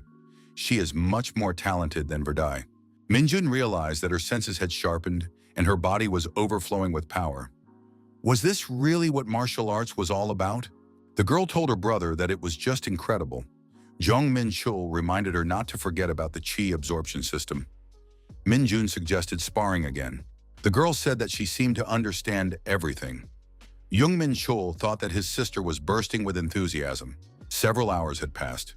Minjun's condition worsened significantly. Jong Menchul wondered, what did she expect? The girl didn't understand why she couldn't hit her brother once in sparring. Jong Menchul stated that he wasn't kind enough to let a martial arts novice hit him, though the protagonist was actually very impressed with his sister's tactical and technical performance. Although Minjun had only learned the basics of martial arts, the law of the heart did not enhance weapon techniques, but only slightly increased physical abilities and the ability to manipulate mana. Moreover, in terms of muscle movement, mana control, and all other aspects, the protagonist outclasses his sister by at least 5 times. At some point, Mingjun was able to bring her sword closer to her brother's body. Jong Menchul thought it was only for a moment, but she was able to keep up with his movements. Of course, he wouldn't let her beat him up. To think the girl was able to understand the intricacies in just a few battles. Minjun has a truly incredible fighting talent. The poodle, doing his duty as a friend of man, brought the girl some water. Minjun gratefully accepted the water and said that she didn't know her brother was raising such a cute baby. Jong Menchul thought that this Fenrir in a poodle skin was popular with the girls. Minjun said that she needed a longer rest this time. Poodle supported and said that it was necessary to take a break. Jong Menchul stated that the rest was over and the sister should get up immediately. After that, our hero spent a few more days training with Minjun. He taught her the basics of combat, like reading the opponent's movements and body movement techniques. At one point, the girl said that she would train diligently and would definitely beat her brother. After that, she was sent to the Holy Guild. Our hero admonished his sister with words to develop her potential and train hard. The guy thought that after laying the foundation, Minjun would be able to handle the rest on her own. Jong Menchul asked Ellie how things were going at the guild branch office. The girl replied that it was good, even too good. Thanks to Hunter Jong Menchul, things are going so well that they have a lot to do. Ellie said they also plan to start producing merchandise bearing the name of Hunter Jong Menchul. Ellie asked if the hunter had found that person named Professor. Jong Menchul replied that something was wrong. Even the hunters from the lower world don't know anything about him. The association said they will file a formal complaint with Pandemonium about what happened. Ellie inquired if the hunter planned to go to the tower again. The protagonist noticed, as he thought, his secretary was quite perceptive. The girl said she actually had a gift for the hunter. She would give it to him if he came back safely. Jong Menchul stated that he would be coming by soon for that gift. After that, our hero sent a request through Ellie to check the fragments of Heron's chaos magic circles. Ellie also took care of minor jobs like managing the training grounds, Reincarnation, Mingjun's training, and even assignments in the Interstellar Alliance. Now that our hero is done with all that, it's time to climb the tower again. Tower of Trials, 6th floor. Dungeon breath. There are valuable ores buried in Mount Chios. Only one ore can be taken. Since the 6th floor is rich in ores, the goal of the task will be to mine them. The passage condition is simple. However, there are still some minor problems. On the 6th floor, it's best to team up with the community or hire someone from the 5th floor. This was originally a task designed for a group of people. The protagonist has discovered a type of tunnel that stretches downward. It looks like there is a place to mine ore at the bottom. Apparently, he will have to go down for a while. At the bottom, Jong Menchul saw monsters coming out of the walls. They said it was their ores. Jong Menchul thought that these monsters had revitalized after noticing his presence. The monsters were the crystal deceased. The Information Guild didn't talk about it and only provided our hero with the most basic information. Stats range from A rank to B rank. These monsters have blocked the exit, so there's no way to escape. There's only one way to solve the problem. Jong Menchul decided that he had no choice but to move forward. Our hero activated the Imperial Sword form. No matter how high their strength and defense were, they wouldn't be able to withstand the power of such a sword technique. The guy was gaining an incredible amount of experience points. Ahead, the passage gradually narrowed. This time, ants appeared in front of our hero. Judging by their size, they were the ones who had dug these tunnels. Jong Menchul used the Imperial Unicorn Horn Spear Sword as well as the ring style.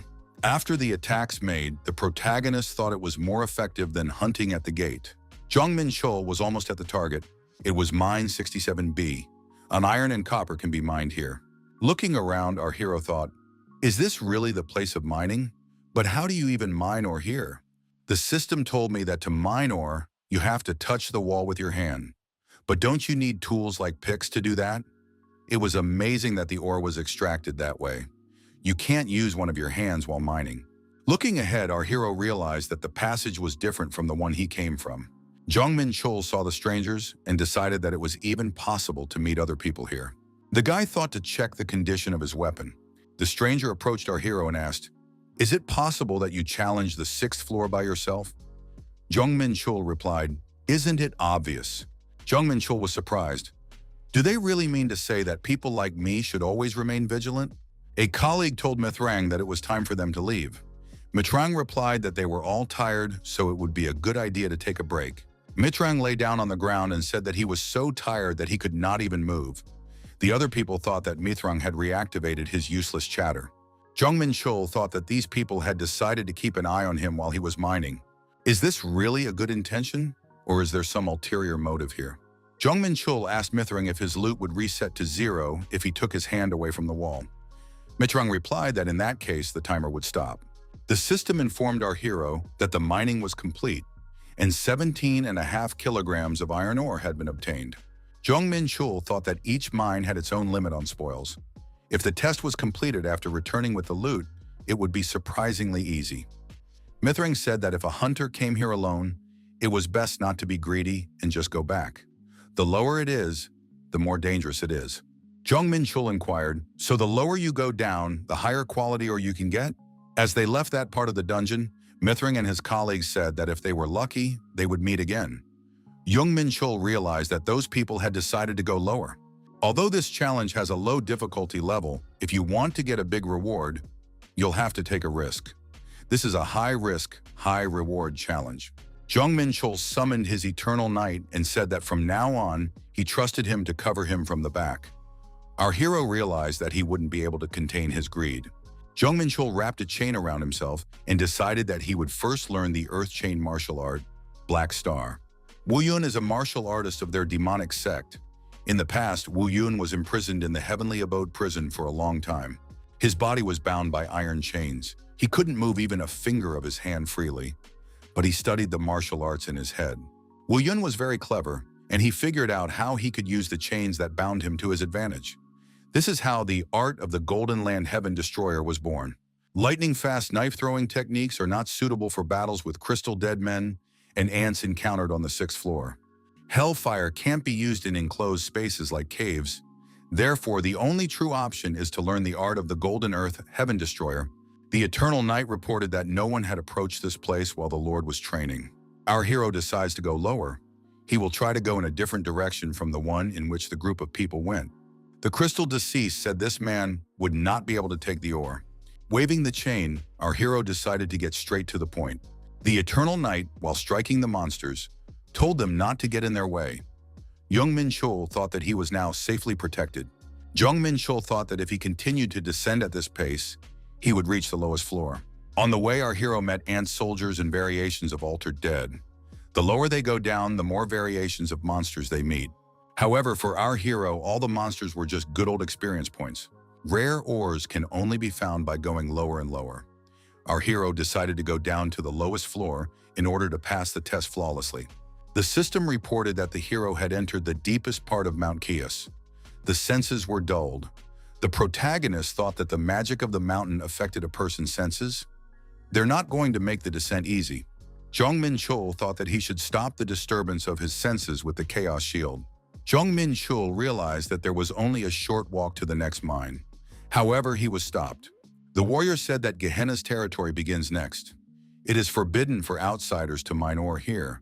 Jong Menchul thought, is this a demon from the Calamity clan? The stranger stated that this mine belongs to the Gehenna community, which is made up only of Pandemonium descendants. A hunter could pass through, but if he tried to secretly mine the ore, he would be destroyed.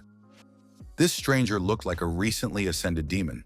Jong Menchul would like to chop this demon in half right here and now, but he doesn't want to cause unnecessary trouble. The system told me that this mine could be used to mine mithril. I can see why they sent special teams down here. Mithril is a rare metal that is difficult to mine in the lower dimensions. It's a very tempting monopoly for the communities to monopolize. The problem is that the lower the hero goes down, the more rare ores will be encountered. Does this mean that all these mines are also controlled by the 7 great communities? The protagonist thought that in that case, trouble lay ahead of him. The hunter saw a passage recently dug by someone. The Eternal Knight confirmed this assumption. Our hero thought it was a passageway no one had ever used before. Is it an opportunity or a dead end? We should check it out. Jong Menchul sensed that there were monsters ahead, yet they were fighting for some reason. He used the skills of invisibility and ghost art. The monsters were not fighting with humans, but among themselves. It was a bit surprising. Could it be that they were fighting each other? Jong Menchul thought that the ants were outnumbered and would soon be finished. The only thing left to do was to deal with the crystal dead. However, our hero saw explosions. Was it self-destruction? Not that. Jong Menchul didn't agree with self-destruction after all. They were all his experience points. Waving his chain, he rushed towards his opponents. After all, he should be the one to strike the final blow at them. Having dealt with the crystal dead, our hero said he was done. Now all that was left were the ants. When Jong Menchul heard some sounds, he was surprised. Who said that? Who had managed to come down here before him? Someone said it was her. The strange creature said as their gazes finally met. The creature's eyes shone with joy. Jong Menchul wondered, was that her talking just now? It was like she came out of an anime. The creature said that she was Princess Cece and thanked her for saving him. Jong Menchul replied that it's natural to save someone in trouble, even though he didn't do it on purpose. Cece said that she didn't think there was a prince on a white horse in this world. Cece added that she could feel the sweet pheromones emitted by the prince. Jong Menchul wondered if she was also affected by his passive charm skill. Cece said that she had one request for the prince. Jong Menchul thought that he should suppress the passive skill, charm, even in the tower. Cece says that she has a mom, she is still alive and well, as she can live for thousands of years. However, she despises her for having extraordinary talents beyond even her own. Just then, her mom set a trap by creating a new mine during the battle and trapped her in it.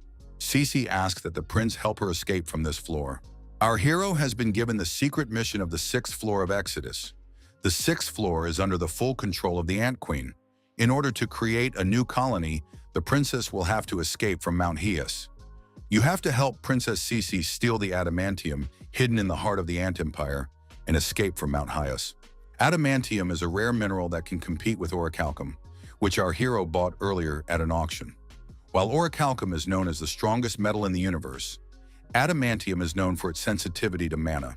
Jong Menchul thought that with adamantium, he would be able to make new equipment and even enhance powerful magic circuits. This is a very lucrative assignment. Jong Menchul held out his hand and said that he would help the princess escape from here. The princess was happy to be helped. The princess said she could be called Cece from now on, without using formal titles. Cece guided our hero through the tangled tunnels. With the help of telepathy, they managed to avoid battles with ants that met on the way. Cece asked the hunter what he would say about the princess's authority. Jong Menchul thought she was more of a sweetheart than authoritative. While they were advancing, Jong Menchul was destroying the crystal deceased. Cece said that as expected, the prince is gorgeous. Our hero wished that Cece would call him Prince Less.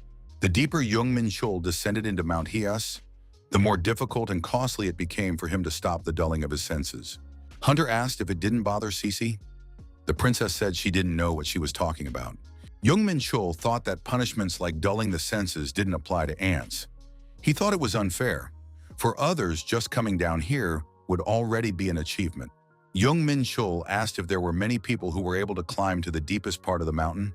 Cece replied that there were only a few, and that they were meeting her mom and talking to her. The hunter wondered, does the queen really socialize with humans? She is much more merciful than he thought. Cece said that the queen always started the conversation by showing people a chainsaw. Jong Menchul realized that the conversation started with threats. Those people from the communities, knowing that if the queen of the Ant Empire died, she would quickly find a replacement, compromise with the queen to keep the mine going. Jong Menchul asked the princess how much further they had to go. Cece replied that they were already there. Cece said that's where the treasure room is. The queen keeps valuable things in that room. To strengthen her influence, she must get the adamantium and royal jelly stored there. Jong Menchul asked if telepathy would work on the guards at the door. Cece replied that they were her mom's personal bodyguards, so it wouldn't be easy. Jong Menchul thought that these guards looked quite strong. The protagonist decided that he would make these guards part of his army. An eternity curse was placed on the target. The system reported that the target who received the eternity curse had passed away. Jong Menchul thought that a 10% decrease in all stats was a pretty good debuff. It's a shame that it can't be used on insect targets at once. Jong Menchul lunged forward with his spear and said that this guard would also become his soldier. Jong Menchul thought to those guards, reinforcements arrived immediately. Our hero stated that they were not the only ones with reinforcements. This was a chance to increase his army strength. Jong Menchul thought that he would defeat the ants and immediately resurrect them as eternal knights. Our hero calculated that he currently had 4 knights and 4 warriors, and he could make 2 more warriors in the future. Cece said the prince is truly peerless. Cece told the prince to wait for her. This place has a double lock. It takes her about an hour to open it. Jong Menchul ordered warriors and knights to guard the entrance. After an hour, the lock was indeed picked. The door opened and our hero saw the treasure stored in that room. Cece screamed that she had found adamantium and royal jelly. She's going to take them all. Jong Menchul thought that there were enough other treasures here besides adamantium. Jong Menchul asked the princess if he could have some too. Cece replied that she didn't mind. As the rightful heiress, she also has the right to receive her mom's inheritance. Jong Menchul thought that in that case, he should maximize the size of his dimensionless vault. He would take everything he could carry. Hail to the Ant Queen. Hunter asked the princess, did she take everything she needed? Jong Menchul thought that now all they had to do was get out of here. An armed ant appeared at the entrance and said that those who dared to disturb Her Majesty's peace should perish. Jong Menchul was surprised. This monster, not only did its characteristics slightly surpass those of the Eternal Knight, but it also possessed an aura. Cece said that it was the Queen's guardian. Why did this monster appear here? The guards are made up of strong warriors personally selected by the Queen. Cece asked for protection. Jong Menchul realized that this guardian uses aura and fights like a human. It seems this guardian is much stronger than originally thought. However, our hero said it wouldn't work on him, and with a blow of his magic sword, he cut the guard to pieces. The Guardian wondered what kind of power could overpower an aura. He had never heard of it before. Cece said, "As expected, the prince is gorgeous." Jong Menchul said for the princess to hold on tight. From then on, they begin their endurance fight. The protagonist told his eternal knight to block the passage. If there are hundreds of royal guards here who aren't subject to the punishments of the mountain, it won't be easy to leave with the princess. In that case, they must escape from here before they are caught up. Jong Menchul asked the princess why these guards came here to the treasury. Cece replied that she didn't know. They were supposed to be guarding the lower floors in the first place. The hunters suggested that the queen must have gotten very angry. A paralyzing bomb was used. The Eternal Knight took heavy damage and was destroyed. Jong Menchul thought that all of his knights had been destroyed. We have to hurry. However, an unpleasant thing happened. The passage was blocked by a huge rock. Our heroes asked the princess if there was another way. Cece stated that they would have to make a slight detour. They are pretty close to the finish line now, though. Jong Menchul put his hand on the stone and told the princess not to worry. The guy added that in his world there is an expression, "At the end of the road he walks, success always awaits him." Our hero activated the penetrator. There was a powerful explosion, and the passage was open. The princess said it was awesome, as expected from a prince on a white horse who came to rescue her. Cece said they were almost there, almost at the top. The princess asked the hunter to help her climb another ladder. Fortunately, our hero was able to get to the top without being captured. Some men in dark cloaks appeared ahead. They identified our hero as a player on a secret mission. In their opinion, he looked quite skillful. These people were surprised that this player was still alive. Jong Menchul didn't expect strangers to appear here. One of the outsiders said they got an assignment here too. Nothing personal. The opponent asked, "Does this hunter really want to know what assignment they got?" Our hero thought that the ants and the players were feuding with each other. He would never have thought that the Ant Queen would give a task to the players. The Ant Queen ordered the players to catch the thieves and return the stolen treasure. Jong Menchul thought that the Queen had given out this task to harass Cece. Or maybe she was just angry because someone had cleaned out her treasury. The princess told the prince to leave Cece and go. He could still survive. Jong Menchul thought that these players were disciples of the Mobius clan who had a contract with the queen. However, they are still apprentices. Cece explained that the Mobius community is one of the 7 great communities. They have archmage support. Jong Menchul wondered, was the princess really worried about him right now? Hearing about the archmages, our hero remembered the explanation that Zhong Shonghe had given him on the 5th floor. One of the 7 archmages goes to the extremes of magic to reach the state of Ascension. The hunter wondered, did the princess really think he would just take off and run away? Our hero said that these guys in front of him are not archmages. They can't run away from little brats like these opponents. One of the players asked, is this guy really challenging them? They've already erected a barrier, so no one can enter here, and no one can contact the world outside the barrier. It would be better if the young man spared his life. Jong Menchul said that in that case, they were all in the same boat and activated the power of the heavenly demon. The opponents were surprised. Did this guy really use martial arts? He doesn't realize that his life is at stake. Jong Menchul used the Dark Star Horn Spear and increased his combat strength by 20%. Our hero asked if the opponents were confident. Suppression was activated. The target was weaker than the host, and all of its stats were reduced by 20%. The opponents got angry and decided to show their real strength. An ice golem and a stormbird were summoned against our hero. Jong Menchul said that since all the Eternal Knights had been destroyed, it was now his turn to come out. The power of light was used. Our hero asked the angel if he could straighten out these bipeds for him here. Of course, a positive answer was received. Jong Menchul thought it was all about the holy light that counteracts magic. The angel is doing well too. Looks like the stormbird can be recalled soon. However, you won't be able to do that quickly with an ice golem, most likely needing extra time. Our hero decided to take a little break and regain his strength. Super sensitivity has been activated. At the same moment, the protagonist felt the presence of the lust for annihilation. Jong Menchul shouted to the princess to immediately move back and realized that he was facing a battle with a giant. It was such a powerful lust for destruction that it activated Jong Menchul's super sensitivity. This opponent was much stronger than the one he had fought in the dungeon. The monster said that this hunter had honored and appeared before his gaze. However, how dare he do such a thing? Cece said it was her mom. Even though the appearance is different, the aura is definitely that of a queen. The princess stated that her mom had been possessed by the body of a guard. The queen declared that this was so. This insolent man who had stupefied her daughter and guided her down the path of decay would be destroyed. She will personally destroy him along with her daughter.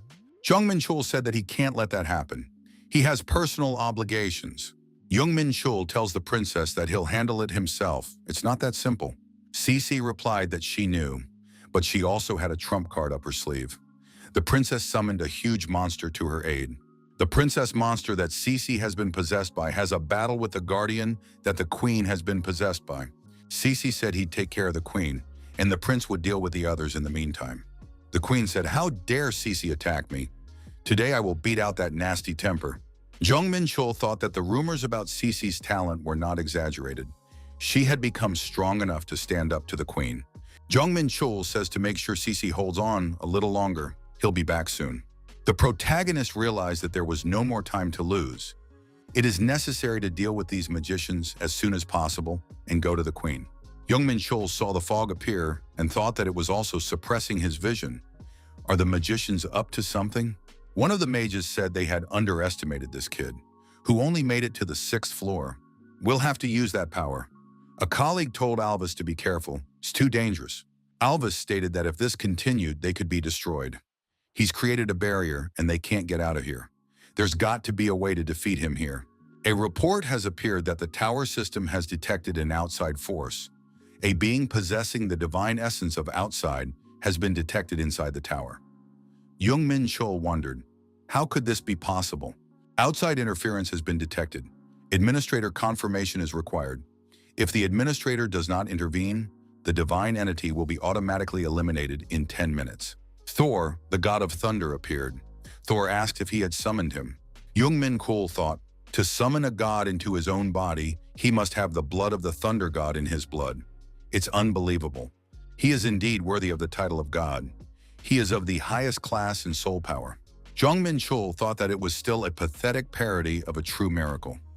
Even the Silver Crescent Dark Star resists its greatness due to the effect of the celestial technique. Thor said he would have to show the difference in their level. He swung his hammer. Jong Menchul thought that this lightning bolt was truly charged with divine power. This kind of pressure could not be contained by internal energy alone.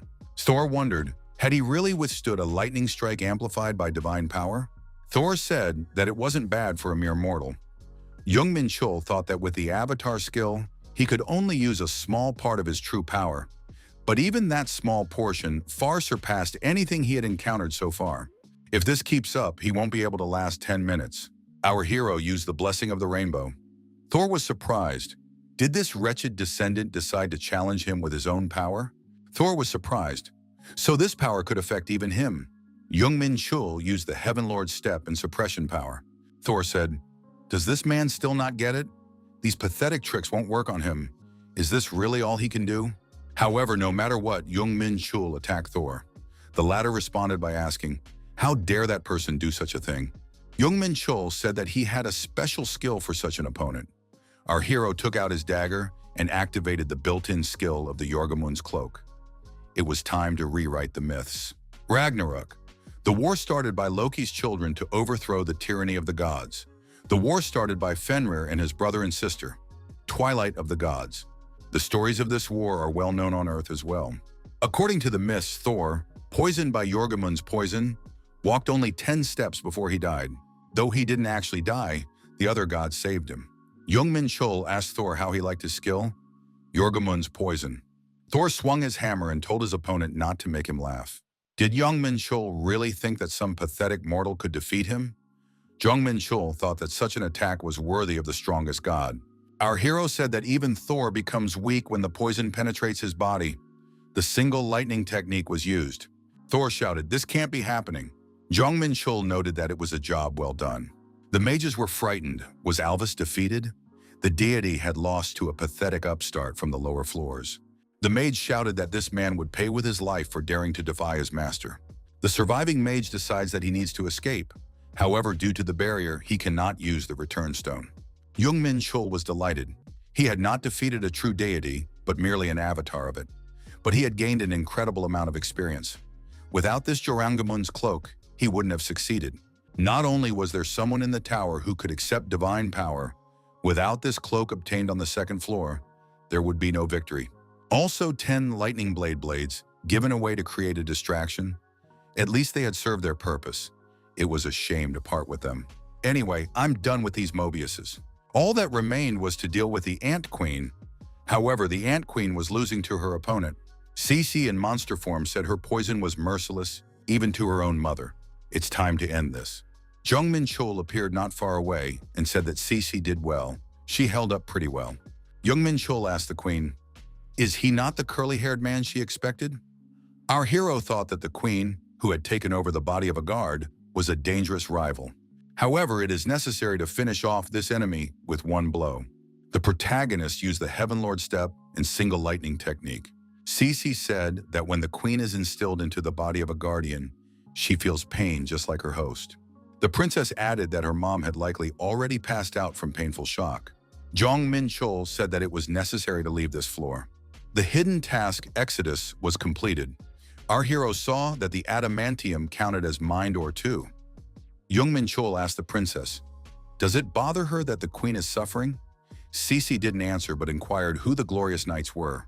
Did the angels tell her highness she must be very frightened? Protecting a lady is the duty of every knight. Cece noticed that these knights were very trustworthy. Jong Menchul told the princess that he was going to the 7th floor and asked what her plans were. Cece replied that she wants to go too. Jong Menchul asked, "So they are going together?" The purpose of the new assignment was to provide Cece with a new home on the 7th floor. Jong Menchul was surprised. Would this task really continue on the next floor as well? The protagonist stated that in that case, they were going up immediately. Cece replied that she had faith in her prince. After checking his stats, our hero thought, if we take into account the treasury treasures, he has made a good score. The 45th floor of the Archipelago of Measurements test tower. What do these names on the soul stones mean? 3 red-ranked disciples died.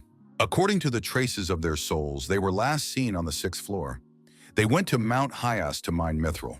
Then someone must have interrupted them. The assistant asked the master whether to send a search party. The master replied that it was necessary. The 6th floor of the tower is dedicated to the extraction of rare minerals. It's a neutral territory agreed upon by all 7 communities. If someone's behind this, they'll be in trouble. The master stated that this was a serious matter and it was necessary to send his 4th circle disciples. The deputy said he would send out a search party immediately, all in the name of knowledge. The master agreed with this statement, everything in the name of knowledge. On the 7th floor of the challenge tower, our hero felt the unbearable heat. The goal of the assignment was to survive for 28 days in a violent world with no rules in a wild jungle. For the informants were not mistaken. This is an exact copy of the Catahan measurement, and this is where you have to stay for 4 weeks. In the dimension of Catahan, the entire fauna consists of dangerous monsters. Even creatures from higher dimensions cannot easily survive here. Jong Menchul thought if he was alone there would be no problem, but he has a burden around his neck, Princess Cece. Plus, there was another problem. The tower system affected the hero's belongings. Jong Menchul didn't think that food would be banned as well. All the food and water in my inventory had become useless. It looked like I wouldn't be able to sit in the corner for 28 days. Jong Menchul thought there was nothing to do and summoned the angels. Hunter said to have the angels scout the area and gather information on the local fauna. Cece told the angels that they were very nice knights and asked that they protect her. Jong Menchul remarked that if the princess was bothering the angels, he would send her back. Jong Menchul asked the princess where she plans to settle down. Cece replied that she had yet to find out. Hunter figured they actually had a lot of things to do, but needed to tackle them all in order. The first thing to do is to find a shelter. Our hero has already survived in such a hell, so there will be no problems. If this place is anything like the Catahan dimension, you need to be on your guard. Cece wondered how bad it was. Jong Menchul climbed up a palm tree to pick a fruit, but the fruit dodged him. The hunter grabbed his weapon and used the dark star, igneous teeth. He chopped that tree into pieces using the shifting mountain technique. Cece wondered, are even the trees here monsters? The protagonist said that an axe is the best tool for chopping down trees. These trees attract their prey with nutritious fruit and then attack by grabbing the roots. Jong Menchul said that there are a lot of such monsters here. Does the princess now realize what they are facing? Cece said she would do whatever her prince said. Jong Menchul noticed the angels returning and assumed that this was the end of the reconnaissance. When the angels returned from their mission, they reported that this forest was huge, and its boundaries were impossible to define. It was at least 3 times larger than the portal from which the hippos were climbing. This area has few features. There is a hill nearby, and there is a river. The hill is 300 meters high. Jong Menchul suggested that this hill could be a great vantage point. Suddenly, a huge beast appeared from the bushes and roared. Our hero realized that this was the territory of an Eo, a bear. Jong Menchul thought that if this place was a copy of the Katahan dimension, then it was possible to meet the corresponding monsters here. However, like all the monsters in the Tower of Trials, they are only a pathetic parody of the originals. After destroying this monster, our hero tells Cece to take his carcass and they will eat it. Jong Menchul thought that they had sorted out the food for the first time and found a place to develop a camp. Our hero thought that the ants would build them a shelter and the angels would stand guard. Jong Menchul thought that his entire army of immortals had fallen on the 6th floor. In order to gather a new one, he marked all the monsters in the area with eternity crystals. After that, all of these monsters were destroyed. The system reported that a new host had been detected, and awareness of the hero's demise was growing. The eternal warriors greeted their lord. Jong Menchul thought that he now had 50 warriors of doom at his command. Jong Menchul said that he was very tired, and it was time for him to get some food. Cece was glad that there would be food. Our hero thought he hadn't eaten since he met Cece. The blessing of the rainbow restored his strength, but his hunger was still there. The protagonist figured his new warriors would be patrolling the perimeter, so one could relax for a while. However, armed hunters appeared nearby. Jong Menchul had already opened his mouth in anticipation, but he immediately received a message that his death warrior had been destroyed. Wouldn't he be able to eat in peace? The hunter, looking at the shards, couldn't understand what kind of creature was in front of him. He'd never seen anything like it. It didn't look like a summoner. The protagonist who appeared near these hunters said that this forest was so huge, he thought they were alone here. The guy added that these people must have a good reason to climb his mountain. Jong Menchul thought he was facing a squad of 4 summoners of different races. One of the hunters asked if they were not aware of the loads of supplies. Another added that for them there is no competition here, so the opponent must die. Our hero thought that apparently there was no way to avoid a fight. Jong Menchul used the Heavenly Lord's step and suppression power. He said that if those summoners hadn't been so bold, things might have ended differently. Our hero added that he now wanted to hear details about their supplies. Kneading his hands, the protagonist added that he was ready to have a heart-to-heart talk with them. After a while, Jong Menchul returned to Princess Cece. Jong Menchul said that there was a change of plans and they needed to get out of here. Cece wondered what was wrong. Our hero said that in a few days, this part of the forest will go underwater. Of the 4 summoners, he destroyed 3 of them and cast a charm spell on the last one, the girl. So now he has some information. Jong Menchul asked that girl for details about the shipments of supplies. The girl told of crates of food, water, and various useful things.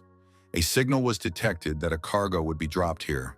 It turns out that this part of the forest periodically goes underwater and rises back up. Jong Menchul started to finish his cold food. Cece said that in that case, they should run to the center of the forest as soon as possible. Jong Menchul chewed his food and said that they still had time. Our hero said that first a hearty lunch and then we can walk in the mountains. The protagonist remarked that Eo bear meat was a real delicacy. Cece agreed. The angel told the hunter that some object was falling from the sky. Jong Menchul looked into the crate that had been lowered by parachute and assumed it was the supplies. There is a new quest, an additional task, Collector's Mania. There are crates with supplies scattered all over the 7th floor.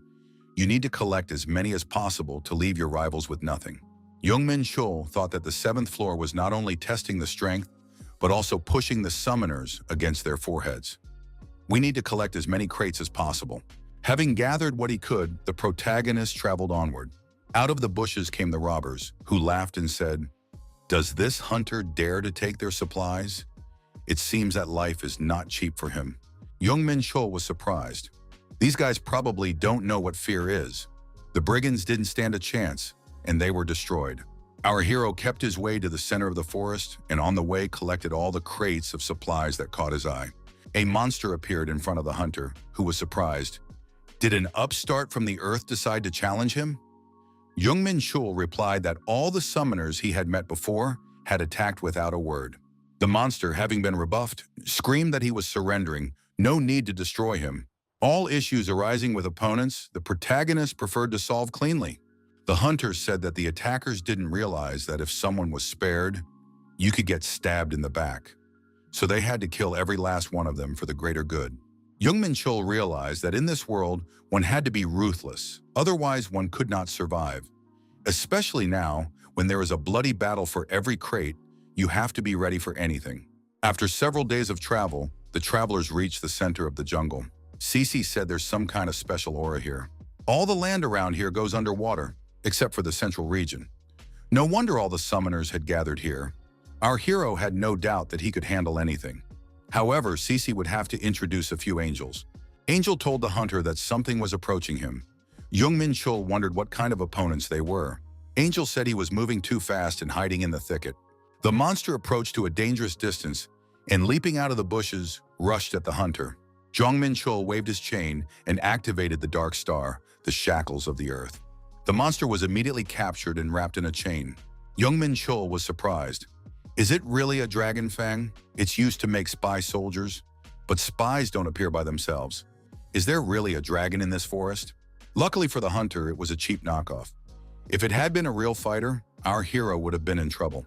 Jong Menchul activated the super sensitivity mode. A glowing spot appeared in the distance. Our hero didn't even have time to react. The movement was at an incredible speed. Jong Menchul determined that this was no ordinary enemy. He had to activate the heavenly chain technique of 1,000 stars. Swinging the chain, our hero put more force than usual into this strike. A hunter who appeared nearby asked in surprise, "Is it really Jong Menchul in front of him?" The protagonist recognized this guy. It was the summoner he fought on the first floor, a dragon worthy of the title of king, Raoul Goldrian. Jong Menchul thought that this was a rather unexpected encounter. He reached this floor later, as expected. The Eye of Truth still couldn't analyze his characteristics, so he's at least at Fenrir's level. Raoul said he's been through a rebirth, but he still has room to grow. The Draconian asked how much stronger the hunter had gotten. Jong Menchul replied that he wasn't in the habit of bragging. Goldrian stated that he was not speaking out of politeness. Few summoners had reached such heights in such a short period of time. Jong Menchul asked Raoul if he had seen a lot. Raoul said that even the best students of the community family can't compare to Jong Menchul. Our hero replied that he was happy to hear that. Raoul said that looking at Hunter's progress, he was once again convinced that he wasn't wrong about him. Jong Menchul asked Goldrian if those spies were his job. Raoul confirmed and added that he had to remember his old trade. The Draconian noticed they had something to talk about and suggested they stop by his place. Our hero thanked for the offer but said he had to decline. Jong Menchul thought that they had just reached the center. They still had a lot of things to do. A safe place to camp must be found. It might be nice to team up with Raoul now, but that would make our hero indebted. Their relationship should remain on equal footing, just as it was when he gave his insignia. Raoul wondered if he needed help. Jong Menchul wondered, "What are we talking about?" Goldrian responded that it is about testing on this floor and in the central region. Jong Menchul said that he would probably agree. They moved to Raoul's lair, the dragon's lair. Cece noticed that a powerful aura could be felt. The hunter agreed. Raoul recalled that he had gotten into trouble earlier. The fact that other summoners had their eyes on the central region. Jong Menchul was surprised after all. No one would come here as long as Raoul was here. Goldrian agreed, but noted that tomorrow his ordeal would come to an end and he would go to the next floor. Raoul said they couldn't wait for him to leave, and so far they had tried to stay out of sight. Judging by the emblems on their armor, they're from the Cloud Twins community. Jong Menchul thought it was the first time he had heard of such an organization. Raoul remarked that as soon as he left, these people would take over the area. Goldrian said he was glad he had met the hunter, and now those wretched creatures would be his problem. Jong Menchul asked if Raoul was giving him all those spies. Goldrian replied that it would be an apology for attacking him. Raoul also gave away all his crates of supplies. He had no use for them now. Jong Menchul thought that Raoul was a true friend. An observer from the Cloud Twins community reported that someone had trespassed on the catfish's territory. The protagonist decided to spend the rest of the day training with Raoul, sparring with someone whose strength cannot be measured by the Eye of Truth. This was an opportunity not to be missed. Our hero activated suppression power. The opponent used dragon fear. However, the suppressive power resisted the dragon fear. Jong Menchul thought that this was the first time he had used this technique. 7 stars Chaos Blade. A third form, the Starlight Blade, was also used. Raoul initiated the Yellow Dragon apparition. Jong Menchul found himself lying on the ground. It was very hard for him. Our hero lost cleanly. Jong Menchul thought that he had used all his techniques, even flames of hell, and still lost. Now he knows what he needs to work on. Raoul extended his hand to his sparring partner and inquired if he was all right. The Draconian added that this hunter's strength was incredible. Raoul noticed that the hunter appeared to be so strong that he had to try harder. On the first floor, he had barely defeated a beast of a sword. Since then, there has been incredible progress. Jong Menchul said that he still has room to grow and work on becoming a dragon friend. Raoul replied that strength is not the most important thing in friendship. Jong Menchul thought, did giving Raoul a heartstone then, he revealed himself too much? Although on the other hand, it's not bad. Jong Menchul asked Goldrian if he knew anything about the power of these cloud twins. Raoul replied that there were 3 in total, but he didn't know the details. One of them controls an army of clay golems, an entire army at his disposal. Raoul added that this was why he had created so many spies. There are 10 in all, and now the hunter can use them as his own. Raoul also offered to take his magic scrolls. They might come in handy. Goldrian said the time had come, and it was time to say goodbye. He said he hoped they would see each other again.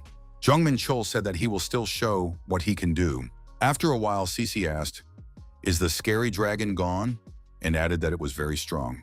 Jong Menchul said to let the princess take care of setting up the camp. No sooner had Raoul disappeared from sight than these guys decided to act. Jong Menchul told Cece not to go outside the valley. It's time to meet the guests. Midian from the Cloud Twins community said maybe he should deal with that guy on his own. The dragon is gone. In that case, why would they divide their forces into 3 squads? Plus, these clay golems crawl like turtles. Nodes Dalroyald of the Cloud Twins community wondered, is Midian really willing to fight alone? The girls said that the left, right, and center flanks would advance from 3 sides at the same time. The dragon is gone, so there's no one there but that Earthman, and Raoul must have taken the fangs with him. Activating clairvoyance, the protagonists thought that things weren't going according to plan. They were supposed to surround without a fight. However, the unbelievable happened. The hunter, without waiting, drew his sword and, using magical powers, prepared to repel the attack. Jong Menchul told his opponent that he had some interesting tricks. The Twin Clouds warrior wondered, did this guy really feel his clairvoyance? Jong Menchul attacked his opponent and used the 7 stars. Chaos Blade, first form. Our hero also used the Blade of the Falling Sun. Nodes Dalroyald was terrified, his clay soldiers destroyed. Nodes Dalroyald thought that he had no pity for these soldiers. The main thing was to buy time. The warrior activated the telekinetic shackles. The protagonist used his potential to harness the machinery of 1,000 tons. Our hero said this guy is pretty good. He's looking forward to the sequel. He's never met such a strong opponent. Nodes Dalroyald was surprised. Could this hunter dispel his spell with a single movement? How could he be dealt with? Nodes Dalroyald ordered his surviving clay goblins to turn around and leave. In Midian's camp, there were a lot of traps, dragon fangs, and some strange creatures waiting for the opponent. It was probably possible to defeat them, but it would be difficult to get through. That guy, the Earthman, was the one Midian fought, and he turned out to be a tough nut to crack. He single-handedly slaughtered their entire army. Nodes Dalroyald said that his opponent's season blocks his clairvoyance and telekinesis. He'll get to them soon enough. The commander said it was already busy and called his opponent a pathetic earthling. The king's army has once again been ordered to destroy this hunter. Jong Menchul told his opponents not to relax. Personally, he is not going to give up in the face of difficulties. Rezigal von Chaos of the Cloud Twins community didn't think such strong summoners appeared in the lower dimensions. Jong Menchul stated that this was also the first time he had seen such an unusual opponent. Rezigal von Chaos was the last heiress of an ancient empire. She is the rightful ruler and guardian of ancient knowledge and power. The empire has fallen, but Rezigal has not fallen from grace. She used her ancestral heritage to create a new kingdom. One day the tower sent her an invitation. It was a chance to become stronger. Rezigal wanted to protect her kingdom, and so she accepted the invitation. On one of the floors, she met the leader of the Cloud Twins, who offered her a deal. The mere sight of him sent shivers down my spine. It was the Reincarnation. Rezigal had never met such powerful beings before. She realized she had something to aspire to and vowed to become stronger than any summoner. Since then, she had spent quite a bit of time in the tower, meeting many different summoners, including some from Earth. What was that monster that appeared ahead? The dance of endless spears was activated. Jong Menchul thought that these clay golems were quite tenacious. But if one could find a weak spot, one could break through. So why are there so many of them? Jong Menchul decided not to delay. If he delayed the battle, he would lose. He must get to whoever is in charge of this army as soon as possible. 8 trigrams. Jong Menchul thought that the opponent was using moose formations in building his army. It's not a bad attempt. Our hero thought that the opponents didn't stand a chance anyway, and activated the Heaven Master's step. A shock wave swept across the ground in all directions. Resigul asked why Nodes was inactive. The warrior replied that his telekinesis was not working on this opponent. Resigul declared that she was an invincible goddess and would not allow anyone to defeat her. Our hero didn't care what his rival thought about it, and thrusting his spear forward, pierced her body through. Jong Menchul was discouraged. He thought he had hit the target, however it was a copy. Resigul substituted herself with a clay replica and stealthily disappeared. Resigul, peering out from behind cover, thought she should stall and wait for Midian.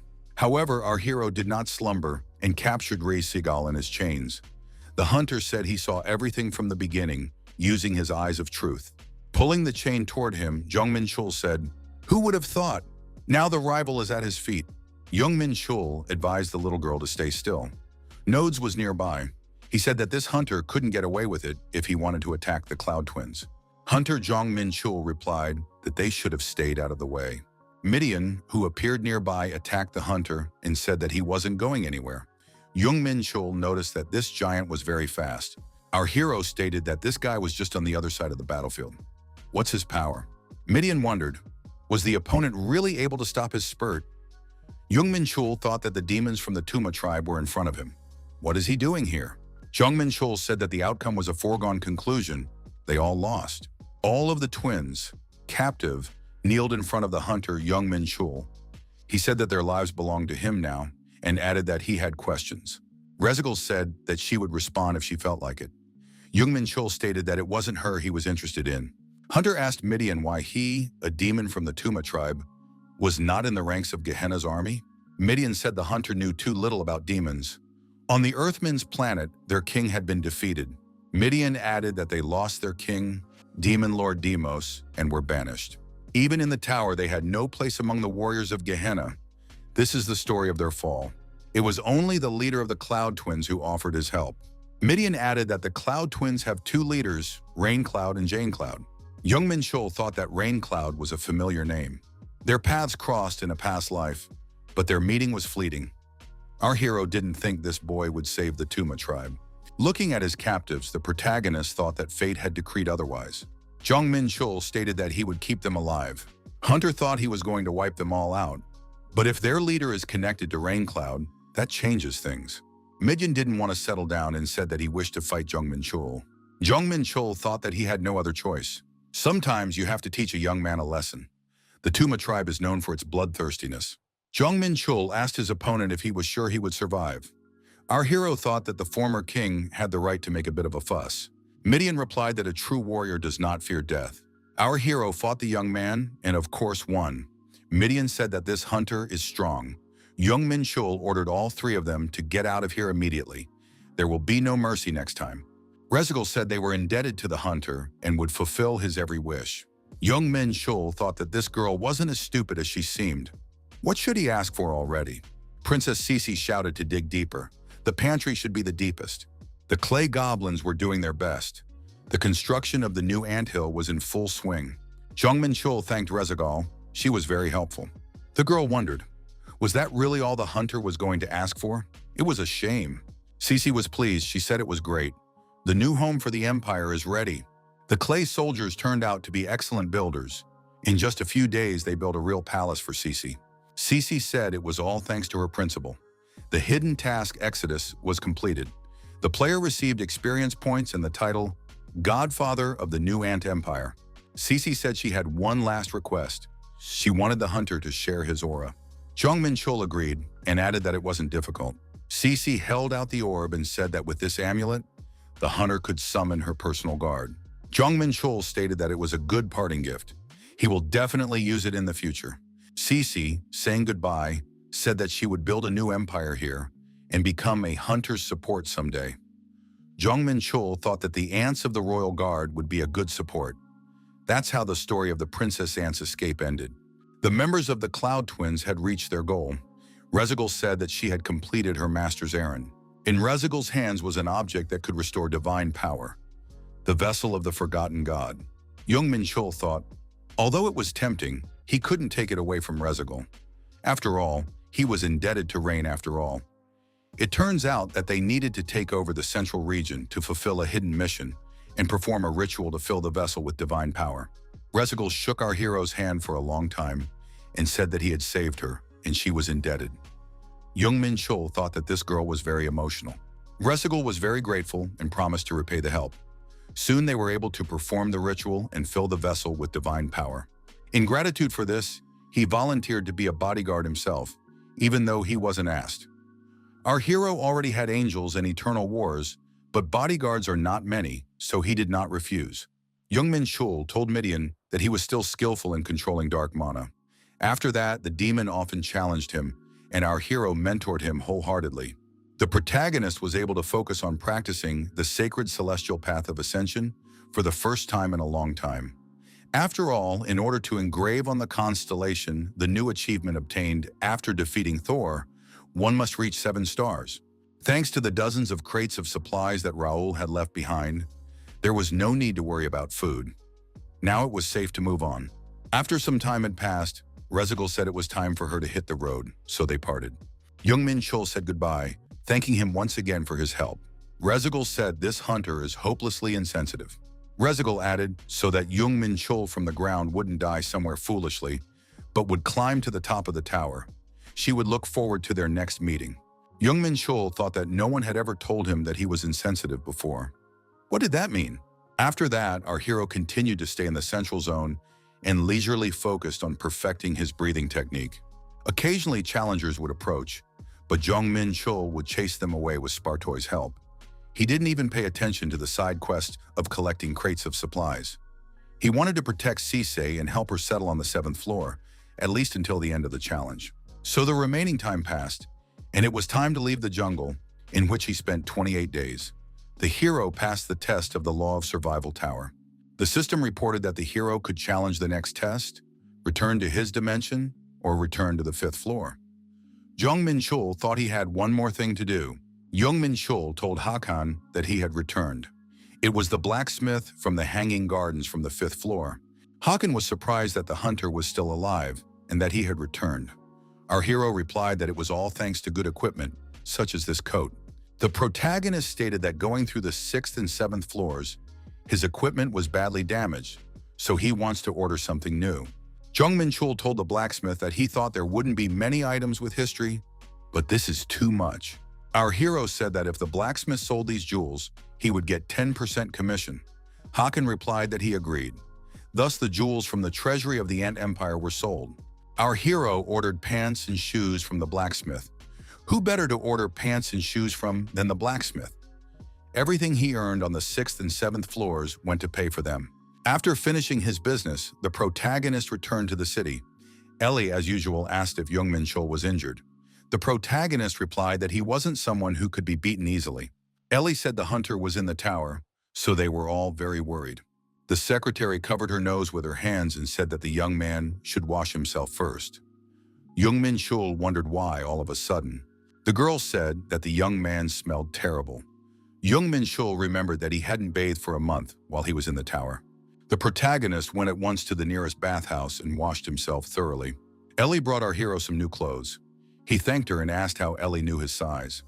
The girl said that she remembered what he was wearing at the last auction. Jong Menchul asked who he wanted to meet. Ellie replied that it was a gentleman from the Rosenberg family. The receptionist explains that this is a very influential and wealthy family from the UK.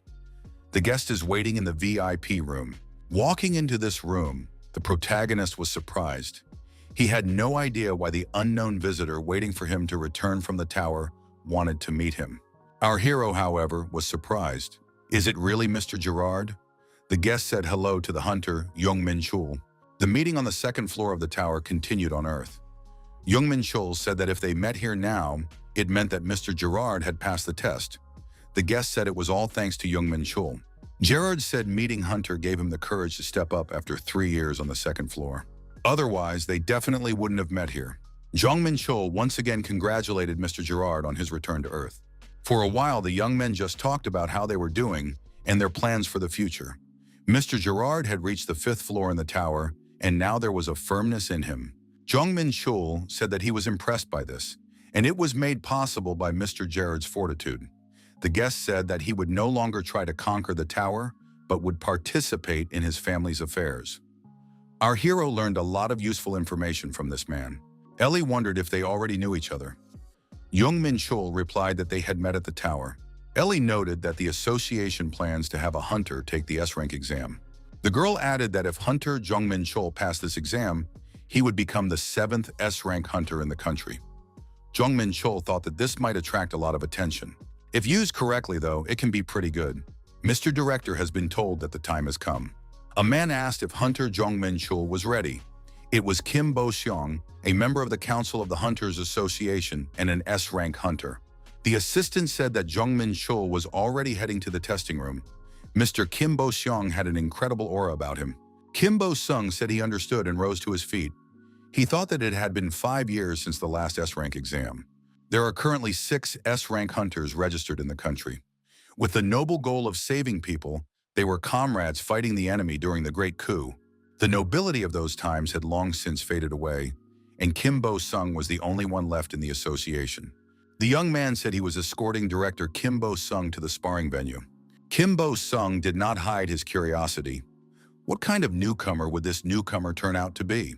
Reporters asked Hunter Jong Menchul to share his feelings about the upcoming S-rank exam. Jong Menchul wondered, how did everyone know about this and gathered here? Is he really famous now? Ellie smiled and said that it was not for nothing that she had let it slip a little. Jong Menchul wondered why she hadn't told him before. Ellie said she'd warned him before. He seemed to have heard because he'd been busy practicing for the past few days. Ellie wondered if maybe she had done something wrong. Jong Menchul replied that Ellie always does everything right. Considering the plans for the future, the protagonist was glad that she was getting attention. Kim Bo-seong said upon meeting him, "So this is what the hunter who will be taking the S-rank exam looks like." The young men introduced themselves to each other. Our hero said that he was happy to meet the 3rd S-rank hunter and Paju's defense hero. Kim Bo-seong, an S-rank hunter who single-handedly repelled a monster invasion during the defense of Paju and saved many lives. He later received a presidential award and became a living legend. Jong Menchul thought it was unbelievable that he would be facing a hunter ranked 2nd in the S-rank national rankings. Jong Menchul said that he can't wait to fight the living legend. The command has been given to prepare for battle. This is a Great Coup hunter who belongs to the Alpha generation, having been active since the beginning of the Great Coup. I wonder what his level is. The signal sounded and the athletes rushed towards each other. They clashed fists and a powerful explosion was formed. Our hero deployed suppression and Demon King's rule. However, the opponent did not relent in the slightest. Kim Bo-seong applied double AoE debuffs. It was impressive. He asked, "The department head said in one voice that it was unbelievable." This hunter was said to have awakened less than a year ago. Usually sparring with an S-rank hunter is aimed at mentoring the newcomer, but he fights as an equal. At first glance, it may seem like this battle of equals, but in reality, Kim Bo-seong realized that he was starting to lose. Kim Bo-seong had heard about all of Hunter Jong Menchul's past exploits, from how he single-handedly stopped the gate from bursting shortly after his awakening to his exploits in the measured gate. He also heard that bosses Lee Won-taek and Kim Da-sam vouched for his character. Kim Bo-seong thought that this guy had impressive accomplishments. He didn't expect to meet such an opponent. Jong Menchul said that thanks to his opponent, he's enjoying it too, as expected from an S-rank hunter. Jong Menchul thought that the opponent's fighting ability was only slightly superior to that of the strong opponents from the tower, but his accumulated experience allowed him to fight tactically. How many years has it been since he fought like that? The opponents fighting received minor injuries. Scratches appeared on their bodies. It certainly looks like the opponent is nearing his limit. Jong Menchul, threatening with his sword, managed to dodge another attack from Kim Bo-seong. I guess that's enough for sparring. Kim Bo-seong admitted that they both did their best. Kim Da-sam announced that this concludes the sparring for the S-rank exam. Jong Menchul told his opponent that he had done a good job. Kim Bo-seong thought that if he continued to fight, he would probably not show his best side. Kim Bo-sung took a bow to his opponent and thanked him for a good fight. Jong Menchul said to Kim Bo-sung not to do that. Kim Bo-sung said that thanks to the young man, he was able to see higher horizons today. Jong Menchul said that he was being embarrassed. Thus, the S-rank exam was quickly completed, and about 30 minutes later, everyone was in the association's conference room. Our hero was congratulated on becoming the 7th S-rank hunter in the country. The S-rank award ceremony was held immediately. The protagonist was asked why he was so calm despite becoming an S-rank hunter. Jong Menchul replied that it was because he expected it. Our hero said that his goal as a hunter was world peace. Everyone recognized that this was a noble goal. Jong Menchul thought that now the press and the association's board members were listening intently to his every word. The hunter was asked if he had a plan of action to achieve world peace. Jong Menchul thought that world peace was just a pretext to achieve his true goal. Mr. Gerard said if it is a request, he will do what he can to help. A machine developed by Mr. Gerard's family, capable of separating magical energy from the gate, is Gaia Farmer. Using it, our hero will strike a blow against the pandemonium forces that have settled in the Lost Lands. Jong Menchul decided that he would rebuild the Lost Lands. This would be the first step to world peace. At the S-rank award ceremony, our hero, disguised by the noble goal of saving the world, announced his seemingly unfulfilled wish. Jong Menchul then announced to the public that he would restore the Lost Lands. However, what he really wanted to do was to mess with Pandemon. Interstellar Alliance Janssen branch. Mr. Martin said that Jong Menchul is the best hunter. Can the Lost Lands really be brought back? Jong Menchul suggested that after his announcement of the expedition, everyone took heart. Martin replied that a good merchant would never miss his chance. An expedition to the Lost Lands would be hugely expensive and would pay for itself at best. Jong Menchul asked the short man if he was taking too much risk. Expeditions like this are rarely profitable. The guild branch heads said that several large corporations had offered their help, all thanks to hunter Jong Menchul. Jong Menchul wondered what they were investing in. Martin replied that they have a Gaia Farmer, right? Jong Menchul remarked that it was just a prototype. Gaia Farmer is a prototype. Its effectiveness is unproven. Martin stated that what is important is that all the powers that be know about it. The expedition is an event in itself. Martin added that if they manage to recover the Lost Lands, it will be a real breakthrough. Jong Menchul said that everything was going well thanks to the head of the guild branch. Martin replied that he had no doubt that everything would be fine. The Interstellar Alliance has not failed. The Gaia Farmer will be provided to the country in 2 weeks. There's one more person to meet. At the Holy Order of Sky Lounge, our hero was welcomed. Cheon Ji-young said that they hadn't seen each other for a long time. Our hero's sister won first place in an exam that took place 2 weeks ago and is now in the tower. Jong Menchul said that if Min Jun messes up again, they should definitely warn him. Ji-yeon assured that the girl would be fine. After some pleasantries, our hero said he wanted to get down to business. The guy did not expect that the Holy Order would also take part in the expedition. Ji-young asked, "Rumor has it that Hunter is going to bring something interesting from England. If it works out, it will be a breakthrough." Jong Menchul said that out of the 3 major guilds, only the Sacred Order agreed to help them. However, it's a risky venture. Ji-young remarks that even if they fail, it's to their advantage because they're not losing anything. She sees this expedition as a chance.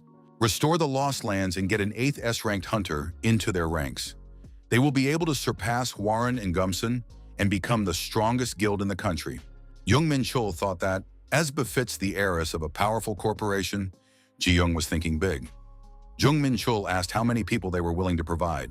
Ji-young replied, 3 squads composed solely of experienced hunters, as well as help with food, resource gathering, and more. The guild head added that Park Min-soo will be participating in the expedition. Park Min-soo is an S-rank hunter from the Sacred Order. He's interested in this expedition. Jong Menchul thought that the Saint Guild was really determined to become the strongest. It was reported to the guild leader that the man she had summoned had arrived. Jong Menchul asked who else is supposed to come here. Ji-young said that they knew each other. A sister entered the room and asked what Jong Menchul was doing here. Minjun asked if her brother had really gotten an S rank. Jong Menchul showed his sister his hunter's license and coincidentally a black card. Minjun said that with this card, brother would be welcomed with open arms everywhere. Jong Menchul was surprised. Is that really all her sister cares about? Jong Menchul said that he is ready to give his sister a gift on the occasion of his promotion for joy. Our hero told Mr. Marthan that he needed to make a gift for Minjun, a custom-made personalized armor. Mr. Martin was surprised. Is this really Jong Menchul's sister? Jong Menchul added that he still needed the 10 blades he lost in the tower. Martin said that he was willing to do anything. The hunter said that he would pay by card as he had enough money in his account. He thought that he had made a good fortune during his adventures. Ellie stated that the order has been accepted for work and everything will be done within the agreed-upon time frame. Minjun asked her brother what he was going to spend all his money on. Jong Menchul replied that he would probably invest it in something, like cryptocurrency. Minjun stated that it is necessary to buy gifts for her parents, so they are heading to the store now. His sister dragged our hero to the mall, and he bought his parents a watch and a ring with fire protection and a healing function. Minjun picked out a gift and asked if it would be suitable for his girlfriend. Jong Menchul wondered who they were talking about, the people he went to university with. Minjun said she was talking about the Alliance girl. Jong Menchul thought, if he was at the mall, why not buy a gift for Ellie? After all, she had done so much for him. Jong Menchul thanked his sister for the idea and apologized for not thinking of it earlier himself. After purchasing the gifts, the young people went to a restaurant. Minjun thought that free food was the best. Jong Menchul thought his sister ate a lot. As night fell, the protagonist decided to meditate for the first time in a long time. Unlike other martial artists, he draws his strength from his memories and past life experiences, so he had recently increased his level significantly. The Heaven's Vault technique is ready to be taken to the next level. The protagonist had reached enlightenment back in his past life. All that remains is to subdue the energy and expand the boundaries of your inner world. The universe is an infinite world full of stars. Until now, our hero has been holding it back, but now it is time to break the shackles and break free. Jong Menchul has obtained the skill Universe Flow and can use 5 more constellations. Now our hero is not afraid of any battle, and he will never be without energy. Temporary amplification was a new trump card up Jong Menchul's sleeve. Thanks to the passive effect, his senses are sharpened and his perception radius is increased to 300 meters. In combination with the skill Super Sensitivity, the possibilities of the hero are almost limitless. Jong Menchul can finally use the new constellations, all thanks to his accomplishments on the 6th floor.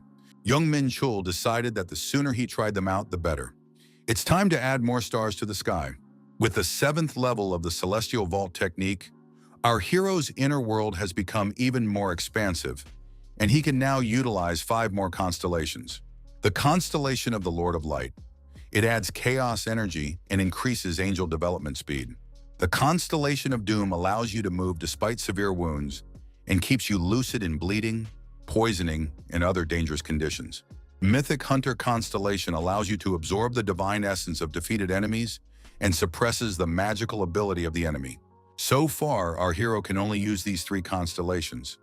All of them are good in their own way, but Myth Hunter is probably the most useful. Suppressing magic comes in handy when fighting demons and maybe even members of the Black Order. However, Curse of Darkness is useless for our hero because he uses chaos energy. The Army of the Eternal skill resonates with the constellation of Doom. The understanding of the hero's doom grows.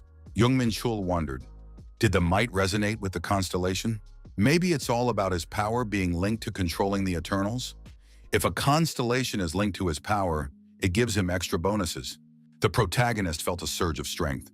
Now our hero definitely won't have to worry about running out of energy. However, what is this Azure rank?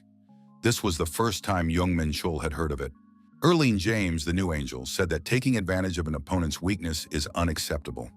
After all, they are knights. A knight will not fight dirty. Phineas, the angel in charge of training the newcomers, said it was necessary to defend the honor of the angels. Phineas stated that sometimes you have to teach a youngster a lesson. His master was right. Phineas said he would show how to fight and use the plum blossom technique. Jong Menchul noticed that Fiennes was fighting very fiercely. Fenrir noticed that his master was the same way. Jong Menchul thought that these new recruits didn't have any experience. Jong Menchul asked, is someone else supposed to come? Fenrir said that judging from the smell, the first mate had arrived. Verdi bowed and asked how his master was doing. Verdi and Fenrir said hello and exchanged pleasantries. Jong Menchul wondered, when did they become friends? Verdi said he brought gifts for his master. Among the gifts were various gadgets and a game console. Verdi saw that the gentleman liked the screenshots from the game, so he decided to give a gift. Jong Menchul wondered if Fenrir was on social media. The dog replied that his sister gave him a tablet, so he started playing. Jong Menchul wondered if Verdi had brought him anything. The boy replied that he had a gift for the master as well. The gift turned out to be every man's dream, a sports car. Jong Menchul thanked for such a valuable gift and thought that he would now need to purchase a driver's license. Verdi said he would have a request to make to the master. Verdi asked his guild's permission to participate in the expedition. Verdi added that this expedition is a real chance for them. The High Command no longer gives any assignments, they only repeat old ones. Verdi said he was now contemplating the meaning of his stay on this planet. The guy said he realized why he created this guild. He wants to give it to his master. Verdi added that he would enlist the support of Pandemonium, expand his guild, and help conquer the world. Jong Menchul wondered, does Verdi really think he wants to conquer this world? In that case, he would take everything he had built. Jong Menchul stated that he will inform the Alliance. Verdi reiterated that he will create an army worthy of the Lord. Jong Menchul asked what was the news in Pandemonium. Verdi replied that everything was quiet. The Black Order isn't showing any signs of life either. Verdi added that he will continue to follow up with them. The professor requires especially close attention. He creates chaos shards from the tower's energy and uses them to summon demons. It's never happened before. Our hero couldn't let them take him by surprise. Verdi said he would hook Mr. Dog up a game console. Fenrir agreed. Our hero thought that this time he should be ready for anything, even a clash with the Northern Army. And with the forces of Pandemonium, 2 weeks had passed. Jong Menchul was surprised. 10 medium guilds and 30 small guilds. Jong Menchul wondered, how come there are so many people? Ellie replied that that wasn't all. The formation of the expedition team was complete. There were over 1,500 people there. Are they really all going on an expedition? Jong Menchul was surprised. Are they really going to war? Ellie replied that they were going to fight the Northern Army in Pandemonium. Jong Menchul asked, Ellie wouldn't mind if Demonic joined them? They are very eager to join, and they sent more people than ever, except for the Holy Order. Jong Menchul says he didn't give them permission until Verdi asked. He probably has his reasons for that. During the raid on the Changzhou Gate, the demonic head openly mocked him. Ellie said that she remembers everything because that hunter dared to challenge Jong Menchul. How can she forget? Jong Menchul was surprised because the raid on the gate in Changzhou had been a long time ago. Ellie thought that the expedition would start soon and they wouldn't see each other for a while. Jong Menchul told her that he had something for her. When Jong Menchul went shopping with his sister to buy gifts for his parents, she suggested that he buy something for Ellie as well. Our hero added that it's in gratitude since Ellie does so much for him. Ellie thanked the hunter for the bracelet. Jong Menchul thought his sister was a real genius. Ellie stated that she will wear it later. Jong Menchul said that he wanted to see how the jewelry would look on a girl. Ellie said she would wear it when the hunter returned from the expedition. Jong Menchul said that in that case, he should come back in one piece. Unification Bridge fire on my Apaju. The plan for the expedition to the Lost Lands is as follows. First, they go to the lair of monsters discovered during the pursuit of the Black Society. This is point A. Their first priority is to clear it out and build a base there. When the expedition begins, their forces will be divided into 3 squads. Each squad will receive a Gaia former and take their own route to Kaesong. The first squad would be commanded by Park Min-soo, Holy Order, and 14 other guilds. The second squad will be commanded by Jang Yong-soo, Demonic Order, and 13 other guilds. Third squad, Lee Young-jun, Dark Moon, and 11 other guilds. Another fighter who is not part of any squad is Jong Menchul, one-man army. Mr. Martin smirked. An expedition to the Lost Lands, he didn't think he'd end up here again. Jong Menchul wondered, how did Mr. Martin end up here? Mr. Martin replied that he couldn't miss such a serious matter. The guild branch head said that someone had to settle conflicts between guilds. Martin asked that the hunter Jong Menchul show his strength in the first fight. Jong Menchul said that the mid-level guilds don't like the balance of power in the expedition, with many questioning the need for a separate squad. Jong Menchul thought that they didn't understand why he needed a separate squad. Jong Menchul guessed that there would be no conflict, so he had to show who was in charge. One of the squad leaders said he had been here once before. Nothing had changed since then. Lee Young-jun, the commander of the Dark Moon, said for all the hunters in the vanguard to prepare for battle. The clairvoyance mode was activated. A group of forest trolls, about 100 individuals, was discovered. Jong Menchul said that it's not worth wasting energy on them. The protagonist added to let his colleagues rest. He would deal with them himself. Our hero summoned an army of light to help and told the angels to show up. In the same way, Jong Menchul activated the power of eternity. Jong Menchul ordered his assistants to eliminate everyone. Our hero's task at this point was to show what he could do. Lee Young-jun said it's unbelievable. He saw Jong Menchul's fight with Kim Bo-sung. This guy didn't give that legendary hunter a single chance. He's really strong. However, the Dark Moon commander thought that this hunter would not be easy in large-scale battles. Is this really the strength of one man? How could anyone doubt his squad? It was a mistake. Park Min-soo, the deputy head of the Sacred Order and an S-rank hunter, was also impressed by what he saw. Incredible was too mild a word, he thought. As for his summoned creatures, each one is stronger than an A-rank hunter, and he can summon dozens of them with a single flick of his hand. Although he is an incredibly strong fighter in his own right, a true monster, Park Min-soo didn't understand previously why their master admired this hunter so much. However, it was clear now. 5 minutes after the battle began, the bloodthirsty orc was destroyed.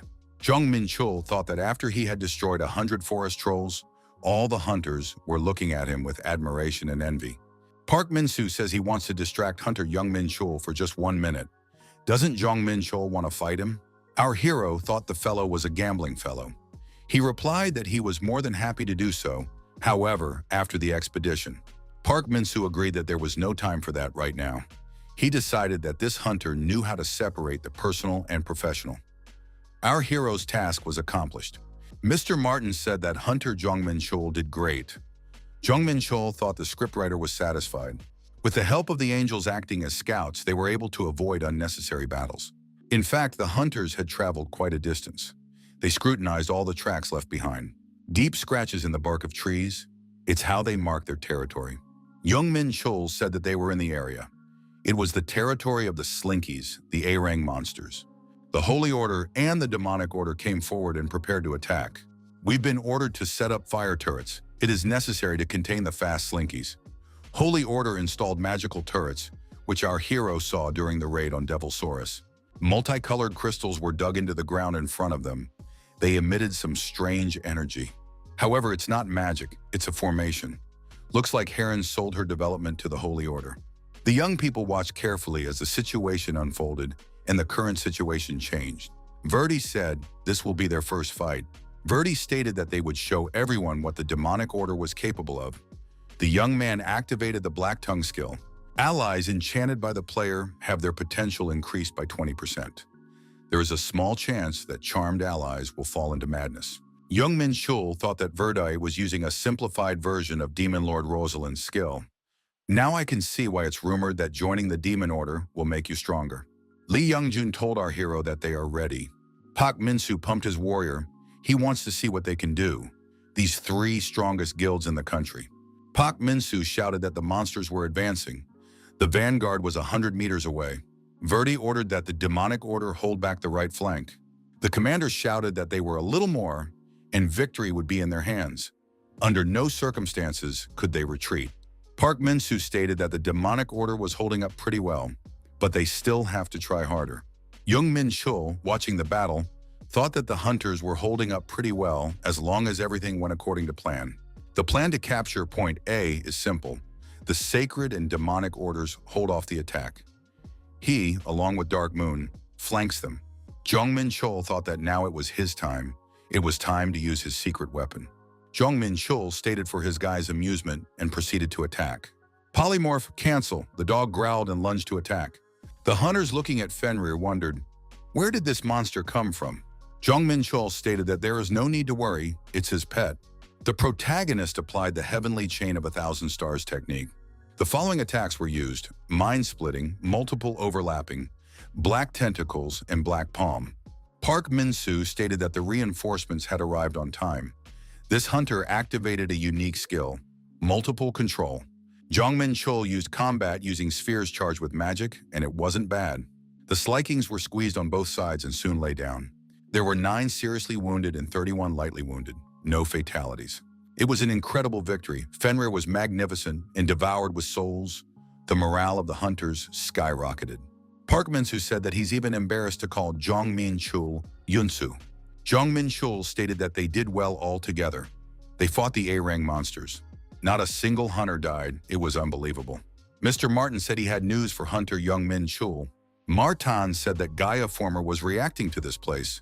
Jong Menchul wondered, what does that mean?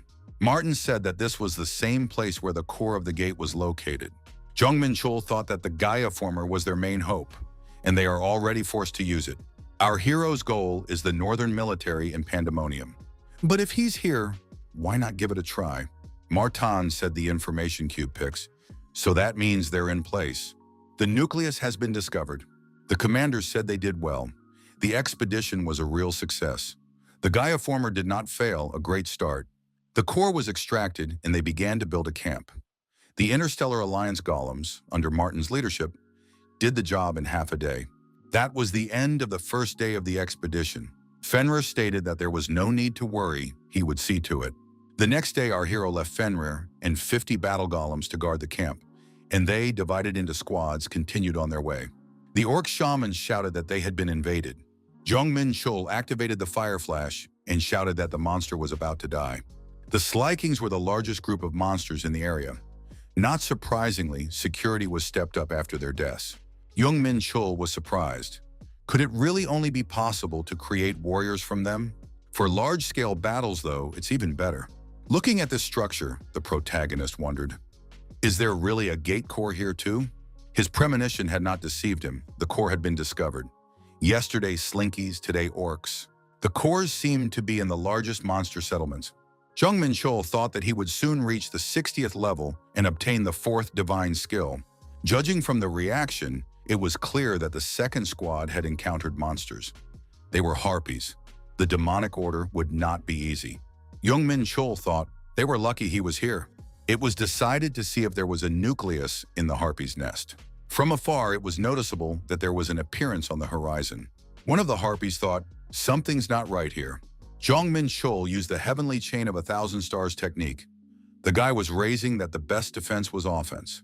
The harpies screamed that they were under a vicious attack. However, who dared to do that? Without wasting time talking, Jong Menchul reached forward and used his internal energy. The power of suppression and the Heavenly Lord's step were utilized. A report came in that the harpies were returning to the nest. It was necessary to leave. The harpies ignored the angels and went straight back to the nest. Our hero and the harpies met on a narrow road. The boy wondered who should give way to whom. Jong Menchul was ready for anything and said they could come. The harpies realized that they couldn't handle Jong Menchul, so they decided to take him in numbers. Jong Menchul said that he can use this skill without restriction. Those who tried to escape, Jong Menchul destroyed with a lightning blade technique. The protagonist killed all the harpies. As our hero thought, the nucleus is in the center of the nest. It made sense.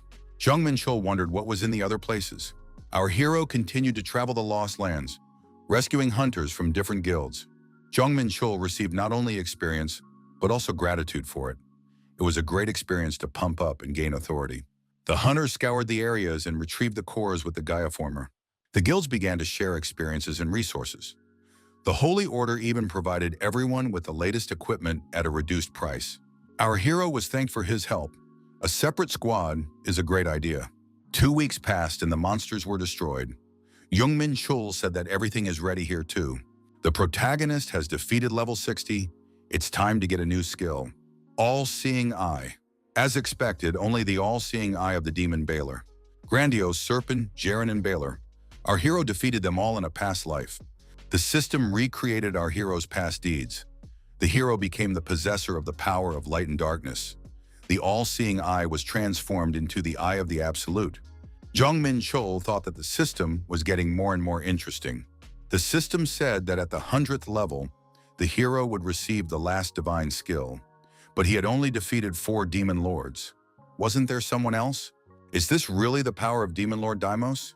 Jong Menchul thought that he already had a lot of powerful skills. Would it be possible to add Deimos' own power now? The bloodthirsty org tried to catch up with the protagonist. He thought that even without this power, he would be stronger than in his previous life, so it was time to try out a new skill. Jong Menchul activated the All-Seeing Eye. The hunter thought that at level 60 he had mastered a new skill, and now he was done with the orcs. The professor was asked about his opinion. The interlocutor added that he did not like it. The professor clarified what exactly. The military officer said he would be frank. They pulled troops here to turn a neighboring country into ashes, and here they are again. That was Kim Mungong, the leader of the group in Hwanhedo. The professor thought they were going to attack the capital and get the world's attention. However, someone betrayed them. Elysium intervened and took almost all of the shards. Fortunately, the demon Verde, sent by Pandemonium, was able to save some of the shards.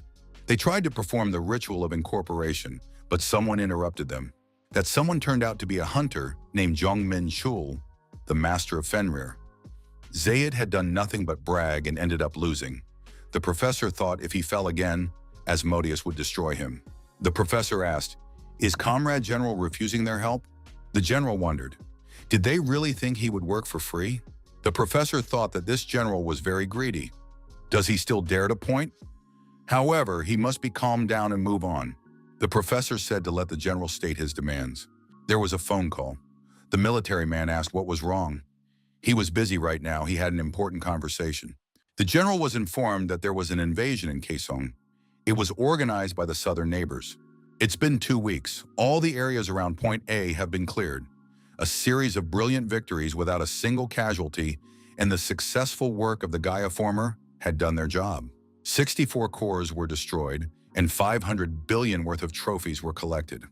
All of this raised the morale of the hunters to the sky. Park Min-soo said he was supporting the commander.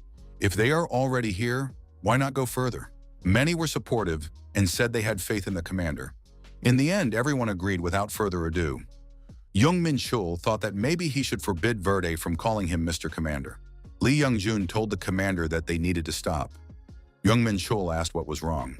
2 kilometers north of them are enemy military, but something is wrong with them. Using pressure boosting, our hero has determined that there are too many enemies: yetis, cockatrices, sow bears. But what are the monsters doing with the military? Jong Menchul thought that meeting these military men was not part of his plans. What would happen next? The military man shouted, "What are the representatives of the South doing here? They need to get back to their own place." Jong Menchul said that he doesn't want to socialize with that military man. He's interested in the host. The military officer said that Hwanghae-do belongs to General Kim Mungong, so the Southerners should get the hell out of here. Jong Menchul asked what would happen if they didn't want to leave. Hunter thought that they had come here to mess with those military men. The military man shouted to his subordinates to bring him here immediately. Devil Saurus, an S-rank monster, appeared in front of the hunters. But how did it get outside the gate? The military man laughed. Were the Southerners really scared? After all, it's a metal Devil Saurus. Jong Menchul wondered, did they really modify this monster? Judging from its characteristics, it was even stronger than the one in the Munsusan Mountains. Now I could see how they were so confident. I wonder what that monster has on its fangs. Is it really blood and tissue? Jong Menchul asked the bald military man what he was feeding that Devil Saurus. The military man laughed and said that would be the case with anyone who dared to disobey General Kim Mungong. Jong Menchul thought that he had destroyed quite a few people in his past life, but he had never fed them to monsters. Looks like these guys are worse than he thought. He could deal with them alone. Park Min-soo said there is nothing to negotiate with those who feed their people to monsters.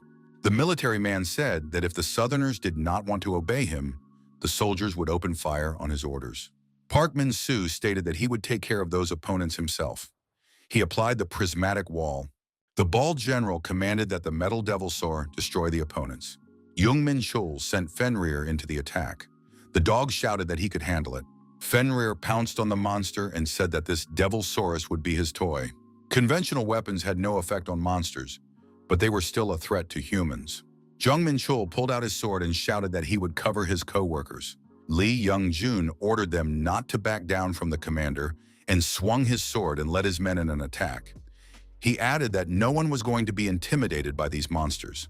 The commander applied the turtle's information. The military man asked our hero, "Is he in charge here?" Jong Menchul heard the military man say, "Prepare," and began to release his demonic energy intensely. Our hero didn't think he'd ever see a soul mage again. So Kim Mungan and the Black Society are connected. Jong Menchul said that Fenrir should come and eat all the enemies. Fenrir looked at the iron monster and asked his master what to do with it. Fenrir looked up and saw the Eternal Warriors approaching to help. Jong Menchul told those warriors to take care of the metal monster. The protagonist told his dog that he was now free and could take advantage of the special dinner. Phineas, one of the angels, reported that enemy artillery units had been detected. Jong Menchul issued an order to destroy them. The enemy military could not understand what was happening. Why are they being defeated? The military man said he was Kim Bong-won, commander of the 3rd Corps and cousin of General Kim Mungong. He should be given due respect by the Southerners immediately. Jong Menchul said that there are proven means for people like this military man. Our hero activated the Dark Star stick. Baldy repeated once more that he was the general's brother. However, it did not help. Jong Menchul swung his baton and rushed at his opponent. Kim Bong-won ran away and shouted to stay away from him. At the temporary base in Kaesong, our hero said everyone did a great job. Jong Menchul added that after the defeat of Kim Bong-won's 3rd Corps, it would be good to take stock. He asked what the casualties were. Martin replied that everything had been counted. Martin noted that they had 10 dead, 311 wounded. The enemy had 50% destroyed, about 500 captured. Jong Menchul thought that this was the first time there were casualties in the entire expedition, and that's always a tragedy. Jong Menchul added that the northern troops consider them their enemies. Further action is then inevitable, but the atrocities cannot be allowed to continue. In fact, the clash with this army was planned from the beginning. After all, the real target was the Black Society and Pandemonium. However, the traces of cannibalism found on the metal monster awakened our hero's rage. Jong Menchul thought that since then, anger, pure indescribable rage, had been growing in him. Jong Menchul asked the squad leaders what they had to say about it. The protagonist thought his anger was genuine. Park Min-soo said that he can't just leave, but it's not the decision of the whole guild.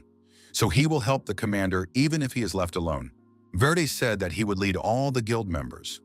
Jong Menchul was surprised because Verdi hadn't even consulted with them. Lee Young-jun said that it was difficult for him to make a decision alone. He will gather the opinions of all the guild leaders. Jong Menchul replied that it's right. They will discuss it one more time after the preparation. The protagonist thought that he could manage on his own. Park Min-soo and Verdi would help him even if he was alone. Jong Menchul asked why did Verdi stay and not leave. Verdi replied that he was waiting to help. Verdi added that he was ready to pry information from the prisoner. Addresses, names, identities. He would also learn all the secret ciphers and passwords. Verdi said that there are different methods for that besides physical pain. Jong Menchul completely forgot that Verdi is a demon. Jong Menchul said that more pain could be inflicted on this prisoner. Verdi replied that it would be done.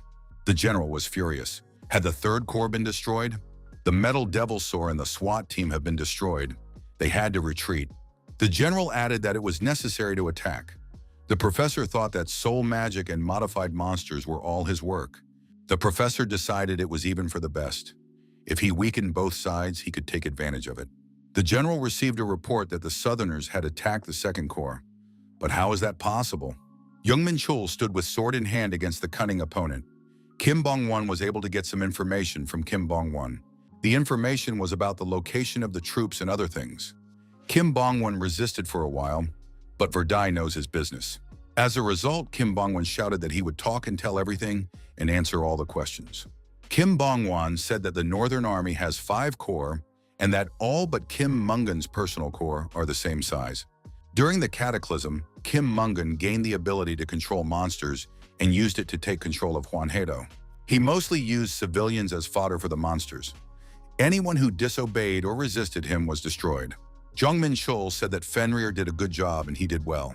Our hero thought it was time to go back. He promised to buy his dog lots of ruby fish. Jong Menchul thought as they defeated the 3rd Corps, and almost immediately the 2nd Corps, the opponents must be in shock.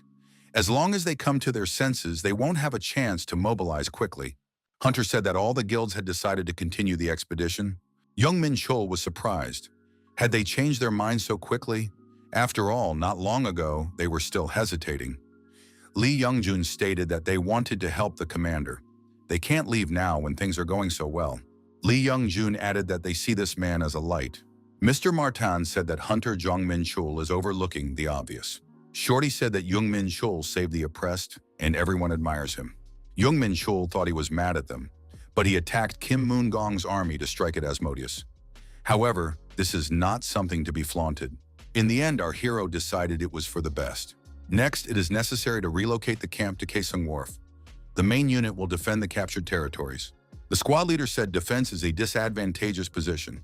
Jong Menchul said that if they could establish a stable supply of supplies at the wharf, it is also convenient to observe the enemy's movements from here. Our hero wasn't going to sit idly by. They'll be sure to strike with pinpoint strikes. There are still a lot of infested areas in Hwanghae-do, and those people don't care about them right now. Park Min-soo said that their tactic is a quick lightning strike. Did Jong Menchul calculate everything? Our hero replied that he just decided to deal with the enemies quickly. Jong Menchul stated that everything is ready and the real battle is only starting now. Cheon-jung told her father that the stocks of all the companies associated with the expedition had skyrocketed. The guild leader, smiling, said that it was the right decision to invest in this matter. Jung Kwang-won, head of the Sinsung group, asked if Ji-young was getting too excited. The man said for his daughter to invest even more money in this expedition. And after the expedition, he wants to meet this man. Ji-young thought that her father had always been so cold, and now he approved of her investment. Ellie thought that this VIP hunter is always the center of attention. Because of that, she has a lot of work to do. The girl thought the most important thing was that everything ended well. She hoped that they would return home safely. The Rosenberg family, Great Britain. After the Gaia former provided to the country proved its effectiveness, many countries started to place orders. Mr. Fitzgerald said the investment has paid for itself. Fitzgerald believed that Jong Menchul could properly utilize the Gaia former, as he proved he could. Everyone recognizes that his sister was right. The head of the Rosenberg family, Jared, said they couldn't miss this chance. It was time to act. Central office building in the northern region. The general shouted that it was impossible. How could you calculate a location, send an elite unit, and immediately retreat? Only the Phantom would do that. Did the information leak out? The professor said it looked like it. Kim Mungan shouted that they've been looking for a lead for a month. The professor should come up with something quicker. The scientist replied that even if he was yelled at, nothing would change. In the past month, more than half of Kim Mungong's troops had been wiped out. The professor thought he would love to leave, but so far they had accomplished nothing. He had failed twice already, and if he failed again, Asmodeus would not forgive him. The professor told the comrade general that he had a plan. The general was naturally pleased and agreed to listen. The professor suggested that the general accept the demon's power. Hunter said he didn't want to appear weak in front of Jong Menchul, so he came. Our hero didn't expect this man to come here himself. The second squad arrived from the capital. Experienced agents of the association, the best hunters, a total of 2,000 fighters had arrived here. Kim Bosun personally led the second squad. Earlier he said that if no one goes, he will go alone. He can't be left out. Kim Bosun's noble goal is to save people. She impressed everyone. The association, parliament, and government quickly formalized all the documents for the second squad. The department head said that this person could depart. Jong Menchul said that he has a request for Kim Bosun. Jong Menchul offered the S-rank hunter to be the commander of the entire expedition. Kim Bosun said that he was already in charge of the second squad. Jong Menchul clarified that he was talking about the entire expedition. Jong Menchul announced to the squad leaders that Kim Bosun was taking command from now on. Jong Menchul told the other commanders that they were joining the main squad. The reaction to this was not the same. For the past month, the hunters had been traveling around Hwanghae-do without rest, fighting both armies and monsters. Because of the constant trekking, the commanders began to tire. Jong Menchul told the expedition commander that Martan would be his assistant. Jong Menchul thought that in his previous life, he had fought for a month without sleep. Now these guys are complaining too much. Our hero thought he wasn't cut out for command. He felt better when alone. Fenrir, as always, was our hero's secret trump card. First, Jong Menchul went to Haiju, the main city of Kim Mungan's faction. Fenrir wondered, why just them? Jong Menchul replied that it's a long way from Haiju. Because they need to save people, there are a lot of monsters here. At least the military was holding them back, but now they're gone. We need to find and destroy the gate cores and help the humans. Jong Menchul thought that this village was not far from Haiju. It should be safe here, but there is no one here. The protagonist saw signs of life nearby. There were no monster tracks here, only human tracks. Our hero has determined that these tracks lead to Haiju, so that's where everyone went. Why did that happen? Fenrir suggested that they might have been taken somewhere. Could it really be a sacrifice? Jong Menchul said to Fenrir to hold on tight. Our hero speeds up and says they're going to Haiju. Jong Menchul was angry at himself. Why hadn't he thought of this before? So the Black Society was behind them, and they were connected to the pandemonium. Did they capture people to sacrifice them to the demon? But even with such sacrifices, they were unlikely to be able to summon a truly powerful demon. Our hero was very angry. With a bird's eye view, the protagonist assessed the city and realized that before him was a sanctuary of darkness. It's an S-rank magic circle. Jong Menchul thought that this magic circle could only be used by a demon of the overlord level. They had already started the ritual, smelling of sulfur. The Shrine of Darkness distorts mana flow and makes it impossible to use invisibility skills. In addition, there are guards around the perimeter. Fenrir asked his host what they would do. Jong Menchul said that they would directly attack. The enemy soldiers noticed the approach of the Southerners, and the commander ordered them to open fire. The protagonist rushed at the enemy faster than a bullet. Our hero activated protective magic and became out of reach of enemy attacks. Jong Menchul said for Fenrir to get ready. There would be work for him now. However, this attack involved the professor with his magic. The enemies shouted that the Southerner had destroyed their magic barrier. Jong Menchul said he didn't have time for petty things and used the flames of hell. The Sanctuary of Darkness distorts reality, and now our hero's powers are also under its influence. Jong Menchul thought that the angels were weakening and the eternal army was getting reinforced. Our hero thought that the mana of darkness had intensified and the flames of hell had become even more powerful. For those who are not demons, this is not easy. Fenrir knows his job and does it perfectly. Jong Menchul thought that Fenrir wasn't so much affected by the Shrine of Darkness. In any case, he would cover the rear. Jong Menchul thought that they should destroy the shrine first. This powerful energy is coming from there, from the center of the city. The protagonist thought something was wrong. He could not understand why there were no civilians among the destruction. There were no civilians in the surrounding villages either. They must have been dragged away or used as sacrificial animals. Jong Menchul thought that these crazy people were using people as prey. On the ashes, our hero saw the professor and the general. Were they waiting for him?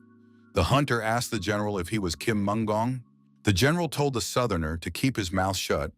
He should know who he was talking to. Our hero took on a demonic appearance and said he had nothing to say to this rascal. Jong Menchul wondered, what kind of aura did this general have? Jong Menchul asked the second person, is he the scientist? The professor asked, is the one in front of him the one who helped them in the Lost Lands? Jong Menchul asked the professor what he had done. Why was he sacrificing civilians? The professor wondered, had they still not realized? It was to lure them here. Jong Menchul prepared his blades. The professor said that he was ready to move on to the next stage. Jong Menchul wondered, had the ritual already started? The protagonist decided that this was impossible, for a deity could not simply descend into this world. Even he only used his shadow. The flow of the universe was activated. Jong Menchul wondered, did the flow of the universe sense something? Could it really be the sky of the pandemonium? Our hero realized that they had breached the breach between dimensions and connected the pandemonium to Earth. Can you do that too? Our hero was asked, so he is, the one who was chosen. The voice added that it had been a long time since he had been in this world. A demon appeared in front of the protagonist and called himself Asmodeus. Asmodeus said he had heard much about this mortal. If he swore an oath, he would be forgiven of all his sins. Jong Menchul thought it was funny. Asmodeus is the third strongest demon lord. He is as strong as our hero's shadow. The professor said this man is interfering with their plans. Why is the master talking to him? Asmodeus was angry. Had he let the professor speak?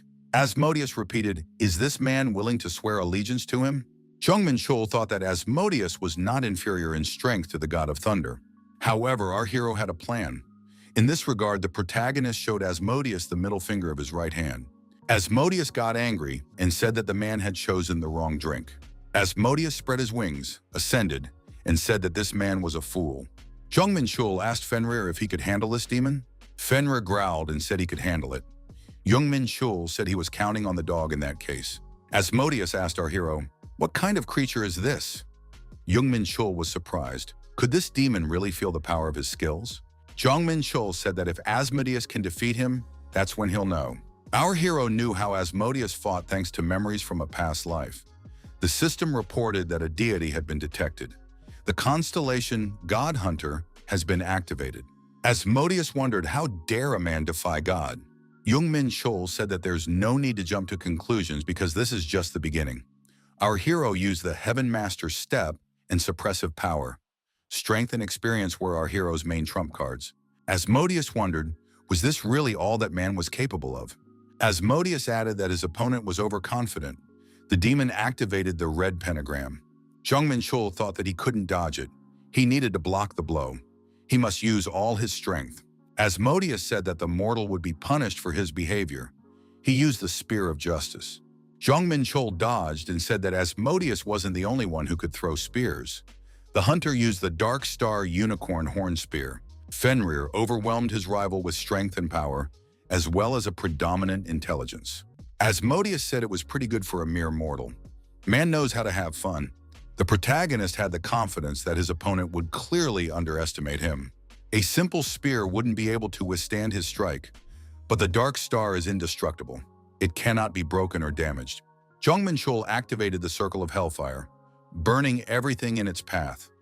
Asmodeus thought that the opponent was boosting his energy with his power. This is an interesting trick. Jong Menchul thought that Aegis was the shield of the Celestials. It used the power of White Knight to transform dark magic into divine energy. However, unless the Hellfire becomes 10 times stronger, it will consume the enemy. It is impossible to get rid of that much fire.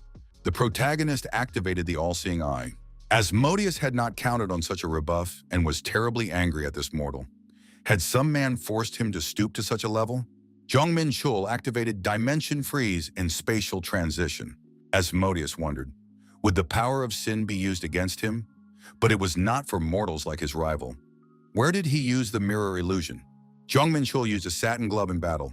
Attraction? Asmodeus said with anger, how dare this man insolence him? Our hero responded to the demon's many attacks with holy flames. The demon wondered how this was possible. After all, this power was used by his older brother. Asmodeus sincerely wondered how this mortal could have gotten hold of such power. Jong Menchul stated that he would keep it a secret so that Asmodeus would suffer. Jong Menchul said that when you think too much, you should just go ahead. Two powerful forces were about to collide. In this 5-minute battle, our hero expended half of his energy. If Asmodeus had fought at full strength, the protagonist wouldn't have lasted a minute. But he was too busy hellfire, and so he couldn't use his full power. Our hero took advantage of this. Asmodeus said confidently that these pathetic tricks wouldn't work on him. Jong Menchul asked his opponent, isn't everything going according to plan for him? Our hero realized that now everything depended only on his endurance. Further, the Imperial Blade, the single lightning technique, and the lightning-destroying fist were used in this fight. Asmodeus said that this man is very agile. Well, now he will show what true strength is. Jong Menchul said that he wouldn't be intimidated. Asmodeus remarked that he had already encountered something like this before. Asmodeus added that he had met the Demon Lord Deimos before.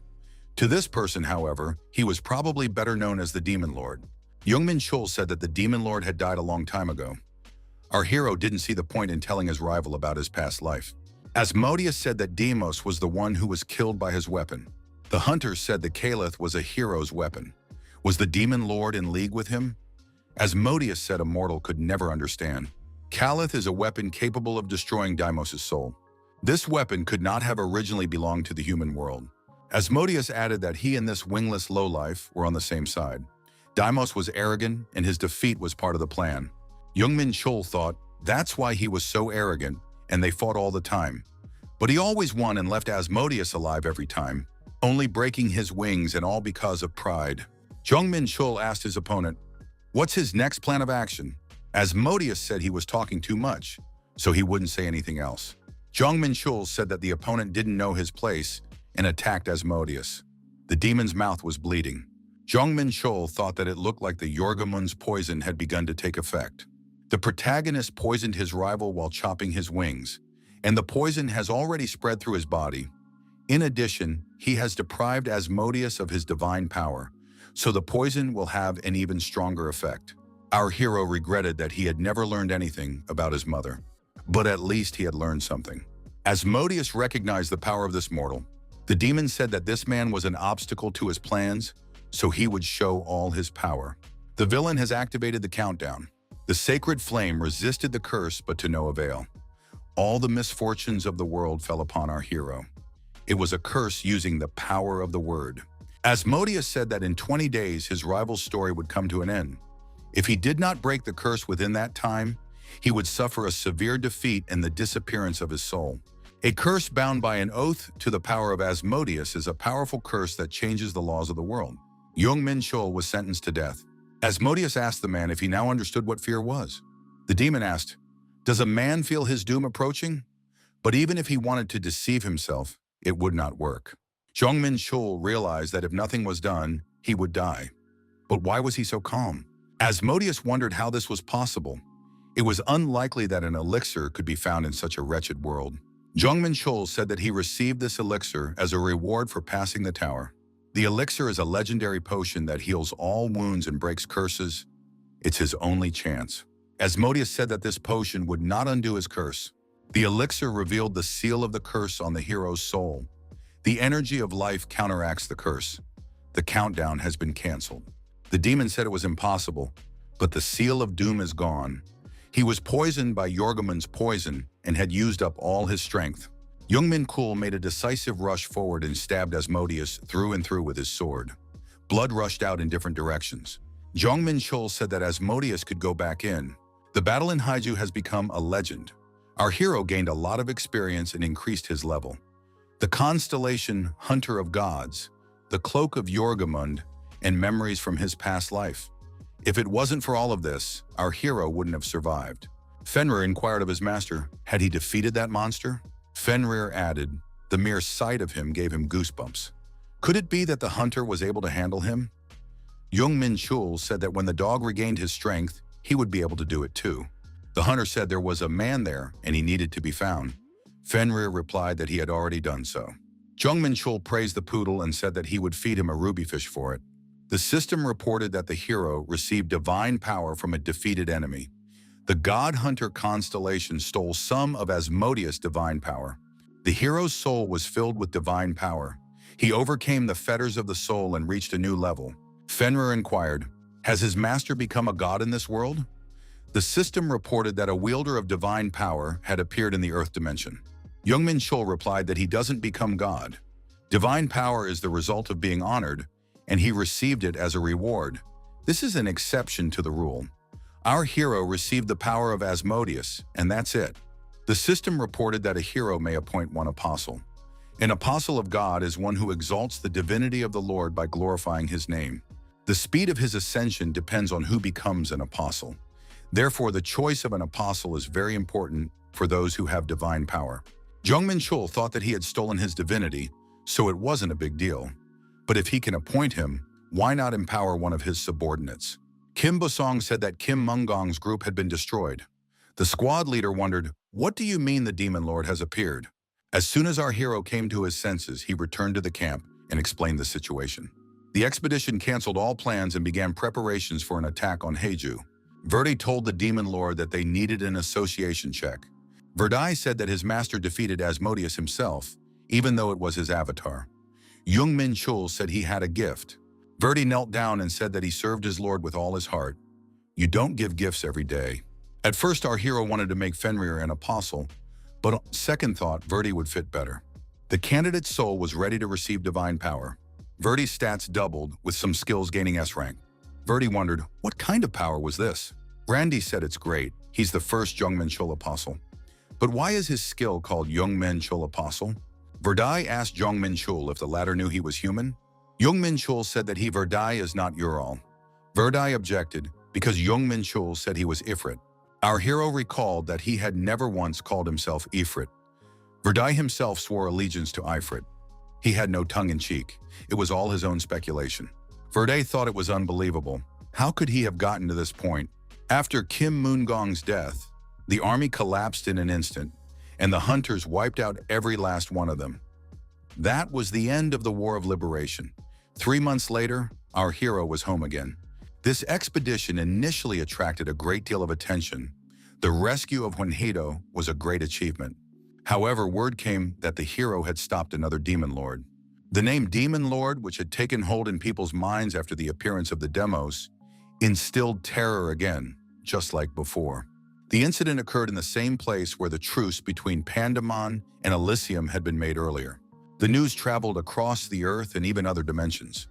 Asmodeus is holed up in Pandemonium. Even though he was only in his body, Our hero had wounded his soul and stolen some of his power, and the expedition was still in Juanhedo. They must find all the gate cores, restore the infrastructure, and help the locals. Jong Menchul had no more reason to stay in Juanhedo, so he goes back with Marthan. But why is Jong Menchul doing this? After all, he defeated Asmodeus himself. Why should they attribute this victory to the entire expedition? Jong Menchul replied that he didn't need the extra attention. Our hero added that he was going back to the tower, so he would leave the rest to the commander. Jong Menchul defeated Asmodeus and immediately rose to the 89th level. At this rate, he would soon reach the 100th level and obtain the last skill. In addition, he had obtained divine power. He needed to become stronger to deal with it. Jong Menchul asked Mr. Martin if they were changing the leadership. The short man replied that it's not official yet, but soon the Yongsan branch will have a change of manager. It's quite unexpected. The Interstellar Alliance, Yongsan branch. It is located near the tower, which makes it of interest to both Pandemonium and Elysium. Without a doubt, it is the most important branch on Earth. That is why the position of head of the Yongsan branch is so prestigious. Jong Menchul said that was exactly why he was in such a hurry to return with him. Was this somehow related to the expedition? Shorty replied that it was quite possible. The short man asked what had happened. Jong Menchul looked gloomy. Jong Menchul asked his companion to tell his people, if they demote Martin, they can forget about him. Shorty replied that there must be some misunderstanding. Why on earth would they demote him? Jong Menchul said that if there was a change in leadership, it meant a demotion. Martin, however, stated that he was now the curator of all Earth branches. His work on the expedition had been highly praised, and he had been promoted to the position of head of the Interstellar Alliance. The short man smiled. Could it be that Jong Menchul was really that worried about him? It was very touching. Jong Menchul told the short man to be quiet. He wasn't angry because of him. The protagonist thought he'd have to warn him next time. In any case, he congratulated him and expressed his hope that he would become a good leader. The short man replied that she was very capable. The door opened and Ellie walked into the office. The girl was surprised. Could it be that Jong Menchul was here too? Ellie introduced herself as the new head of the Yongsan branch. She added that she was pleased to meet him. Ellie noted that everything had only been decided yesterday and apologized for not having time to warn him. Jong Menchul remarked that she didn't seem too sorry about it, although he understood that no one could handle the job better than Ellie. Ellie said she didn't know Jong Menchul would be coming today. It was just a coincidence. He decided she would make an excellent manager. Jong Menchul reminded her that it was time to fulfill his promise and took her hand. Ellie asked, "Does he really still remember?" The protagonist reminded her that he had promised to give her a bracelet after returning from the expedition. After saying this, Jong Menchul put the bracelet on her wrist. The young man asked if Ellie liked it. The girl replied affirmatively. After all, it was a gift from him. Jong Menchul apologized for giving it to her late. The girl thought that she had never received such gifts before. Ellie mentioned that she had a gift for him too. Jong Menchul asked, "Is it something like a housewarming gift?" Inside the box was a ring. Ellie asked the guy to try it on. She was curious if it would fit. Jong Menchul said it didn't look like an ordinary trinket.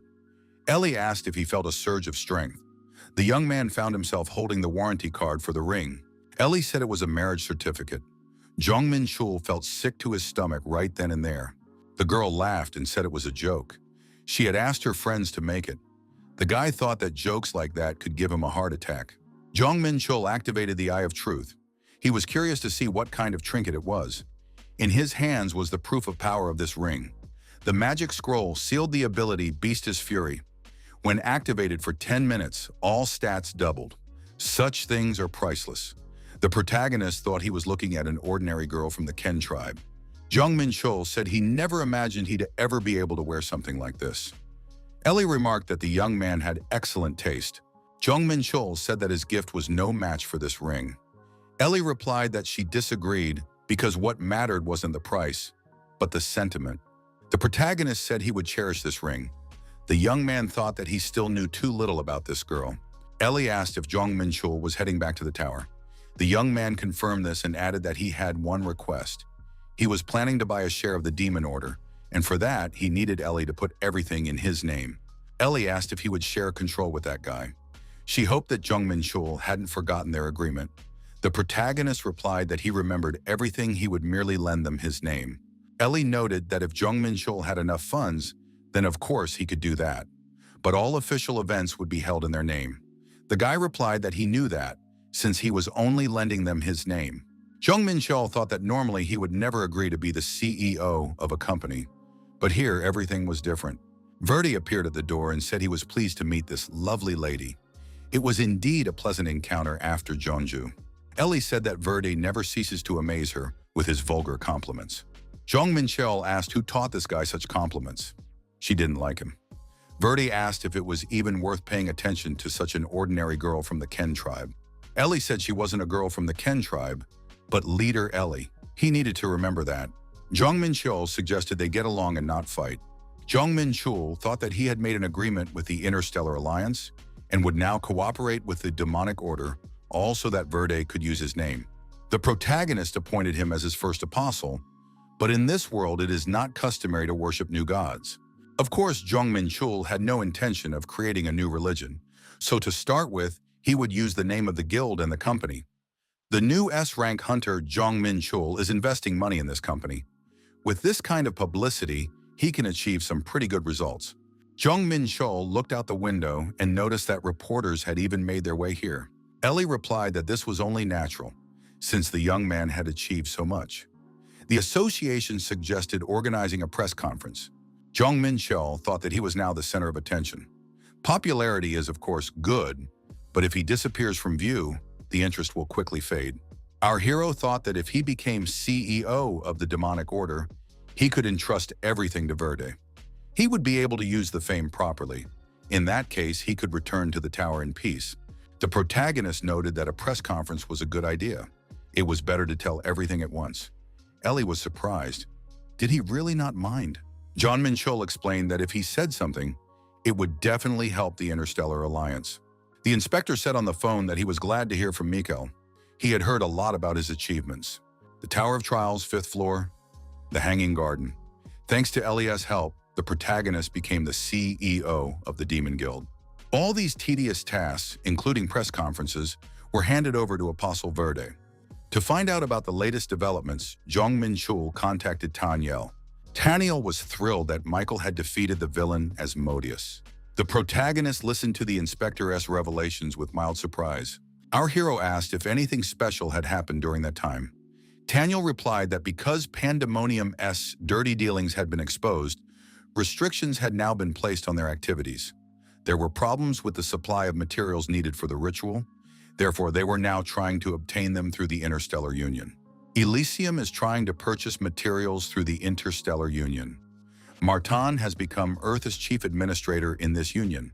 The protagonist thought this was a very fortunate coincidence. He hinted to Martin that he should interfere with these shipments. So for now, there is no need to worry about Elysium's actions. Jong Menchul greeted him and said he hadn't seen Hakan in a long time. The young man asked if this was exactly what he had requested earlier. Hakan grinned and replied that he had made it specifically to the customer's specifications. Jong Menchul put on the pants and said he didn't feel any weight. It felt like a second skin. Was the material black mithril? Hakan noted that the guy had a keen eye. It was clear he was used to handling magic, so he didn't cast any spells but focused on enhancing protection and magic resistance. Hakan said that his efforts hadn't been in vain. Jong Menchul acknowledged that this guy's skill was truly on another level. The protagonist thanked him. Hakan noted that a handshake alone wouldn't be enough the materials needed to be paid for, and that would cost 1.5 million coins. Jong Menchul reminded him of the items he had asked to be sold. That amount could be deducted from there. Hakan agreed, though he admitted that they had indeed been difficult to sell. Jong Menchul realized that even after deducting the commission and paying for the materials, there was still over 5 million left from the treasures of the Ant Empire that he had entrusted to Hakan. Hakan was surprised that this guy was so well informed. Jong Menchul noted that there were still a great many unsold treasures left. The young man asked Hakan Toria to take care of this until his next visit. As they parted ways, our hero thought that for a while, he wouldn't have to worry about certain matters. Finally, Hakan said he wanted to clarify something. The master asked if it was Jong Menchul who had destroyed the Mobius mages on the 6th floor. Jong Menchul pointed his sword at his interlocutor and asked how Hakan had found out about this. The man replied that he had merely guessed there was no need to put him in an awkward position. After all, Jong Menchul was a celebrity in the tower. Jong Menchul noted that his name and appearance remain unknown for now, but he wanted to hear how Hakan had come to that conclusion. Hakan Torya asked if the guy knew who was currently the most talked-about rising star in the tower. The one who updated the rankings by taking first place in the ground floor trial, Jong Menchul. In second place, Ma Huan. So there are two contenders who caused quite a stir on the 6th floor. This area is a no-combat zone. These two appeared at the same time, and both are non-ranked newcomers. Shortly before the incident, rumors circulated that a newcomer had purchased information about the 6th floor from the Information Guild. Comparing the description of this newcomer with that of the contender from the 6th floor, one can conclude that they are one and the same person, the rising star Jong Menchul.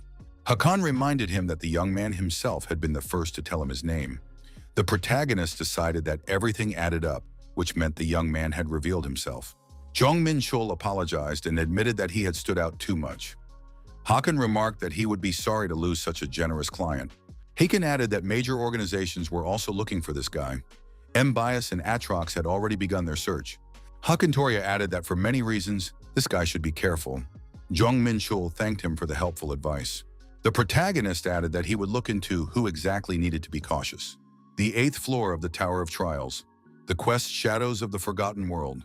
According to the quest's terms, they must break through the Veil of Doom and destroy the source of the Calamity Nemesis. The protagonist thought that before them lay a recreated world, one destroyed by catastrophe. Perhaps this is exactly what the cities destroyed during the Great Cataclysm looked like. For now, there were no signs of life around them. Jong Menchul heard strange sounds and realized that they were zombies after all. The young man asked the zombies if they were the ones who had destroyed the city. The protagonist knew that expecting an answer from these lowly undead was a futile endeavor. The young man activated his unique abilities. He used his radiant power, and the zombies were destroyed. Dozens of zombies were burned alive, but his experience points didn't even go up. These monsters were too weak. The zombies simply instinctively lunged at him and burned. If this kept up, the guy would be able to destroy them all without lifting a finger. Someone on the roof of the neighboring building shouted at the protagonist to put out the fire immediately. Jong Menchul thought that this guy had approached without making a single sound. Could he possibly have a stealth skill or some kind of item? Jong Menchul replied that he didn't take orders from those weaker than him. Our hero believed he had no reason to fear zombies. However, a strange creature appeared before Jong Menchul. It didn't look like a zombie at all. The protagonist thought he had never seen anything like it before. It wasn't an undead creature created through sorcery or necromancy. The Eye of Truth skill was activated. It turned out to be a boomer, a type of zombie. Its defining feature was contagion. The protagonist was surprised. What was this? To avoid any surprises, Jong Menchul plunged several daggers into the boomer.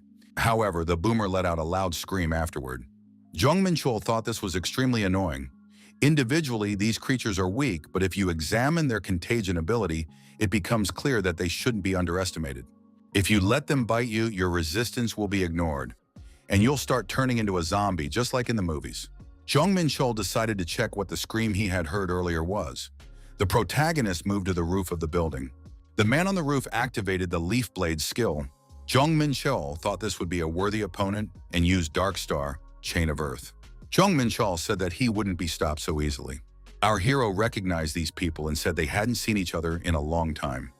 The opponents were surprised. What is this man talking about now? However, they recognized our hero as the young man they had met earlier in the mines. Jong Menchul confirmed this, but noted that calling him a youngster was a mistake. Jong Menchul asked why they had been shouting earlier. The man remarked that standing before them was a non-ranked fighter with overwhelming power. Was his name by any chance Jong Menchul? The protagonist noted that this guy was quicker on the uptake than expected. The protagonist confirmed that it was him, and they shook hands. The opponent said his name was Vulcan Metronio. Jong Menchul asked if their group had gotten smaller. After all, there had been 5 of them earlier. Metronio replied that one of them was currently elsewhere.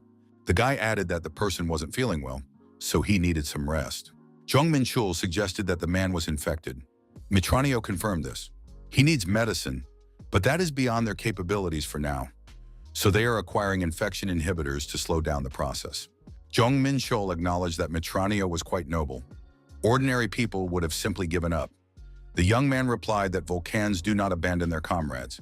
The protagonist thought that Vulcans were simple-hearted, but strong-willed and valued strength. That was exactly how he knew them. Besides, this Matranio even warned him of the danger. He's a very kind guy. Jong Menchul admitted that he could help find a cure, but it wouldn't be free. Matranio shouted that he was ready to do anything, since it was a matter of saving a comrade. Jong Menchul thought that he had some silver he'd obtained on the 6th floor. Our hero suggested discussing the information about the 8th floor first, and then making a decision. After sunset, there really were an incredible number of zombies. Even those that had been inside the buildings were now coming out. There were rumors that they glowed at night. His companions began to glow as well. Matranio asked if Jong Menchul was sure everything would be all right.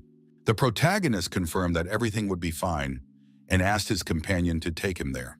According to the information received, when night falls, all the zombies that had been hiding come out and fill the city. The bodies of the test participants begin to glow, revealing their location to the zombies. You can use goggles or stealth items, but some special mutated zombies can detect them, so you need to be careful. The number of mutated zombies increases significantly at night. Matranio warned that a mutated zombie, the blood mosquito, had appeared. You must be careful as this zombie moves at the speed of sound. Jong Menchul used the unicornus horn and the sacred flame. The mosquito was destroyed. Matranio was surprised as he had intended to tell Jong Menchul to focus on defense. The protagonist told his companion to move faster. Vulcan had to hurry. The companions reached the clinic. There was only one reason to travel at night despite all the dangers. The clinic only activates at night. Matranio peered into the darkness and told Jong Menchul to stop. The protagonist wondered what was wrong, since they were almost there. Matranio pointed to a figure standing in the darkness. Jong Menchul assumed it was just an ordinary mutant. Vulcan said it was Nemesis, a monster that cannot be destroyed. The only way to defeat it is to use the medicine on it. Nemesis is a zombie with super regeneration. Matranio noted that if Nemesis is nearby, the healing device 1T activate. Jong Menchul realized that Nemesis was the quest's target. Then why is it impossible to destroy him? The protagonist asked if it was really impossible to defeat this mutant without the cure. Matranio admitted that they had attacked it with all their might, but couldn't even inflict any damage. Jong Menchul told Vulcan to watch closely. He was about to show that nothing in this world is absolute. Nemesis was attacked. However, something went wrong. The mutant began to bleed but didn't lose its activity. Jong Menchul didn't lose his composure and said this wasn't his first time fighting creatures like Nemesis. The Flame of Fire skill was activated. Nemesis had a special trait, mythical creature, artificially assigned by the tower. Thanks to this trait, he neutralized over 90% of ordinary attacks. However, in the face of the protagonist's divine status and the Myth Hunter constellation, it lost its power. Another SS level trait was super regeneration. However, if you incinerate it with hellfire before it activates, it doesn't matter. Matranio couldn't believe his eyes, for they couldn't even scratch this zombie. Jong Menchul understood that this wasn't a battle just anyone could withstand. Perhaps he had encountered a newcomer capable of shifting the entire balance of the tower. The system reported that the player had defeated Nemesis without using a potion. An incredible feat had been accomplished. The hero's name and deeds would be inscribed in the tower's history. Jong Menchul remarked that this zombie had proven to be extremely resilient. The battle lasted about half an hour. Jong Menchul thought that without the God Hunter in divine power, he wouldn't have been able to handle it. As a reward, he was awarded 500,000 points and a shard of myth. Matranio admitted that Jong Menchul had been magnificent. The protagonist was surprised. What was this all about? The target marked by the Crystal of Eternity had perished. A new vessel had been discovered. The number of eternity points had increased by 1.5 times. Jong Menchul noted that this vessel possessed a power unlike any before. He would be resurrected as an indestructible general in accordance with his abilities and karma. Jong Menchul thought that he now had a new eternal being. Congratulations were offered to the commander of the Invincible Army. Jong Menchul thought that the general was worth 300 eternity points. Compared to the Invincible Knight, his combat skills were slightly inferior, but he was strong as a commander. The Army Command skill boosts the stats of the entire army just like Eternal Formation. On top of everything else, the protagonist gained 2 new abilities. The Power of Eternity absorbed Nemesis' abilities. The Invincible General acquired the abilities Infection of Doom and Super Regeneration. Super regeneration heals damage using the energy of eternity. Even severe wounds heal in 5 seconds. This skill significantly increases survivability. Infection of destruction. When striking an enemy, eternity energy is injected into them. Those infected lose 10% of their stats. If they die, they become indestructible and come under the General S control. Jong Menchul has learned to use the power of Nemesis. Jong Menchul didn't know the power of eternity was capable of such a thing. This place is truly a treasure trove. Vulcan asked if Jong Menchul was okay. The protagonist replied that he was fine. With Nemesis dealt with, it was time to relax. All that remained was to get the medicine. The squad members were worried whether the commander would be able to get the necessary medicine. All they could do was trust him and wait. The door to the ward swung open, and Jong Menchul and Matranio appeared in the doorway. Vulcan was glad that everyone was alive. The protagonist was holding the medicine in his hands. The patient was given the injection immediately. The victim came to, woke up, and said he seemed to be okay. Matranio declared that they would never forget this. Jong Menchul replied that now they were even. The protagonist received the information and a map of the 8th floor. He was more than satisfied with that. Our hero said goodbye and added that they would see each other again. Jong Menchul saw how happy his friends were after the guy came to. Moments like that are priceless. The protagonist thought, even though he had fulfilled the conditions to advance to the next floor, he now also knew how to steal abilities. He needed to take advantage of this. The girl approached the lady and asked, "Were you summoned?" The lady stated that she was being bothered by a certain summoner. He was frantically slaughtering zombies and mutants on the 8th floor, and doing so suspiciously quickly. Ordo, the supervisor for the 6th through 10th floors, said they needed to keep an eye on this summoner. Ordo had to admit that this guy was really strong, and it was interesting. However, this man is destroying everything, and it is affecting the other summoners, which isn't fair. Jong Menchul told the general to destroy the last monster. The summoned general activated cruel suppression. The general said he would not let the rival interfere with the Master S actions. Under his command, the warrior's strength and agility were increased by 1/3. Invincible formation was activated. The troops were arranged in a wedge. Jong Menchul thought that he had defeated 7 more nemesis, and now he had 8 generals. There were also enough eternity points. Our hero thought that these warriors were doing quite well. Now they were operating independently in autonomous mode. Jong Menchul decided he had taken everything he could from here. It was a job well done. Our hero heard someone greet summoner Jong Menchul. A woman's voice said she was the deputy curator. She had intervened in this trial to speak and warned that there was no need to worry. Jong Menchul said that in that case, it would be nice if she showed herself. The girl replied that the summoner was right, and a bright flash appeared before our hero. The Naga race is a divine race from the Virgo dimension, taking the form of a mixture of snake and human. As demigods who have inherited divine blood, they possess divine status. The woman said she was Lord Ordos' assistant, and her name was Pafne. Jong Menchul was surprised. Did members of this race really serve as assistants? Our hero admitted that he hadn't expected to encounter a Naga here. The young man thought that, in that case, the tower's rulers must be gods who had attained the highest divine status. Pafane remarked that the summoner was well versed in the Naga. Jong Menchul replied that he did have some interest in the subject, but hadn't Pafane come here to discuss that? Pafane said she would be frank. The summoner's actions had disrupted the course of the tower trials. Each stage evaluates the participants' abilities and awards a corresponding reward. However, even after fulfilling the conditions for passing the trial, the young man continued to remain on the 8th floor and explore it. As a result, the overall difficulty of the trials has significantly decreased. Because of this, other participants can now easily obtain the medicine, and some are advancing to the next stage without having properly completed the trials. Pafin added that this disrupts the tower's balance. Jong Menchul noted that this was merely their opinion. The guy added that if there really were a problem or fraud, the administrators would have intervened. But that didn't happen. Right now, he's just being approached by representatives who want to voice their personal opinions. Pafin noted that it was upsetting, but the guy was right. So she wanted to make a suggestion. There's a hidden quest on the 8th floor. Jong Menchul was intrigued. Pafne added that she would reveal the quest's details, but the guy shouldn't interfere with the stage's progression anymore. The side quest was called Source of Disaster. Jong Menchul found himself on the 8th floor of the Tower of Trials. The zombie virus has turned New Camelot into a city of doom. He must infiltrate the underground laboratory and eliminate the main culprit. The goal is to destroy the original virus.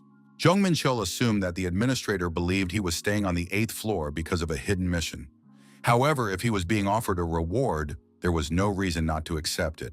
What would they say if they found out he was going to go up to the 9th floor? However, our hero realized that the secret mission remained secret after all.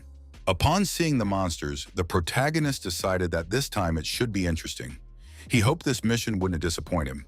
Ordo noted that the participant had finally entered the hidden mission. Her predictions that Pafane would find him had proven correct. The assistant said they had investigated all of this participant's actions. Conclusions had been drawn based on reports of hidden elements discovered during the trials. It's not often that trials are disrupted so severely by a single participant. Not even that Draconoid and the man controlling the zombie soldiers caused such chaos in the city.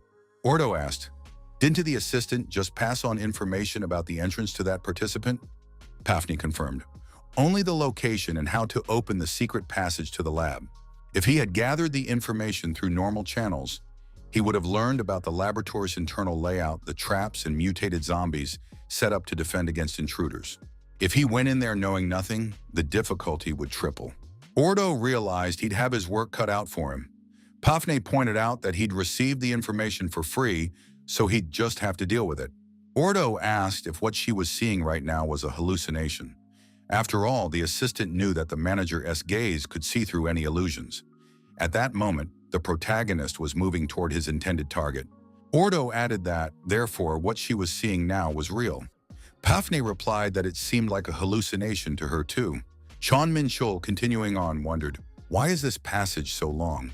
At some point, the young man stopped and said that it must be here. The security system announced an emergency. An intruder has been detected in the Z-virus cultivation laboratory.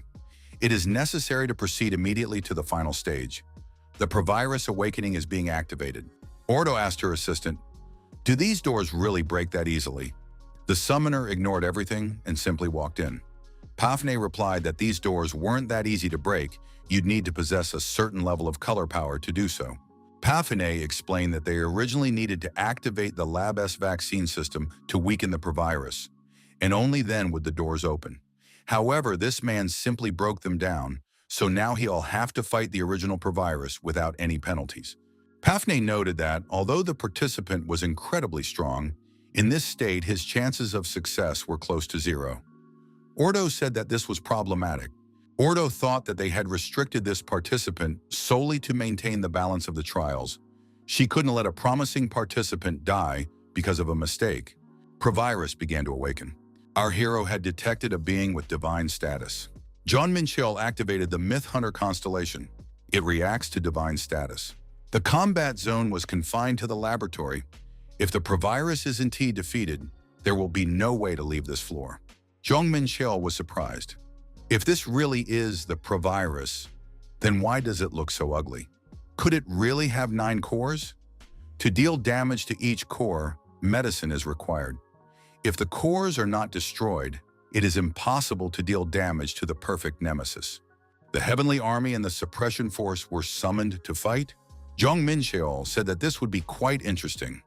The Seal of Eternity was applied to the body of the perfect nemesis. All stats were reduced by 10%. The protagonist activated the Flames of Hell skill with the aim of incinerating the provirus. Jong Menchul reminded his opponent that medicine is necessary for treatment. In that case, he is a specialist in physical therapy. Our hero noted that he had already defeated all the mutations and nemesis without medicine. Jong Menchul declared that he was ready to test how long his opponent could last. Ordo and Pafane watched the process with interest. Ordo wondered, why does the provirus look so ugly? Although this contestant exceeds all expectations, it will be difficult for him this time. It will take a lot of medicine to get through. Pafane asked why Ordo was using the master key. Ordo reminded her that the assistant herself had said it was impossible to get through. Ordo noted that a 0.1% chance isn't the same as 0. Besides, this contestant has potential for growth. Ordo thought that if she used the master key to interfere with the trial, the tower would impose a penalty on her. However, the reason the contestant was fighting the final boss without preparation was partly her fault. Ordo understood that if she hadn't told Pafne, this participant wouldn't even have made it this far. She couldn't have let him die because of her mistake. Jong Menchul noticed that after all the debuffs, this opponent wasn't much different from a regular nemesis. Plus, one of its cores had already been destroyed.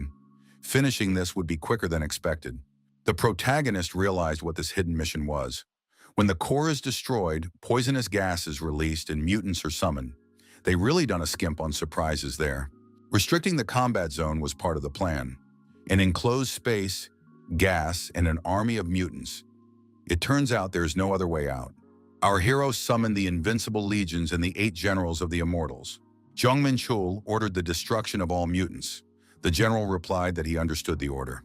Jong Menchul reasoned that, unlike Nemesis, the mutated zombies did not possess the divine status ability, so the invincible legions would be able to handle them. Jong Menchul decided that he could protect himself from the poisonous gas with a magical aura. Our hero thought that the Z virus was a feature of this level. Even your Manga's cloak couldn't withstand it. Therefore, he would have to use a protective aura to prevent the gas from coming into contact with his skin. He would have to fight while holding his breath. Jong Menchul asked his opponent, did he really think he wouldn't be able to move because of some poison gas? Now he'll see which one of them wins.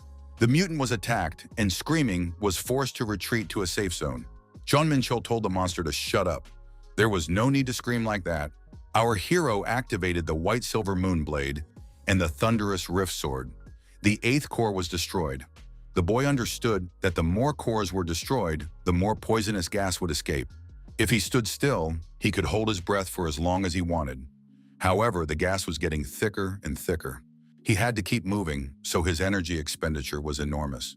Jong Menchul thought that even if he got infected, he had 24 hours to find a cure. The protagonist didn't know what it was. However, his instinct told him, if he got infected here, nothing good would come of it. The young man realized that in any case, his opponent had only 1 core left. Our hero took a risk, attacked, and there was an explosion.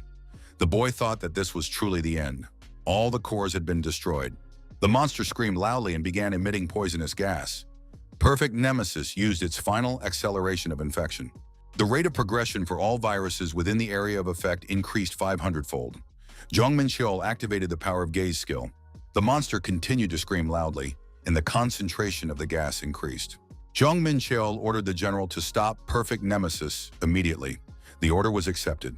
Our hero used Rainbow Blessing, and the user's life energy was restored. Jong Menchul thought that if the infection rate had increased 500-fold, then if he inhaled the gas, he would turn into a zombie in 10 minutes. It was a good thing he hadn't inhaled the gas, since he had no antidote. Our hero thought that only one last desperate move remained. If he could endure this, then everything would truly be over. Ordo and Pafne silently continued to watch the unfolding events with undisguised interest. Ordo asked, doesn't the assistant have anything to say? Pafne replied that at least 9 potions are needed to clear the stage. On average, a solo run requires about 15. However, if this summoner had a way to stop the gas from spreading, why did he only use it at the end? Ordo didn't he know what it was, but that technique must consume a lot of magic. Judging by the powerful magical waves, it wasn't the kind of technique that could be used often. Ordo noticed that this guy couldn't have known in advance about the final surge in infection. It's hard to say whether it was luck or just good intuition. Pafin said that in this contestant-s case, it was hard to chalk everything up to luck. There was something more to him. Ordo understood why Luce had chosen this guy as promising. Pafini asked, is Luce the manager of the ground floor? Ordo confirmed that Luce had shown interest in this summoner. Apparently, someone who observes the tower system from such close quarters truly possesses exceptional intuition. Ordo admitted that she had underestimated this guy because he was unranked. However, that was a mistake. Ordo looked at the screen and wondered, why is this here? Pafne asked what had happened. The protagonist, holding the book in his hand, thought, what kind of reward is this? It was the Book of Total Eclipse. The book possessed a transcendent rank. Jong Menchul had achieved what no one else had. Now his name and achievement would be inscribed in the Tower's history. 1 million points were earned, and the level was raised. The protagonist admitted that it had been harder than he had previously expected. The 99th level had been reached. Jong Menchul thought that the 100th level was just around the corner. As a reward, he was given the book Total Eclipse. This book divides the primordial power into three parts. It forms a set with the Book of the Sun and the Book of the Moon. If all three books are collected, one can learn the secret art of controlling the energy of chaos. However, Jong Menchul noticed that he couldn't read this book at all, but he felt like he had seen these symbols somewhere before. The young man recalled he had seen these symbols on a stele in the Dranga testing zone. Perhaps this book is somehow connected to that stele. If all the books are gathered, one can obtain the secret art of controlling chaos and simultaneously significantly advance one's achievements on the sacred heavenly path. This is the key to surpassing one's past life. The system reported that the target marked by the crystal had perished. A new vessel has been detected. Jong Menchul recalled that this had also remained. This vessel possesses a power entirely different from that recorded in the power of death. Understanding of death increases significantly. Rarest was truly special. The system reported that the target would be resurrected as the invincible king in accordance with her abilities in life and the karma of her soul. The user's level of understanding of the power is too low. Jong Menchul was upset about this. The invincible king was demoted to general. The protagonist suggested going to the next floor. Puffin asked Ordo what kind of book this was. Did it really cause such surprise? Ordo replied that this book contained the secrets of the tower. Ordo thought that she knew only a small part about the Black Sun. Those who have reached the spirits of the tower are still exploring its corners in search of the Black Sun. The Book of the Sun and the Book of the Moon are also extremely rare. However, the Book of the Total Eclipse is even harder to find. Could it be that this participant had been granted the honor of obtaining such an artifact? Daphne said she would keep everything she saw today a secret. Ordo noted that the day Daphne would inherit this place was just around the corner. The protagonist passed the 8th floor of the Tower of Trials Shadows of the Forgotten World. Jong Menchul thought he needed to prepare before moving on to the 9th floor. The 9th floor. Quest. Proxy War. Using the shadows of a mythical era, the tower has recreated the War of the Divine Races, whose names are known across countless universes. On the continent of Vigrid, you must choose a faction and lead your divine race to the greatest glory. Jong Menchul realized he needed to join one of the 5 factions and fight.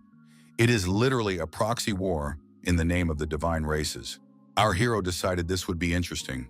The worst that could happen to him was a 7-day penalty. It was impossible to die here. Jong Menchul chose the Tuatha De Danann faction. To complete the quest, he must increase the faction's influence to 35% or higher.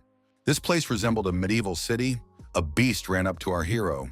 The guy assumed it was a new participant. But who was he? The beast said his name was Silver. He guides new members and tells them about the city of Aaron. Silver noted that this was a place of trials. No one lives here, since the battlefield has no need for residents. Silver led the young man to the Great Hall, where their gods dwell. Jong Menchul asked if he could enter this temple. The beast replied that it was not possible at the moment. First, he must earn his place in the war. Then the gods will grant him a worthy reward and their blessing. Jong Menchul recalled that in his past life, he was the Demon King. Silver noted that the Tuatha De Danann faction was very weak. Why had the man chosen this faction? Jong Menchul replied that if everything were easy, it wouldn't be interesting.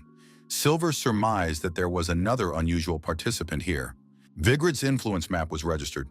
You must place your right hand on the tattoo to view the current status of the factions. Silver said that this concluded the city tour. The beast said that he was an interesting participant. It would be great to see him more often. Jong Menchul was surprised. Why would he need to be here more often?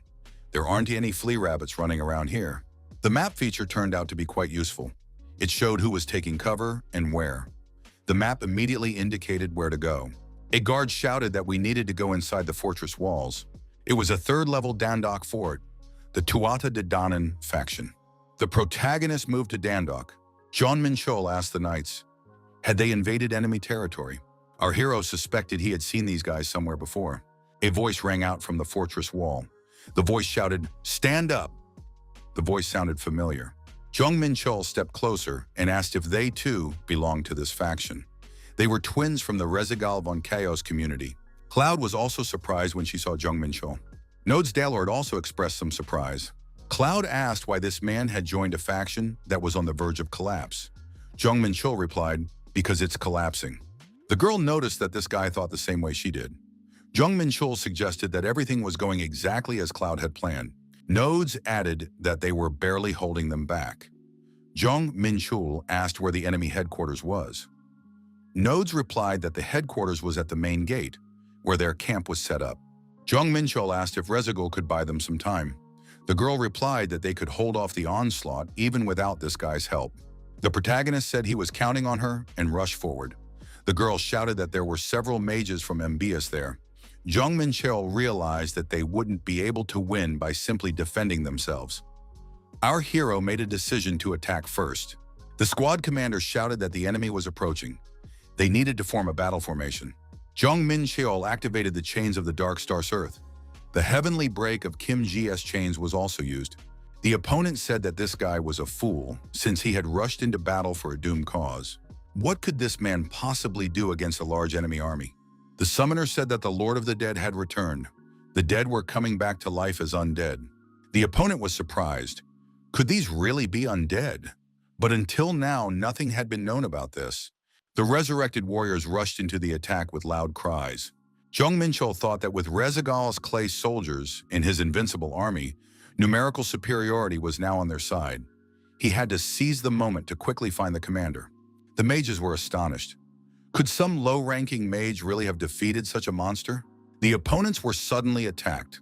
A protective aura was activated. Jong Menchul realized that complacency on the battlefield meant certain death. The opponent was surprised. Could this man really have survived such a blow? But that was simply unthinkable. An order was given for everyone to retreat. Information came in that the commander of the 7th Corps of Olympus had been defeated. Within a 1-kilometer radius, the stats and morale of the Olympus troops were reduced by 20%. The mages of Enymbius had been crushed. Could this guy really have broken through such forces all by himself? His opponents were astonished. When did the Danon faction acquire such a fighter? Jong Menchul promised that no one would return from here alive. The fierce battle ended abruptly as soon as Jong Menchul appeared. However, the fortress had already sustained serious damage. Jong Menchul noticed that thanks to Cloud's skill, they had managed to hold out for a very long time. Our hero understood that holding out here 3 times was a feat in itself. That was precisely why he had questions. Jong Menchul asked Nodes if there was any reason why their leader was retreating so heavily. Nodes Dallard was surprised. Did this guy really know nothing? The fact was that other factions received support, ranging from Mobius, who stood behind Olympus, to Murim, the Titans, and Gehenna. Nodes added that without the help of the communities, they had rapidly fallen into decline. Jong Menchul was surprised. How could that be without support? Nodes replied that they had simply been unlucky. Jong Menchul thought that attributing everything to chance was somewhat suspicious. What would happen if one faction reached 35% control? Nodes replied that in that case, the balance of power would be reset, and the testers from the leading faction would rise to the top. The other factions would lose part of their contribution points. The weakest faction would lose all its bonuses. Jong Menchul suggested that they were now like shrimp caught in a whale's feeding frenzy. He had been counting on contribution bonuses, but things were completely different here. Jong Menchul asked about their comrade, Tuma Midian. Nodes explained that 4 days ago, he had charged alone into enemy lines and was marked as killed. Delord added that he wouldn't be able to return for at least 4 days. Jong Menchul thought that he must have raised these guys poorly in a past life. The situation was turning out worse than our hero had thought. He had to hold out somehow until that very moment, a full 3 more days. Jong Menchul understood. If things continued this way, Olympus would definitely win. He needed to turn the tide of events sooner. Jong Menchul turned to Rezagul. The young man asked the girl, in an intriguing tone, to do him a favor. 7 kilometers north of the Dandok fortress lay the Olympus camp, the 3rd-ranked fortress, Belfast. The young man, gazing into the distance, wondered, "What is that? Surely those aren't their troops marching on Dandok." Word came that the Empress had arrived from the Danon camp. They were barely holding their ground. How on earth did she even get here? Jong Menchul surmised that the Empress was a very prominent figure. The girl told the tester to save the idle chatter for later, after the battle. The protagonist suggested a counterattack as a way to turn the tide. Right now, Olympus is the strongest faction with the most extensive territory. This means they orient the crosshairs of many other factions. The larger the territory, the higher the chance of simultaneous skirmishes on different fronts. While they re-distracted by this, their vigilance against Danan's forces will inevitably weaken. Taking advantage of this, one could attack their rear. That was the protagonist's plan. Rezagul readily agreed to this proposal. Jong Menchul noticed that her troops had become even more numerous than before. Rezagul is capable of summoning thousands of soldiers with a single wave of her hand. With her help, the enemy's numerical superiority can be repeatedly turned to our advantage. Nodes possesses the Heavenly Eye ability. He can take in several kilometers at once with a single glance. This allows him to effectively control the entire battlefield. Information is key to seizing the initiative on the battlefield. Especially when outnumbered, a quick understanding of the enemy's actions becomes even more valuable. Nodes reported that the enemies had begun to react. An order came to deploy the golems. They were to smash everything to smithereens. The protagonist was surprised. Could it be that this wasn't a statue, but a defensive golem? Jong Menchul asked if they didn't have something like that. Nodes replied that they used to have one too. However, Olympus attacked relentlessly, and they were reduced to dust. Jong Menchul told Nodes to stay here in any case and guard his leader. The guy asked where this man was going. The protagonist replied that he was going to earn his keep. Now was the time for a counterattack. Rezagul, observing the situation, thought that this was beyond her comprehension. Why hadn't she thought of a counterattack earlier? In her home dimension, she had made a name for herself as a fearsome conqueror. This suggests that initiative is the key to everything. The golem said it would block the stranger's path. Jong Menchul attacked the golem. Jong Menchul was surprised since so many resources go into creating such a golem. His opponent said that Jong Menchul was the very same warrior he had encountered on the 7th level. He had become even more powerful than during their last encounter. Something unfathomable lay hidden within his power. This stronghold must be captured. Jong Menchul watched his opponents.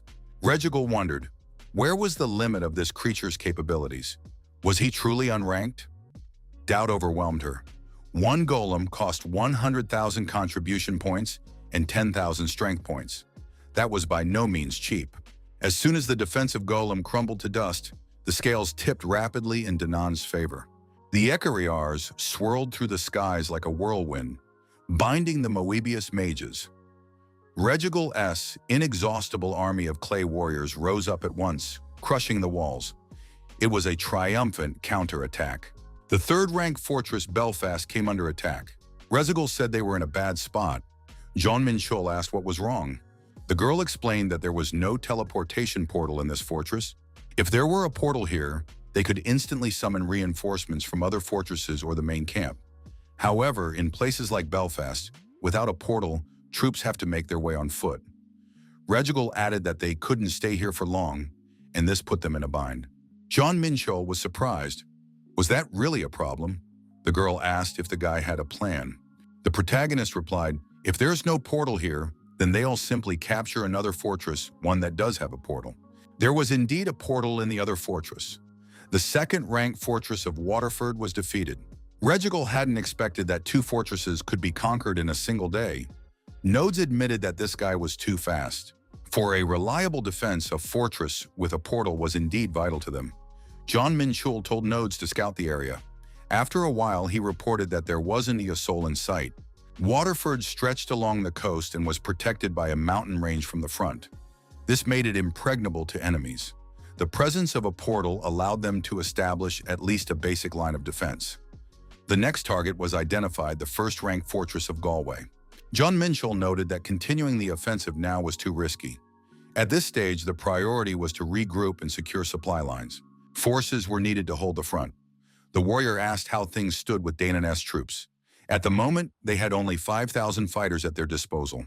However, Olympus is throwing tens of thousands into battle at once. Isn't 5,000 too few? Rezagul noted that while they might be outnumbered, every soldier is a druid. In a fair fight, 1 druid is worth 10 hoplites. Jong Menchul pointed out that this is a small elite force. The young man thought, even if each of them is strong, it becomes nearly impossible to hold a wide front with such a small force. In any case, it's worth paying a visit to Aaron. Jong Menchul asked who, in that case, would keep watch over the surrounding area during that time. Nodes was surprised. Why were those 2 suddenly staring at him? It didn't have to be him specifically. Until the walls are restored, they remain vulnerable to any enemy assault. Nodes was tasked with keeping watch over the fortress's surroundings. Jong Menchul and Rezagal returned to Aaron for a short while. Nodes said that rest was just a dream for him. Jong Menchul said they had earned 25,000 contribution points. Rezagal agreed that it was an impressive amount. Then again, given Jong Menchul's exploits, it was hardly surprising. The girl remarked, if they collected more than 100,000 contribution points, they could earn the rank of commander and gain access to the temple. Jong Menchul asked who those guys loitering in the vacant lot were. Rezagal advised him not to pay them any mind, they were just trash. Jong Menchul said his companion was very ruthless. The girl added that she didn't want to waste her time on these scumbags. Jong Menchul sized up the people present and thought that there seemed to be something about them. The protagonist told Rezagal to go ahead, while he would stay behind for a moment to talk to these guys. The old man said he was looking at an unfamiliar face. Could this be a new tester? Jong Menchul confirmed it. The old man remarked that for a non-ranking person to know the situation and still show up to Danan was simply foolish. Jong Menchul asked if his companion hadn't chosen this place for the same reason he had. The old man said that used to be the case, but now things were different. In any case, this was a battle of the 7 great communities. From the very beginning, there was no place for them here, so it was better to give up on this round and wait for the next one. Jong Menchul thought that these creatures had simply given up on everything and surrendered. The old man told the unranked one to forget about this trial. His interlocutor added that Olympus had over 1,000 testers and an army of more than 2 million. In open combat, they wouldn't stand a chance. Jong Menchul thought he was dealing with the leader of this group. If this old man knows the size of Olympus's forces, then they must have their own network of informants. Our hero spoke rudely to his interlocutor. The old man was outraged. What did this guy just say to him? Another man approached our hero and asked what this lowly soldier was doing here in the first place. Jong Menchul declared that he was going to re-educate all the idiots present here a little. However, it would hurt a bit. After those words, a fight broke out. In response, Jong Menchul activated the skill 7-star Wolf Fist. After taking down his opponent, our hero suggested that he throw himself into trials with the same tenacity that would be great. Jong Menchul noted that this guy was still far from awakening. He needed to burn away their cowardly nature of the defeated and forge them anew. The old man asked what some unranked upstart from Earth could possibly know. Does this guy really think he's capable of defeating a color rank? There are color rankers in the 7 great communities. Jong Menchul asked what the old man had just said. His interlocutor explained that the color threshold was a level reached when 1S abilities, by the Tower S standards, transcended the limits of ordinary organs. Those who had reached this level were called color rankers. Jong Menchul declared that he had long since surpassed this color threshold. The old man was surprised. Jong Menchul returned to Rezagal and said that there were color-level rankers among them. The girl asked how he knew that. The young man replied that he had heard about it while he was setting the minds of the lagging losers straight. Color rank is a tier that opens up when 1S mastery surpasses the ordinary ranks. The moment Jong Menchul reached the 7th star in the art of the celestial constellation, his chaos power rose to the color rank. However, his other stats still fluctuate between S and S+, roughly within the range of 400 points. Jong Menchul thought that Peng's stats were now in the low thousands. So, was that his level? In Pandemonium, he would be at the level of a high-ranking demon. However, now there is the divine spark. The young man thought that with a couple of those, he could handle it even in open combat. The problem was that his strength alone wasn't enough. The fortresses were still in the process of being restored, so storming Galway right now wasn't an option. Jong Menchul looked at his companion and decided that, for the time being, he should take a different approach. He asked Rezagal how best to strengthen his forces. She replied that the traditional approach was to reinforce the fortresses and increase the size and skill of his troops. However, to achieve this quickly, a significant number of points would be required. Jong Menchul thought that to receive a decent reward for the trial, he needed to accumulate as many contribution points as possible. Since he had arrived later than Rezagal, he would have to spend points without hesitation to catch up to her in terms of contribution. The girl noted that strengthening forces with points was a good idea. However, if the enemy captured these upgraded structures, all investments would go to waste. Did Jong Menchul understand this? Jong Menchul noted that as long as they don't let the enemy take the structures, there won't be any problems. Regigol observed that the young man was acting as if he were confident in his invincibility. Jong Menchul replied that it was not just confidence, it was conviction. While Jong Menchul was building up the barracks' strength and reinforcing the fortress's defenses, Midian of the Tuma clan rose from the dead. Midian asked where he should fight this time. Nodes remarked that this time, they shouldn't rush headlong into battle against the enemy. Jong Menchul suggested that this guy's punishment had already run its course. Midian said that standing before him was someone he had met before. Jong Menchul added that they hadn't seen each other in a long time. Didn't this guy want to have a sparring match? Midian replied that he was always ready to fight such a master. Nodes was indignant. He had barely come back to life and was already rushing headlong into battle. Rezagal noted that this was the way of the Tuma clan. To teach this guy a little self-defense, it was decided to start training Midian. It's not right for him to get beaten up like a little boy. Back on the 7th level when they fought earlier, the protagonist noticed that this guy didn't have any technique. However, he has excellent potential. If they taught him a few martial arts now, he would become much more useful. At the same time, the Einherjar were summoned, and it was possible to oversee their training. Right now, each of them is at the S-class hunter level, but their growing power will make them even stronger over time. And so, while holding back Olympos, a week of intense work passed. During sparring, Jong Menchul used the Fist of Thunderous Imperial Destruction. Midian was temporarily deactivated. Our hero noted that this technique would be perfect for Midian as well. Regigol asked, "Did you really spar again today?" Jong Menchul confirmed it. The girl noticed that a message had arrived from the Brahmin camp via the Murim. They were proposing an alliance. Jong Menchul was surprised. Could it be that the self-assured Murim were asking for an alliance? They must be in a really bad way. Regigol added that a messenger would be sent soon, though the exact time was not specified. Suddenly, the protagonist sensed a dark aura of doom behind him. The guy said they were already here. Our hero sensed the oppressive power inherent to masters of demonic arts, the path of Master Ma. But why come here exuding such a thirst for blood? The man who appeared said that he was the Bloody Tiger, O Musim. Jong Menchul also introduced himself. The Bloody Tiger asked how the young hero had mastered this martial art. The protagonist asked why he had to answer that question. Some guy walks up and immediately asks about martial arts. O Musim noted that the art the young man had just demonstrated was connected to his school. Jong Menchul thought that if it was the Fist of Thunderous Destruction of the Empire, it couldn't be Master Ma's technique. Our hero remembered clearly. It was the signature art of Pa Jong-gun, O Chok-shim, the head of the Great Dark faction of Hekshon-mun. But the guy's name is O Musim. Could he really be a descendant of O Chok-shim? If he is O Chok-shim's heir, his reaction to the Fist of Thunderous Destruction makes sense after all. It was O Chok-shim's legendary skill, his calling card. The protagonist thought that even if he told the truth that he had mastered it thanks to memories from his past life, this guy wouldn't believe him anyway. However, it is curious why a descendant of the Dark Path would use demonic energy. The Bloody Tiger asked presumably, Jong Menchul wouldn't just tell him that off the cuff. The protagonist was surprised. Were they really trying to set conditions for him? Jong Menchul wanted to know how much the level of the martial arts world had changed during this time. He said he possessed a technique that warriors adore. Our hero challenged his opponent to a one-on-one duel. O Musim replied that in that case, the young man shouldn't regret his words later. The Bloody Tiger said that no one dares to steal the martial arts of his school. Now Jong Menchul must prepare for retribution.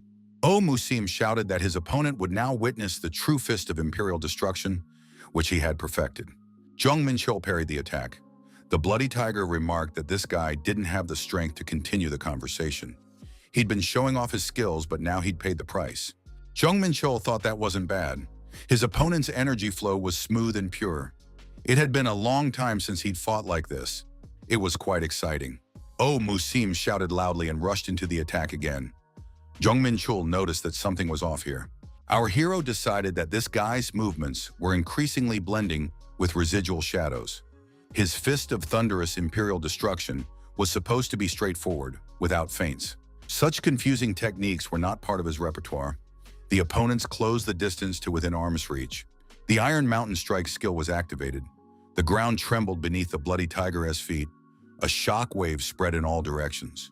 Jong Menchul asked his opponent if he had truly mastered the thunderous destruction fist properly. Oh Musim was angry and snapped back.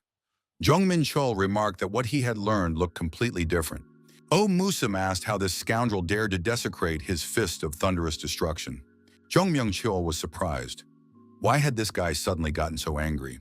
Oh Musim added that he was demonstrating the true essence of the fist of imperial destruction in its prime. The protagonist was surprised and said that in that case, he would reveal the truth to this guy. Our hero demonstrated the true finishing move of the Fist of Thunderous Destruction. Jong Menchul demonstrated the Fist of Shura, the Sky Shatterer, as he understood it. Oh Musim was surprised. This really is the real deal. Regigal was surprised. Could this really be the messenger who had come to propose an alliance? Oh Musim decided that he absolutely had to learn this. Oh Musim dropped to his knees. Jong Menchul noted that he had held back his power so that his opponent would not die. However, a question arose in his mind. Why had this guy arbitrarily distorted the advanced techniques of the Thunderous Destruction Fist? The Bloody Tiger replied that he did not know how his opponent had managed to execute the full Thunderous Destruction Fist, but it seemed he was under a significant delusion. Oh Musim said that the secret scroll of the Fist of Imperial Destruction had long since lost its integrity. After Oh Chok Shim, the head of the Pa Jong Mun school, fell at the hands of the second heavenly demon, the complete scroll vanished without a trace, leaving only incomplete fragments. Jong Menchul said that the name Second Heavenly Demon was unfamiliar to him. Who is this person? The Bloody Tiger noted that after he ravaged the Mu continent, not only their school's Fist of Thunderous Destruction, but countless martial arts were either lost or distorted. The Second Heavenly Demon was a native of the Western lands, a man with colored eyes. The Second Heavenly Demon's name was Deimos. Jong Menchul was surprised. That was his name. Long ago in his past life, our hero was summoned to the Mu continent by Master Ma's great ritual. That's where he ended up. Dark mana had become almost inaccessible. It was a penalty for descending and remaining in the world. Deimos found this amusing. All that remained to Deimos was the formidable physical strength of the Tuma clan and a pitiful scrap of mana. It was then that he became interested in martial arts, the skillful manipulation of mana mastered by warriors. He mastered Master Ma's techniques and set out to wage war for power. However, the thirst for power inherent in the Tuma clan did not subside even after he had mastered the countless martial arts teachings preserved by Master Ma. During his conquest, Deimos collected many secret scrolls from both righteous schools and dark paths. All the scrolls were obtained in fair one-on-one duels. He also took the single scroll of the Fist of Thunderous Destruction from his past life. Jong Menchul asked Oh Musim, had he filled in the missing pieces by mixing them with demonic arts? That was exactly what he was seeing now. The Bloody Tiger confirmed this. He added that compared to the original shown by the young hero, his fist was still far from perfect. Jong Menchul didn't know that the complete scroll existed as a single copy. Jong Menchul clarified, so this guy's name is Bloody Tiger? Oh Musim replied that such a nickname didn't suit a defeated man. The protagonist thought that this warrior was proud to the core. Jong Menchul promised Oh Musim that he would pass on the authentic techniques of the Fist of Thunderous Destruction. The warrior couldn't believe his ears. Was the young hero really telling the truth? Jong Menchul noted that he didn't like to repeat himself. The protagonist regretted what he had done in his past life. Besides, this guy was quite suitable for Midian-S training. The royal castle in the heart of Aaron. Oh Musim said he wished to establish a close alliance with the Tuatha De Danann camp. The Bloody Tiger remarked that he had originally planned to use the twins, but had now changed his mind. All because of the young hero. Musim added that he is indebted to this guy beyond measure. Perhaps he will help fulfill the dream he has carried his whole life. That is why he decided to support this camp until his strength runs out. Regigal said that his plans were truly impressive. Jong Menchul replied that they were trivial matters. However, our hero understood that thanks to the kindness shown to Oh Musim, he had figured out the true meaning behind their proposal for an alliance. It was an attempt to use them. At their first meeting, he exuded a sinister thirst for blood. However, after several conversations, they found common ground. The Blood Tiger declared that in that case, he would go and convey the results of the discussion. Jong Menchul noted that this alliance might be fragile, so he was grateful to Regigal for her agreement. The girl replied that she understood. This relationship was on the brink.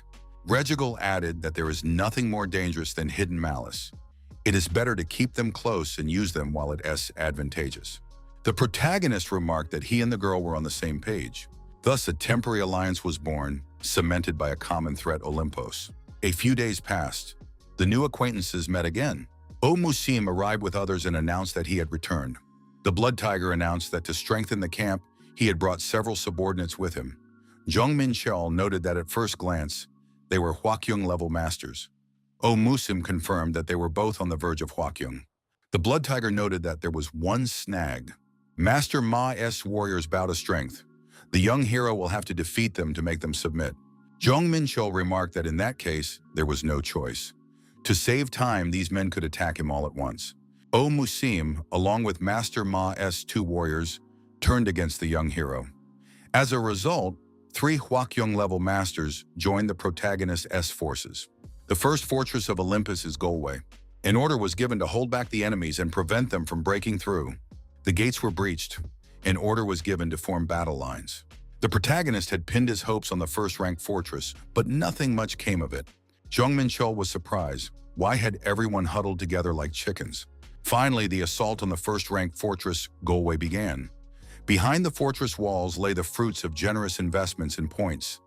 About 10,000 druids, each capable of defeating 5 hoplites. Regigal with his army of 30,000 clay warriors. Nodes joined the assault from the outside. Jong Menchul decided to take charge of the assault from the inside. Jong Menchul stepped closer and asked, "Are these really all the mages they could send here?" The mage asked, "Is that the rookie who recently joined Danan's camp standing before me?" "He's a real fool." Mac added that they had foreseen this, that this guy would dare to attack here, that's why they erected a barrier to trap him. Until the barrier is destroyed, they want to be able to get out of here. Soon, the troops of Olympus will capture all the lands left unprotected. Jong Menchul replied to the mage that he had pulled off an amusing trick. The mage remarked that it was too late for this fool to regret it. Jong Menchul asked, did this mage really think he hadn't foreseen such a simple move? At best, he had planned to strike Waterford from the ships. Musim added that this wouldn't stop him. The Blood Tiger's aides were also involved. The rivals were puzzled as to why fighters from the Merm community were here. The mage said they would never believe it. Where did these ridiculous fabrications come from? Jong Menchul replied that he didn't care one bit whether they believed it or not. After all, this barrier had trapped them as well. The order came to crush the fortress. The mages were surprised. Could this really be an attack from Danon? But that couldn't be. Weren't their main forces tied up in Golvea? The mages recognized another fighter. The warrior confirmed it was indeed him, Tuma Midian. Fist of Thunderous Destruction. Who would have thought that a technique they had just mastered would prove so devastating? Jong Menchul thought that dealing with the remaining enemies and lightly spreading rumors about an assault on Lowway was a good idea, and it worked. These creatures had conspired with Olympus, hoping to hasten the next round. The protagonists surmised that the opponents had nothing else up their sleeves. Regigal said that Mbias had played exactly as Jong Menchul had anticipated. Our hero noted that he had half pushed them into it himself. The tester returned to Aaron. Regigal added that it had been impressive. Thanks to the fall of the first-rank fortress, his contribution points skyrocketed by 100. Jong Menchul thanked the girl. Our hero believed that in any case, he had now fulfilled the conditions. Jong Menchul decided it was time to head to the temple. He decided to meet briefly with the camp leader. The guy noticed that there was a real forest inside. Regigal agreed. She had been surprised at first too. A voice said that there hadn't been a new challenger here in a long time. The young man had accumulated enough contribution points to open the temple gates. The protagonist saw a figure before him and asked, "Is this Lu Lavada, the god of light? Does he now lead the Danu tribe? What if it is not him but someone else sitting on the throne?" Jong Menchul said he hadn't seen Nuada Akatrab in a long time. The man asked, "Does the tester really remember him?" It is believed that on the current timeline, he disappeared long ago. Jong Menchul reminded him that Nuada Akatrab had met him when he first arrived here. Nuada had been destroyed even before Jong Menchul was born in his past life. Yet here they had crossed paths. A wolf with one silver paw. This wolf in the form of a silver. Nuada said this guy has excellent observational skills. Nuada Akatrab noted that this guy is the first to have accumulated so many contribution points in such a short time. Jong Menchul remarked that he was somewhat exceptional. His companion added that this guy's confidence was on par with his skill. The supreme sorcerer, Nuada, appointed the tester as commander of the Danan army. Nuada noted that this young man already possessed a divine spark. It would be impossible to call him an ordinary person now. Jong Menchul said that he was still just an ordinary person and asked what rewards awaited him for passing the level. Nuada asked if the young man wanted to boost his fighting spirit. That's wonderful. The protagonist looked over the rewards and realized they were all relics from the Age of Myths. You couldn't get your hands on things like that for any amount of money these days. Jong Menchul told Rezagal that the discussion might take a while and asked her to step outside and wait. The protagonist said he had a question. Nuada Akatrav noted that he was ready to answer it. Our hero asked if it was possible to obtain items not on the list of rewards, such as the fruit of the lost paradise, or something of that sort. A foreign divine entity attempted to penetrate the depths of his mind. His mind's defenses successfully repelled the intrusion. Jong Menchul remarked that if it was too complicated a request, there was no need to answer. The fruit of good and evil. The fruit of paradise lost a forbidden fruit created in time immemorial in Elysium to comprehend the origins of creation. The artifact vanished after the twilight of the Age of Myths, now unknown to the world. If even the Supreme King Nuada Akatrav, long since vanished into oblivion, has appeared here, could it be that even he can be obtained? Is it truly impossible to obtain it, no matter how many contribution points one has? The protagonist's body still suffers from the disharmony of flesh and spirit. Nuada said that this trial is the embodiment of myths. If the boy desires it, then it is possible. With the fruit of the lost paradise, he will be able to undergo a second transformation of his bones and soul. Nuada noted that 5 million contribution points should be enough. Jong Menchul asked his companion if he would change his mind. Our hero surmised that the sorcerer had named that figure, thinking he would never reach it. However, Nuada would yet come to regret this. Jong Menchul decided that now he had one more reason to truly give it his all in this round. The 9th level trial, the proxy war. An unexpected variable had burst into the territorial war between the 5 divine tribes. The Tuatha De Danann camp, considered the weakest, had launched a powerful counteroffensive. After the fall of the first-rank fortress, Golvi was destroyed by a special-purpose unit from Olympus. Then, thanks to the exploits of the Tuma clan, 3 more fortresses fell. Danana's control, which had been at 5%, instantly rose to 11%. Brahmin and Muram, who supported him, also began to act. As agreed, a strike was launched against the northern lands, which allowed them to recapture some of the fortresses taken by Olympus. The string of defeats forced Olympus to act more cautiously.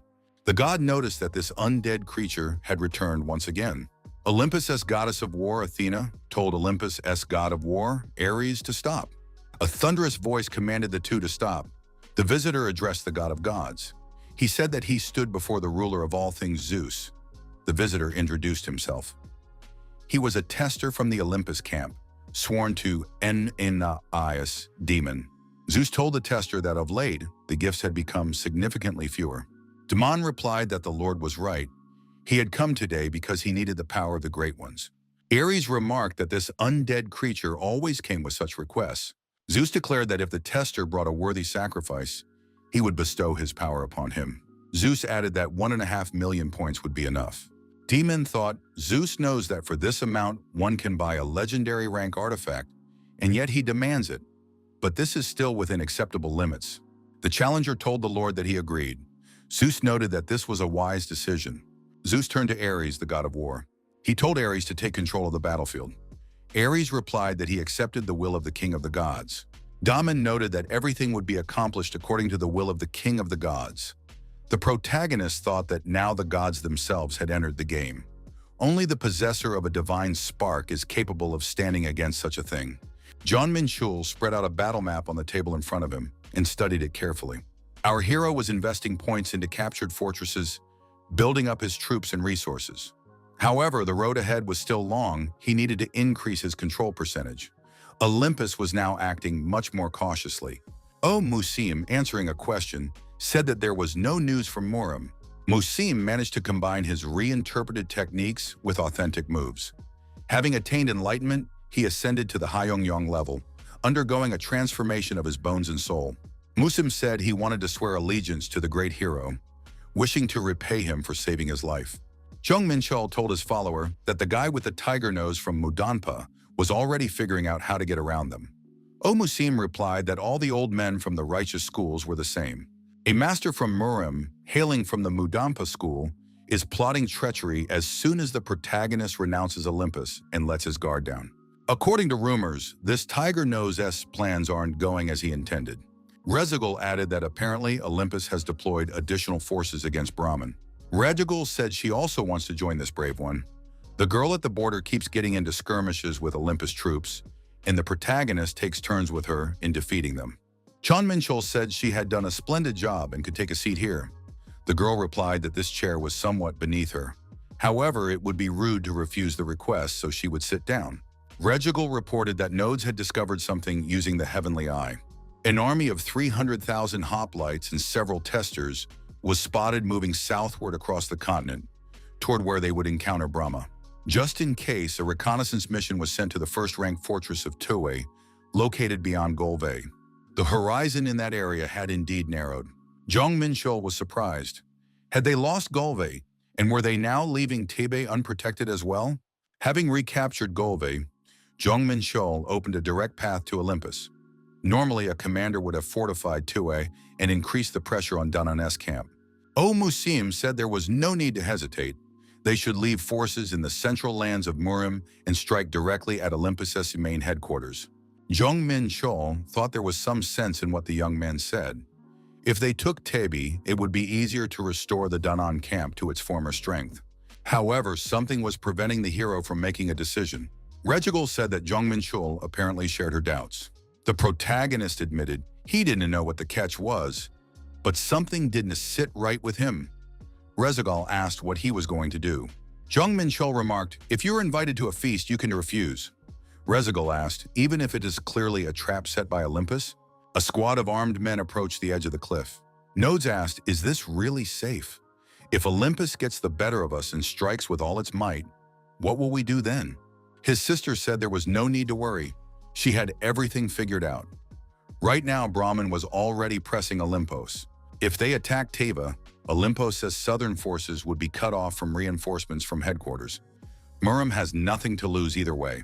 Jong Menchul told Musim to guard the rear just in case. The Bloody Tiger declared that no enemy would break through to the great hero. Jong Menchul thought, even if it is a trap, knowing about it, they want to fall for it. He didn't fully understand the enemy's plan, but decided to turn it against them. The undead squad said they would raise their banners and proclaim the coming of doom by their lord's command. The enemy commanders shouted for the soldiers to hold their positions. Defense is their strength. The enemy must not be allowed to break into the fortress. The defensive spells must be reconfigured to ensure the catapults function effectively. Jong Menchul noted that it would take quite some time to crush the outer walls and capture the inner citadel. Rezigal said that, in her estimation, 2 hours would be enough. The protagonist added that in that case, it wasn't all that long. He was still expecting a trick from Olympus or Embius. However, there wasn't even a hint of a defense in the fortress. Could these fears be unfounded? If things went as Rezigal said, the fortress would be taken in 2 hours. Suddenly, everything shook. Jong Menchul was surprised. What was that? Nodes said there had been a massive explosion behind them. Jong Menchul decided to check what had happened there. Our hero surmised that the enemies had, after all, set a proper trap. Who would have thought the attack could come from the rear? Now they had to capture the fortress before reinforcements arrived. Jong Menchul realized they had invoked the god of war. Jong Menchul saw Musim. The warrior was wounded but still standing. The Bloody Tiger was delighted to see the great warrior nearby. The young man said that he had only just reached the Hyungyong level and was already in such a state. The protagonist picked up Musim and decided he needed to be sent to the rear. The warrior was losing strength and consciousness. Jong Menchul noted that this guy had held out until he arrived. He's a good guy. Our hero thought that leaving Musim here alone had been a mistake. It was surprising that he had survived this long against the god of war. It seemed he had been kept alive on purpose to be tormented, to be hurt, and to be toyed with. Jong Menchul said he wanted to see the face of the one who had tortured his comrade. Ares reported that he had granted time for a meeting, but this man had repaid that kindness with hostility. Ares is a shadow of the age of myths, a being of ancient mysteries with great divinity. Ares asked what this man wanted to say to him. Jong Menchul said that an opponent with overwhelming power mocks the weak. Isn't he a scoundrel? Without the divine spark, Musim would never have been able to defeat such a rival. Our hero asked what Ares had to say in response. The power of the realm of the god of war was waning. Jong Menchul thought he had already defeated Asmodeus himself. Ares said that his opponent possessed a divine spark. But this was merely the level of a lesser god, and yet he was behaving very arrogantly. Ares threatened to crush this guy, and grabbing his sword, prepared for battle. Jong Menchul activated the heavenly chains of destruction for defense and counterattack. Ares declared that the pathetic creature's blow had not reached God. The Myth Hunter constellation responds to divinity. Jong Menchul told Ares that he hadn't even begun yet. The god of war hadn't expected this. The step of the Lord of the Heavenly Demon was activated. Ares was outraged. How dare some lowly god resort to black magic? Jong Menchul replied that Ares, unable to understand, immediately began talking about witchcraft. Ares began to lose his temper with rage. How could this be? Could he, the Great One, possibly yield to a pitiful creature of the lower world? After all, he was the rightful heir to the king of the gods. He was the god of combat. Ares warned that he would now show why he was called the god of war. Jong Menchul declared that he was ready to face his opponent as an equal. Ares activated the dark star twin blades of the silver moon. The god of war closed in on the protagonist to striking distance and swung his blades. Jong Menchul effectively parried the attack and smiling asked, "Is Ares really struggling?" Ares reminded him once again that he was the prince of the gods, the direct heir to the king of heaven. Ares, among other things, was a master with weapons. His fighting style was similar to that of our hero. Jong Menchul took up blades identical to Ares' and mercilessly crushed his opponent. In his past life, Jong Menchul had already reached the pinnacle of martial arts. Ares, bleeding profusely, said that this was simply impossible. The god of war added, no mere shadow from the age of myths could be his equal. After all, he was the rightful heir to the king of the gods. Jong Menchul swung his blade and realized he was hearing the same old song about the great lineage all over again. Ares' body and spirit were utterly broken. The protagonist bid him farewell and delivered a crushing blow. Our hero had stripped the god of war of all his honor and pride. That should suffice as revenge for Musim. Jong Menchul noted that gaining a new level of divinity was pleasant, but he regretted not resorting to the power of eternity. A huge amount of experience was gained, and his level was raised. He expressed regret that most of the defeated opponent's equipment had been rendered unusable. He should have broken it more carefully. Our hero found the Wrath of the God of War necklace in his palm. It boosts stats. The Might of the God of War skill is now available. Asgard. The counterattack by the alliance of Brahma and Denon was fierce. Who would have thought that Olympus would slip to third place? The balance of power has been turned upside down. Mopris spent points to summon the god. Camp of Asgard, the tester from Gehenna. The supreme demon Tun. The high demon Z-tier, Camp Asgard, a tester from Gehenna, said that even this didn't work as intended. The high demons concluded that the one who destroyed the shadow of God was Jong Menchul. He also broke the record for the level 0 trial. Could some rank and file really have overcome the highest divinity? While Danon is holding back Olympus, we must take advantage of the situation. Yunwolbya, the tester from Muram, Brahmin camp, said that they now bordered Tuatha De Danann. Yunwoljan thought that sending the Blood Tiger to put pressure on Olympus had been a flawless success. Danon's forces had grown beyond measure in a short time. But why is this guy still staying at Danon's camp? Could he be plotting treason? In that case, I need to go there. Yunwoljan wondered what this guy was actually thinking. The old man asked if the young maiden could pay a visit to Tuatha De Danann. The girl agreed and promised to look into it. After defeating Ares and capturing Tiva, the war once again fell into a lull. Hostilities ceased in this territory and silence reigned. The legendary artifact Wrath of the God of War, taken from Ares, became the Spoils of War. It increases all stats by 20%, and once a day, allows the wearer to remove blessings from an enemy or curses from themselves. Such is the power of this necklace.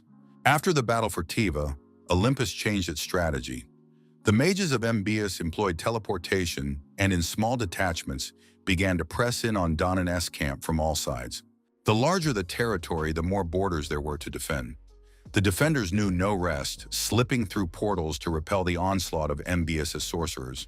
Brahman, reinforcing his troops at the borders of Danan, was plotting a strike from behind. Though the alarm seemed premature for now, Jong Menchul thought they had sensed the shadow of change in Musim's heart. By now, Murim should have already given the signal. Nasht seemed alarmed as he ran up to the tester, Jong Menchul. Nodes said that the examiner should come immediately. The protagonist asked, had someone really arrived? Nodes reported that a second messenger had arrived from Murim. Jong Menchul was surprised. Another messenger? Tang Soryan, a tester from Murim's Brahmin camp, said she was glad to meet him and introduced herself. Our hero also introduced himself and thought that she was the daughter of the Sichuan Tang clan. The protagonist hadn't expected Murim to send another. The Sichuan Tang clan are masters of poison. This woman is the embodiment of poison. Behind her youthful appearance lie 80 years in Huakyong level mastery. Tang Soryan said that the great hero, the bloody tiger, had long been absent. That is why she, the young virgin, had come here. Jong Menchul thought that her art of poison had reached its peak, even subduing old age. Your Manga's cloak neutralizes formless poison. Invisible poison is a poison without color or smell. Once it enters the body, it stops the flow of internal energy and paralyzes the muscles. The protagonist had expected this, which means the young maiden had come with evil intent. Our hero understood that if he touched the young girl now, it would spell the end of Murim. Jong Menchul suggested they move to a different place to talk. He wanted to use this cunning old woman to his advantage. The bloody tiger said that now any enemy could try to repel the fist of Shura, the destroyer of the heavens. The warrior added that he was ready for the confrontation. Tan Soryan was surprised when she saw the great hero, the blood tiger. Jong Menchul remarked that since the young maiden had come here, it would be appropriate for her to speak with his comrade. Musim managed to combine the improved Fist of Thunderous Destruction with the teachings of the original source. Today's sparring session had been beneficial. Thanks to this, even his ultimate technique, the Fist of Shura, the sky-shattering destroyer, had attained unprecedented power. Musim greeted the great hero. The protagonist said that a guest had arrived from Murim, which was why they had come together. Musim said he hadn't been aware of this and greeted Lady Tan. Tan Soryan remarked that she hadn't heard from the great hero in a long time. The young maiden noted that the great hero, the bloody tiger, had managed to reach the ranks of Hyongyong. Musim was flattered that Tan Soryan had noticed this. The blood tiger said that he had attained the enlightenment of the god of assistance, the great hero Jong Menchul. The protagonist noted that Tan Soryan instantly recognized the fact that Musim's level had risen. Tang Soryan was of course surprised, for the blood tiger had grown stronger with the help of a person from another dimension, not even a Murim warrior. With the help of a rankless individual, she was eager to learn the secret. At that moment, our hero decided to show the young maiden the built-in skill of the Yermungan cloak, the Yermungan venom. The protagonist thought that she had surely encountered most of the most dangerous poisons, but she had definitely never seen anything like this. The young maiden couldn't help herself and asked what kind of poison it was. She instantly realized its value. It was a dangerous poison that held the secret of the very age of myths. For a poison master who elevates his level by absorbing powerful toxins, it was of great value. It was more valuable than any precious elixir. Jong Menchul said he had something to discuss with the tester, Tang Soryan. Would the young maiden like to enter into a contract with him? Elder Yongwolja was glad that the young maiden had returned safely. He asked Lady Tang how the negotiations had gone. Tang Soryan replied that she had achieved results that exceeded all expectations. She managed to win over the tester Jong Menchul, using the incense of the captured soul under the pretext of requesting assistance on the northern front. Yonwolja remarked that this was simply excellent. If everything was as Lady Tan said, then examiner Jong Menchul would soon cross over into their territory. The young maiden confirmed this. Such were our hero's original plans. Jong Menchul stated that the terms of the contract were simple. Tang Soryan pledged to do everything in her power in this cycle to ensure the victory of Tuaha de Danan, sparing no effort to assist. In return, our hero promised to provide 100 milliliters of this poison. At that moment, Tang Soryan thought that Yunwolja would understand her, since he too was from Murim. Ultimately, it would be enough for them to win in the next cycle. The war had subsided, and all the camps had become more cautious. Tan Soryan's visit gave the protagonist a new way to break this deadlock. Jong Menchul made the young girl his ally, pledging your manganus poison as collateral, and by staking points, sealed the agreement with Nuwada as seal. For the duration of this trial, the young maiden became a new comrade in arms. According to Tan Soryeon, among the Murim who participated in the trial, the elder of Mudampa Yonwolja wields the greatest influence. This coincided with what Musim had said. Jong Menchul learned the details of Yonwolja's new plan. As expected, he suspected Musim of treason. That is precisely why the protagonist asked the young girl to deceive the old man. Tan Soryeon reported that she had subdued Jong Menchul using the fragrant smoke of captivity. Tiger Nose from Mudangpa completely bought into the lie that this man was under the smoke's control. Under the pretext of helping Tang Soryeon, our hero quietly made his way to the northern front of Brahman. Beyond that lay the territory of Yunu. A titan must dwell within that vast mountain. Without arousing the slightest suspicion, Jong Menchul safely reached the northernmost fortress, Pune. At that moment, the titan was busy capturing the mountain. It was something of a covert mission. Jong Menchul realized he would have to leave this place as soon as he arrived. Was that normal? Tan So Ryan said she would blind Yonwolja's eyes, so there was no need to worry. The young virgin added that the guy could leave with a light heart. Jong Menchul thought that when it comes to holding back Olympus and Brahma, an alliance with Yunu offers a good chance of victory. The problem is that the Titan testers from Yunu's camp are still sitting in the mountains, showing no activity. The old knight who appeared before the protagonist said that the stranger must stop. The icy giant added that this guy didn't look like the people of Murim. Our hero said that he is Jong Menchul from Tuaha de Danan. The protagonist added that he had come to speak with the leader of the Titans. The ice giant asked, "Is this truly the very same challenger who defeated the god of war Olympus?"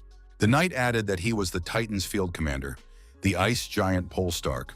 Jong Menchul remarked that he was lucky to have met the commander on his first try. In that case, he would get down to business. His camp was offering Yuna a united front. Polestark replied that this was impossible. Jong Menchul was surprised. The ice giant noted that people just like this guy had already come 3 times with similar proposals. However, they had their own circumstances.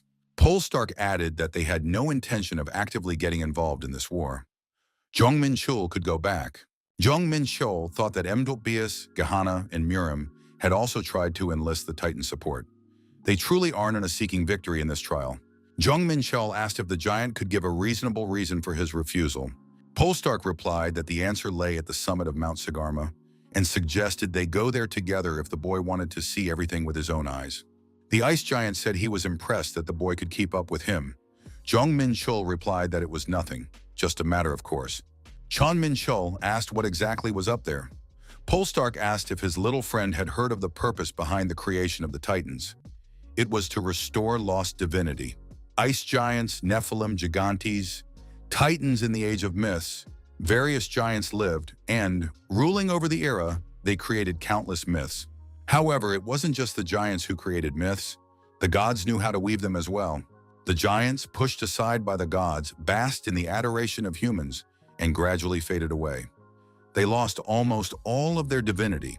Polestark added that this was precisely why they united to restore the divinity of that era, and this led to the founding of the Titans.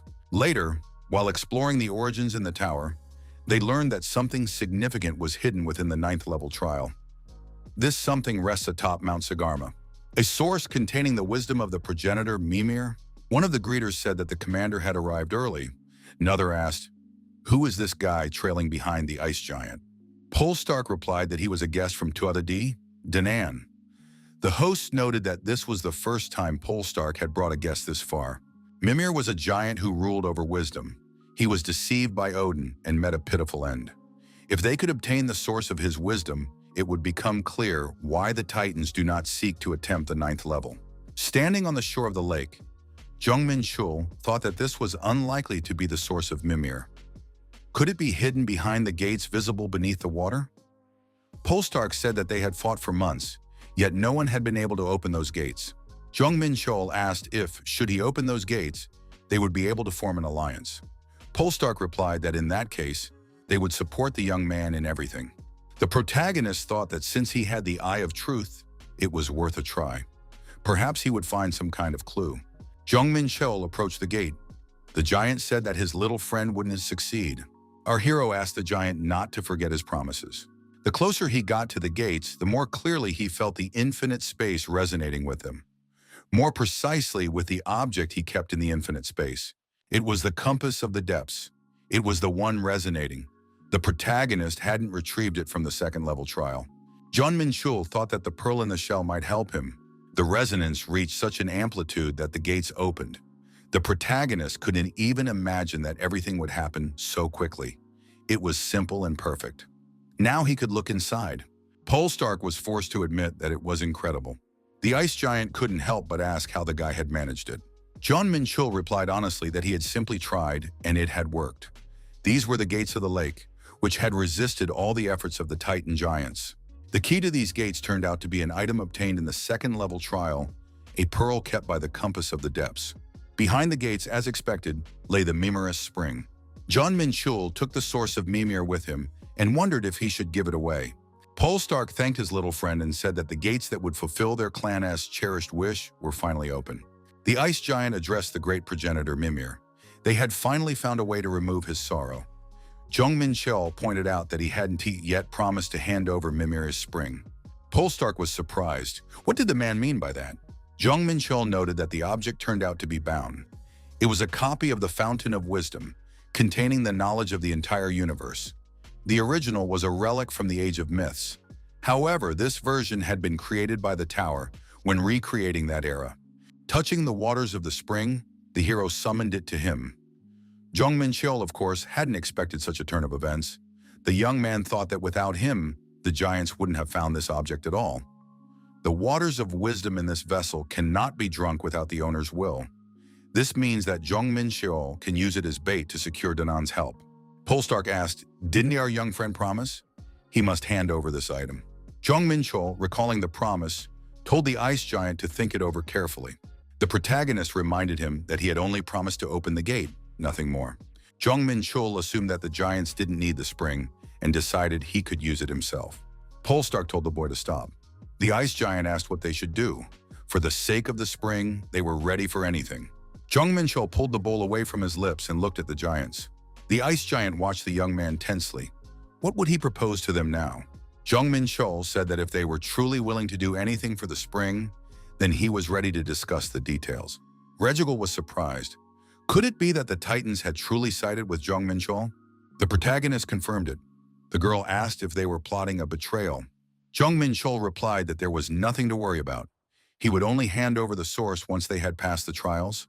Until then, it would be safe in infinite space. The protagonist added that if Tuatha De Danann failed the trial, they wouldn't get a single drop. So there would be no betrayal. Regigal said that this guy was amazing. Jong Menchul remarked that it looked as if she were scolding him. Jong Menchul said they had secured the support of the Titans and outwitted Tiger Nose from Mudanpa. However, Key Olympus was still watching them warily. They needed to act before the Mebius mages had a chance to respond. The Bloody Tiger said he had an idea. Musim reminded them that the enemies had attacked by crossing the sea. Now they could use that same tactic themselves. If they deploy ships, they can strike directly at Olympus' main base. Jong Menchul acknowledged that this sea route opens up new tactical possibilities. The protagonist told everyone to start preparing. It was time to complete the 9th level trial. The second-rank fortress of Olympus is Arcadia. The warrior asked his colleague why he was yawning all the time while on patrol. Haman merely snapped back in response. Something caught the sentry's attention, and he looked into the distance. The guy said he could see something on the horizon. Haman was surprised. What could be seen there? The sentry shouted that they were ships. That meant an attack was coming. There were indeed armed warriors on the ships. The guards shouted that they must take up defensive positions and report everything to Embius. Musim was one of the first to prepare to attack Olympus. The Blood Tiger shouted that he was the one who would reduce the enemies to nothingness. The guards shouted that the Blood Tiger was already here. Why was the attack so unexpected? The warrior announced that the outer wall had fallen so they could safely attack the enemies. Midian stated that these guys weren't all that formidable. Musim added that the enemies had become too complacent. Arcadia had been a peaceful zone in this war, never having experienced any invasions. They never in their wildest dreams expected such an attack. Musim noted that this was precisely why they managed to take the fortress without significant losses. However, Dumin would not sit idly by. The Bloody Tiger noted that the real battle was only just beginning. Demon said, "Could it be that, having concentrated all its forces on Arcadia, the enemy is aiming straight for Athens?" The sorcerer added that in that case, they were fools. Olympus had pulled all his troops here, leaving only the bare minimum for defense. Musim asked Midian if he was ready. His comrade confirmed. Midias and Musim, swinging their fists, rushed at Mbias and his mages. For this operation, the Tuatha de Danann fielded an army of 100,000 druids, Midian and Musim. However, Olympus brought 1,000,000 hoplites and 25 of Mbias' mages. Midian and Musim fought to the last, but they could not overcome the overwhelming numerical superiority. Daman called them fools again. Did they really think they could win with the help of the Murim? Their last desperate attempt, throwing all their forces into battle, had failed. Musim laughed and said he was very curious. He laughed because everything was going according to the plan of the great hero, Jong Menchul. Daman wondered why he hadn't seen this rankless soldier on the battlefield. Suddenly, one of the mages ran up and reported that trouble had struck. The mage said that the fortresses of Belos and Delphs were under attack. The attackers were the Tuatha de Danann.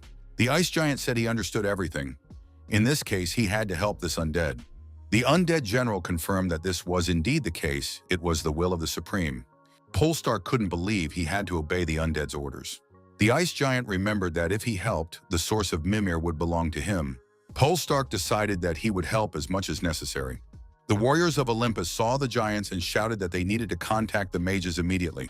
10 giants, 5 great generals, and 100 warriors. This was the combined army of the Tuatha de Danann and the Incan. They divided into 5 detachments and rushed into the lands of Olympus. At that very moment, the mages of Mbias, who had abandoned their post to return to Arcadia, were unable to defend the fortresses, and they fell one after another. The mage informed Demon that 3 had already fallen. Delphi and Belos were also on the verge of falling. Something must be done immediately. Musim could not believe his ears. Had the Titans truly taken their side? Daman shouted, "How dare these giants who used to wallow in the mud at the bottom of lakes do such a thing? All troops must be redeployed immediately." Musim said that Arcadia now belonged to them. The warriors of Olympus began to reorganize their battle formations. They needed to reclaim their lost lands. Demon ordered that Asgard and Brahma be informed that they must strike at Yun. The sorcerer declared that the first priority was to recapture the first-rank fortress, Delphi. Temporarily lost fortresses could be reclaimed at any moment. Until then, they needed to pit the other camps against each other to exhaust their rivals' forces. Daman understood that there had been a skirmish in Arcadia, but their losses were negligible. Now was the time to capture that rankless warrior and wipe the Tuatha de Danann from the face of the earth. Demon was informed that the enemies were ahead. Estimates put their numbers at around 50,000 druids and 20,000 undead. At their head stands the Slayer of Gods, who surpasses Ares, the god of war Jong Menchul. The protagonist said he hadn't expected anything else.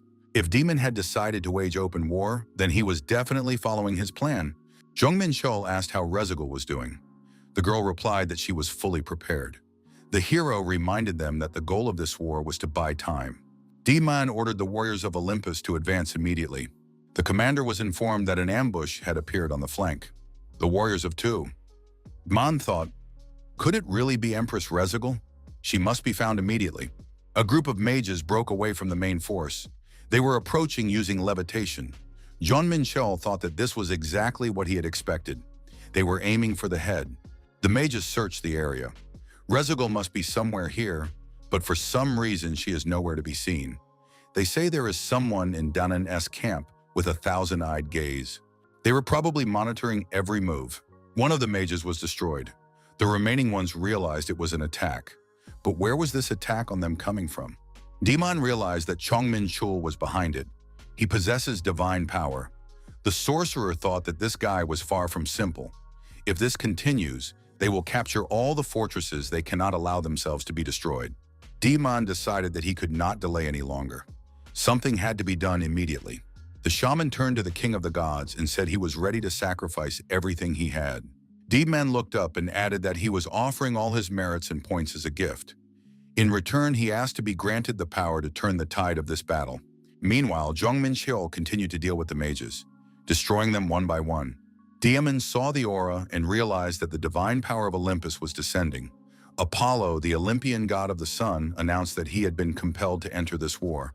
Artemis, the Olympian goddess of the moon and the hunt, also appeared there. Hydra, the monster of the Olympian mythological era, appeared before the warriors. Daemon declared that there was no turning back. All that remained was to crush the Tuatha De Danann and pass the trial. Rezagal and Nodes headed toward Jong Menchul. Rezagal noted that the mere appearance of the gods had changed the spirit of the battlefield.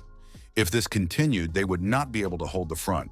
Jong Menchul said there was no need to fear, he had anticipated this scenario. Rezagal asked, "Does the guy really have a plan?" The protagonist remarked that if M-Bias wanted to decide the outcome by force, they would respond in kind. Our hero summoned Silver, the wolf responded. Silver asked what the man wanted to say to him. Jong Menchul offered 3 million points and added that he intended to end the trial with this battle. Silver replied that that suited him just fine. Even if he suffered losses, he would send his best men. Daemon thought that even though this man was unranked, he shouldn't be underestimated. A member of the divine Danu clan was summoned to the battlefield. The god of light of the Tuatha De Danann Ludavada said, "Who would have thought we'd have to cross swords with Olympus?" Brez, a half-god, half-demon of the Tuatha De Danann, added that he had long wanted to teach that pale gentleman a lesson. Apollo was surprised. Is there really going to be a battle of the gods? Artemis added that it was simply unbelievable. Silver asked if the man was satisfied. The protagonist replied that this suited him just fine. Now the war begins in full force. We just need to stall for time, and then victory will be inevitable. Jong Menchul decided that they would win and take possession of the fruit of good and evil. Dananna's camp was on the verge of triumph. Daemon didn't he understand what Asgard and Brahma were up to. He had already sacrificed all his merits and points.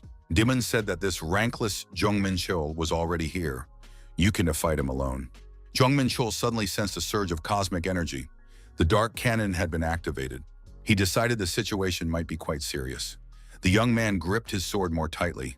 The sorcerer rose above his head. The protagonist noted that this sorcerer was doing quite well. Artemis also joined the battle and attacked the enemy army. Omusim tried to approach her. Demons summoned the clay troops to stand guard and fight the enemy. The skilled sword of the Dark Star Emperor and blades of the Silver Moon were activated. Daemon declared that a lowly nobody had dared to interfere with M-Bias's plans and called him insolent. Daemon's claws and explosion of power were used against our hero. The protagonist withstood the attack. Jong Menchul said that this was quite amusing. The enemy wielded several elements simultaneously. Daemon was surprised. How did this rankless one manage to cut through the explosion? What trick did he pull off? Our hero noted that an explosion is the recoil from the collision of opposing energies. That means it's enough to cut off the point of recoil. Could it be that the sorcerer has nothing else up his sleeve? D-Man said that this guy was a cocky upstart. They'd have to shut him up. Jong Menchul declared that he didn't mind and was always ready. Our hero approached the sorcerer from behind and swung his sword. After the battle with the sorcerer, the protagonist approached Nodes and asked if he could handle it. The protagonist handed Nodes the skull and told him to keep a close eye on it. Jong Menchul added that this guy might come back to life, so they need to make sure he doesn't pull any tricks. Jong Menchul thought that D-Man would be quite good for the undead. M-Bias turned out to be stronger than anyone could have imagined. If the mages had stayed in the rear, they would have been tougher to deal with. However, they had come to the front lines, so they were easy to defeat. Jong Menchul thought that now there was one more issue to resolve. God declared that this guy was simply a scoundrel. The warrior with the sword said that the clash of light and sun was simply a breathtaking sight. Artemis no longer seemed so warlike. The warrior remarked that the guys from Olympus weren't all that formidable. His companion advised him not to let his guard down. The warrior added that, in any case, it was time to end this. Artemis and Apollo sensed the presence of an adversary behind them. It was the very man whom the Supreme King had appointed commander of the Legion. A being possessing divine power had been discovered. The constellation of the Myth Hunter responded to the divinity. Jong Menchul said he had been waiting for this moment. The time had come for the most powerful strike. The Sword of Seven Stars strike, fourth form, was activated, followed by the Blade of Dawn. The warrior was astonished. How dare this guy interfere in a sacred duel? Could he really have defeated the gods? The divinity of the throne of the sun, Apollo, and the throne of the moon, Artemis, had been stripped away. Jong Menchul breathed a sigh of relief. He noticed that his own divine power had doubled in an instant. He had risked intervening, and it had been worth it. The young man added that now was the time to finish this. The Hydra-S poisonous heads were under attack. Your Mangan-S cloak protects against poison. However, it has no effect on our hero. Jong Menchul declared that the threat had been eliminated. God warriors were still hovering above the protagonist's head. One of the warriors noted that this guy was really interesting. Another added that he was also quite bold. The warrior noted that the goal of this battle was to buy time. However, he was able to defeat even the Hydra single-handedly. If this continues, this guy will soon become a direct and clear threat. He cannot be ignored. Node said, "It's finally happened." Regigal added that they had done it. Jong Menchul reported that the time had come and the plan had succeeded. Tower of Trials, 9th level. The winner of the proxy war has been determined. The winner is Tuatha De Danann, the heavenly fortress of Damocles. All testers are moving to the fortress to participate in the pre-celebration ceremony. After the ceremony, the participants' contributions will be calculated based on their control over their camps. Only testers from Tuatha De Danaann's camp will receive rewards, the value of which depends on their military contribution. The protagonist thought that a victory feast had been arranged before the award ceremony. All level 9 testers gathered in one place. Jong Menchul surmised that the end of the trial had taken everyone by surprise. Many were certain that Olympus would prevail. Those present said that this rankless man had truly succeeded. One of the warriors declared that he hadn't earned any contribution points at all. Apparently, he should have been more proactive. Our hero thought they were all just a bunch of foolish losers. However, it was too late to regret it now. The protagonist was asked, "Is he really that rankless guy?" Tun added that he wanted to take a look at the examiner, Jong Menchul, and so they met. The demon gave his name Ryutong. His companion said his name was Zetir. Jong Menchul thought that, judging by his appearance, he was a high-ranking demon of the Ice Circle. It seemed he had caught Gehenna's attention. The Asgard camp, powered by Gehenna, suddenly surged forward at the end. They had waited for the right moment quite skillfully. The protagonist didn't want to talk to the demons of Pandemonium, but now it didn't matter anyway. Zetir heard that Jong Menchul had defeated the shadows of the gods and became interested. Ryutong said it was a shame. If they had been just a little faster, the winners and losers would have switched places. Jong Menchul suggested to his companions that they try their luck in the next trial. Zetir replied that he would probably pass. Ryutong added that this guy had taken down the gods, even if they were just their shadows. Zetir expressed hope that they would meet in the next trial. Today, he had only stopped by to introduce himself. Jong Menchul remarked that it was rather boring. The protagonist was surprised. Have the mages of M-Bias been resurrected too? All they do is stare at him. Jong Menchul thought that everything was just like in his past life. The exceptional always attract attention, envy, and jealousy. However, even if they were powerful, he wasn't going to bow down first. Musim said he had no doubt that the great hero would win. Jong Menchul declared that a reward was due for his efforts and handed the Blood Tiger a scroll. It was in the Pion manuscript it was needed to unravel the mysteries of the ancient temple on the 9th level. The protagonist said that Musim had helped him, but now the Blood Tiger would have to go through the 9th level again. This manuscript would come in handy for him. Musim noted that this was a precious gift from the great hero. The Blood Tiger added that once he received his rewards, he would pass them on to Jong Menchul. Later, our hero handed Tan Sorian a potion infused with Jormungand's poison. The woman remarked that it was a good deal. The ice giant took the chalice and declared that they would not forget this deal. He would report it to the great chieftain. Polestark received the Well of Mimir. Tan Sorian held back Brahman. Polestark and his squadra destroyed the empty fortresses of Olympus. Thanks to them, victory was achieved. Our hero understood that they had earned the promised rewards. The undead general turned to the supreme commander and said he wanted to take the body of the dragonkin. He was referring to the Hydra. Jong Menchul replied that he had no objection. A Hydra is not the kind of prize one comes across often. The protagonist thought that he seemed to have thanked everyone. Our hero approached the twins. Regigal asked if the guy had managed to relax a bit. Jong Menchul asked, "Were they really waiting for me?" Regigal replied that they were enjoying the moment. Nodes was surprised. What is she talking about? After all, she herself had told him to keep a thousand-eyed watch when the tester, Jong Menchul, appeared. Regigal told Nodes to shut up immediately. Jong Menchul declared that everyone had done an excellent job. Our hero asked what they were doing now. The young man suggested they go with him to collect their rewards. The 9th level trial, War by Proxy. The long war is finally over. It is time to receive the rewards. Jong Menchul asked where Midian was now. Regigal replied that he wanted to have some more fun at this party.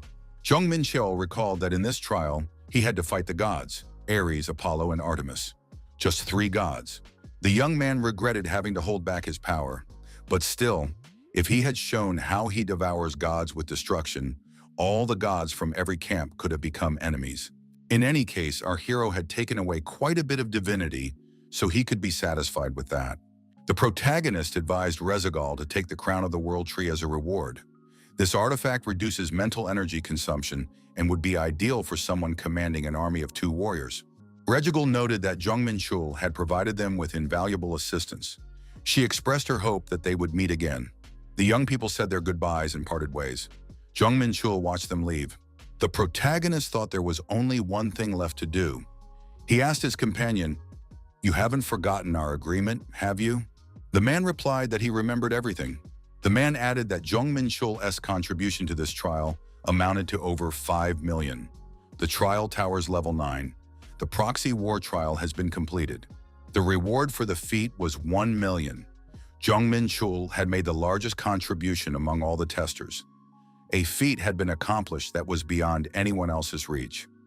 Our hero thought that he had poured nearly 4.5 million points into this trial for the sake of his contribution.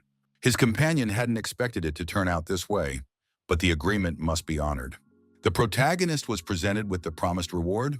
Our hero was offered the fruit of good and evil. This is an item of mythical rank. The fruit was created in the age of myths. Although it is a replica, it is full of the powers of creation and destruction. Jong Menchul thought he had waited a long time for this, and finally it had come to pass. Pengu rushed to meet him and said that his master had returned. The dog hugged Jong Menchul and added that he had missed him very much. Having obtained the fruit of good and evil, the protagonist returned to the ground. The boy asked, "Is everything all right?" Peng replied that everything was fine, except that one bad master hadn't shown up in a long time. Jong Menchul thought that it had been winter when he resumed his climb up the tower. 4 months had passed while he was clearing the 8th and 9th levels. Peng admitted that his little sister sometimes came by to play with him. Our hero now understood why the house was in order. Eli had taken care of it. Jong Menchul promised that next time he would return earlier. The boy thought he should thank Eli. Jong Menchul noticed that he was tired. Peng advised him to rest today. After 4 months away, Jong Menchul was finally home. So today, he would truly rest. The mythical item, the fruit of good and evil, had been obtained through long and arduous efforts. Our hero would have liked to swallow it right away, but for maximum effectiveness, it was decided to wait. Most elixirs lose some of their power due to the consumer's physique, internal energy, or state of mind. Many factors hinder full absorption, causing a significant portion of the energy to be wasted. He needed to prepare himself so that the fruit's energy wouldn't escape. Jong Menchul thought that he would soon reach the 100th level and attain the power of the warrior Daimos. Then he would be able to consume the fruit without any problems.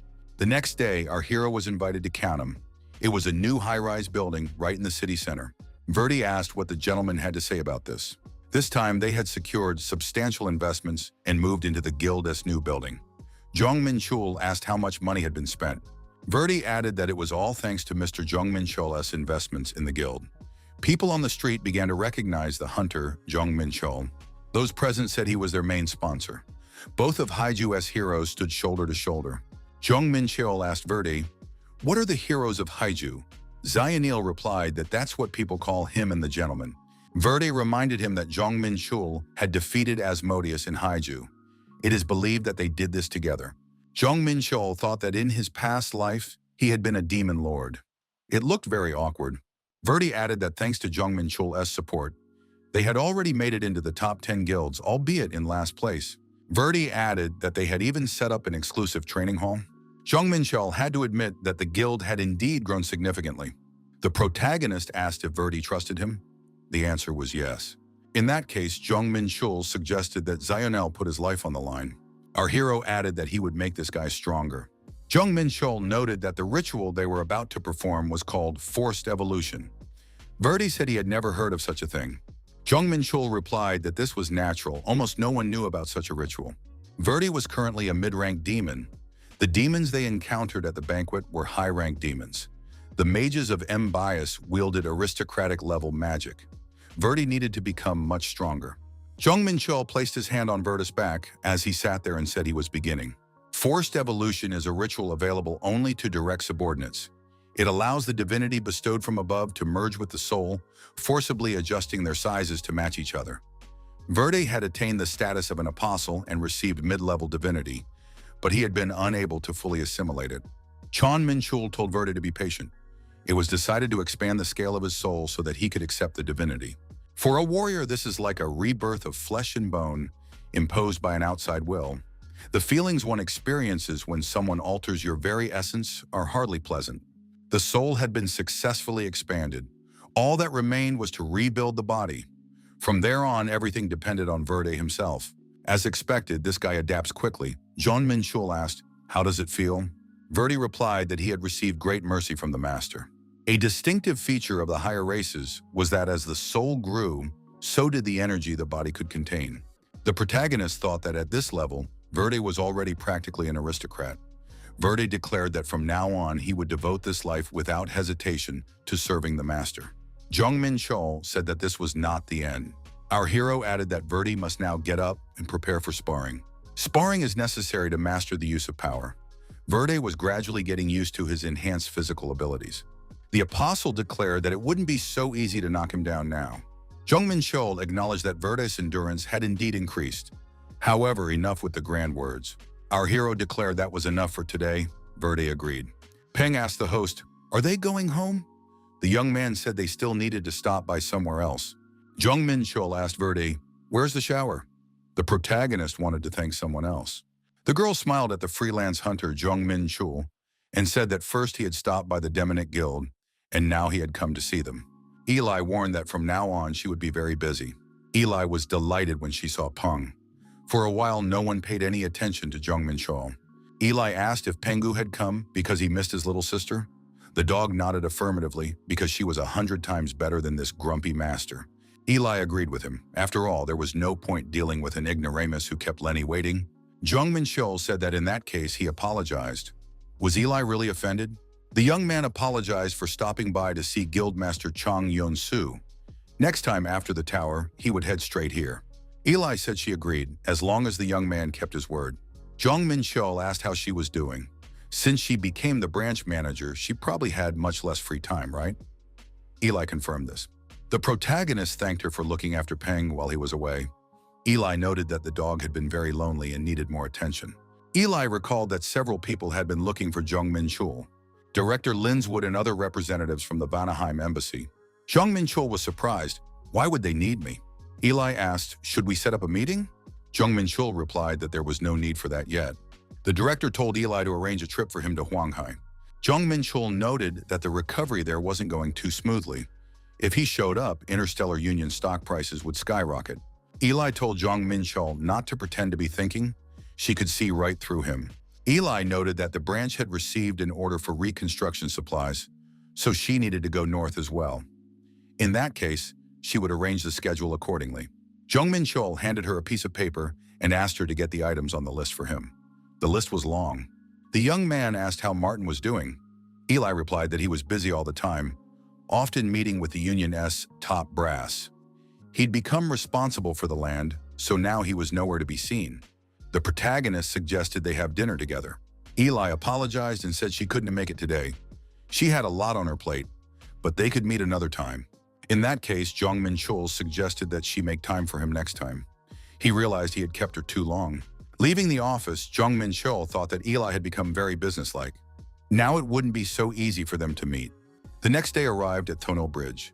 Jong Menchul was surprised to see Eli there. The girl asked if he had arrived early. The guy was surprised since Eli had said she would be busy. The girl confirmed this.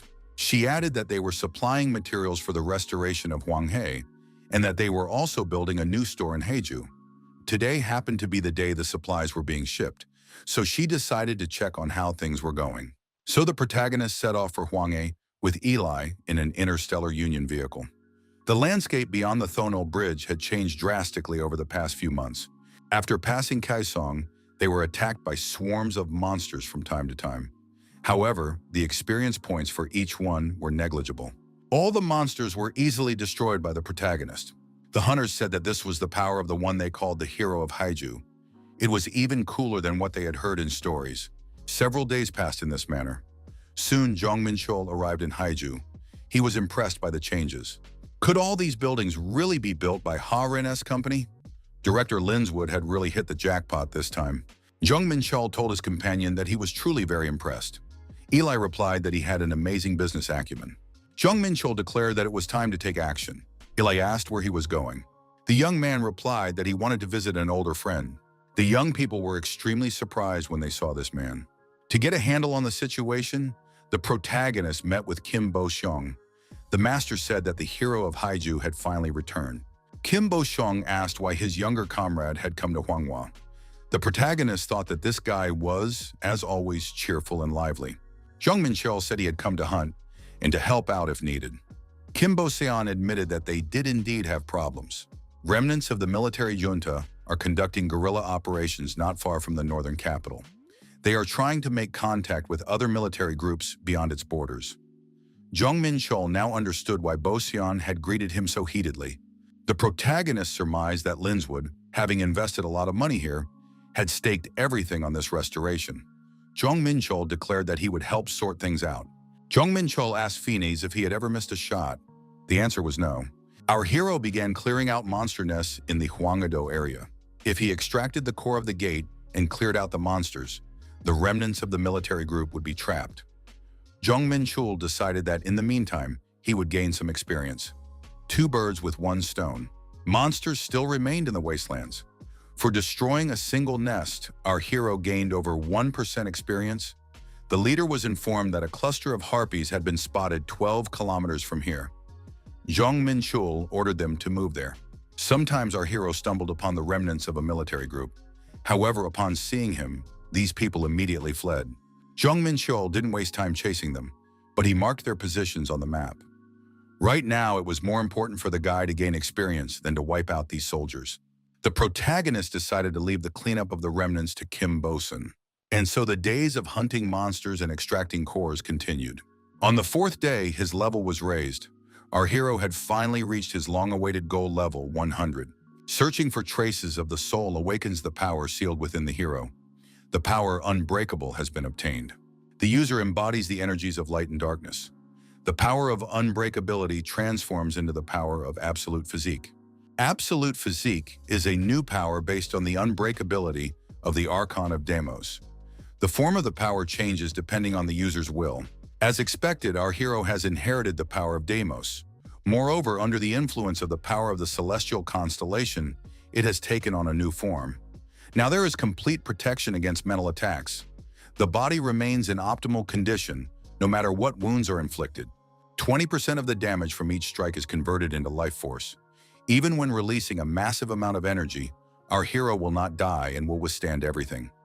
Jong Menchul thought this was the ideal power for him, a martial arts master.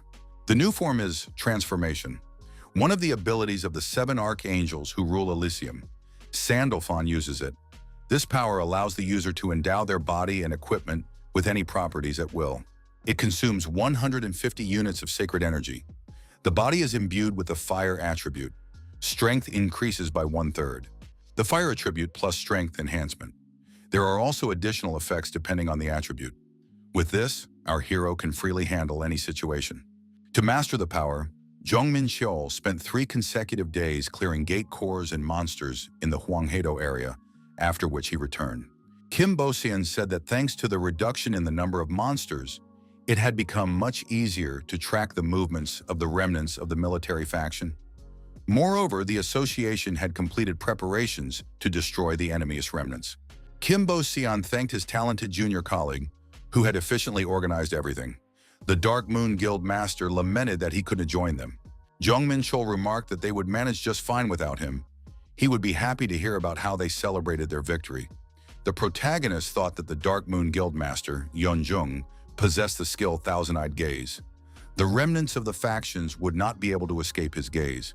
The protagonist decided he had helped enough already. Kim Bo-seon thought that once again, this guy had casually given up the credit and left. Could this really be the hero of Haiju? Leaving the cleanup of the remaining military faction to Kim Mung-guo, the protagonist headed back to the southern capital with Eli. Eli told the dog that he'd caused quite a ruckus this time too. Peng replied that causing ruckuses was his favorite pastime.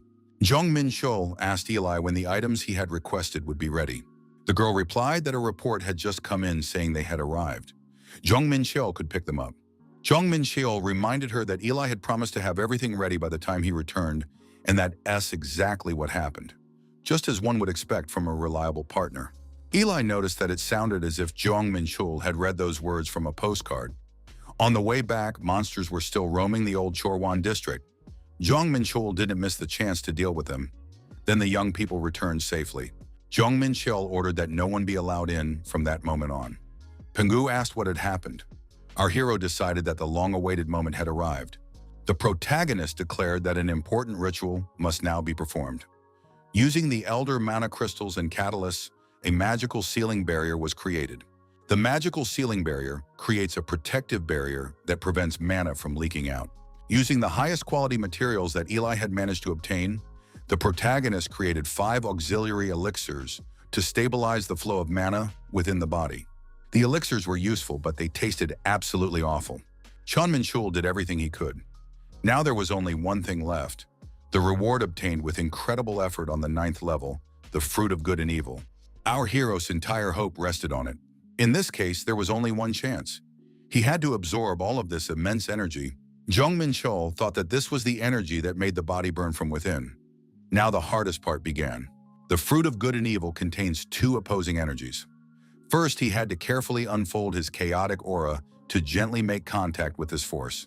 Our hero had expected it to be difficult, but it turned out to be far too powerful.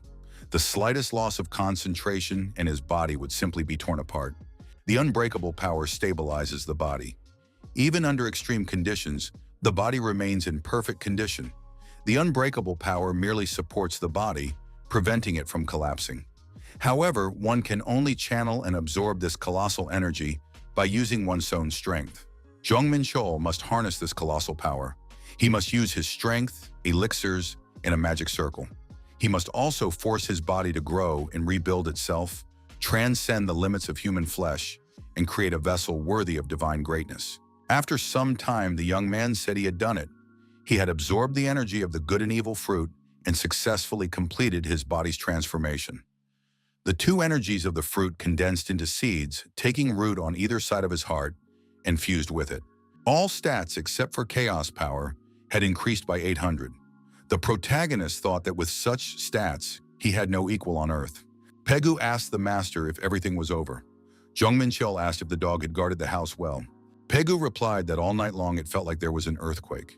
He was worried and thought something had happened to the master. The dog added that the master smelled really awful. What had he been doing here? Jong Menchul thought it was impurities that had been released during the body's transformation. He had been shedding skin all night, and a lot of it had accumulated.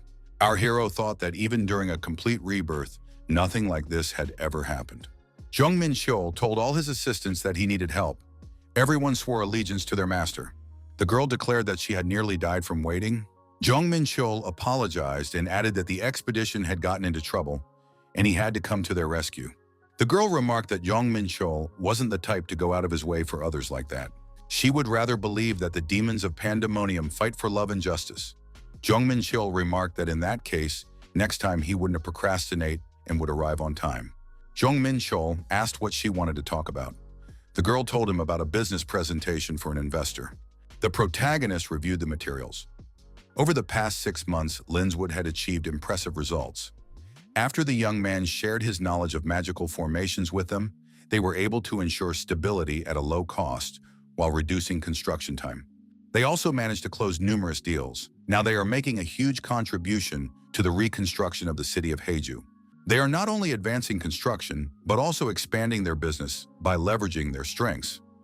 By applying magical engineering to formations, they developed a technology that allows formations to be encapsulated in small crystals for use in portable devices. They recruited talented colleagues from their previous jobs and formed a research team in magical engineering. They planned to go public soon.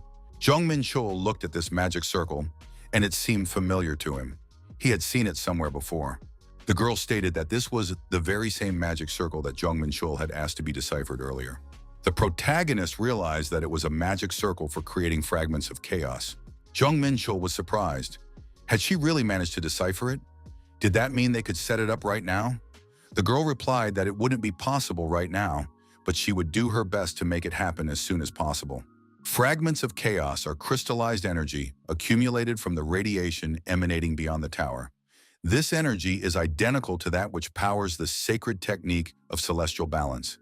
It is an alloy of mana, light, and darkness. Jong Menchul thought that for him, this was an elixir surpassing any other. All he had to do was set up this magic circle, and the power would practically burst from his hands. Jong Menchul answered the incoming call. The man told Eli that he was currently in a meeting with the president of Lindswood. Eli reported that she was at the Banaheim embassy. Jong Menchul asked when they wanted to meet. Eli replied, "Tonight." The protagonist said he would definitely come. Jong Menchul accepted the invitation and arrived at the Banaheim embassy. He was greeted. An embassy staff member said they hadn't seen each other in a long time. Jong Menchul hadn't expected the ambassador himself to come out to greet him. The ambassador said the young man's schedule was incredibly busy. For such a rare guest, he had come out to meet him himself, barely having had time to put on his shoes. Ha-Rin introduced herself and added that she was the president of Lindswood. The ambassador happily shook hands with the president of the rapidly growing company, Lindswood. The ambassador invited the guests inside and added that a man had arrived who was eager to meet with Jong Menchul. Jong Menchul wondered who this person could be. Could it be someone from the imperial family? Ha-Rin, of course, was very surprised. Jong Menchul thought that the status of Rarest, who came from a collateral branch of the imperial family, was by no means insignificant, even if he used such respectful forms of address. The ambassador said the young man was right. He was Adri, the second prince of the Banaheim Empire, and heir to His Majesty the Emperor's bloodline. His Highness Prince Erdan Sianandel wished to meet him. Sillin remarked that their princess had recently joined the guild. The ambassador added that she had literally been inundated with invitations. Jong Menchul thought that this old man was far too obsessed with his daughter. Jong Menchul remembered that Yumi Shin had been his fellow examinee for the Hunter S exam. He simply asked after her out of politeness, since she had helped him. Erdan Sianandel, the second prince of the Banaheim Empire, said that as soon as anyone mentioned the ambassador's daughter, he became overly passionate. Sillin said he was very proud of his daughter. The prince understood his feelings. Jong Menchul thought the prince looked young, yet his eyes burned with ambition. The protagonist still couldn't figure out why the prince had decided to see him. The prince asked if he could call his companion the hunter, Jong Menchul. The protagonist replied that the prince could call him whatever he liked. Erdan Sianandel surmised that the hunter did not care for idle chatter. The prince declared that he wished to become the hunter's patron. Erdan added that he offered to support Jong Menchul. The prince noted that Jong Menchul was connected to Mr. Rarest. It is also said that he is quite well known on Earth. Sianandel added that upon seeing this hunter, he realized he had clearly been underestimated. The prince swore that the Banaheim Empire would become his patron. Jong Menchul was surprised. How could one so suddenly stake his name and title on the line? Our hero thought that Sianandel couldn't possibly fail to understand the burden he was taking on. By human standards, the prince is a 15-year-old teenager. However, this elf is already 133 years old. He is young, but possesses the makings of an emperor. His eyes are full of ambition. Jong Menchul addressed the ambassador. Rarest assumed that His Highness was joking, putting his name on the line. Does His Majesty the Emperor know about this? The prince asked. Surely Mr. Rarest does not take his words lightly. Erdan Sianandel said that this was no joke. He fully understood the gravity of such a promise made in the name and title of the throne. Erdan added that Her Majesty was not yet aware of this. The queen told Mr. Rarest that she had heard nothing of the sort. Jong Menchul realized that this was the prince's own initiative. The protagonist asked again, had the prince really come here to offer him protection? Erdan replied that this matter was worthy of such an effort. Jong Menchul asked what, in the prince's opinion, made this offer valuable to him. The prince was surprised. He was offering the hunter his patronage, and in response he heard insolence. Did he know the true value of this dimension? A dimension with a materialized tower was something incredibly valuable throughout the multiverse. Only a few understand the true significance of Earth. Even his older brother wants Earth to remain merely a passive ally in the alliance with Elysium. Erden added that he personally sees things differently. The number of Awakened on Earth is growing every day. If they can steadily develop their power, it is only a matter of time before they become a mighty force capable of shaping the fate of the multiverse. Erden believed that Earth and Vanaheim should establish closer ties. The protagonist thought that this guy had a strategic perspective on things. Jong Menchul said he had heard everything, but he refused the offer of patronage. The prince was surprised. Our hero reiterated that he was rejecting the princess offer and called him a cheeky boy, since he had his sights set on the throne of the next emperor of Banheim. The ambassador, of course, was outraged. Whatever the case, this went beyond the bounds of propriety. The prince told Rarest to calm down. Erden Sienendel stated that he wanted to speak with the hunter in private. Rarest Silent pointed out that, at the embassy, he was obligated to ensure the prince's safety. The ambassador wondered, could there be something he didn't know about? Why had the prince decided to remain alone without guards? Rarest said he would comply and asked that it be done quickly. Harin stood behind the door and heard everything. Jong Menchul said that he had sent the last message so that only the prince could hear it, and the prince had been observant. Sienandel asked how the hunter knew he was aiming for the throne. Jong Menchul replied that he had partly drawn those conclusions after their conversation. The protagonist asked if the prince had heard of physiognomy, the art of reading a person's character and thoughts through their face and eyes. Erden Sienandel asked, does the hunter mean to say he figured out his intentions using this science? Jong Menchul said he could guess the real reason the prince wanted to support him. He wants to use his patronage as a pretext to secure the support of the reformers in Vanaheim. The protagonist added that he respected His Highness's ambitions and even approved of them.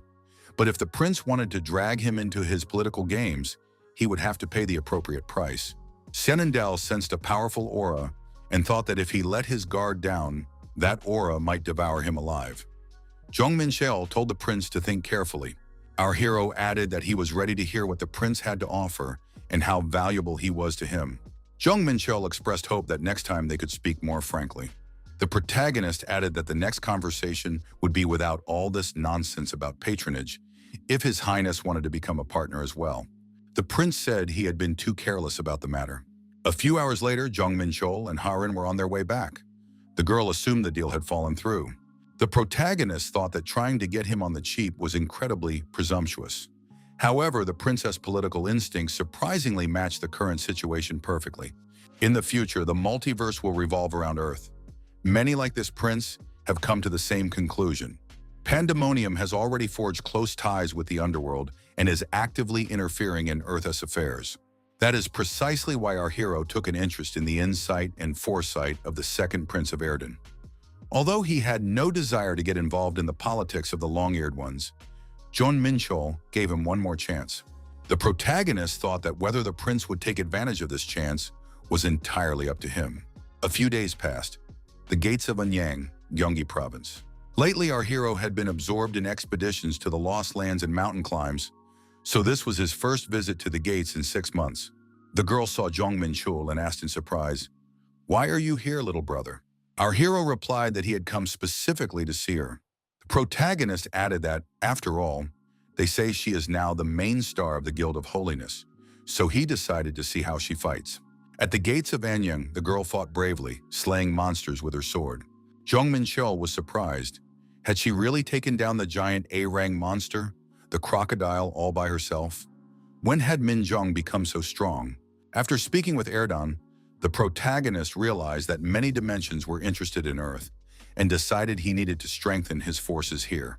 This created an opportunity to appoint another apostle. Jong Menchul wondered whether he should appoint Min Jong as his apostle and focus on her development. That is why the young man decided to observe her actions at the gates. Jong Menchul worried whether they would accept him, a non-member of the Guild of Holiness, without an invitation. His fears proved unfounded. They welcomed him with open arms. True, Eli scolded him, since he had decided everything on his own.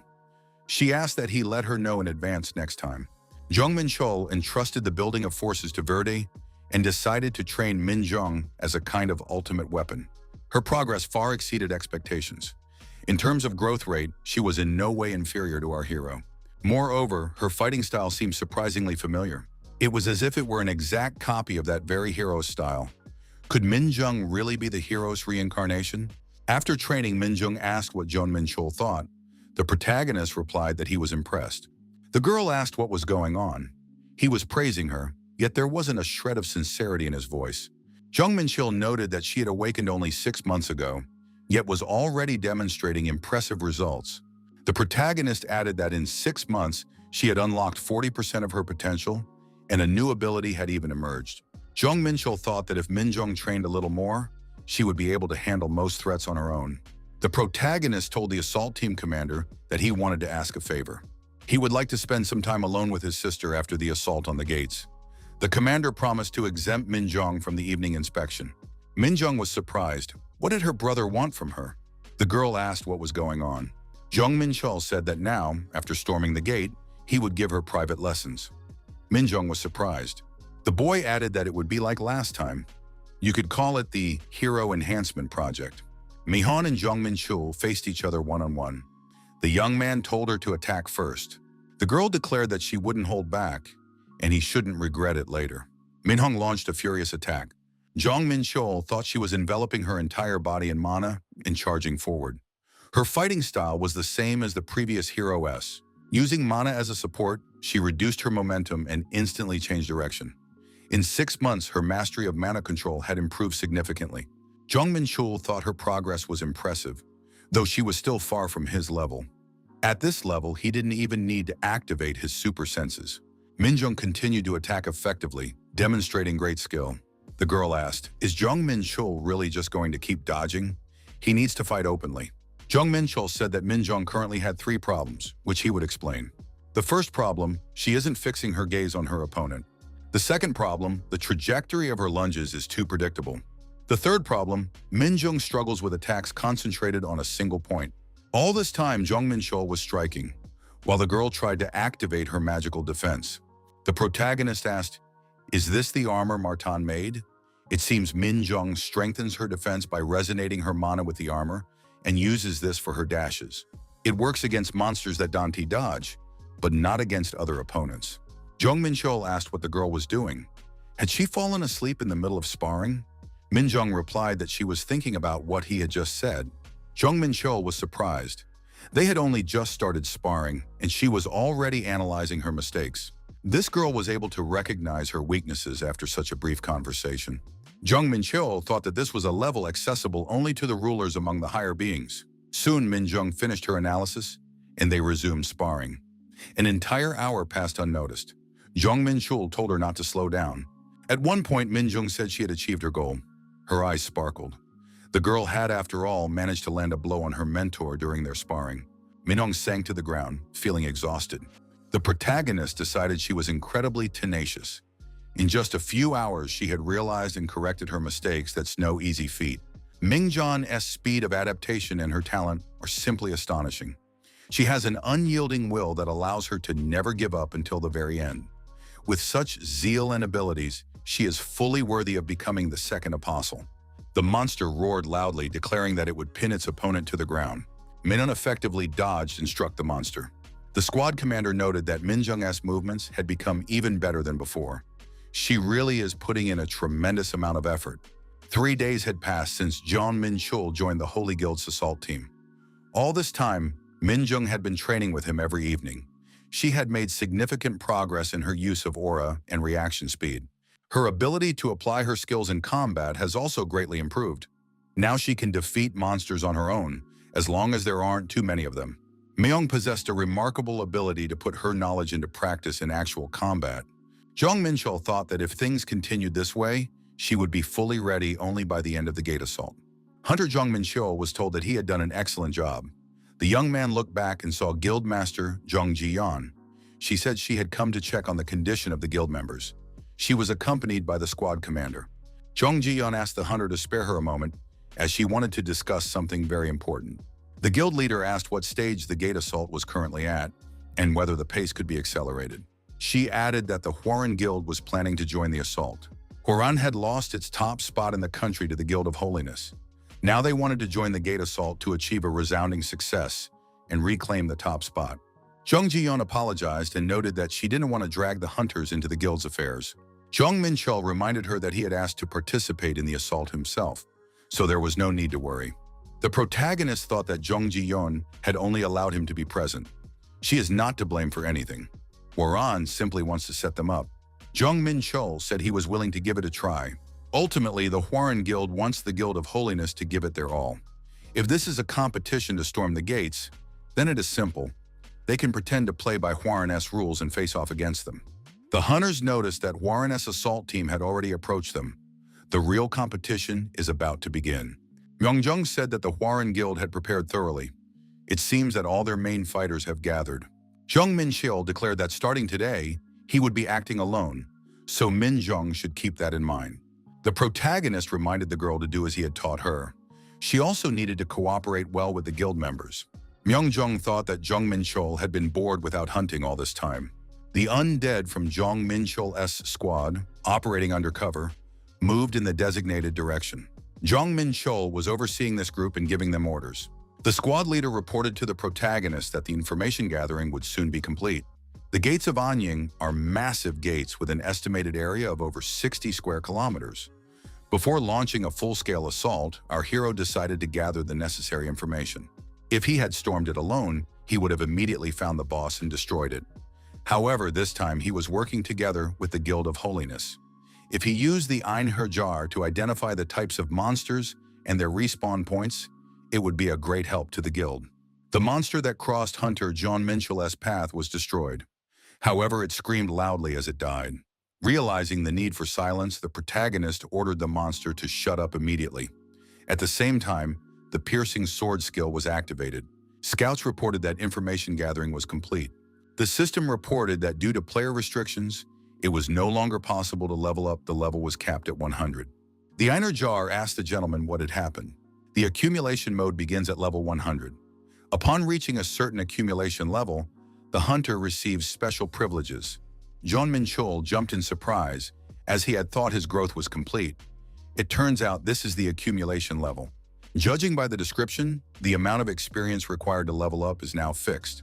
Bonus stats have tripled. This is an incredible bonus. Privileges were something like abilities that a hunter received every 15 levels. For now, these were just guesses. Jong Menchul thought that if things continued this way, he would grow stronger even faster. And yet, less than a year had passed since he had awakened to his past life. If this continued, in a few years he would be able to surpass his past self. Jong Menchul decided to test his new skills. Invisibility and Ghost God technique appeared. Jong Menchul identified the hunters from the Hwarren Guild and assumed that the battle had begun. The protagonist thought the guild was taking this seriously, since they had sent all their main fighters. Some fighters particularly piqued the protagonist's interest. Who could it be? Jong Menchul remembered. It was that promising guy from the Hwarren Guild whom he had seen at the hunter exam and during the assault on the Falbogdan Gate. It was Yu Sung-woo. The protagonist decided he'd met this guy just in time. It seemed they needed to have a little chat. The Hwarren Guild's base camp. Jong Menchul entered the tent and saw Yu Sung-woo standing before him. The warrior assumed that tomorrow would be a busy day. Yu Sung-woo sensed someone behind him, drew his sword, and spun around sharply. Jong Menchul put his hand under the sword, blocked the strike, and said that wasn't too bad. Yu Sung-woo realized that the hunter, Jong Menchul, was standing before him. The protagonist greeted him and said it had been a long time since they'd seen each other. Our hero asked if Yu Sung-woo remembered their old promise. The protagonist told Yu Sung-woo to tell him everything about the Hwarren Guild's actions during this assault on the gates. Jong Menchul thought that the Hwarren assault team was against him. Who would be the first to defeat the boss? It was time to settle the forgotten bet. The protagonist assumed that his companion needed time to think it over. Yu Sung-woo said he agreed, but he had one condition. The fighter asked Jong Menchul to spar with him. The young men fought with swords. Sparks flew in all directions from the clash of blades. Yu Sung-woo thought he had been too arrogant. He recalled the assault on the gates of Falbogdan. Even when he saw how this guy single-handedly took down the boss, the sandworm, he couldn't believe it. He was just a reckless and arrogant guy. Yu Sung-woo thought he'd eventually catch up to him, but he was wrong. The 7th S-rank hunter in the country, the first to restore the lost lands. the hero of Haiju. In less than a year, he had accomplished incredible feats, and the gap between them had only widened. Yu Sung-woo realized that no matter what he did, he would never be able to defeat this rival. That was the moment he felt an insurmountable wall. After that, Yu Sung-woo began actively participating in guild training and gate assaults, even taking on the task of cleaning up the aftermath. The fighter decided to return to his roots, set aside his pride, and become stronger. All of this was so that one day he could cross swords with Jong Menchul. The protagonist wondered what had happened. The Yu Sung-woo he knew was an incredibly arrogant and annoying guy. Now, instead of arrogance, pure determination burned within him. Jong Menchul noticed that this guy's skills had improved significantly. It was clear how hard he had been honing his strength. At this level, he was comparable to Jong Seong-hee during his license exam. That was quite interesting. Yu Sung-woo knelt before his opponent. The protagonist told the fighter to come back well-rested next time, since he wasn't in top form right now and couldn't show everything he was capable of. After the assault on the gate was over, Jong Menchul suggested they fight again. Yu Sung-woo bowed his head and thanked the hunter, Jong Menchul. The protagonist told the young man to relay the information more quickly. Our hero couldn't understand how this arrogant and annoying guy had changed so much. However, the protagonist took a liking to the man whose efforts were evident. After that, Jong Menchul briefly compiled and relayed the gathered information to Squad Commander Cho Yun-min. Everything our hero had found out, plus the information about the Hwaran Guild from Yu Sung-woo, was now in safe hands.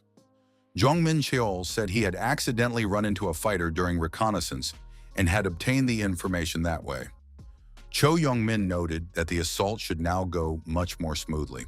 However, the Hwaran Guild's advance was faster than expected. If this continues, they will soon be closing in. Cho Young-min said that there was an S-rank hunter in the Hwaran assault team. The protagonist told the squad commander that he was also an S-rank hunter. Cho Young-min couldn't help but agree. Jong Menchul declared that he would finish the assault in 2 days. The protagonist asked him to trust him. The next day arrived. Peng met with his master. Jong Menchul told the squad commander that this dog was an additional combat unit. Our hero summoned Peng Yu at the request of the Interstellar Union. Cho Yun-min said that this was simply magnificent. From now on, the hunter, Jong Menchul, would personally lead the assault team. He added that everyone should strictly follow this man's orders. Our hero introduced himself and added that, starting today, he would be taking command. Peng remarked that he was a secret weapon. The protagonist stated that he would now outline the general plan of the operation. All this time, Jong Menchul had been gathering information inside the gates himself and discovered that the boss monster was located at the very deepest part. Jong Menchul added that breaking through at a single point was the essence of their strategy. The fighter asked what they would do if they encountered an obstacle along the way. Would there be any problems with the hunter, Jong Menchul? Pengu reported to his master that there was something ahead. Jong Menchul noticed that it was a pack of reptiles. The protagonist added that it was time to show what they were capable of. Peng said he understood and rushed forward. Jong Menchul recalled that the commander had wondered how a dog could be a combat unit. Cho Yun-min remarked that this dog looked like an ordinary poodle. Pengu transformed, and the protagonist said that this dog would provide them with support on the front lines. The huge black dog asked the squad commander if he trusted him now. The squad, using their tactical advantage, attacked the reptilian monsters that had appeared. Minjong remarked that this dog was pretty good. Jong Menchul told everyone not to stop and that they would keep moving forward. The commander added that the Einherjar should also come out and help. The protagonist warned that they would be moving at a brisk pace, so they needed to conserve their strength wisely.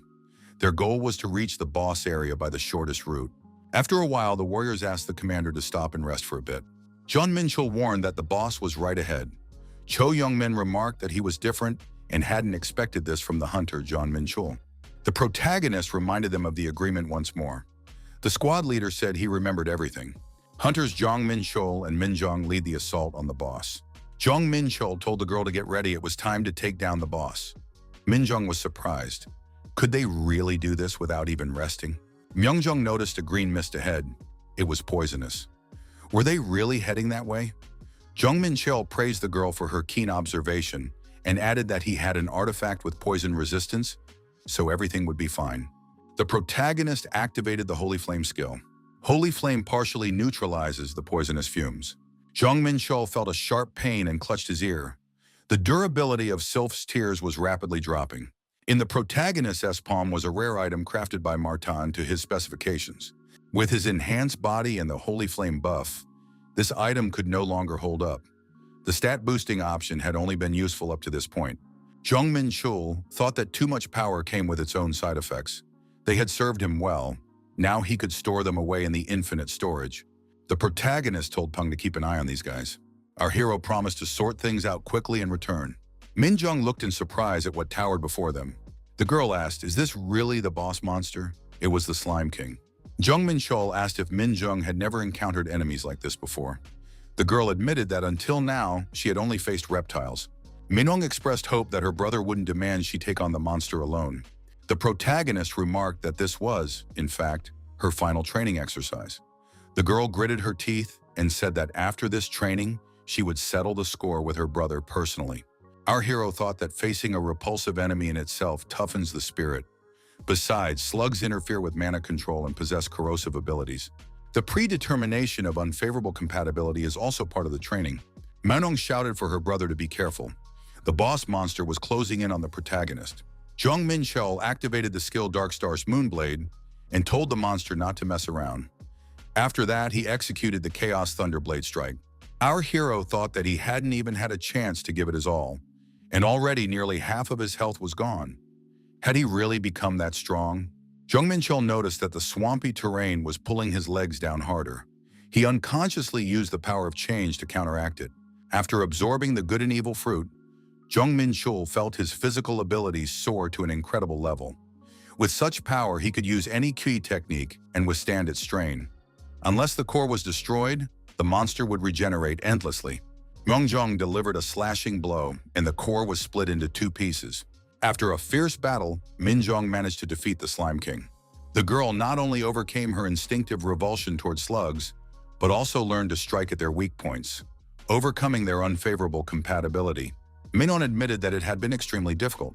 Jong Menchul agreed that it had been hard at first, but the girl had handled it superbly. Our hero said he was giving Minjong a passing grade. The girl was surprised. What on earth was he talking about? Jong Menchul admitted that he had developed a new ability. He can appoint someone as an apostle, which enhances their physical abilities and potential. Minjong remarked that if Jong Menchul was offering this to her, she certainly wouldn't mind. The girl asked if that was why he had been training her so hard. The guy replied that of course not. Thus, Minjong became the protagonist as second apostle. Minjong's appointment as an apostle has been activated. 1,000 units of divinity are consumed. Jong Menchul thought that this was 5 times more divinity than Verde had. He would have to consider this insurance for the future. For now, Minjong is on a temporary contract. But if she becomes stronger, it will also benefit Jong Menchul. For now, he is satisfied that this increases his own potential.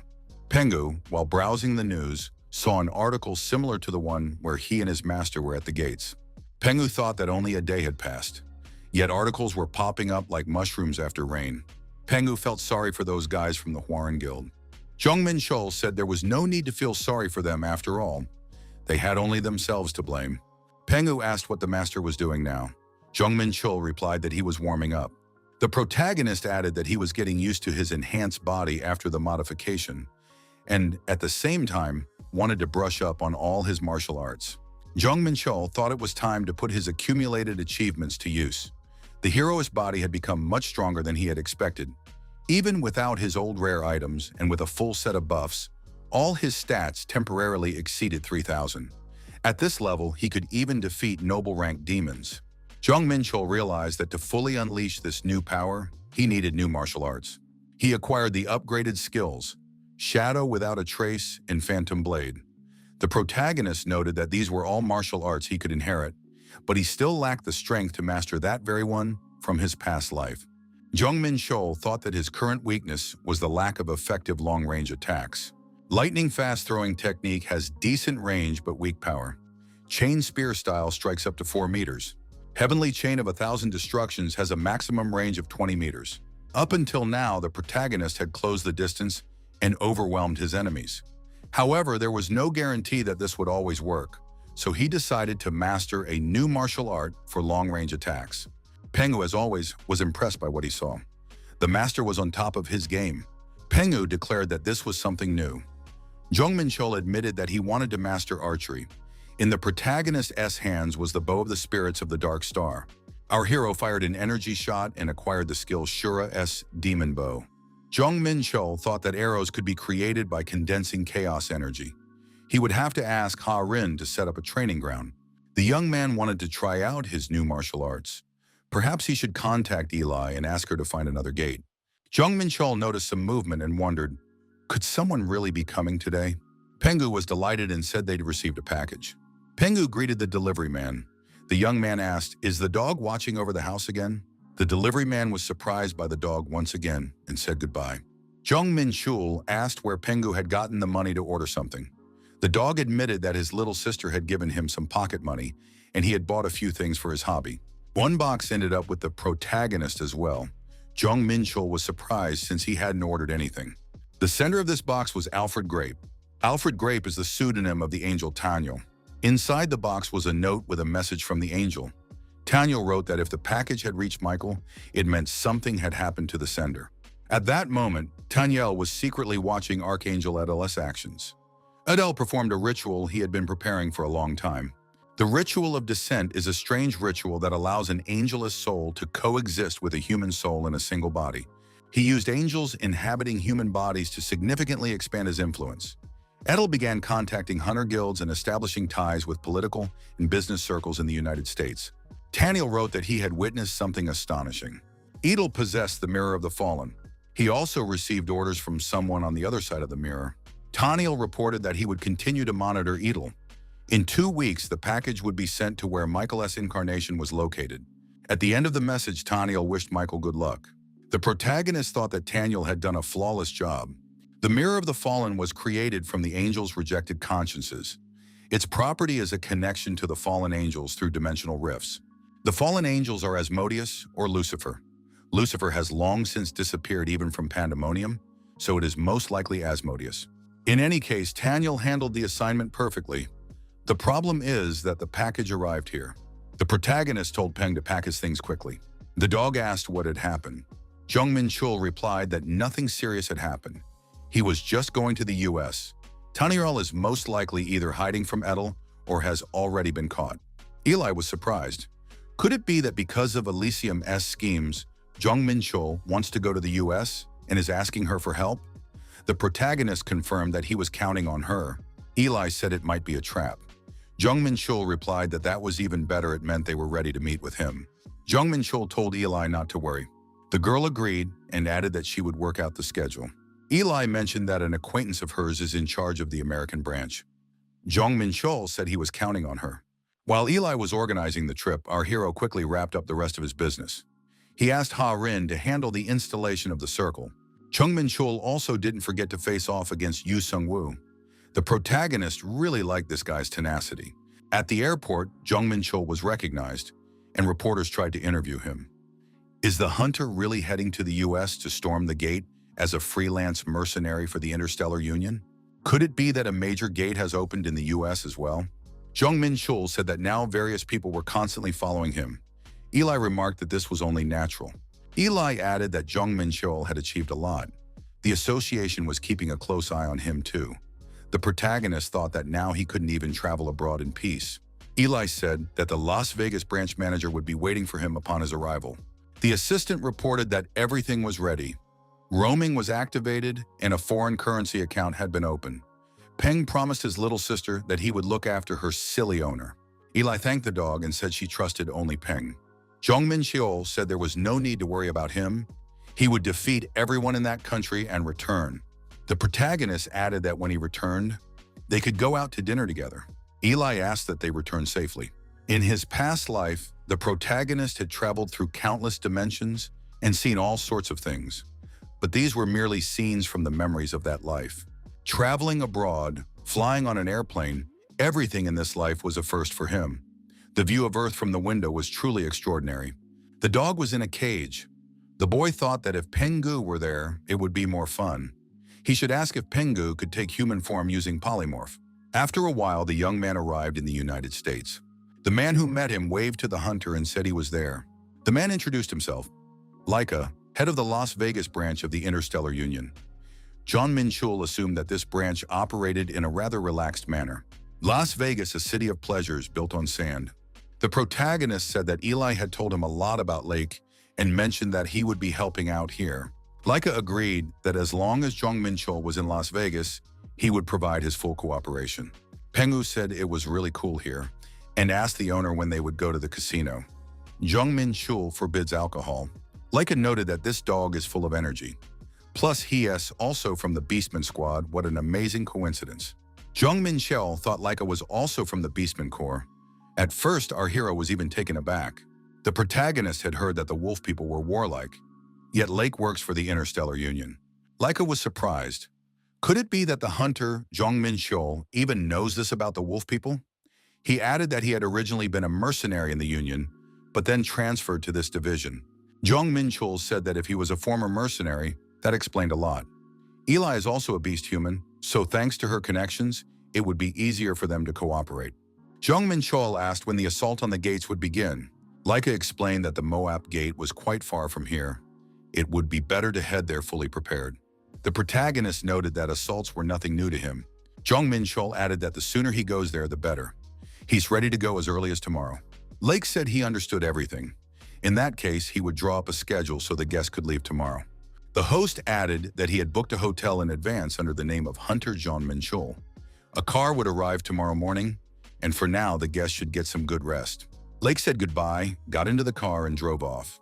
Jong Menchul thought that this guy had even taken care of everything, including a translator. He works brilliantly, and Lake has a very open personality. The protagonist said that Lake, of course, wasn't on the same level as Martin or Eli, but he made a pretty good impression. Thanks to this man, the protagonist was able to proceed without any unnecessary hassle.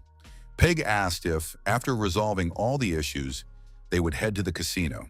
The next day arrived. Jong Menchul studied the information and realized that the S-rank gate was 80 kilometers wide. As soon as you leave Las Vegas, an endless desert spreads out before you. After driving 40 kilometers to the northeast, you reach the Moapa Valley. It was in this location that the massive gates were discovered. Jong Menchul asked the driver, "Is the gateway full of giants?" The man replied that few guilds have experience fighting them, so they are having a tough time. The driver added that this is precisely why the branch head is counting heavily on the exploits of the hunter Jong Menchul. Jong Menchul was officially there to storm the gates. However, his main task was to find traces of Elysium. Our hero planned not to rush the assault. Jong Menchul figured it would be fun. Upon arrival, Jong Menchul quickly unpacked his things and immediately entered the gate. The young man understood that this assault was merely preparation for gathering intelligence.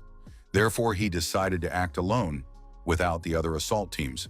Pegu noticed that the bird's owner was incredibly fast. Jong Menchul asked, "Is the dog getting motion sickness?" Pegu added that it was just fun. The dog noted that the man had become twice as fast. Jong Menchul said he had become twice as strong, especially since he had recently upgraded his movement technique. The first monster appeared in the sky, a wyvern. Jong Menchul activated his bow and decided this was the perfect chance to test it in battle. It was the spirit of the Dark Star bow. Shura's demon bow was used to attack the flying monster. The effect was impressive. Part of the monster's body was blown off, as if by a large caliber shell. Jong Menchul noted that it was quite impressive. Pig said that his master was simply incredible. The protagonist noted that it would be worth testing the power of eternity as well. Lately, the young man hadn't increased his eternity points at all. After the trial on the 9th level, he didn't even know what the invincible generals were up to. Jong Menchul told Pegu to keep an eye on places where monsters might be hiding. The dog replied that he could be relied upon. Our hero decided, since he was here, it was time to test out some new martial arts. The monster was attacked in a new way. The Shadow without a trace skill was activated. Wind of the Phantom Shadow. The Dark Star artifact was also used, Ignis Heis. The monster screamed that it would destroy this man, but the protagonist was out of reach. The monster continued to rage. How dare this man challenge a primordial being? Using his newly acquired skills, Jong Menchul successfully dodged the attacks and counterattacked. The monster activated the skill roar of the furious dragon and declared that this man was behaving indecently. Using the crush skill, Jong Menchul pierced a hole through the giant monster's head. Pegu asked his master what that was just now. Jong Menchul explained that it was called controlling the sword with willpower. He noted that his martial art requires both hands, which is why he uses it that way. Peg admitted that his master was becoming more and more like a monster with each passing day. The protagonist noted that his control over his internal energy and meridians was still a bit rough. Jong Menchul acknowledged that recognizing the problem was already half the battle. Pegu added that the master was already strong enough. The young man remarked that when a monster from the age of myths says something like that, it is hard to believe.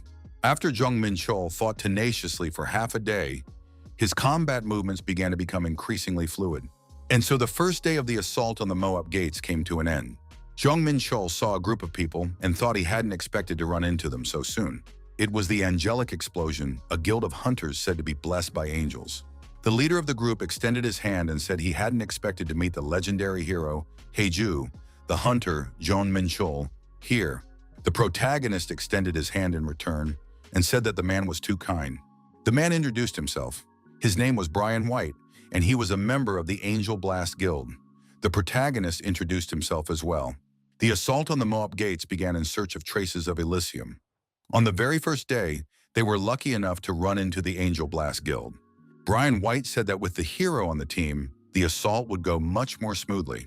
Jong Menchul waved goodbye and they parted ways. Pegu asked the host, "Are these the ones we were looking for?" The protagonist confirmed it.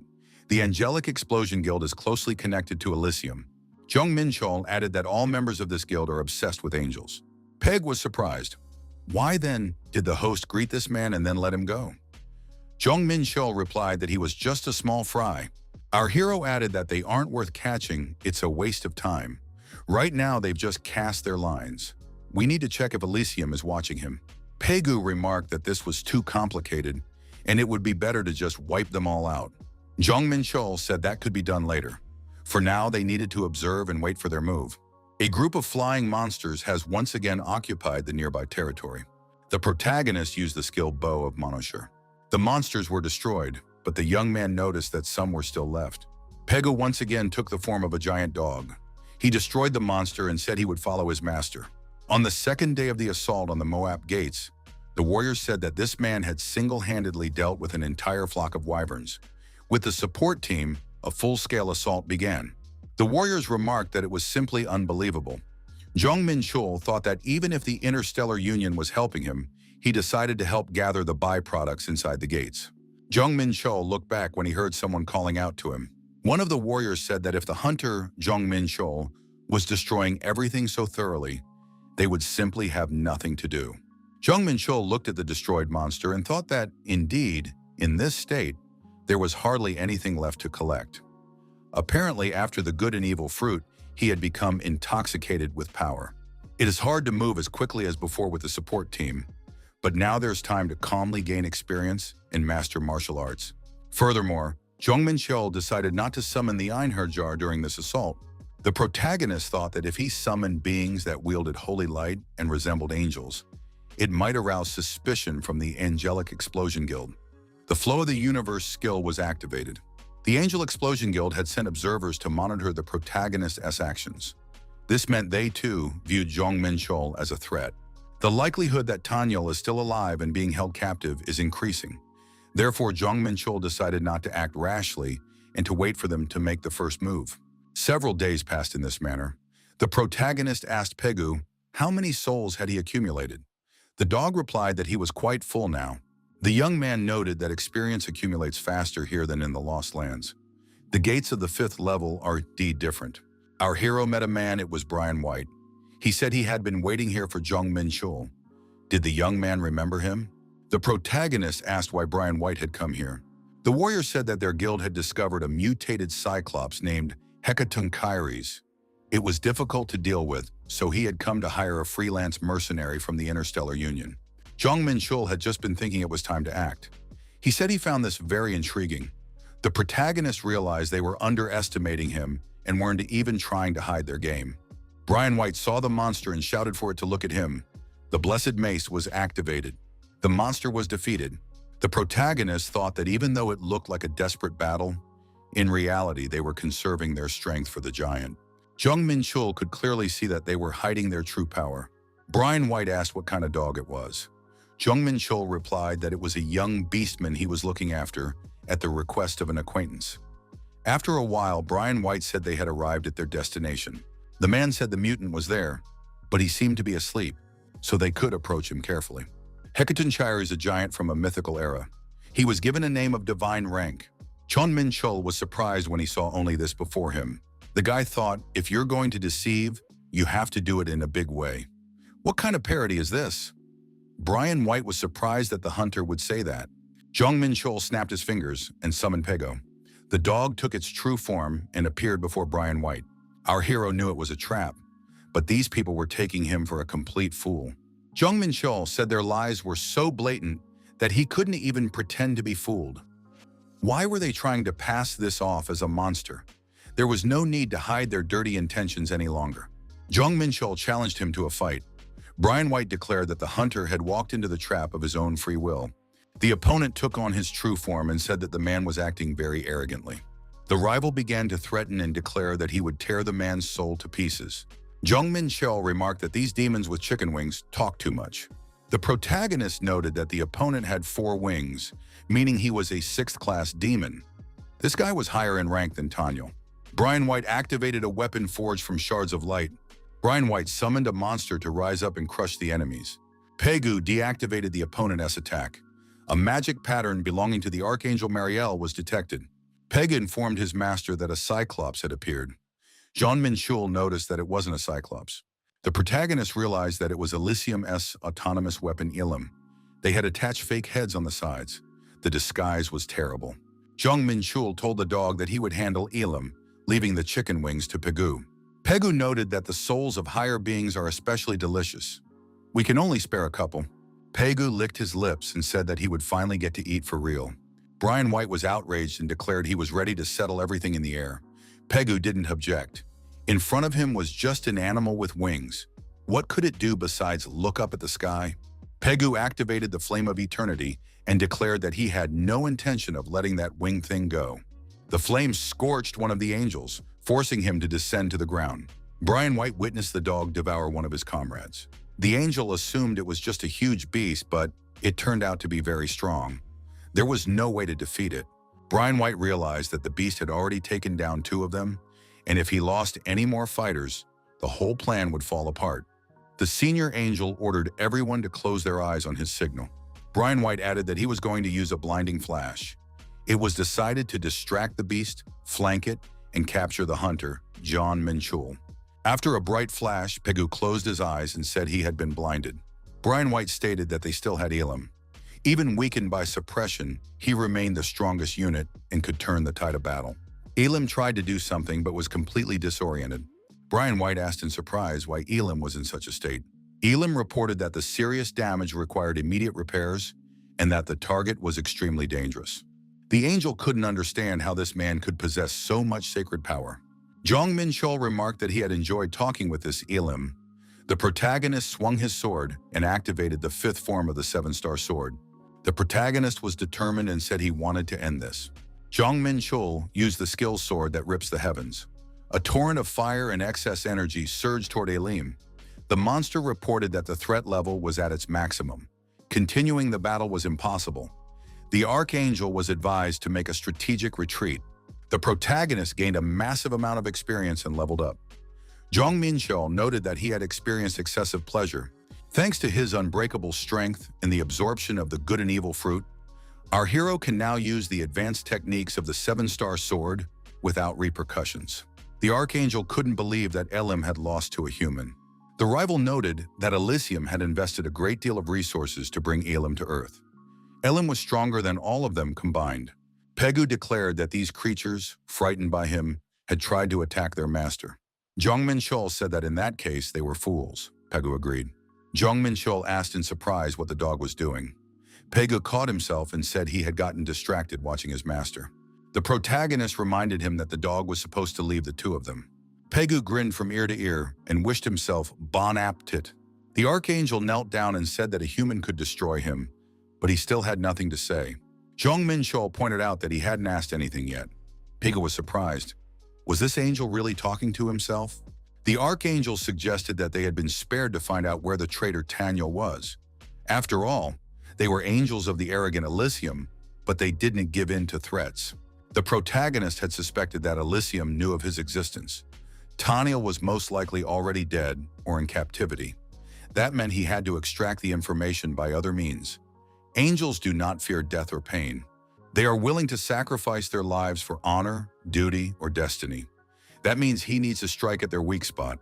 Jong Menchul stated that this angel is confident because he believes that even if he dies, his soul will return to Elysium. The archangel asked if the man knew this from a traitor. Jong Menchul remarked that even if he returns to Elysium, a dishonorable death or exile awaits him. The archangel asked what the man had in mind. Jong Menchul said that his wings were too bright. They needed to be slightly touched up. Jong Menchul asked what would happen if a fallen soul returned to Elysium. Could a fallen angel truly be in paradise? The angel's wings have turned black with defilement. His holy power and soul are steeped in darkness. This is a sign that the angel's honor is lost, the true symbol of a fallen angel. Asmodeus is particularly obsessed with captured angels. Jong Menchul remarked that this would be amusing.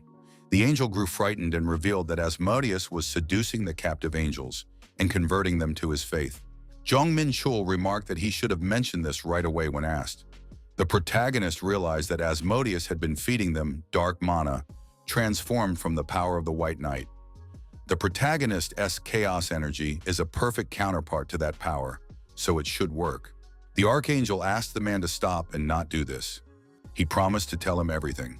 After hearing the story, our hero asked, "Is this really the plan to purify the earth?" The archangel said that the goal was a noble one, to reveal the cosmic order to foolish people. Jong Menchul remarked that all of this was still nonsense. Brian, that is, the angel Mariel who had possessed him, reported that Elysium was currently carrying out the plan to purify the earth. Archangel Edel was overseeing it. To complete the plan, Edel asserts that it is necessary to collect human emotions, especially desires. That is precisely why the angels had settled in the city of Vice, Las Vegas. Exploiting base emotions is a method that demons like the yokai enjoy. It was curious why the angels would resort to such means. Even Mariel didn't know. They merely collect vile human desires. Furthermore, at the request of the Paradise Clan, which was cooperating with the plan, Mariel's group stormed the gates to ensure the city's safety. Since storming the gates wasn't a big deal for them, the encounter turned out to be a stroke of luck. In addition, they bought out 2 hunter guilds in addition to Angel's explosion. They also made contact with politicians from the Western region and top corporate executives. Jong Menchul asked where Taniel was and where the collected desires were being sent. Mariel replied that he couldn't say. He was bound by a vow of silence. Jong Menchul understood that it was impossible to interfere with a vow sealed in the soul, and that he would learn nothing more. The archangel admitted that he had told everything that was required of him. Now he asked the man to keep his promise. Jong Menchul recalled that this promise concerned a painless death. Pegu asked his master if he could eat normally now. Jong Menchul said that if he had promised, the dog could eat them, but in such a way that they would not suffer. After all, that was also part of the promise. The angels believed that after their deaths, their souls would peacefully return to Elysium. But Fenrir has the ability to devour souls. If the dog eats them, their souls will simply vanish. That is what painless death means. Pegu asked where they were headed now. Jong Menchul thought they had found their trail and saved face. The assault on the gates was over. The protagonist reminded them that they were in Las Vegas, so they could have a little fun. Peg was delighted. Were they really going to a casino?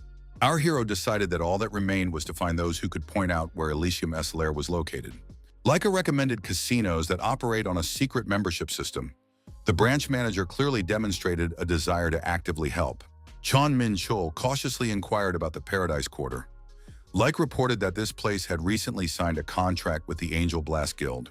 In Las Vegas, the entertainment district is called Paradise Quarter. In reality, order there is maintained by self-defense squads, former mafia groups. Since ancient times, the mafia has financed casinos and bars instead of the police, managing public order, and this culture has carried over into modern self-defense squads. After the Great Catastrophe, the mafia began hiring hunters from the guilds to maintain law and order. These were also angels working undercover for the mafia. Jong Menchul didn't fully understand the situation, but it seemed obvious that Elysium's key plan was connected to the Paradise District. The protagonist arrived at the Black Casino. Jong Menchul thought this was a casino for VIPs, so security there was very tight. He was told he could take whatever he wanted. Masks with voice-distorting spells and recognition jamming technology were used here. The protagonist had seen them before at auctions. Pegu was also wearing a mask and complained to the owner that it was stuffy. Jong Menchul advised him to be patient for a little while. To catch a tiger, you have to go into the tiger's den. Jong Menchul found himself in a casino, and to find out what Elysium was up to, he had to get inside. Pegu approached a slot machine. Jong Menchul told the dog to be careful. One spin cost 10 million coins. Since everyone here is wearing masks, it will be difficult to visually identify anyone. It is necessary to extend one SQI and use mana synchronization to identify targets. 21 guards have been identified. Among them are 3 with alien environments, possessed by angels. Just as Marielle said, they had infiltrated this place to gather base emotions. Jong Menchul hadn't expected to find them so quickly. That meant he was lucky. Jong Menchul decided to let Pegu play here alone for now. The protagonist added that he had something to attend to. Just now, the universe stream had reacted to a strange mana pattern. The suspicion concerned the dinosaur mask. The woman in the mask suggested they go to a private room and asked, why was this guy scanning the casino with mana? Was he up to something interesting? Jong Menchul replied that he was looking for someone. But why did she summon him to a private room? The dinosaur mask reflected the mana resonance. Who was she? The protagonist had run into a real big fish, almost more than he'd expected. The dinosaur mask informed him that she, too, would need his skills to find this person. Jong Menchul was surprised.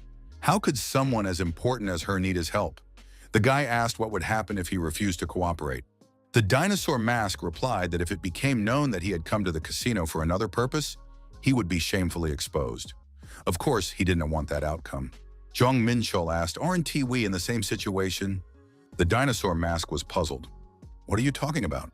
The protagonist took off his mask and said that one of the 12 heroes wouldn't come to a casino just for fun. His companion asked why he had mentioned the 12 heroes. The protagonist introduced himself. His name was Jong Menchul, and he was a freelance mercenary for the Interstellar Union. He added that if she was honest, he could use his abilities to help her. Jong Menchul said her name was Teresa Campbell and that she was a reaper. The girl was surprised. How did he figure that out? Her companion took off her mask and said she liked this guy. Teresa noted that it was much more comfortable without the mask. The girl possessed the ability to overcome the limits of her stats. Teresa Campbell declared that if the guy wanted honesty, she was game. She added that she was looking for someone in this casino. The age of the Great Catastrophe. In a world engulfed by the chaos of the Great War between the heavenly and demonic realms, a hero emerged. He had 12 companions. These were heroes who fought alongside him against monsters and contributed to peace throughout the world. People called them the 12 heroes. Their names and deeds were inscribed in world history. Teresa Campbell said she was looking for a certain entity in this casino. Jong Menchul thought he was meeting one of the 12 heroes, but for some reason, this hero was looking for a certain entity specifically in the casino. The guy asked who she was looking for. Teresa asked Jong Menchul to find her a person with the same energy signature as that essence. The girl was holding a feather in her hand. It was a feather from which holy power emanated. Jong Menchul guessed that it was a feather from an angel's wing. The girl was surprised. How had Jong Menchul figured that out at a glance? Teresa Campbell confirmed his guess. Even if it wasn't the Pen-S owner, if there was an angel in this casino, she wanted to find it. Jong Menchul said that was interesting and clenched the feather in his fist. Teresa Campbell was indignant. The girl asked what he was doing. Jong Menchul explained that angels are sensitive to holy power. The young man pointed out that if he carried the feather so openly, they would spot her immediately. He had already identified the angels who had infiltrated the casino, named 3 of them, and said they were operating under the cover of security. Teresa Campbell asked who he was, since he knew so much about angels. The protagonist stated his name again. The girl asked, what was his goal in searching for angels? Jong Menchul replied that he had something he needed to return to them. The guy thought this girl wasn't very well informed about angels. During the Second Great Catastrophe, the 12 heroes were supposed to cooperate with the angels. That's very interesting. Judging by the fact that she's hiding her identity and pursuing the angels, there's a rift between them. Jong Menchul found the story entertaining, but he had more important matters to attend to. The more time that passed, the slimmer Tanyel's chances of survival became. Jong Menchul said he had given the girl the necessary information and was about to leave. Teresa asked him to stay. Didn't he want to work together? They were enemies after all. Jong Menchul said he needed to find the angel's lair as soon as possible. Teresa Campbell declared that she knew where the lair was. Jong Menchul said he wouldn't mind hearing that information. The girl suggested that the guy just call her Teresa. The protagonist replied by suggesting she call him Menchul. The girl suggested in that case taking a short walk in the fresh air to talk calmly. The young people went into a bar. The waiter said they weren't open today. Teresa explained that the place belonged to her friend, so they wouldn't be kicked out. The owner said he was glad to see Teresa. The man asked why Teresa had brought a stranger at such a late hour. The guy thought that he and the girl had a purely business relationship. Teresa Campbell said she needed a quiet room. The owner suggested they go to the back. He added that no one would see them there, so they didn't need to worry. Jong Menchul asked why the girl had invited him here. Was this place really better than a private room at the casino? The protagonist suggested that Teresa simply wanted to drink a little more than propriety allowed. The girl asked if angels were chasing him and if he suspected that the acquaintance who had been kidnapped was in the angel's lair. Jong Menchul replied that it was only a guess. He had come to this country to find him. Teresa said that in that case, she had something to tell him. The girl asked if the guy had heard of the Blue Angel. The answer was no. Teresa offered to demonstrate and held out a pill. The girl added that it was a drug popular in the city. It was created and supplied by the angels. This drug transforms base emotions into euphoria, allowing one to forget pain and see happy dreams. But it is highly addictive. Jong Menchul realized that they had been collecting base emotions to create this drug. They pretend to be pure in front of everyone, but behind their backs they stink, just like in his past life. The protagonist said they were vile creatures, just as befits treacherous wings. The girl remarked that this was a very apt description. Jong Menchul asked if Teresa wanted to destroy the lair where the drug was being produced. The girl confirmed this and added that she wanted to punish these angels. The protagonist said that was great and asked where the hideout was. The girl replied that she didn't need to point it out. It was right beneath them. The protagonist couldn't believe it, but there was indeed a passageway beneath the building. The girl explained that it was a mechanical secret door, so it couldn't be found using mana. If there's a passage like that under the establishment, does that mean the bartender's involved too? The girl explained that wasn't on the case. It was just that there was also a casino in this building. Our hero found it strange. If she knew about the secret passage, why was she still looking for angels? Teresa replied that he would soon figure it all out himself. Jong Menchul once again sensed the energy of the universe. The young man sensed 5 diverging paths. Could this really be a maze? On top of that, he felt a sacred spell interfering with his sense of direction and perception of space. The boy realized that Teresa had been right. The girl had warned him that there really was a labyrinth ahead. There weren't that few entrances since they were in a casino. The labyrinth stretched out beneath Las Vegas. It was impossible to find the way alone, so she looked for angels. The girl realized she was lucky to have found a partner who shared her interests. Jong Menchul thought that finding a way wasn't his specialty. However, he had friends who could help in complex mazes. They used a charm that summoned ants. Jong Menchul didn't think ants would come in handy right here.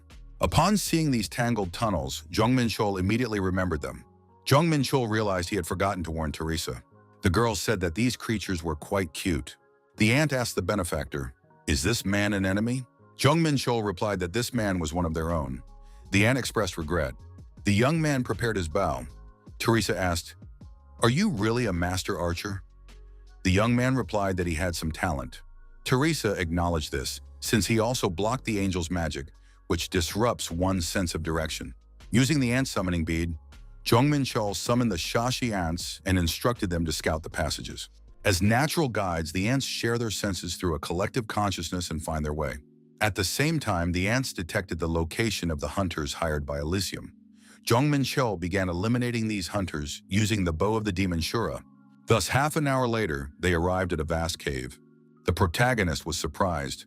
Could there really be such a huge cave beneath Las Vegas? They expanded the area, weaving numerous magical circles on the walls. Moreover, mithril was used in large quantities in all the magical circuits. This wasn't tea for a ritual. Teresa Campbell said they were finally there. But where were these creatures? In any case, there were condensed base emotions here. They had concentrated the emotional energy to such an extent that it could be seen physically. Judging by the way it flows through the pipes, there must be another space below. They've probably divided the area into upper and lower levels. On the upper level, they collect and process base emotions. On the lower level, they mix emotional energy with holy energy to produce the drug. Teresa said that in that case, they needed to go down further. The kidnapped person was probably there too. Jong Menchul said he didn't know that yet. They had set up a blocking spell, so he couldn't sense anything below the cave. Someone's voice cursed viciously. A stranger appeared. The stranger said that the place was swarming with insects that no one could handle. The protagonist sensed an immense holy power, greater than that of anyone else he had encountered before. Jong Menchul realized that this was Edel. The protagonist said that these must be the chicken wings that had trapped Tanyel. Edel surmised that this was the very person Tanyel had been talking about. Jong Menchul confirmed this. Teresa Campbell flew into a rage, raised her weapon, and prepared to attack Edel. The girl asked how this scoundrel dared to commit such an outrage in her homeland. Edel said that 2 mice had sneaked in here. However, they were still just humans. The ant asked his benefactor for permission to join the fight. Jong Menchul asked, "Does the ant want to fight too?" Jong Menchul saw the Icarians who had arrived to help and said that in that case, he would leave command to the ant. The protagonist told the winged ones to give these guys a proper beating as well. The young man ordered the dog to follow him. Peng asked, "So does that mean he doesn't have to fight?" Jong Menchul said there wasn't enough room here for the dog to run around. Besides, they had other business to attend to now. Behind the dungeon walls, Tanyel was found chained up. Jong Menchul cut the chains in one swift motion. Tanyel was free. He raised his head and saw Michael standing before him. The protagonist approached the captive and covered him with warm clothes. Jong Menchul apologized for making Tanyel wait. The protagonist thought that this guy was in terrible shape. Tanyel said he had lost consciousness from their drug and had been forced to reveal all of Michael's secrets. Jong Menchul thought that this guy's wings had lost their color, his entire body covered in marks of torture. Despite this, Tanyel was desperately hiding important information. If he had told everything, those chicken wings would have felt not hostility, but fear toward the protagonist. The main thing was that he had survived. Jong Menchul told Peng to stay here and keep watch. Our hero breathed the sacred flame into Tanyel so that he would gradually recover. Jong Menchul declared that now they would have to exact a price for this subordinate's suffering. These chicken wings would not die an easy death. Edel continued to show hostility and fiercely threatened the man. Teresa Campbell continued to attack this angel. Edel believed that a mere human could not threaten someone as powerful as himself. Edel was surprised that this monster, this insect monster, possessed an aura. He had never heard of the existence of such creatures before. Edel also didn't understand why the enemy's chosen one wielded the sacred light more skillfully than he did. If this continued, the situation on the battlefield would be dire. How could some human scum possess the power of a divine being? That simply couldn't be. As a result of the protagonist's intervention, Edel was deactivated for a time. Jong Menchul ordered the guards to lead their subordinates and destroy all the drug factories. Ant replied that he would obey his benefactor's orders. The angels tried to defend themselves, and they also tried to protect the factory. An order was given to detain the uninvited guests here at any cost. Jong Menchul activated the power of the Flame of Fear. The protagonist declared that a peaceful death was a luxury Edel could not afford. They must throw all their strength into the battle. Jong Menchul promised to deal with them exactly as they deserved. Edel was surprised. What kind of creature was this, capable of wielding both holy power and dark mana at the same time? Teresa Campbell continued to vigorously destroy enemies in their drug labs. Jong Menchul remained cool-headed and resolute. Our hero thought that a powerful holy power emanated from Adele. The angel stated that he didn't want to use it, but he had no choice. A glowing orb appeared in his hand. The protagonist was afraid to suggest that the flow of the universe would react to the holy power, but this crystal could shift the balance of power. Teresa asked what the guy was doing. Was he really summoning something? Jong Menchul explained that it was a little different. It is something quite powerful, and it is preparing to awaken inside. The girl asked if it was dangerous. Teresa Campbell said that in that case, they needed to attack right now. The girl asked what it was and why it was so resilient. Jong Menchul said it was useless. There was no point in wasting energy. In this state, he was completely impervious to outside interference. Our hero would prefer that his opponent not disappear before he awakens. The next moment, a huge bird appeared before the young man in the fiery sky. Edel awoke and said that this was the Holy Spirit of Elysium Falcon. Jong Menchul realized that this was the true Holy Spirit of being possessing divinity. He thought that such a thing was a rare treat on Earth. With Elysium's descending blessing, the effectiveness of all skills based on holy power increases by a third. Within a 1-kilometer radius around the Holy Spirit Falcon, the environment becomes akin to Elysium. Edel ordered Falcon to destroy the treacherous man. The bird replied that, in accordance with the covenant, it would follow the order. Teresa said that Falcon was attacking. It was immediately clear that this was no ordinary opponent. The girl added that it was very dangerous and suggested they attack together. Jong Menchul replied that everything would be fine. He would handle it himself. Falcon laughed and said that it was a difficult arrow, but the man wasn't strong enough to defeat him. Jong Menchul tossed his bow aside and lunged at the bird to engage in hand-to-hand combat. The skills Heavenly Heavy Hammer and Stride of the Heavenly Demon were activated. Falcon asked why he sensed an enemy in this man. Jong Menchul asked, hadn't he sensed it earlier when a hole had been pierced through him? Teresa was surprised. Was Jong Menchul really fighting one-on-one? The girl decided that in that case, she should deal with the angels. Ikariar addressed Teresa Campbell and called her beautiful lady. The ants had already destroyed all the drug factories. Ihariar said they had received orders from the master to protect the lady. Teresa said that in that case, they mustn't let those angels interfere. The girl, weapon in hand, continued the confrontation. Her opponent said that this person was behaving very defiantly. Did she really think she could stand up to those under Elysium's protection? Teresa asked, don't they know any other words? The girl saw the gates of hell below her. Teresa screamed that she would return them now, doubled. The skill gates of the heavenly furnace was activated. The angels were surprised. What kind of tricks were these? Why weren't their sacred spells working? The angels shouted that their spells were being reflected and that they needed to defend themselves immediately. Teresa Campbell said they needed to deal with those who couldn't even handle holy power properly. The girl thought that this should be enough to hold the angels back. The problem is this. If they don't defeat the Holy Spirit, they will lose. However, Jong Menchul was still fighting alone. It would take 4 of the 12 heroes to handle him, and this guy is single-handedly overwhelming such a powerful opponent. Even the hero who defeated the previous demon lord wouldn't be his equal. Falcon said he was ashamed to be a humiliated man in this world. Jong Menchul surmised that Falcon had exhausted most of the holy power that made up his body.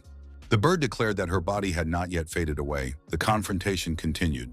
Jong Menchul didn't lose his composure and said that he had definitely expected this. Because Falcon had squeezed out his last reserves of strength, a sphere containing the soul of the Holy Spirit, the spiritual pearl, appeared. Falcon said he was ready to give it his all, but that he would defeat this man. Jong Menchul said that his opponent had shown everything he could and suggested they finally put an end to this. The 5th form of the 7-star sword was activated. Our hero also used the sword that rips the heavens.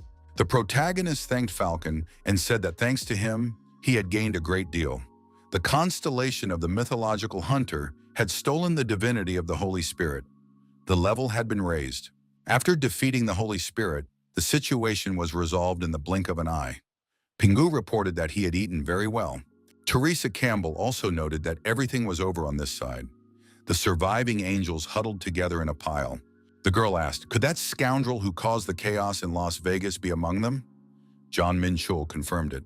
He noted that there was still much to be figured out who was behind all this and what the distribution channels were. However, this rival was too proud and refused to speak. The protagonist added that he had ordered that Adele be taught good manners. Teresa asked, could it be that Jong Menchul was a demon in a past life?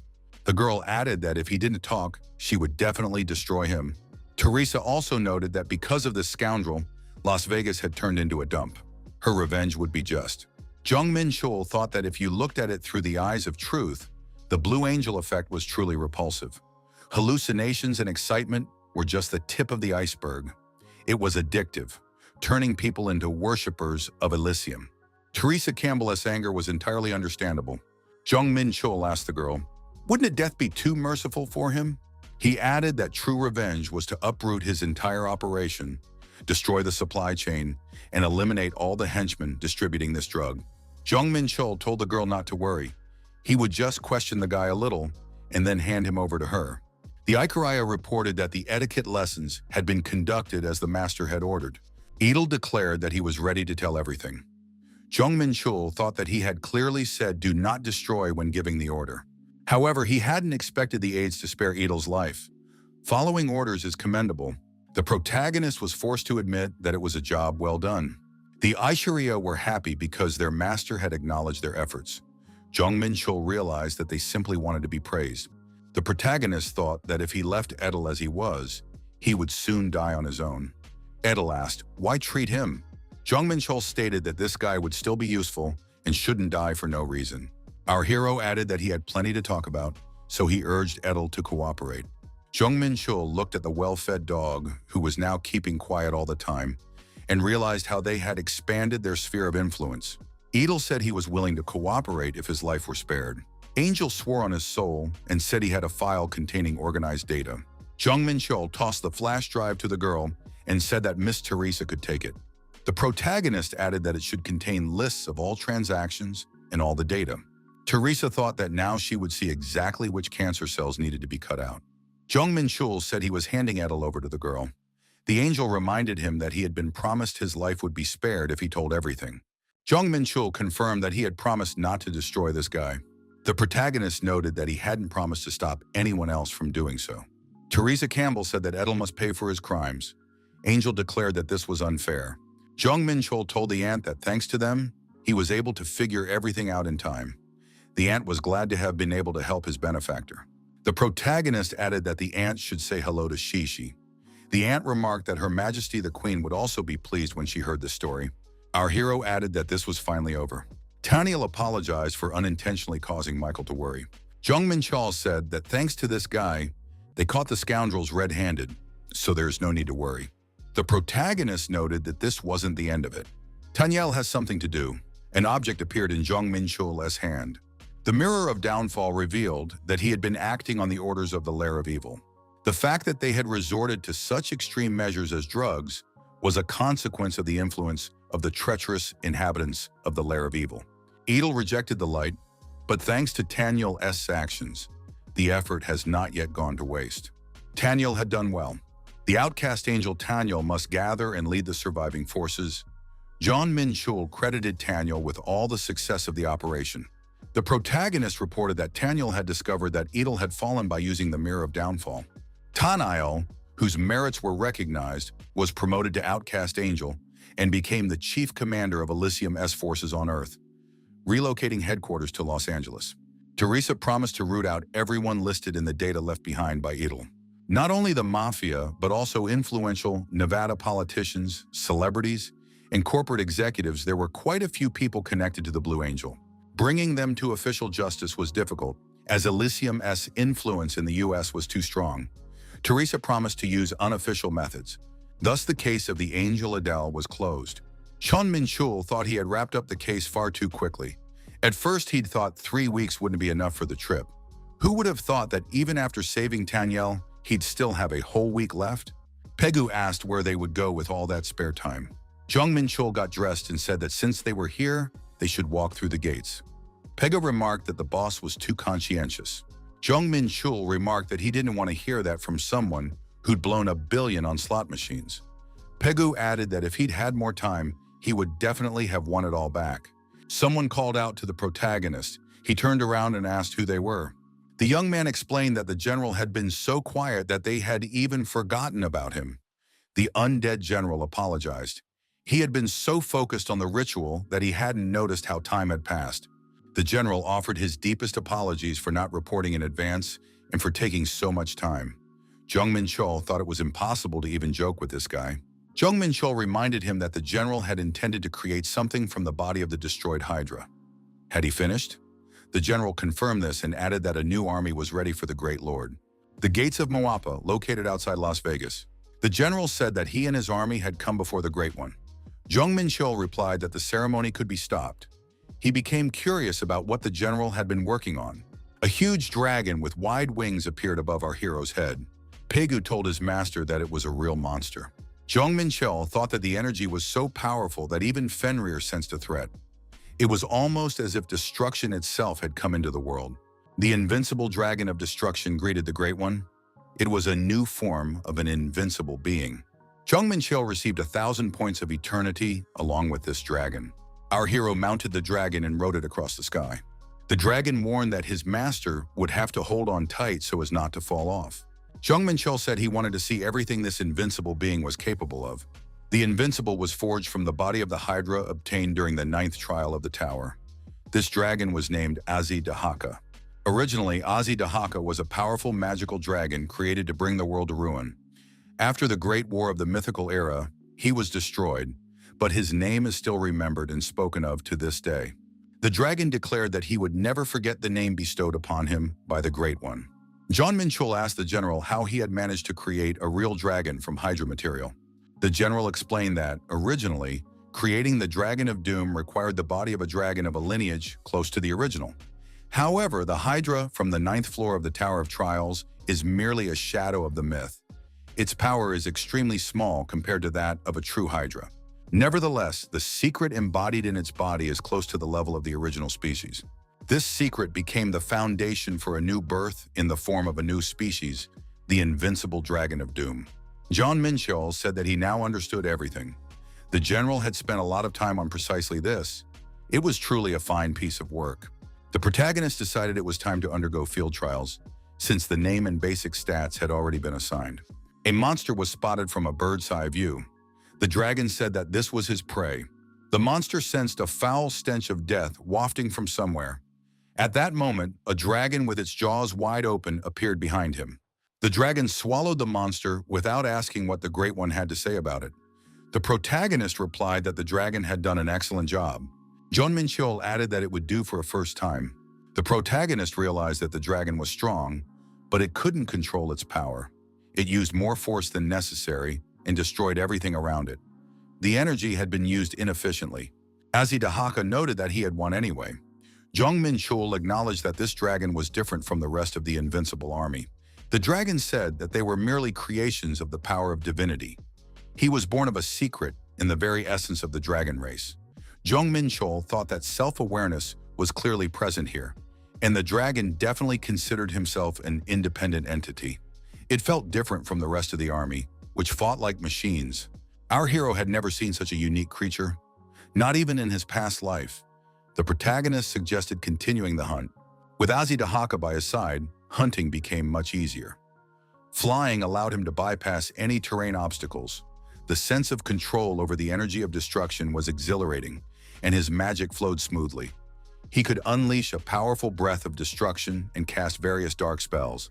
His striking presence alone drew the monster's attention. Pegu said he wanted to go hunting too. Jong Menchul stated that they needed to wait a little while to let the newcomer prove himself. Pegu remarked that the newcomer was taking his spot. The protagonist thought that right now, Azzi-Dahaka was without the dragoness heart, his core. His situation was similar to that of Fenrir, who had not yet reached his prime.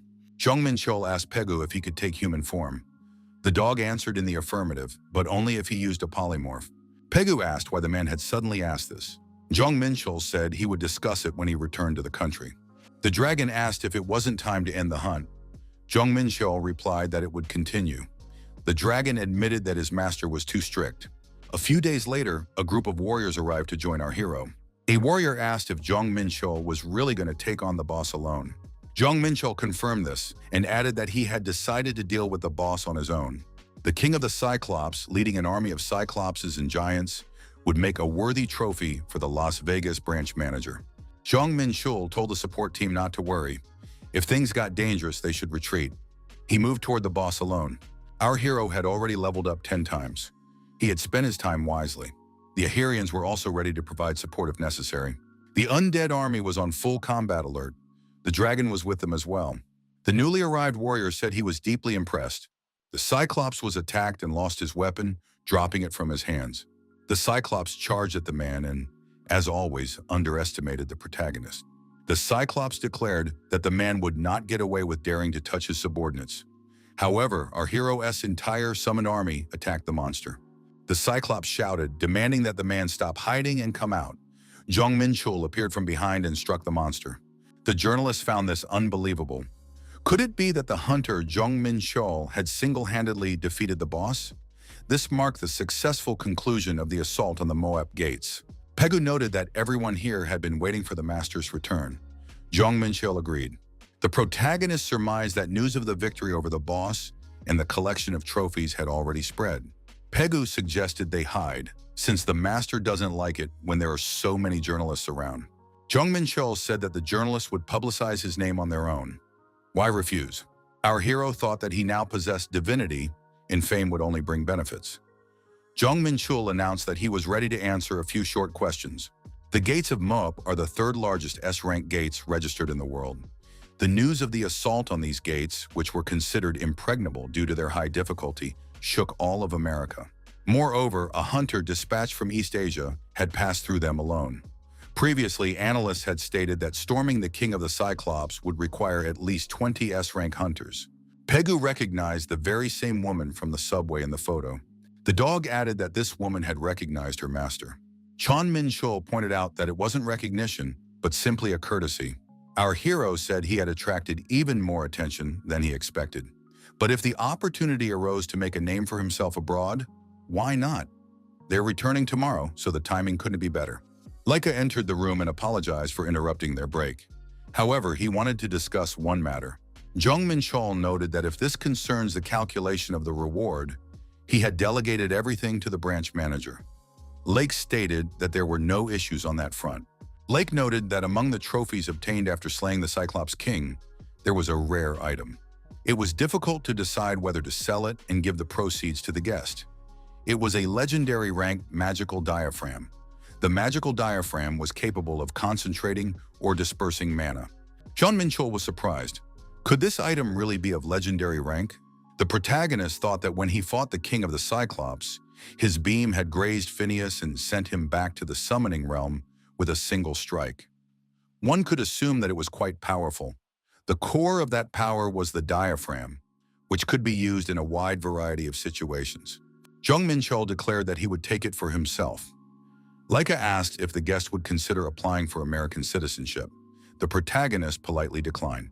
Our hero thought, saving Tanyel, destroying the drug factory, storming the gates of Moab, this 3-week journey had been both short and long.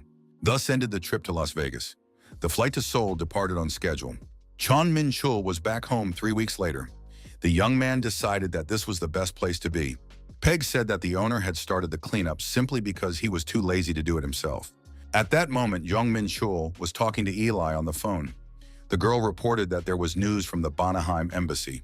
She added that they wanted to meet with the hunter, Jong Menchul, again. The protagonist thought that if they wanted to meet him, it was probably that guy again.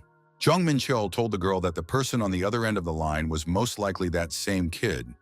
If he had something to say, he should come himself. The protagonist clarified that they were talking about the second Prince of Banaheim. Last time, he had offered sponsorship. Eli was surprised. Could this really be a joke? Jong Menchul reminded her that he was the type to joke around. The girl assumed that Jong Menchul had turned down the sponsorship offer as well. Jong Menchul decided that now was the perfect time to enjoy the comfort of his bed. He needed to rest and then deal with his business. The cleaning continued at a frantic pace. There was a knock at the door. Pegu informed the master that a guest had arrived. Jong Menchul asked if the dog had ordered something again. Pegu replied that no, he hadn't. It was just a little elf who said he'd come to see the master. Jong Menchul got out of bed and was forced to meet with Erden Cyanidel. He wondered why had the prince come to see him. Did he really have something to say? Our hero decided that if the prince had shown such persistence, it was worth at least listening to him. The prince said that it was indeed difficult to meet the hunter. Jong Menchul admitted that he had been a bit busy. Erdan remarked that no one would dare take such liberties with Prince Banaheim. Our hero asked why the prince had come here. Jong Menchul suggested that nothing had changed since the last time. Erdan said he had come for a frank conversation. Last time, the hunter had said he needed to think things over and prepare something in order to become a partner. The prince added that he had been thinking hard about it for all these 3 weeks. Erdan noted that, unlike his older brother, his legitimacy is weak and he lacks sufficient support. If nothing changes, his older brother will automatically become the heir. Erdan expressed regret, but he currently has nothing to offer the hunter. Jong Menchul stated that he understood everything. The prince was taking a sober view of the situation. Our hero asked why he should ally himself with the prince in such a situation. Erdan proposed concluding a support agreement for the future, taking into account the deeds he would perform in the coming days. The prince noted that he had nothing to offer at the moment, but did not believe he had nothing to offer in principle. Erdogan said he would serve as a sponsor for a year. He asked for time to expand his influence on Earth. The prince added that within a year he would establish his own faction and prove himself worthy of being a sponsor. Jong Menchul thought that during this time, Erdogan wanted to expand his influence by using his support as a springboard. Regardless of its feasibility, the idea itself seemed amusing. However, ambition doesn't always match one's capabilities. Ultimately, it's like giving a business startup loan to someone who doesn't have a penny to their name. The protagonist said it sounded tempting, but he couldn't accept the prince as a partner without any guarantees. Erdogan declared that he did have a guarantee. If he failed to establish a faction within a year, he would give this item to the hunter. In the princess of palm were earrings made from a branch of the world tree, a being that bestows blessings and power upon the elves of Banheim. Jong Menchul sensed the energy of the world tree, which meant it was indeed the real thing. Branches of the world tree almost never leave the confines of Banheim. Jong Menchul said that was quite bold. It spoke to the prince's confidence. The protagonist thought it was a win-win situation. Our hero extended his hand and said he agreed. He would rely on the sponsor in the future. The prince declared that from now on, the hunter could simply call him Erdogan. The young men shook hands. The protagonist thought that the prince was acknowledging his weaknesses and trying to use every possible advantage to seal the deal. Erdogan Cianadel proved that he was no fool and possessed great ambition. Jong Menchul thought that he had only just returned from the US, yet his workload had already increased significantly. Our hero thought, if Erdogan fails to form a faction, he won't have to get entangled in Banheim's palace intrigues. But if he successfully expands his influence, that would be quite entertaining as well. Banheim had always maintained an alliance with Elysium. However, Elysium was full of its usual arrogance and promoted the idea of a chosen people. It had never been an equal alliance. Since this relationship has persisted for a long time, there are now those within Banheim who are dissatisfied with Elysium's attitude. The idea of breaking free from its influence has begun to take root. Until now, they have lacked a leader to make their voice heard. If Erdogan, using the name Jong Menchul, can unite them, the political landscape of Banheim will change drastically. In that case, it would be harder for Elysium to focus entirely on Earth, although they would hardly give up Earth's strategic value easily. Besides, there's also pandemonium. Peng asked his master, "Has something serious happened?" The dog asked, "Why is the master acting as if he urgently needs to use the restroom?" Jong Menchul suggested that Peng do something. The dog was delighted. Could it be that he had a job to do? Eli was thrilled. What had happened? The girl couldn't believe it. Was Peng really standing next to Jong Menchul? The dog, using polymorph, took on a human form. Pengu declared that he was very happy to see his little sister. Back during the assault on the Moab gates, the protagonist had heard that by gradually restoring his soul level, Pengu was able to take human form. While he was away from the tower, he could leave Pengu in his place. Pengu was, of course, surprised when he saw that it had worked. However, in his current form, he cannot use invisible blades or fire breath. At best, he's at the level of a middle schooler. But it is good that he at least looks like a human. Eli noticed that he was cute when he was an animal, and now he's simply charming. Eli asked Jong Menchul, "So is Pengu a nickname?" The protagonist confirmed this and added that his real name is Fenrir. Eli pointed out that Fenrir is the same name as the monster that bit the supreme god Odin. The protagonist thought that if he asked Eli to look after Peng, she would manage. Eli suggested that Fenrir tie his hair back. The boy remarked that his little sister could do whatever she wanted. Jong Menchul said that the Interstellar Union would have to legalize his status somehow. Eli stated that they could issue a temporary ID. If they said he was hired as the branch manager's bodyguard, they could avoid unnecessary trouble. Jong Menchul added that he would be very grateful if Eli would do that. The girl promised to send a temporary ID soon. Now Pengu can do whatever he wants. The protagonist said that now Fenrir would also have mercenary status and could enter the gates on his own. Fenrir was pleased. Jong Menchul noted that there was one more thing to do. The boy asked what needed to be done. The protagonist noted that in his current state, his stats were limited and many skills couldn't be used. In this state, Fenrir wouldn't be able to fight properly anywhere. Our hero suggested that the boy learn martial arts from him. As it turned out, Fenrir picked things up faster than expected. While they waited for the temporary ID, Fenrir trained in martial arts. It was the unique style of Tan Yu Jong, known as the King of Battles. The style is based on the movements of beasts, called the martial art of the 100 Kings of Beasts. Fenrir proved to be a talented boy and was able to reach the first star in just a few days. The boy said that martial arts were great. Jong Menchul praised him. The protagonist warned that Fenrir was forbidden from training at home for a while.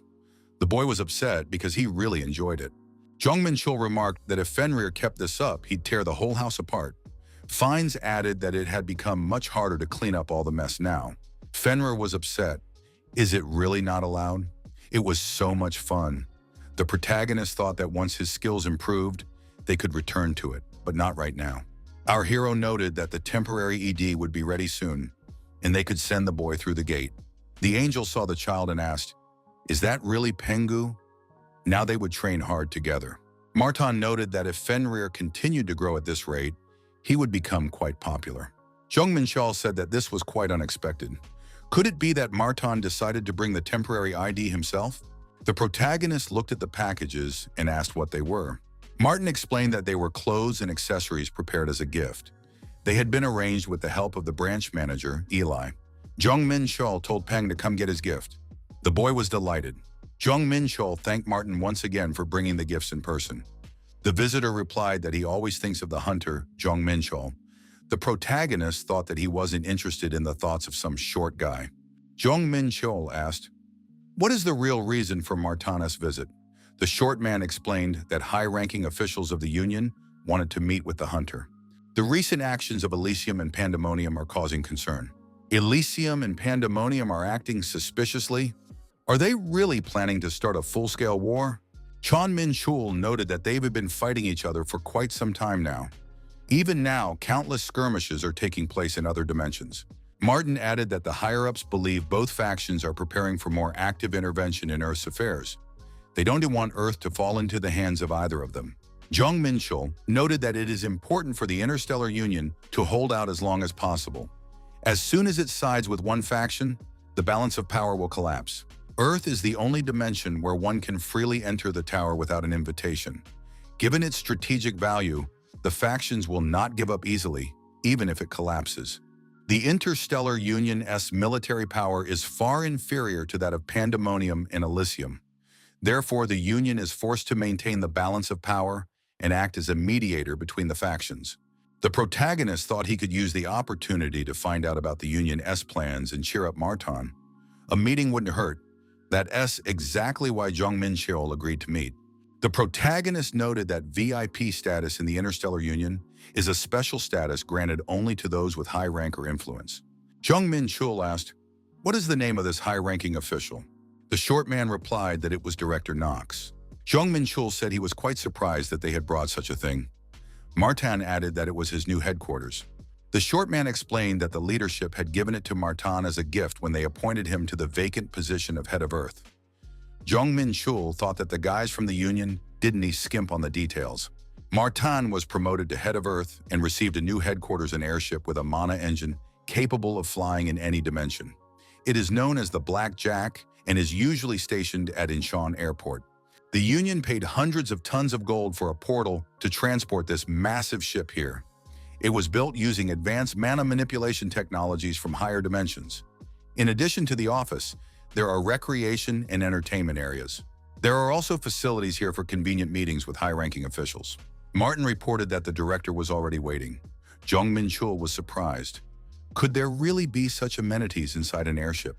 There was a conference room equipped with shared space magic. Jong Menchul noted that an expensive treat had been prepared. Martin replied that it was made specifically for meetings with high-ranking officials. It was like a massive VR device without a physical body, capable of traversing dimensions. The protagonist stepped forward.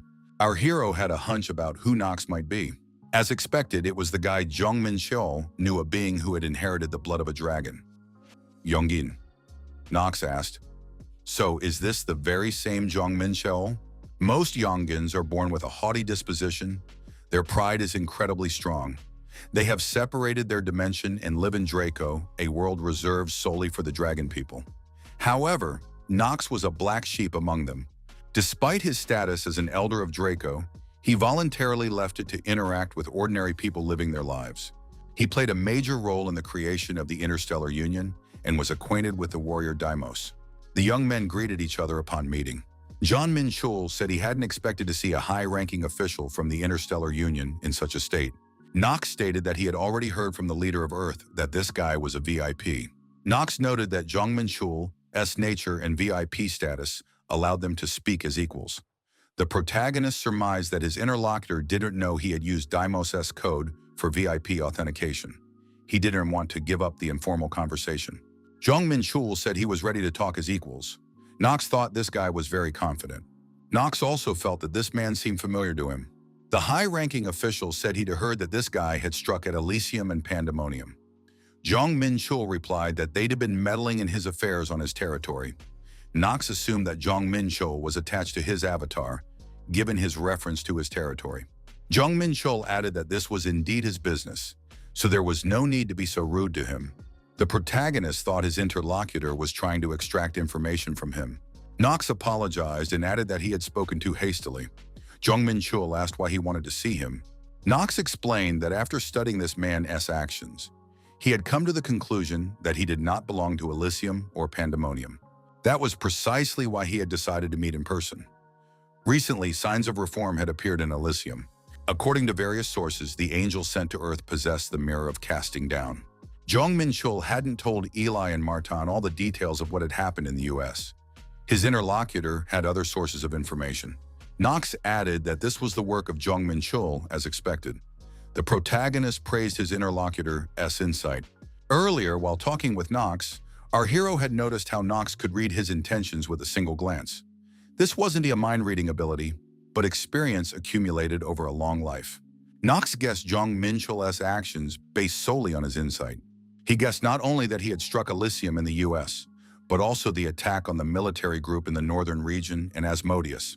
Knox added that, as expected, Jong Menchul had forced Asmodeus into seclusion. Of the two remaining rulers of the dimensions in Pandemonium, Baal in particular is eyeing Earth greedily. Knox added that it was Baal who quelled the unrest that Asmodeus had caused on Earth. Jong Menchul acknowledged that Baal is another troublesome opponent. He is more cunning than Asmodeus and more patient. I wonder what he's up to. Right now, both factions, Elysium and Pandemonium, have suffered losses, so it is hard to act immediately. But they all recover quickly and get down to business. If they clash in earnest, the dimension could be destroyed. However, there is still time to prepare. The protagonist realized that he had modified his body with the fruit of good and evil, so he will soon be able to reach the level of an aristocratic demon. Knox said that the Interstellar Union had always tried to prevent the balance of power between the factions from being disrupted. Knox added that he wanted Earth to fall into the hands of none of the factions. His interlocutor asked what that meant. The high-ranking official suggested they consider themselves business partners with a common goal. The protagonist remarked that it sounded like a good idea. Knox added that he had a specific proposal on the matter. Jong Menchul realized that his interlocutor had decided to get down to business and said he would be happy to hear the proposal. He suggested that the young man represent Earthlings in the interdimensional war. This would be a good opportunity to expand Earth's influence. Jong Menchul was genuinely surprised. What was the high-ranking official talking about? Our hero recalled that in his past life, he seemed to have heard something similar before. Knox was also surprised. Could it be that the young man didn't know this? The protagonist replied evasively. The high-ranking official said that his interlocutor was well informed about the higher dimensions, but had absolutely no interest in the lower worlds. Jong Menchul asked for an explanation. Knox explained that the interdimensional war is an arena where people compete in skill. The participants are mainly from the lower dimensions. Residents of the higher dimensions cannot participate. Representatives from each dimension battle in duels to determine the winners. Everything takes place in the form of a tournament. The ultimate victor receives immense wealth, glory, and artifacts of a transcendent rank. It is a grand event with incredible rewards. Jong Menchul asked how this was connected to Earth's expanding influence. Knox remarked that the young man lacked imagination. Right now, Earth has little contact with other dimensions. It is little known, and almost nothing is known about its military power.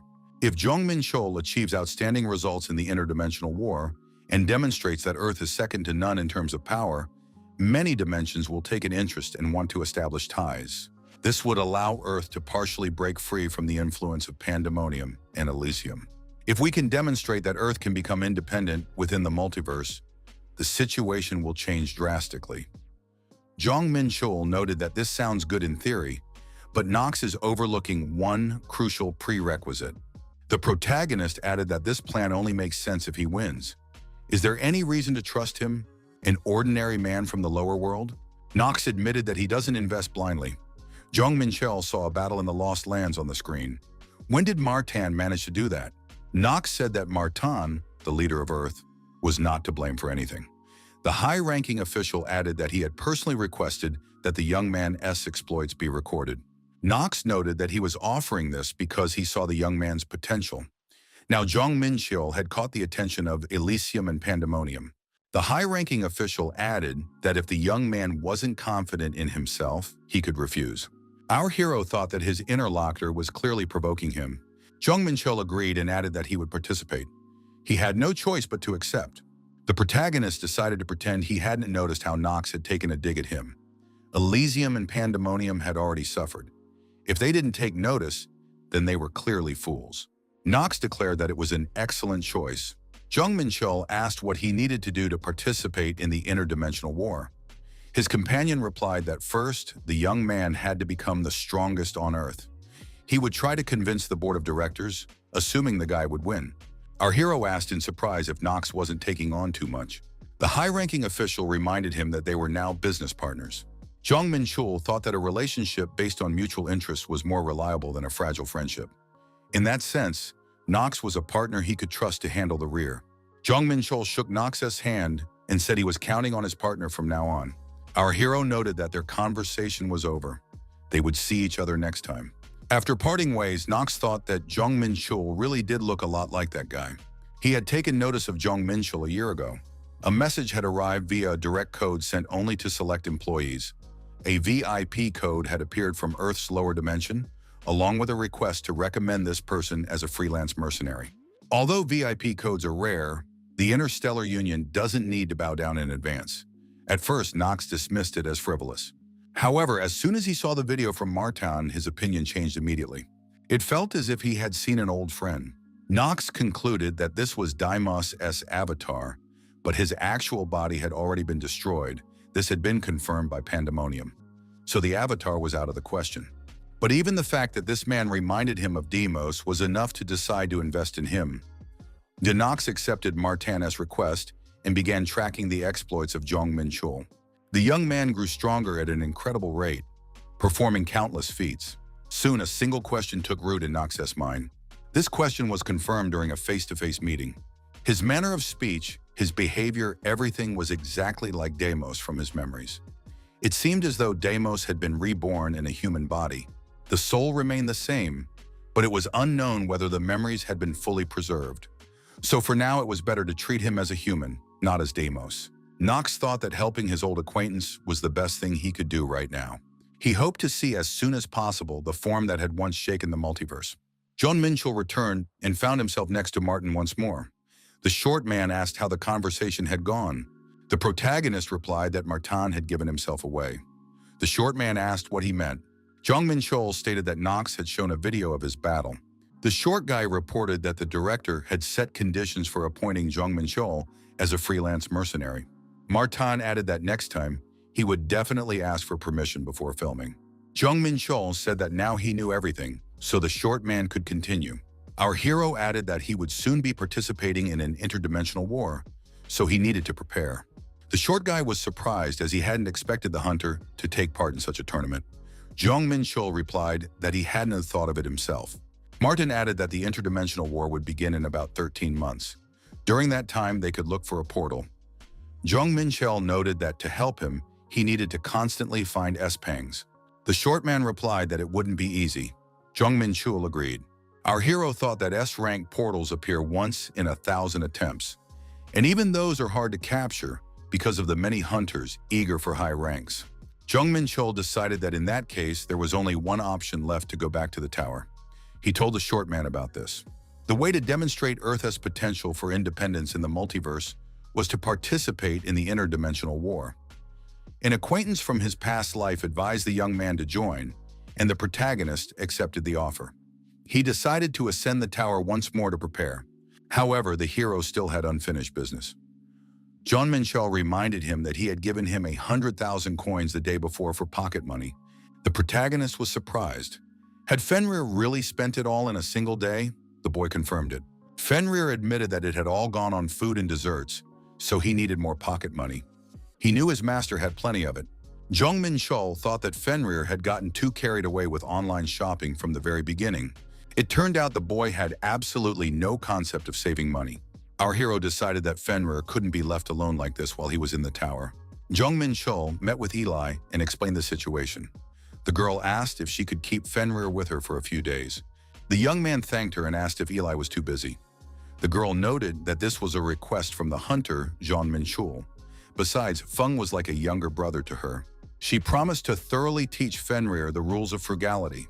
Thus, our hero managed to leave Fenrir with Eli for a while. But will everything be all right? Jong Menchul decided that he would now have a few days off. In that case, he could visit his family, since he hadn't seen them in a long time. The girl asked if using mana to speed up wasn't cheating. The guy asked if there were such rules in running. The door swung open, and a brother and sister appeared in the doorway. The young people told their mother they were already there. The parents were delighted to see their son and daughter. Minjung said they were on vacation, so they came together. The father remarked that his son looked even better than he did on TV. Jong Menchul promised to visit more often. The mother asked Minjung if it was hard for her daughter to live in another city. The girl replied that everything was fine, but she missed her parents.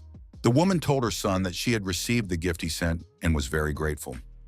Jong Menchul mentioned that he had picked it out with his sister. The father asked his son not to spend so much next time. Jong Menchul replied that it wasn't too expensive. The man said it wasn't about the price. He and his wife were grateful for the thoughtfulness, but it would be better if the children spent their money on themselves. Jong Menchul replied that he would do just that next time. The house was filled with family warmth. Minjong said that the chicken her dad was cooking was the best. While Jong Menchul was relaxing in his hometown for a few days, he was able to gather his thoughts again. Fenrir's training was complete. The guy asked the boy what he was holding in his hands. Feng explained that it was an account book. The hero couldn't believe it. To transform Fenrir, with his complete lack of frugality, into this state, it was simply phenomenal. The young man thought that Eli's actions had made a strong impression on him. Jong Menchul praised Fenrir and said that now he could give him an allowance. Fenrir waved his hands and declared that he wouldn't waste the money. Jong Menchul wondered what kind of education Eli could have given him. In any case, it was good that he had come to his senses. The protagonist realized that all preparations were complete, which meant it was time to set out.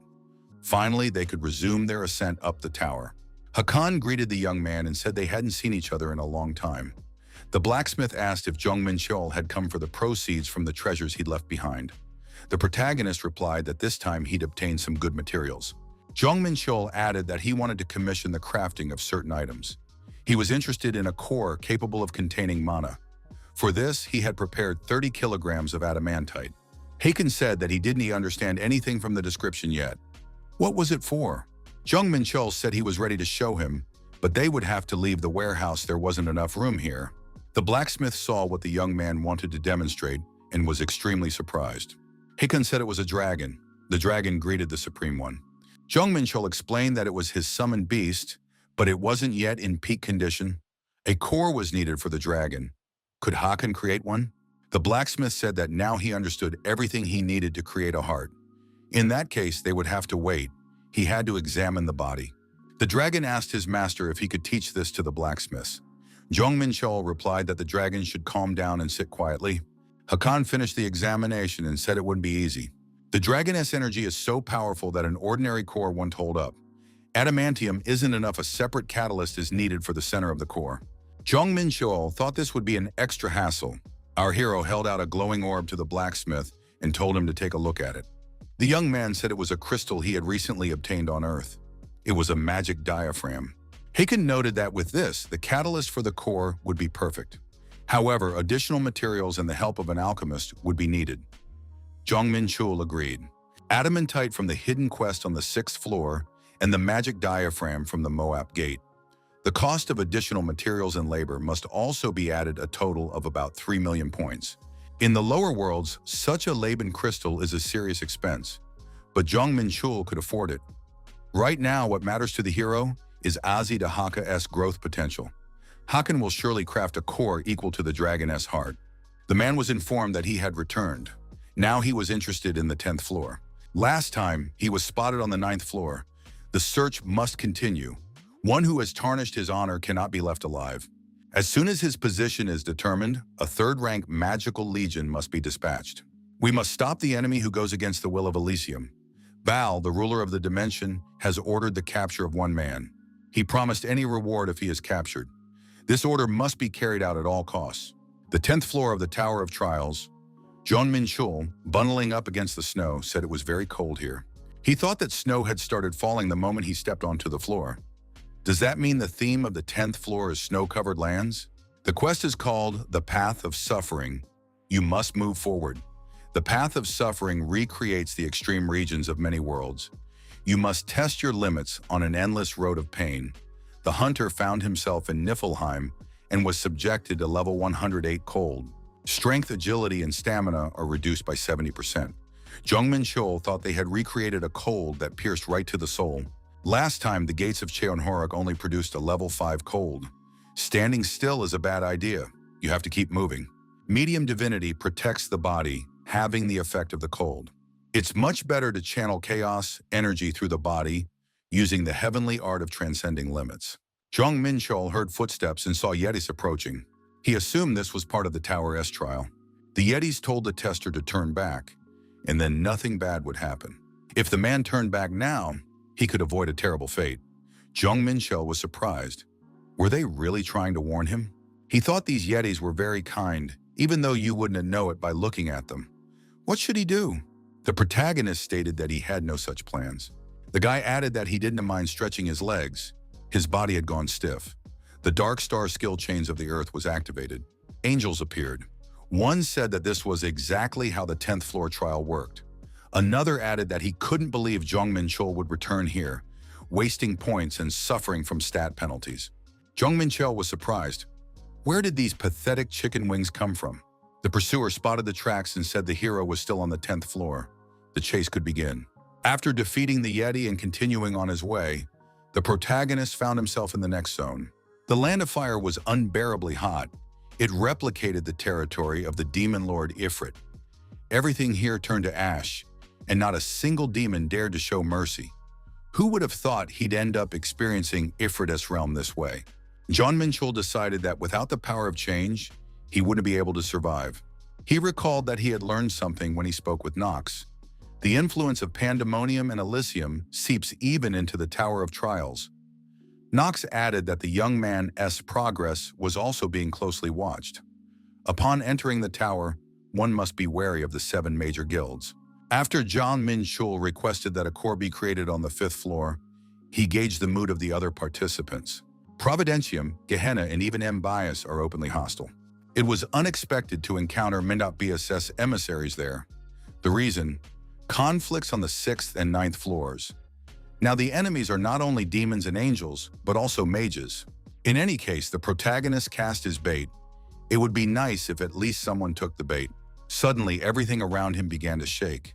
Jong Menchul thought, could it really be an earthquake? He realized it wouldn't be that easy to get through. He hadn't expected anything else. Jong Menchul saw something rise straight up from the crater. He changed locations to avoid the anticipated attack. Something was definitely buried deep in the lava. If this was a hidden quest, there was no way he could just walk past it.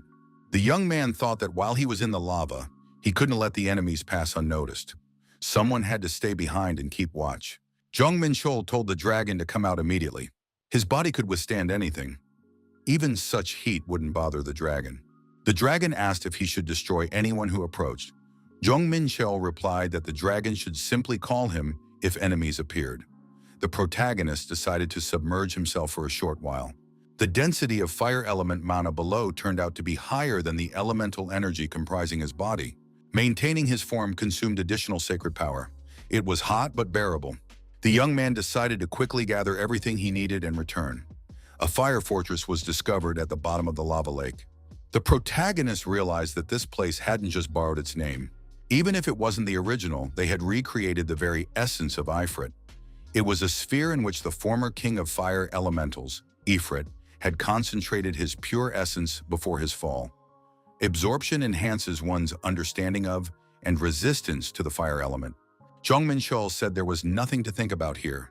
Of course, he had to absorb. The dragon informed the Lord that 5 targets were moving rapidly toward the mountain. Jong Menchul said he would go up now. Jong Menchul thought he would have to put the absorption on hold. He needed to find out who was following his trail. The dragon asked the master if he had gotten what he wanted. The answer was yes. Jong Menchul asked where the enemy was. The dragon explained that they were ahead. Jong Menchul realized why they were so fast they were flying on a cloud, driven by the wind. The dragon noted that he too could reach such speeds. Azidahaka noted that, upon seeing their master, the enemies did not flee. The fire demon Hwama said that the man had dared to show insolence. The dragon expressed a desire to put these ignoramuses to flight. Jong Menchul forbade it, saying they should simply observe. Jong Menchul thought that the fire demon was the highest ranking, having inherited part of Ifrit's power. All the other demons were stronger than Verdi. The demon declared, "As Lord Baal commanded, we need only destroy this man, and then they too will become the elite." Jong Menchul noticed that the demon reeked of sulfur. The young man was surprised.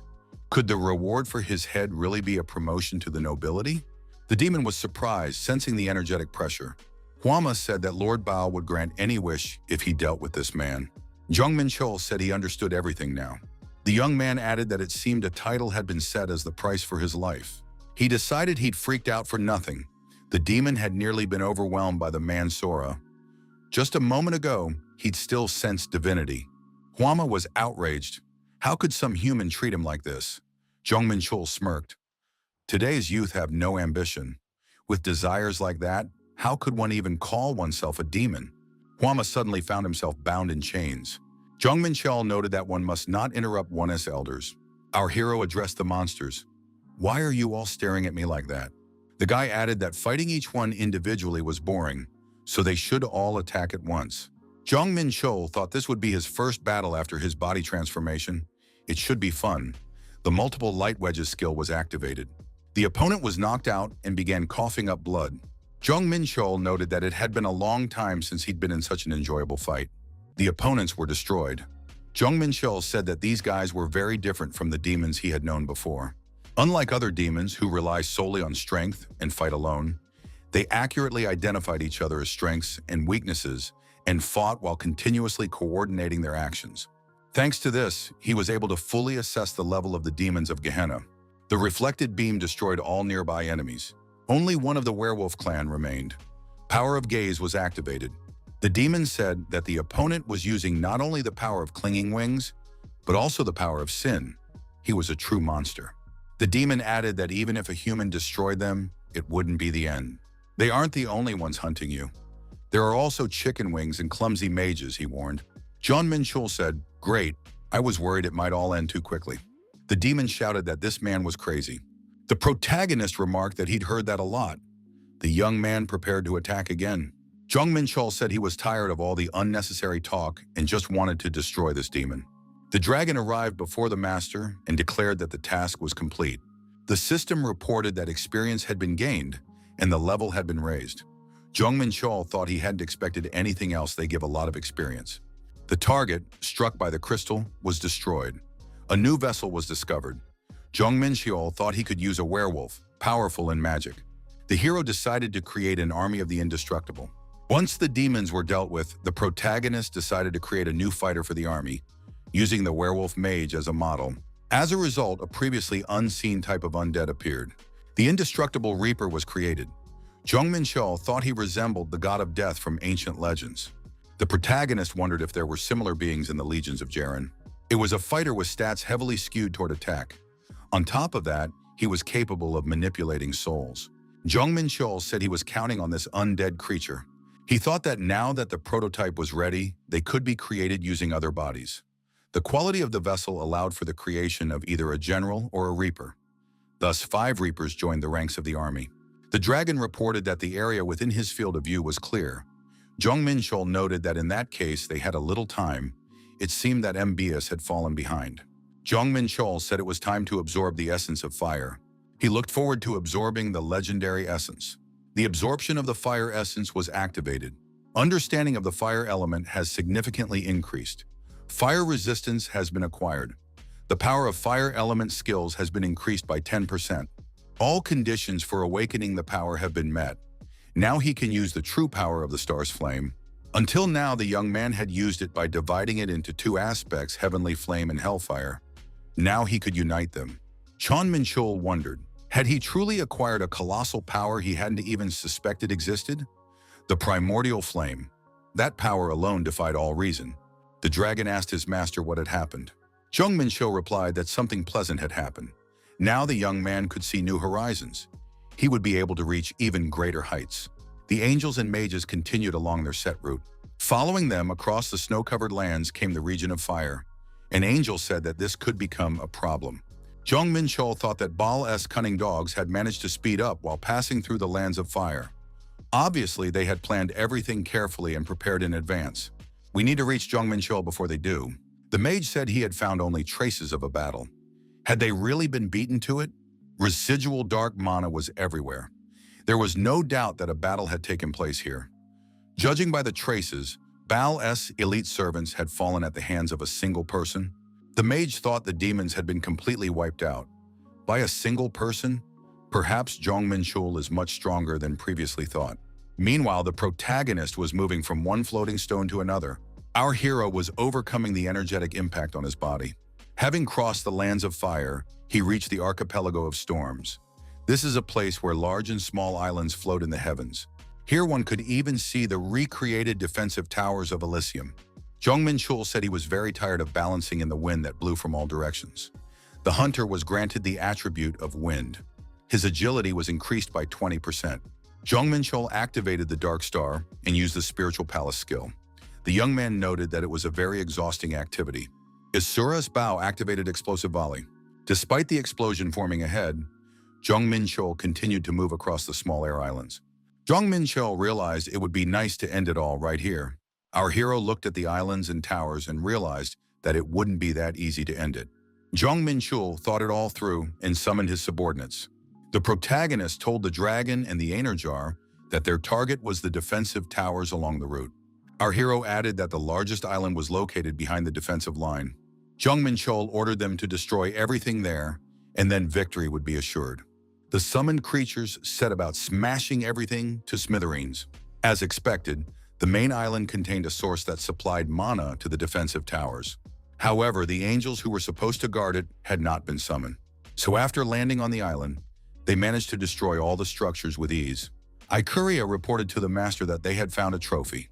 The trophy was a celestial mineral, Ethereum. This celestial mineral is mined exclusively in the Elysium dimension. A certain Buterin discovered it. It generates sacred power and is used as a catalyst to enhance divine spells or to forge angelic weapons. Some use it for energy storage and manipulation. Equipment made of Ethereum possesses a built-in effect that amplifies light magic. Jong Menchul thought that while he personally had no use for it, it would be perfect for creating Einherjar equipment. Jong Menchul said it was excellent work. All the Ethereum must be gathered, down to the last bit. Einherjar shouted that if he brought this, the master would surely praise him. With that, the archipelago of storms was cleared. The next stage, the path of sorrow, lay ahead. However, our hero still had one unfinished business. It was the perfect arena for a battle. Jong Menchul hoped that his pursuers would reach this place fairly quickly. He was eager to engage in battle. Angel declared that from this moment on, he would take command of the squad. He knew these places inside out, so they would be able to catch up to that man quickly. The mage said he felt relieved. By joining forces, they began to move much faster. Angel reported that the humans were proposing an alliance. Having confirmed the complete destruction of the demons of Gehenna, Preventum suggested they join forces. The angel noted that the enemy was far more dangerous than previously thought. Though it was humiliating to form a united front with humans, they were obliged to put the greater goal above their pride. The mage thought that these haughty angels had cast aside their arrogance. The mage asked if the angels were ready to swear on their honor and their names. The angel declared that together they would surely catch the fugitive. The pursuers found themselves in the zone of the floating islands. However, the defensive system had already been destroyed. The angel surmised that this man had already demolished all the defensive towers and broken through head-on. The mage noted that this must have cost him a great deal of effort. Angel remarked that if the towers hadn't been restored yet, it meant he had passed through here very recently. Looking up in unison, the companions saw the one they were hunting. It was that very man. Angel was surprised. Could he really be so exhausted that he couldn't even run? The mage added that they needed to finish this right here and now. Jong Menchul thought they'd have finally caught up. The pursuers were preparing for battle. The angel and the mage stared intently at their target. Jong Menchul said he'd been waiting for them for a long time, nearly worn out from boredom. But had these two really formed an alliance? Had Providentum and MBS joined forces? That was truly a surprise. In that case, he should take advantage of the situation. The dragon was already ready. The protagonist noted that these two had prepared so thoroughly just to deal with a single person. In that case, they might as well attack sooner rather than later. The dragon saw winged creatures approaching him. Azidahaka opened its mouth and directed a jet of fire at the attackers. The mages were surprised. Could this really be a dragon? But that couldn't be. Yet they sensed the true aura of the dragon race. The angel said that Drake alone would not be enough here. He would have to use everything he had learned. The self-proclaimed squad leader ordered all forces to advance. Angel added that they must crush these Icararians, the false angels. Icarir noted that these attackers were stronger than those they had fought in the US. His comrade pointed out that they wouldn't stand a chance in a head-on clash. The third Icarir called his colleagues fools. Would the master have ordered them to hold back the opponents without understanding the difference in strength? Their task is to buy time until the master deals with the mages and returns here. They must avoid direct attacks and simply restrict the angels' movements. It was decided to do exactly that, for it was the master's order. Jong Menchul ordered everyone to spread out. The protagonist asked the undead general what the situation was on the horizon. The general replied that he saw no problems. The general added that while there were mages among them who practiced necromancy, their minions were mostly mid-tier undead, ghouls and skeleton knights. The general said that the harvest of souls had already ripened behind enemy lines. He was ready to begin the harvest. Jong Menchul noted that the attackers had indeed prepared for every eventuality. They were summoning both dark specters and knights of doom. In that case, we could make their lives a living hell. The undead general replied that he understood everything and set about carrying out the order. Jong Menchul remarked that others would deal with the brave ones. The protagonist himself went after the big game. One of the mages said, if things turned out this way, they would have to resort to this. He held an orange orb in his hand. His colleague warned of the danger of using this spell. The mage said that even if they had to drain their entire mana reserve, they would bury this man right here. The dragoness breath skill was activated. Jong Menchul realized that this was magic imitating the breath of the dragon race, pure fire attribute. An order was given to absorb this magic down to the last spark. The original flame was destroyed. The mage was surprised. How is this possible? His mana has been absorbed. These scoundrels are drawing it out and devouring it. Moreover, this process cannot be stopped. The mage resorted to a radical method and activated the Shacknade skill. A massive, all-consuming shark appeared above his head. Jong Menchul said that this opponent was pretending to save his ally, but in reality was trying to use his own flame. It wasn't a bad idea. The protagonist assured his opponent that things would not go according to his plan. A sudden surge of power was activated. The original flame penetrated the invincible warriors. It was the power of a blessing bestowed by the Great One. The mage was terrified. What had he done? The protagonist, appearing behind the mage, said that the rival had just destroyed his own men with his own hands. Jong Menchul swung his sword and activated the ethereal step skill. The mage thought they had joined forces with Providentum, but they were still being overwhelmed. There was no way they could handle this alone. He was far stronger than the demon who had confronted him on the 9th floor had reported. Could it be that the leadership had misjudged this man's power level? He had to get out of here at any cost and report on the situation. The undead general asked his opponent, he wasn't planning on running away from here, was he? The mage was frightened. The general approached and attacked the mage. The self-proclaimed leader of the squad watched as his squad melted away before his eyes. The angel couldn't understand how a human was capable of commanding such creatures. The beings, woven from light, moved with remarkable coordination. The angel thought that this Aisharir was simply stalling for time, but he couldn't be called an easy target. In any case, he needed to finish this quickly and capture that man. The angel understood that he had left the battle on the ground to Membius. After all, they were among the 7 great clans, so they shouldn't lose too quickly. However, glancing down at the ground, the angel was surprised. Had they really been wiped out while he was busy up in the sky? Jong Menchul asked, "Was that the last one?" The undead general gave an affirmative answer. The protagonist asked if it would be possible to create a bone dragon from their bodies. The general replied that if there was enough time, it was entirely possible. Jong Menchul warned the dragon to stop tearing the bodies to pieces. The dragon obeyed. The protagonist stated that Mbus was finished. The guy added that it was time to go back for the chicken wings. Our hero made sure that all the Einerjar were still alive. The angel saw that the man had recalled the summoned ones. Jong Menchul approached on the dragon and asked the surviving angels who they were looking at. The angels realized that it was Jong Menchul standing before them and decided to attack him. However, the dragon roared furiously and began to rush toward the angels. The dragon's fury skill and suppression power were activated. It seemed unbelievable that a mere human dared to wield the power of a dragon. Jong Menchul was surprised. Why were the angels reacting the same way as demons? An angel told the inhabitant of the underworld not to get too big for his britches. The leader of the pursuit squad declared that he would deal with this man personally, while the rest were to fall back. Jong Menchul thought that at least there was some kind of new reaction. A commander of a squad of 6 winged angels, that's not bad. The skill Dark Star, Unicorn Spear, was activated. Jong Menchul said he was ready to fight his opponent with the very weapon the latter was confident in. A spear appeared in the hero's hands. The young man considered this fair. The opponent was outraged. How dare a human mock him, a high angel? The angel launched an attack with the aim of knocking the arrogance out of the man. Jong Menchul pushed off from the dragon and rushed toward his opponent. The rivals unleashed bursts of excess energy at each other, causing explosions and sparks to fill the sky. The angel was baffled. Could he really be losing a fencing match to a creature from the underworld? The angel realized he was losing not only in fencing, he was maintaining 3 sacred spells simultaneously, yet he was still losing. The longer the battle lasted, the heavier his movements became. Jong Menchul asked his opponent, did he really have time to look around? The angel was forced to retreat under his opponent's onslaught. The squad leader thought that for some reason, his spear had become extremely heavy. The protagonist noticed that his opponent was actually extremely weak. Jong Menchul thought that this angel was only slightly better than the demons he had fought in the lands of fire. There was nothing more to him. The hero wondered, if he created a fighter for the invincible army out of this angel, what might come of it? An angel flew up to the squad commander and asked indignantly, how dare this scoundrel lay a hand on Lariel? Why did he resort to dirty tricks? Jong Menchul was surprised.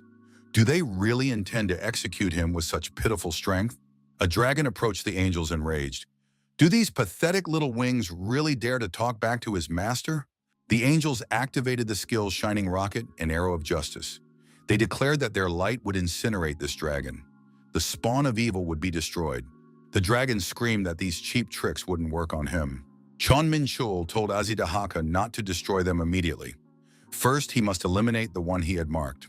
Lariel was outraged. Why had this man resorted to such pathetic tricks? Did he truly wish to acquire power surpassing that of the higher races? Jong Menchul approached his rival and said he would only find out everything after the man was dead. The angel remarked angrily that the man continued to mock him right to the very end. The protagonist declared that this time he was absolutely serious. From now on, this angel would serve him.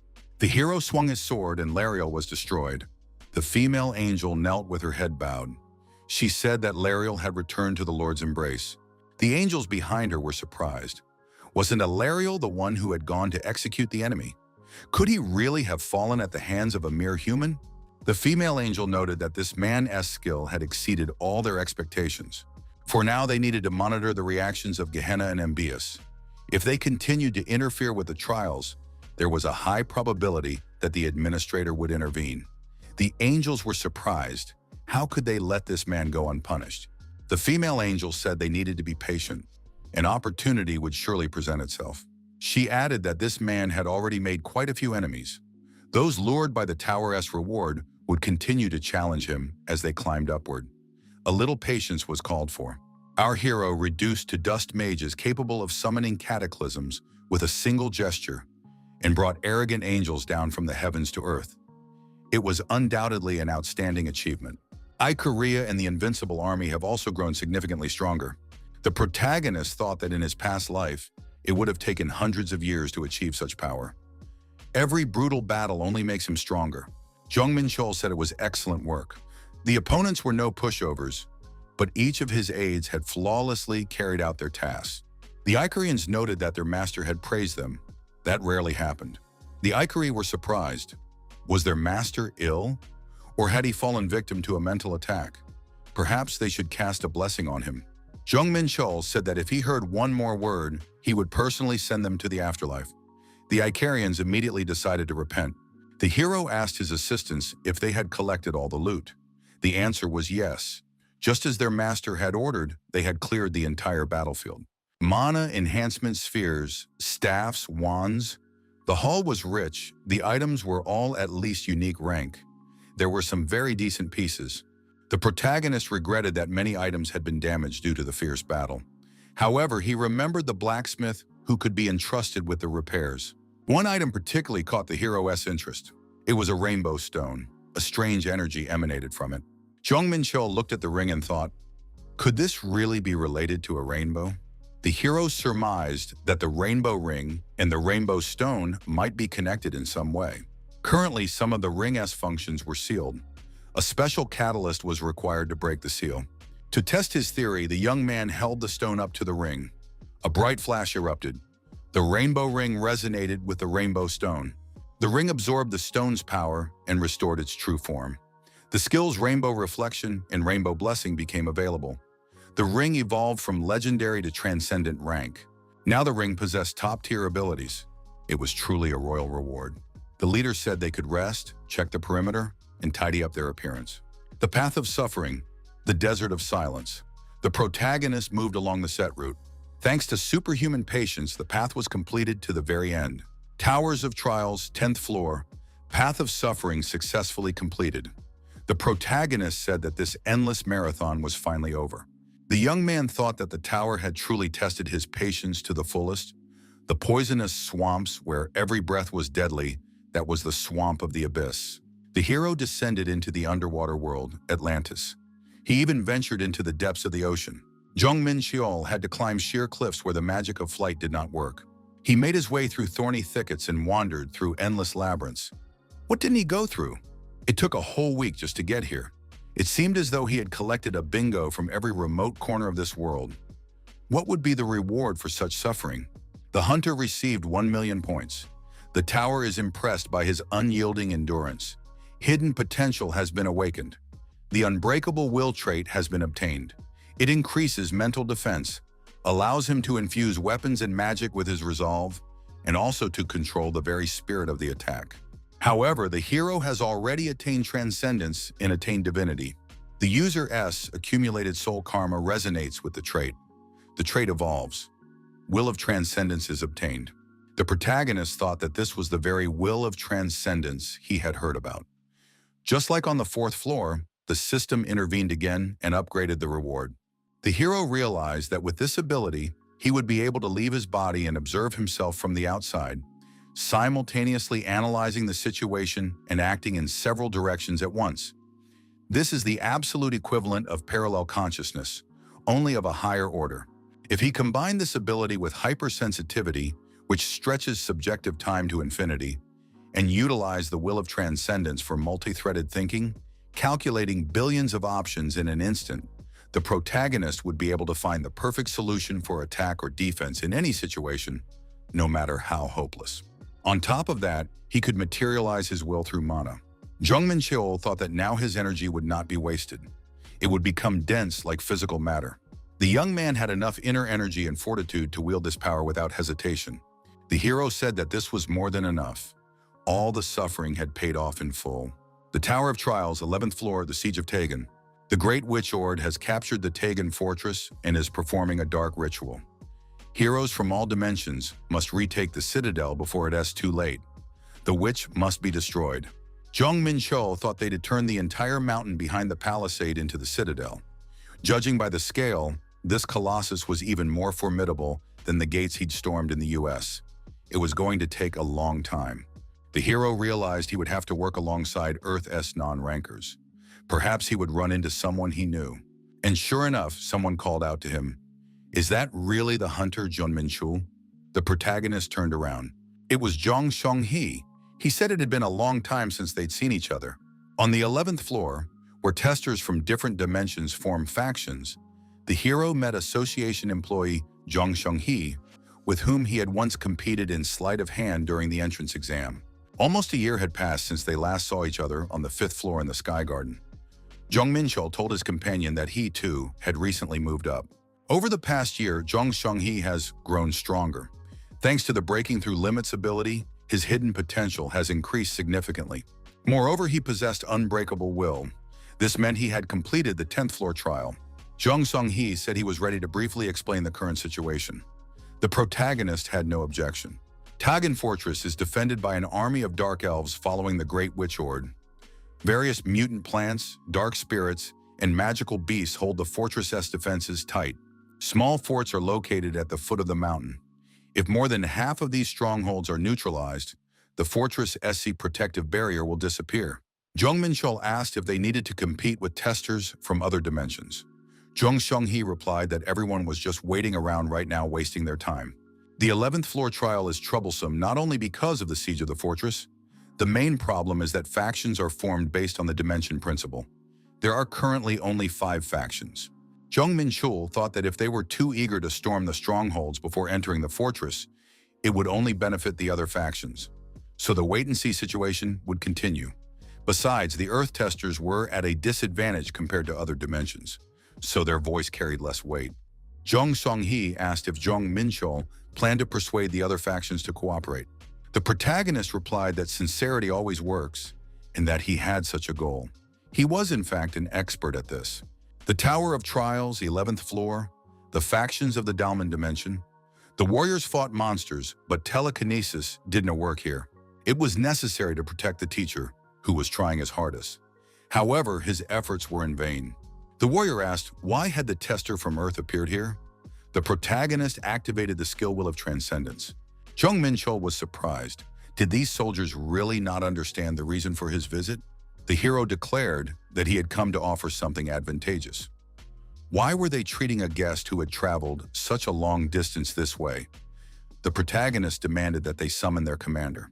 A warrior declared that their master was not someone whom mere non-rankers could see. Jong Menchul said he wasn't the kind of person who could be ignored so easily.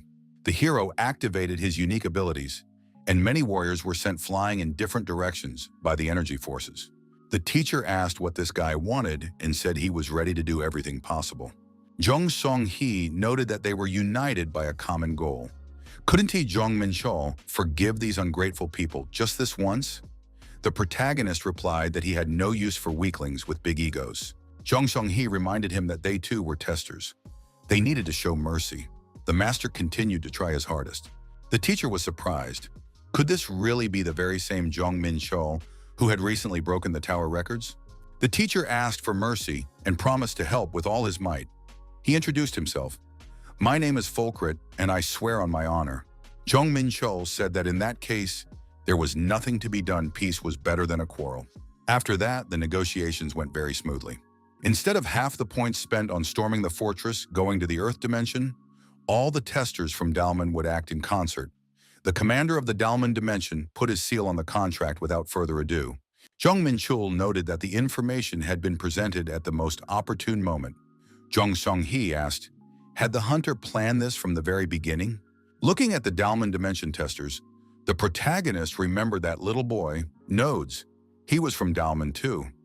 On which floor are Regigal, Nodes, and Tuma now? After that, our hero visited all the factions and had sincere conversations with them. When necessary, Jong Menchul appeared on his dragon. With those skilled in magic, he communicated using magic. With those skilled in close combat, our hero organized close combat sessions. He engaged in deep conversations in areas where everyone felt confident. The last faction the young man visited was the Barus dimension. Barus is a dimension where, like the Vulcan race, mercenary work is the primary source of income. The difference is that the Baryons specialize in destruction. A Baryon-esque breath, mixed with energy, turns into black smoke that blocks vision and gradually paralyzes the five senses. Your Manga's built-in cloak ability activates. The poison is neutralized. The girl was surprised. How could this guy move around in their breath without any trouble? She added that she had no intention of revealing her secrets to someone from Earth. Jong Menchul was surprised at how she knew he was from Earth. The masked girl explained that he had been causing a stir in other factions. It was hard not to notice. She also knew what proposal he had come with. The guy could do as he pleased. Jong Menchul was surprised. Was she really agreeing right away? The girl asked what the man from Earth didn't like. She knew that this guy hadn't used dangerous techniques in battle. On her side, all the fighters had gotten away with only minor injuries, so everything was fine. Jong Menchul was surprised. Had this girl figured that out too? Our hero thought that this girl's abilities were simply superb. She had noticed when he used invisibility, she also had an excellent ability to gather information. The young man thought she was an extraordinary woman. After observing her, he decided to approach her. Jong Menchul realized that they would have to work together for a while. With that in mind, he decided to introduce himself. The girl said her name was Karsoda. Jong Menchul also gave his name. The young people shook hands. Our hero said he was counting on her for the trials on the 11th floor. Thus, having gained another ally, the initial preparations were complete. Jong Song-hee asked if Jong Menchul knew that contracts could be bought with points. The protagonist replied that he had only just found out. Jong Song-hee was surprised. Was Jong Menchul really going to trust them without a contract? The protagonist remarked that if they didn't want any trouble, they had to obey him. In any case, thanks to this event, the Earth Dimension Testers' spirits were greatly lifted. Before this, the assault had been moving sluggishly, and that was unsurprising. Jong Song-hee said that all this time, the Earth Testers had been ignored because they weren't rankers. Thanks to the hunter Jong Menchul, everyone had found their courage. Jong Menchul said that as soon as they were ready, the assault would begin immediately. Because of this, they needed to get a good rest today. Jong Song-hee said he wanted to talk about something. As far as he knows, Hunter Jong Menchul isn't currently a member of any guild. Could he join the human guild Terra? Terra is a community created by agents of the Earth Hunters Association. Within the Tower of Trials, it serves as a support base for Earth testers alongside several guilds. Jong Menchul realized that Jong Song-hee had decided to recruit him. The protagonist said that the young man already knew his answer. Would a wolf ever submit to a dog? Jong Song-hee had expected to hear just that answer. Jong Menchul was surprised. Why bring up the subject in the first place knowing he would refuse? Jong Song-hee stated that he had received orders from above. Sung-hee added that there was also a part of his sincere feelings involved. Jong Song-hee recalled that even during their meeting on the 5th floor, he had been able to decide to climb the tower thanks to the hunter, Jong Menchul.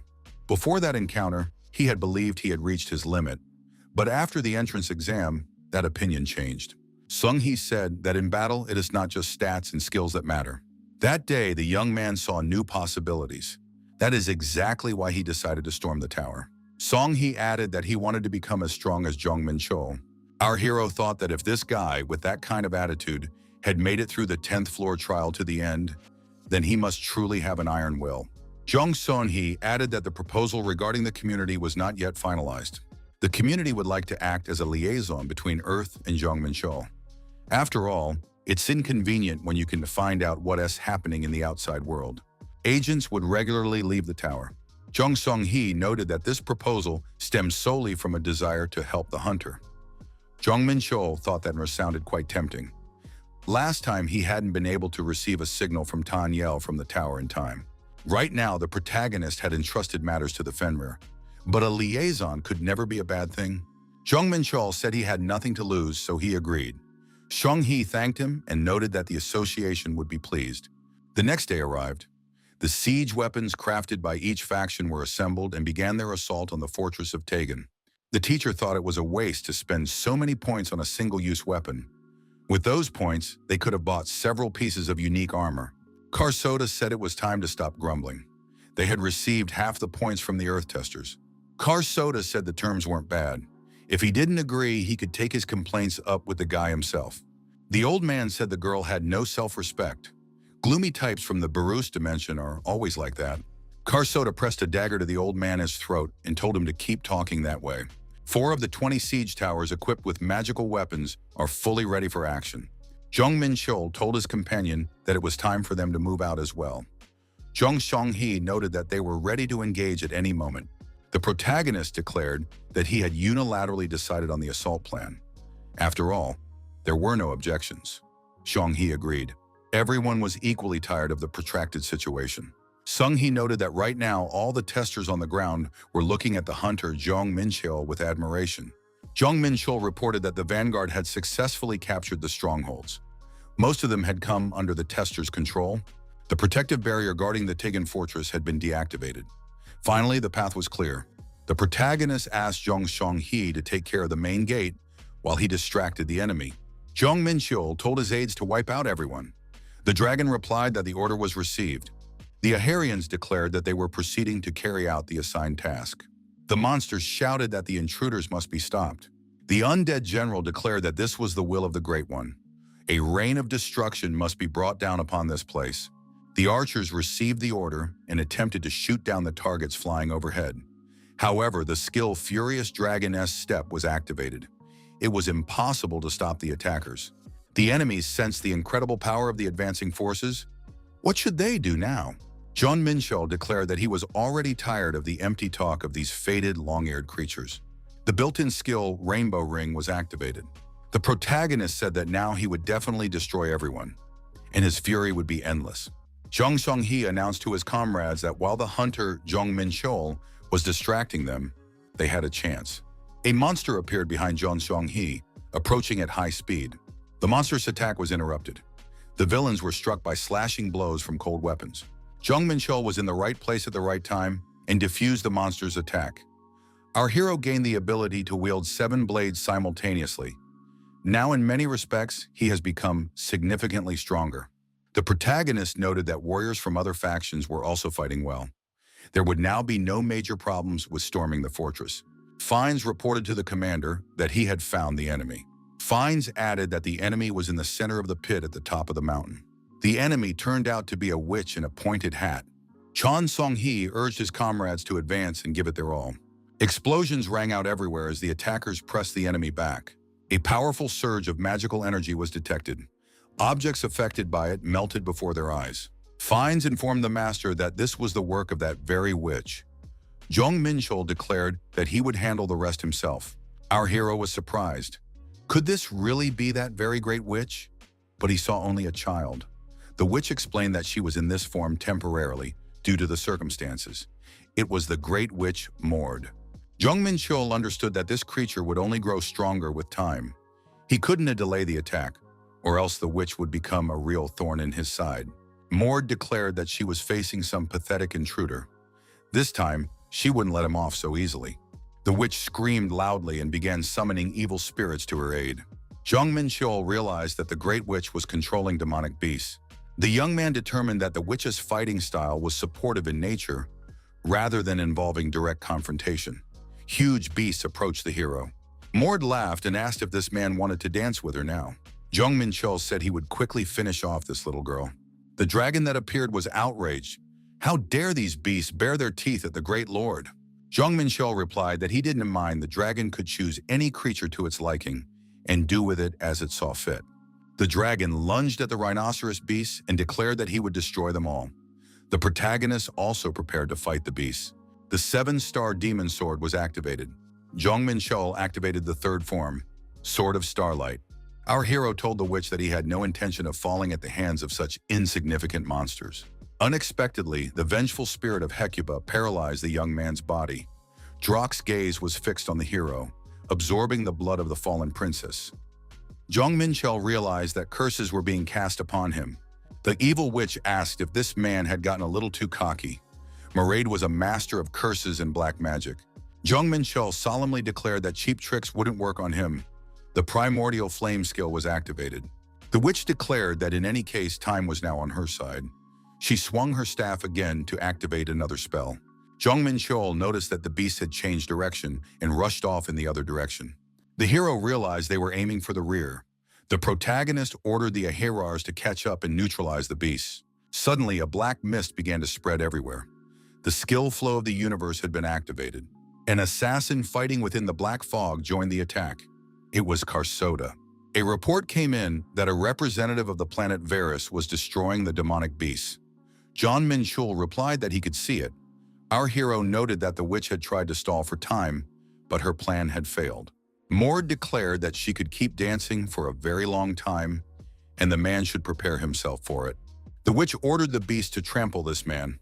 The attack was once again redirected at the protagonist. Jong Menchul declared that he was ready to grant her wish and deal with these beasts. Now he was ready to play with them, just as the witch had wanted. The battle ended with all the beasts being destroyed. Jong Menchul emerged victorious from the fight. Mord expressed surprise and said that this couldn't be. Jong Menchul grew tired of the talk and cut off the witch's head with his sword. His comrades were stunned. Could the witch really be destroyed? Karsoda admitted that she hadn't expected this. Jong Menchul declared that curses, black magic, and even enhanced demonic beasts turned out to be more fun than he had expected. His opponent had been quite strong. However, that was the end of it. The 11th floor trial had been passed. The siege of Tagan was successfully completed. After defeating the witch and her demonic beasts, their level rose by 15 points. The reward for first place in contribution was 400,000 points for each contender from the Earth dimension. However, our hero had additional income. He achieved staggering results in personal contribution. As a special reward, this contestant was awarded the Sphere of Demonic Beasts. Jong Menchul now understood the secret behind the Great Witch's ability to summon beasts endlessly. The sphere contains the souls of various demonic creatures. Using spirit control skills, one can materialize beasts or seal the souls of other creatures. Although it is a legendary rank item, when used correctly, the sphere is on par with a superior rank item. Jong Menchul thought that if he gathered all the souls in this sphere and transferred them to the Invincible Reaper, or a Fenric, it would make an excellent gift. Jong Menchul approached the assassin and thanked her. Karsoda replied that thanks were unnecessary. She was merely doing her part, that was her principle. The protagonist said that he was grateful to her anyway, since they had cleared the entire field without any problems. If he needed help in the future, he would turn to her again. Karsoda replied that she didn't mind. Unlike the other factions, Karsoda had actively helped with the cleanup. The protagonist thought that maintaining good relations with her would be very useful. Our hero was told that he was an incredible hunter. The young people added that they would also give it their all from now on. Jong Menchul and Jong Seon-hee surveyed the now empty battlefield. Seong-hee said they had done an excellent job. Jong Menchul asked if they should go straight to the 12th floor. The protagonist replied that they needed to return to the 5th floor first, as there were a few things to take care of there. Jong Song-hee said that in that case they would go there together. Our hero recalled that they had been talking about finding the liaison. It was decided to head to the 5th floor right away. Towers of Trials, 5th floor, Hanging Gardens. The man said it was an honor to meet such a renowned person. He extended his hand in greeting. Jong Menchul greeted him and said he hadn't done anything special. On this floor, our hero met with the leader of the Terra community. Jong Song-hee expressed hope that they would meet again and wished him luck in conquering the tower. Jong Menchul wished him luck and told Song-hee not to go and die doing something stupid. He had to survive until their next meeting. The protagonist thought that his excellent sense of the sword and aura, as well as his iron will, had allowed him to reach the 10th floor. If the chance arose, he wouldn't have refused to bring Jong Song-hee under his influence. However, what he had asked Hakan was more important right now. A group of hunters appeared before our hero. The protagonist wondered how such important figures had wandered into such a remote place. The demon was surprised. Could this really be the very same Jong Menchul standing before them? These were representatives of Umari Mbias and Gehenna. They were stronger than those who had pursued him on the 10th floor. Each of them was on the level of nobility. Jong Menchul was surprised. Had they really come here for his soul without even knowing what he looked like? The demon grew indignant and hurled a foul curse at the protagonist. The representative of Gehenna declared that this man's life belonged to them. The representative of Mbias objected, saying they had found him first. Jong Menchul thought he was facing a bunch of incorrigible scoundrels. The skills Heavenly Demon, Stride and Weight of 1,000 Jin were activated. Jong Menchul said that it looked very ridiculous. The demons and mages were frightened. What kind of tricks is this guy pulling now? Our hero declared that his life was no toy.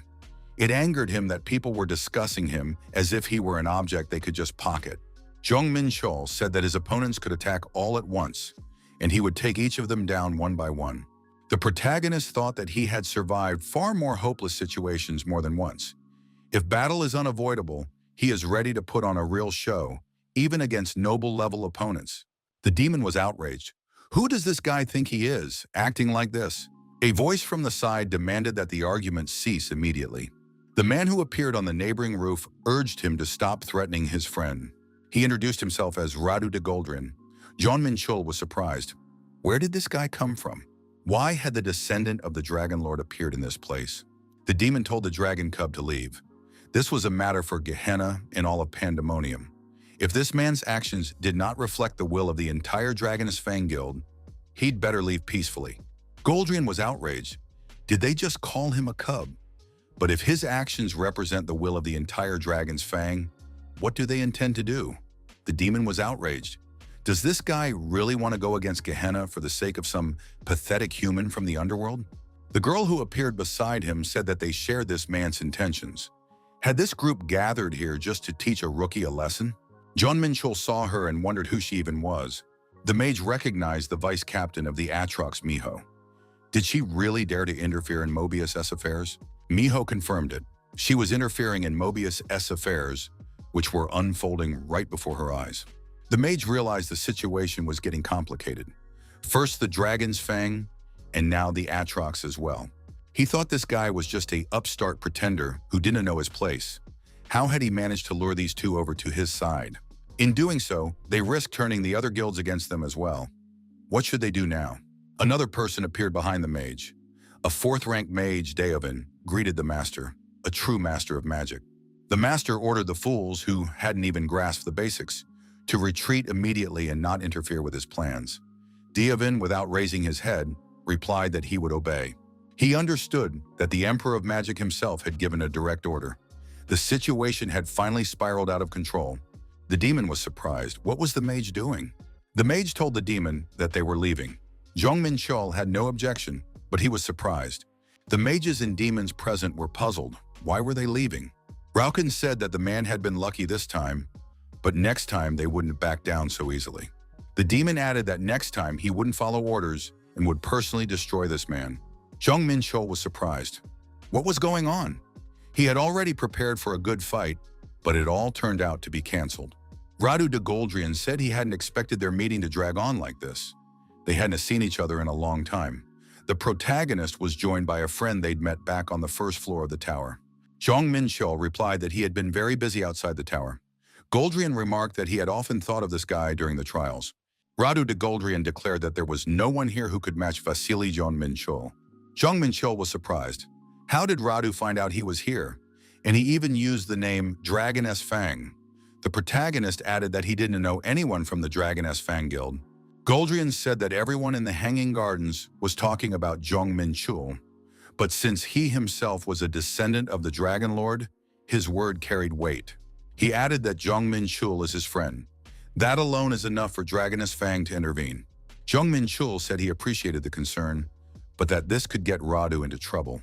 Radu said there was no need to worry about that.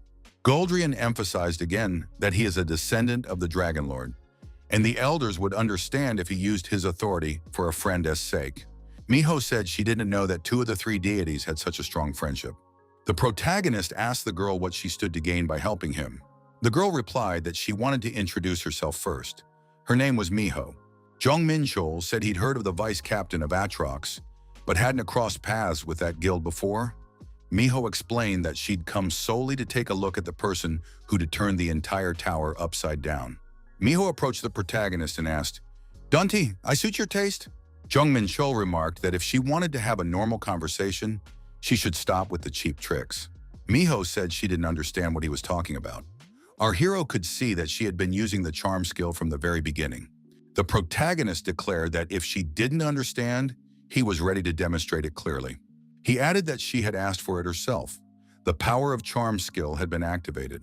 Miho felt the psychological effect and asked Jong Menchul to stop. However, the process had already begun, and her face flushed. Having obtained charm power, the protagonist gained high resistance to any mental attacks. Now he is completely immune to seduction skills, such as the one Miho uses. Jong Menchul's power is a more advanced version of her pathetic trick. Moreover, by trying to penetrate his mind, she destroyed her own mental barriers. Miho begged him to stop, or things would get really bad. Now it would be easy for the Queen of Succubi to fix her mind. Our hero admitted that he couldn't stand insincerity. The young man decided that was enough to bring her to her senses. Miho was surprised at how he had managed to resist her charm and even turn it against her. The girl said she felt hurt. She had lost the battle of charm to this heartless man. Jong Menchul asked if that was all she wanted to say. Miho added that she had something else to say. Did Jong Menchul want to join their guild? The protagonist politely declined, thinking she had nothing but rose-colored glasses on. The vice captain was forced to admit that she had gone too far today. She would relay the answer to her commander. As she left, the girl said that next time things would be different, and Jong Menchul could look forward to it. The protagonist found this strange. He had expected Miho to fight tooth and nail to drag him into the guild, but she gave up surprisingly easily. Goldrin remarked that she was a very talented young lady. Jong Menchul suggested that the young man introduce them. Goldrian said that if the opportunity arose, he wouldn't refuse. The protagonist thought it was pointless to even joke with this guy. Radu de Goldrian noted that since their last meeting, Jong Menchul's skill level had improved significantly. To do this, he used the Eye of the Wise King skill. Jong Menchul said there was nothing surprising about that. The others weren't standing still either. Radu added that he had never before encountered such strong contenders from Earth. Jong Menchul replied that apparently those challengers were weaklings. Radu thought that this guy was on the level of the nobility. With stats like that, he wouldn't be outmatched even by the lowest-ranking demon lord. Jong Menchul told his companion that they were probably thinking the same thing. Most likely, they were interested in sparring. Radu thought that Jong Menchul was right, and he even knew a great place for that. Our hero smiled and thought he could read his opponent like an open book. The protagonist said he was ready to follow Goldrian. The sparring was intense and thrilling. The rivals were evenly matched in strength and agility. Jong Menchul said he could see that amazing weapon again. Radu noticed that his opponent was demonstrating techniques he hadn't shown before. The Soaring Dragon skill was activated. This martial arts technique originated from the Mu continent. Radu noted that it was a powerful technique, fully living up to its name. Jong Menchul knew it wouldn't be easy, but in actual combat, his opponent turned out to be a true monster. As soon as he entered combat mode, his stats jumped by 50%. Radu thought he had used everything he could, but he had only slightly scratched his opponent's defensive armor. He was stronger than Asmodeus in his incarnated form. Jong Menchul realized he couldn't hold back in a fight with this guy. Radu activated the crush skill. Our hero used the weight of 1,000 jinn. A primordial flame flared up around Goldrian. The young man found himself trapped. Radu realized the situation, for this magical flame was capable of wounding him. It was hard to believe. Jong Menchul noted that this was indeed an unusual flame. If the opponent let his guard down, the flame would not go out until it had burned him to ashes. Radu replied that, judging by how the flame was feeding off Jong Menchul's inner energy, he would have to knock him down to extinguish the fire. Radu admitted that he thought he had seen all of his opponent's tricks. It turns out his techniques are simply endless. Goldrian used the dragon form. Radu stated that in this form, it was difficult for him to control his power. He feared he might injure his opponent. Jong Menchul said that he could hear a lot of chatter again during the fight. He should stop talking and attack. Miho appeared at the guild office and told her comrade that she was back. The guy asked how the conversation went.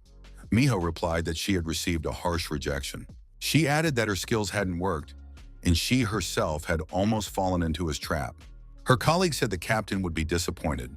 Miho declared that this was just the first rejection. They would still have plenty of chances. The girl noted that their guild attracts all kinds of talent, no matter what field they excel in. Miho added that this was necessary to rub it in the faces of the other guilds. They showed that they were willing to do anything to recruit talent. Miho said her heart was still pounding. That Jong Menchul, who is he anyway? Not only did her charm fail to work, but this guy even struck back. She barely managed to fend him off by raising mental barriers and casting all her spells. If she had hesitated, she would have fallen under his control. Miho wondered where he'd gotten the ring from the ground. The girl thought that if her guesses were correct, they would meet again soon. Jong Menchul and Radu de Goldrian continued sparring. The protagonist noted that this dragon had not a single weakness. Radu said that his opponent's ability to read his moves was simply astonishing. He clearly couldn't keep up with him. Our hero fell exhausted onto his back and said that Radu had proven to be extremely strong. Jong Menchul added that he'd had enough and needed to rest. Once again, he had been unable to defeat his opponent. After completing his second transformation, Radu became even stronger. His power was such that he could fight on equal terms with an elder dragon. Radu used a technique that radiated golden energy throughout his entire body and employed the skill Flight of the Golden Dragon. After resting a bit, Jong Menchul continued the sparring. However, the dragon was invincible. The protagonist also pulled out all the stops. Rainbow Blessing, Indomitable Spirit, Super Will, Super Sense, and even the flow of the universe. He used every skill at his disposal, but still couldn't seize the initiative. Our hero said that his opponent didn't even give him a chance to use the demon sword. Radu said he was very sorry, as he had been waiting for that technique. Radu added that he was absolutely serious now. It was practically impossible to become strong enough in just 6 months to fight him on equal terms. Could Jong Menchul really be an ordinary person? Jong Menchul said he had noticed his opponent's breath of wind. Radu must have been saving a trump card up his sleeve. Goldrian noted that there is no need to use breathing in sparring, so in this match he admits defeat. Jong Menchul said that next time he would truly defeat this guy. Radu said he would look forward to it. Goldrian added that it was time to take on the challenge of the 20th floor. The Dragon Man added that he would go ahead and wait for Jong Menchul there. Jong Menchul thought that no matter what distance he kept, Radu responded with a whole arsenal of weapons. He couldn't close the gap or outmaneuver his opponent tactically. Goldrian thought that he had pushed the dragon power he had inherited from the former lord to its limits, and still couldn't crush his opponent. Even after reaching the 20th floor, Radu had yet to encounter a challenger of this caliber. Just how strong would he become in the future? Goldrian decided it would be better to be friends with this guy. The protagonist thought he'd have to work hard to catch up to this guy on the 20th floor. The master was outraged. What had this guy done to them? After all, they had been the sturdiest armor, and now they were nothing but rags. Jong Menchul noticed that he had to warm up a bit. Unlike the firstborn shadow armor, which possessed a self-repair function, the Dark Star set, forged from black mithril, couldn't withstand the sparring and had turned half into scrap metal. Fortunately, a master of Hakon's caliber could restore it to 100% without losing any of its properties. Hakon warned that the repair would be too expensive. Hakon noted that the previous order was already ready. The master expressed hope that the customer would like his work. The magic core was ready. It was created from the magic diaphragm of the King of the Cyclops with an adamantium frame. Jong Menchul acknowledged that Hakon had created something truly incredible. The master remarked that he couldn't have forged something like that on his own. Jong Menchul asked who had helped him. Hakon said that his assistant had business with the client. He wanted to see for himself how the client used the core. Jong Menchul thought that if that guy had helped so readily, then his request should be granted. He could come right now. Judging by the magic circles carved into the core, his level must be astonishing. He was clearly a master on par with Hakon. After a while, an old man appeared at the door. He asked, "So is the Core-S client already here?" Jong Menchul recognized him. It was Meslo. Our hero gave his name and asked if this meant he was facing the alchemist who had worked on the Core-S circuits. There could be no mistake. It was the great alchemist Meslo. The old man introduced himself exactly that way. Jong Menchul thought that outstanding blacksmiths were hard to find. Alchemists of the maestro rank were even harder to come by. The second maestro, ranked master after Hakon, and the great alchemist himself at that. Establishing a connection with him was simply incredible luck. Jong Menchul said he was ready to begin. Meslo replied eagerly that he was waiting. The alchemist was surprised when he saw the dragon. The protagonist said that the magical core the alchemist had created would become the heart of this dragon. A pseudo-dragon created by the eternal power of Azidahaka. The protagonist ordered a core for this creature, born without a heart. 2 maestro-ranked masters created an excellent magic core capable of replacing the Dragon-S heart. The core's input power was abnormally high. The Dragon-S heart rank has been upgraded to SS. The Dragon Heart trait has been activated. The dragon reported that synchronization is complete. The Dragon-S growth potential has greatly increased. It has finally come close to true dragons. Alchemist Meslo said it was the first time he had ever seen anything like it. The old man added that he had assumed it was just a rare golem blueprint, but he could never have imagined that he would witness such a spectacle. Jong Menchul remarked that it was all thanks to the efforts of two outstanding masters. Meslo said he had one request for the young man. He would like to study this dragon at least occasionally, whenever the boy dropped by the Hanging Gardens. Jong Menchul noted that he had to climb the tower. However, this was the perfect chance to build a relationship with the great alchemist. The old man didn't need to show how much he wanted this. The young man remarked that if the master would be satisfied with just his visits to the Hanging Gardens, he agreed. The protagonist added that if Mr. Meslo himself was asking, he couldn't refuse. Meslo thanked the young man for the opportunity. Hakan thought that this dragon could destroy his entire smithy. The blacksmith remarked that he would include everything in the repair bill. After the dragon installed the magic core, the protagonist decided to mentally replay the battle with Radu. Jong Menchul assumed the lotus position and concentrated as hard as he could. After analyzing the sparring match, Jong Menchul decided he still had room to grow. The more he analyzed the fight, the clearer his shortcomings became. The first thing that stood out was his level of martial arts proficiency, overlapping force, phantom step. After his body's transformation, his mastery of the new techniques was too low. His current body couldn't have fully grasped this insight. Jong Menchul thought that if he had used his power more actively, the outcome might have been different. However, the young man relied too heavily on martial arts. Why was he so fixated on this fighting style? The protagonist thought that this style was definitely an echo of his past life. After his body's transformation, the young man had unconsciously begun to mimic his past self. He realized his mistake. Now he needed to correct it. Jong Menchul decided that, as a last resort, he could combine power and martial arts. Jong Menchul told the blacksmith that he had come back. Hakan was surprised. With a face? The blacksmith asked, "Did this guy get into another fight somewhere?" Jong Menchul replied that it wasn't a fight, but just a routine training session. Power and martial arts at the same time? This idea opened the path to new heights and broadened his horizons. Radu also used a wide variety of abilities. Most importantly, he amplified the effect of magic using the Dragon S words. He needed to adapt this to his own style. Our hero thought that before, he had simply covered his weapon with the aura of a sword, but now he would literally create a fusion using super will. The resistance turned out to be stronger than he had anticipated. This was because he was trying to merge energies of different natures. But the primordial flame obeys the will, it chooses its own target for destruction. If he could bring the flame under control, everything would work out. After a while, Jong Menchul realized that he had indeed succeeded. The primordial flame and martial arts had been united. A new martial art based on power had been created, the Black Flame Spear style. The protagonist simply wove together the energies of power and martial arts to create an entirely new skill. This new form of martial arts combined the technique of the unbroken spear with the primordial flame. A warning came that the impact force had exceeded the training field's limit. The young man thought that perhaps this was because the primordial flame was SS ranked. The attack radius and destructive power had increased many times over. After that, our hero continued to experiment, combining other techniques and powers. The new martial art combined the energy of primordial thunder and the power of transformation. Jong Menchul used the Emperor's sword and power of suppression. The new martial art interfered with gravity, crushing the opponent whose weapon had clashed with the hero's. As a result, the protagonist created 3 new skills and vaguely grasped the conditions for successfully merging powers in martial arts. Hakan said that the repairs weren't finished yet, since only a few days had passed. The blacksmith added that the armor was too damaged. It would take another 3 days so the guy could go for a walk.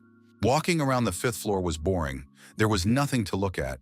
He didn't want to wander around aimlessly and attract attention either.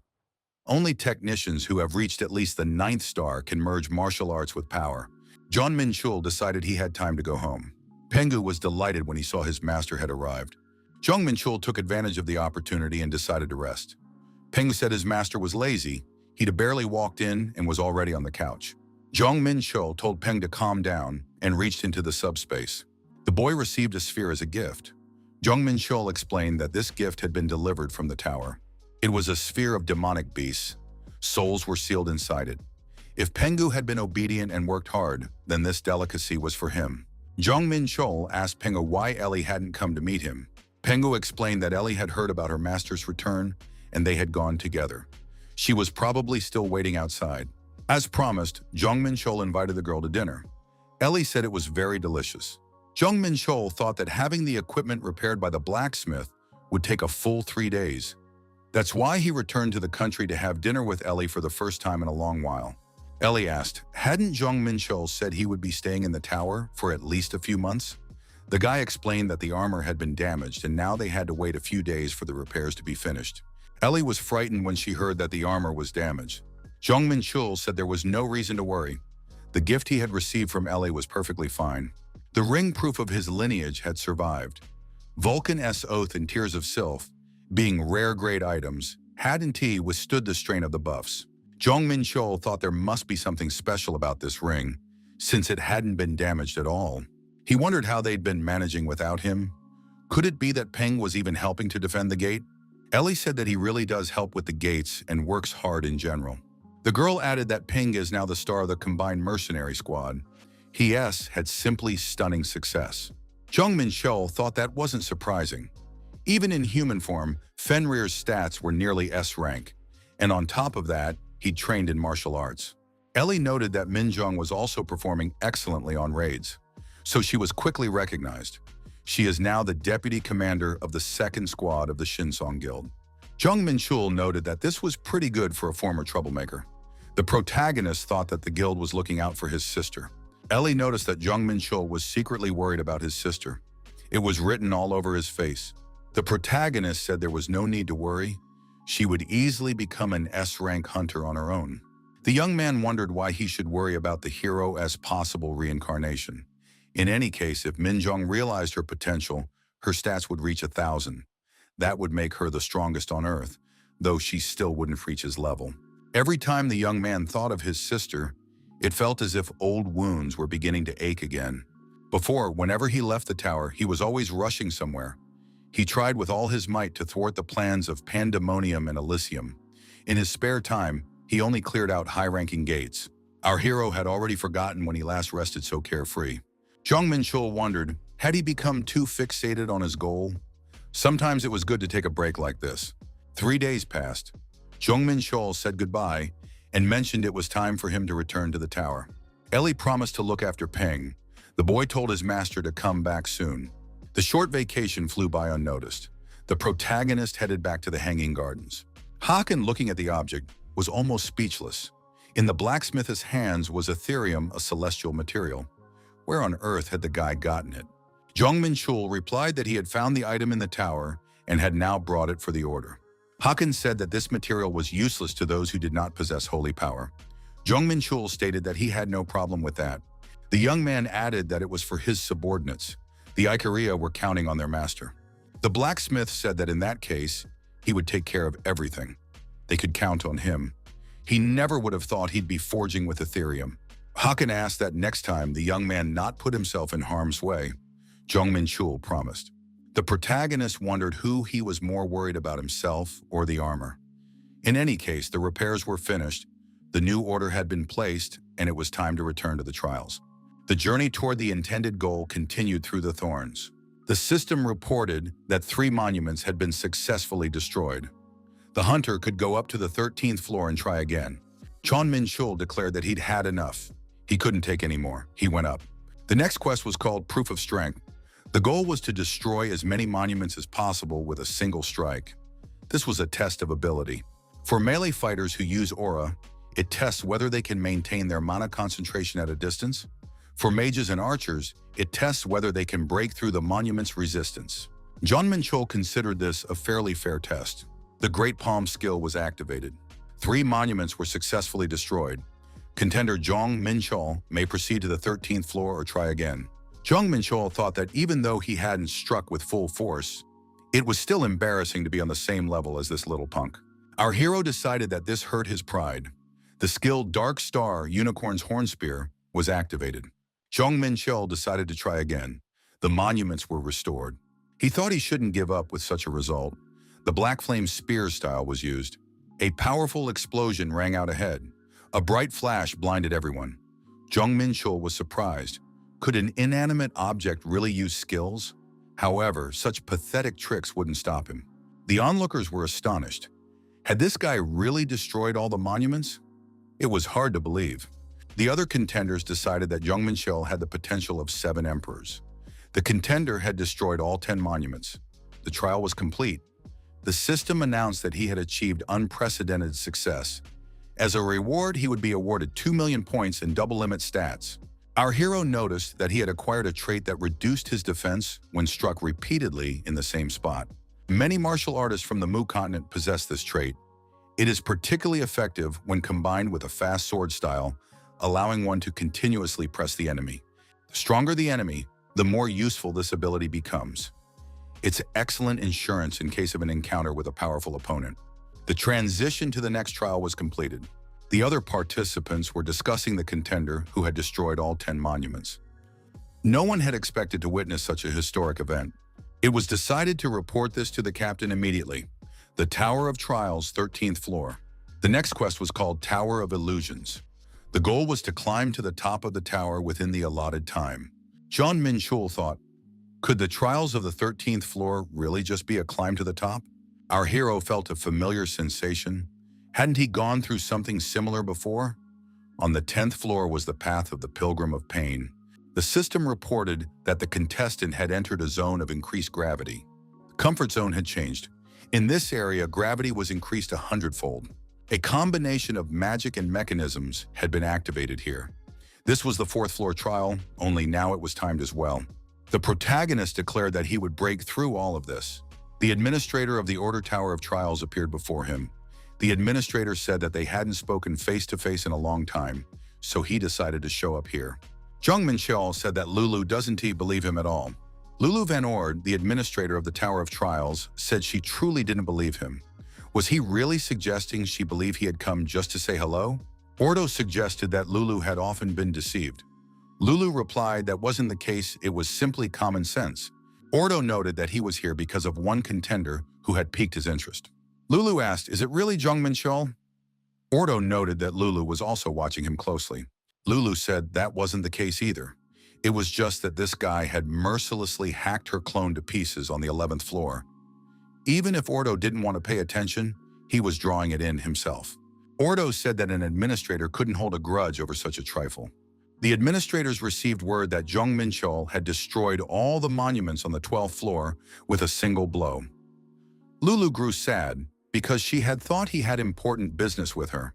Lulu noted that even though she had once been one of the 7 emperors and still had ties to MBS, she was now an administrator. She wouldn't have stooped to blocking the path of such a promising contender.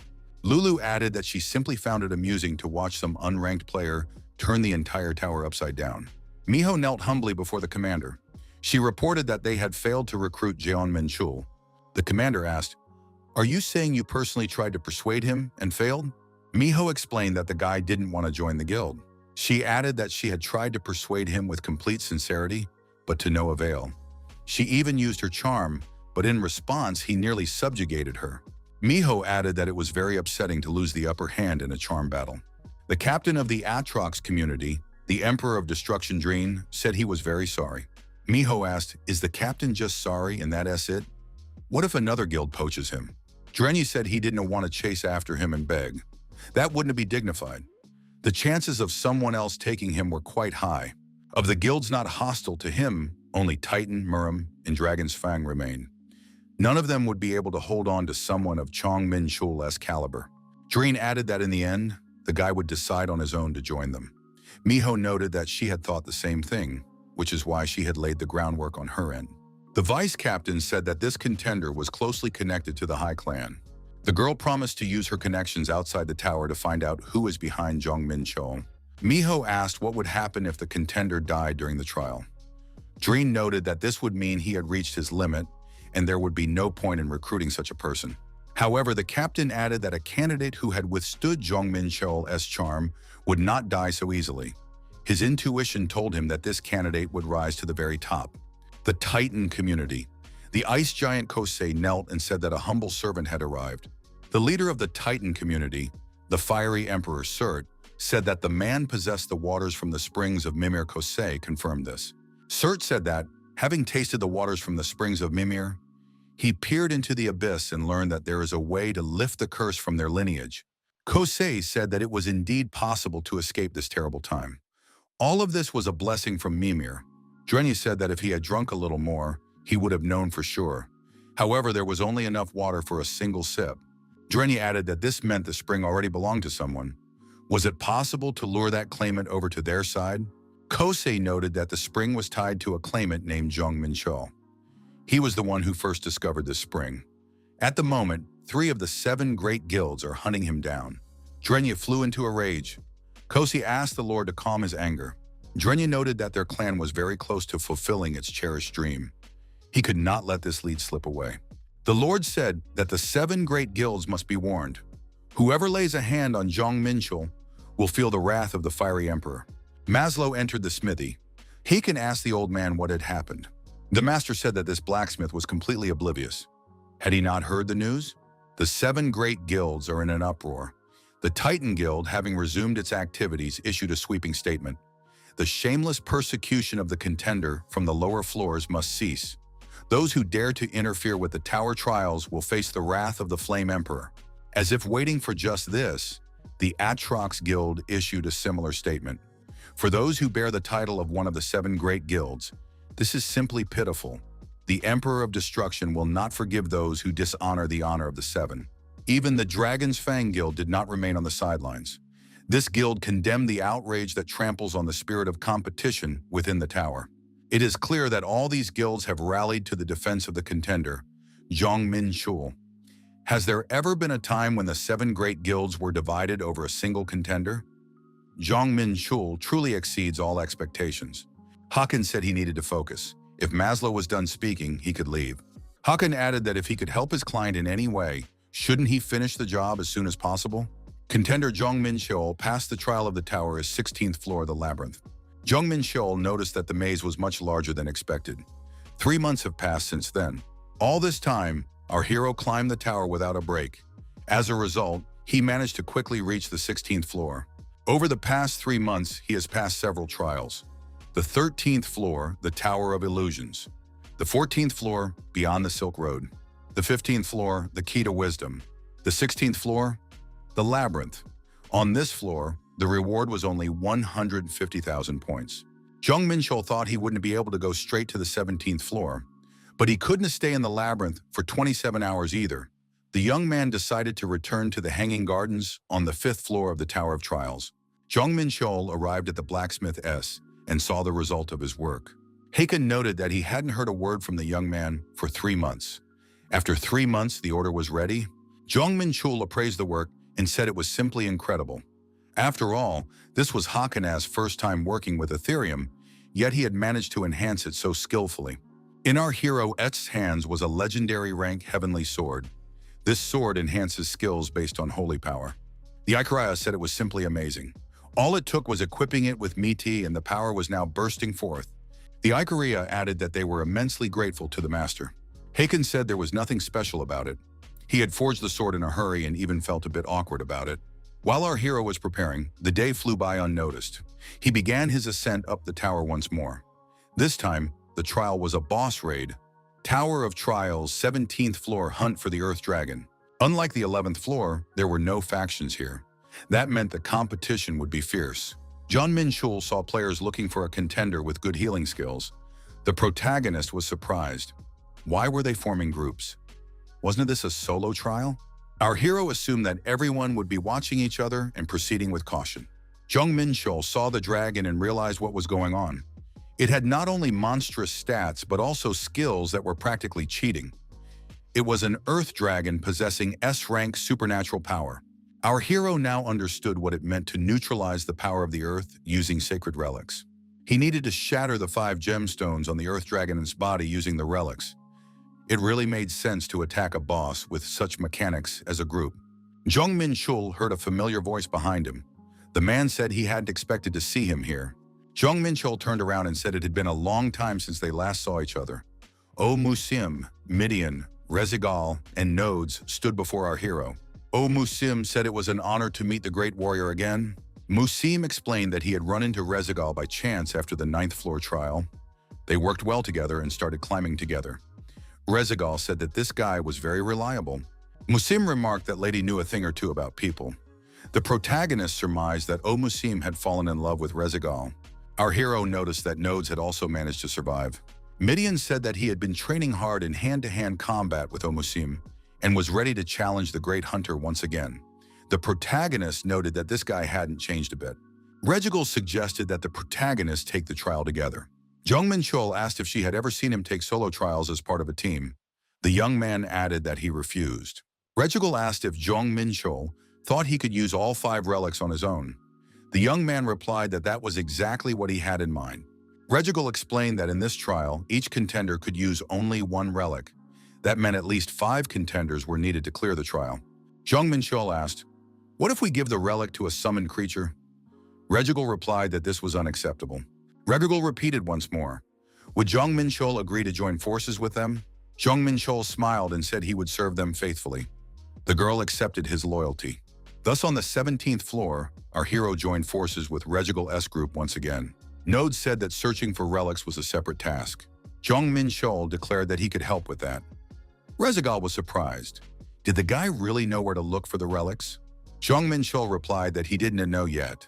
The young man took out a magic compass and said that this thing would help them. The compass led the group to a large ravine. Node saw a monster and asked, "Weren't they supposed to be looking for an artifact?" Did Jong Menchul mean that the sword stuck in the snake's head was the relic? The protagonist confirmed it. Regigal said they hadn't trusted this guy for nothing. Jong Menchul replied that he had done his best. The reward for clearing the 13th floor in less than 10 hours was a magical compass. It points the way in any situation. Our hero found this strange. The compass indicated the exact location, but even the flow of the universe hadn't detected the snake's presence. The snake was enormous, but at the moment it showed no aggression. A sword was sticking out of its head. Nodes assumed the snake wouldn't give up the relic without a fight. Jong Menchul told Nodes to step back. A professional would handle the negotiations. Regigal asked if Jong Menchul possessed negotiation skills.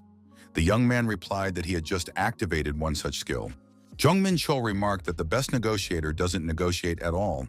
Nodes was surprised. What does that mean? Our hero told the snake that she had no choice but to hand over the relic to him.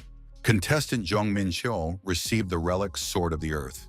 Those present were surprised, though they hadn't expected anything else from the hunter, Jong Menchul. The system reported that a contender cannot possess multiple relics.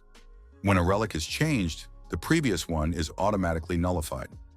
Jong Menchul thought that the next relic was just an ordinary sword capable of piercing a dragoness shield. The guardian Callum loses his power and vanishes. Callum will be reborn in 24 hours. Jong Menchul told Regigal that the serpent would be reborn in a day. The girl replied, "If they take the relic, they can only try again in a day." Jong Menchul said that in that case, there was no time to waste. They had to hurry. Regigal remarked that this reminded her of the 9th floor. Since they have to wait a full day after stealing the relic, the other contenders are surely searching for it vigorously.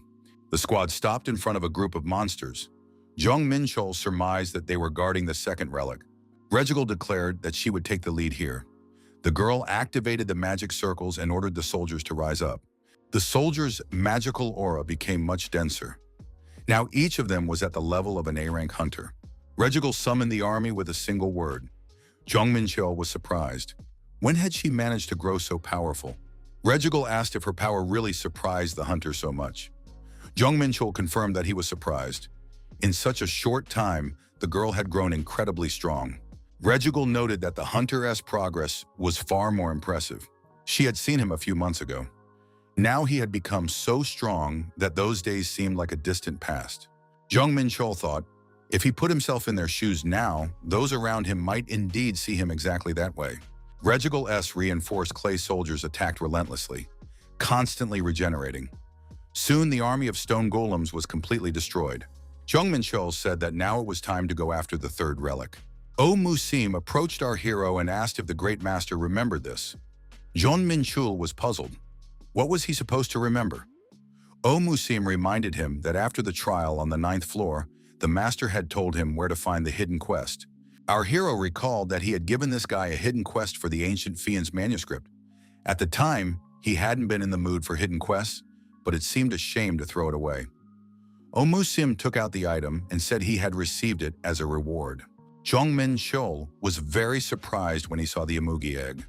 It was an egg in which the young of the mythical beast Imugi slumbered. It grows by absorbing the mana of its sealed master. The protagonist was surprised. Had Musim really obtained the Amugi?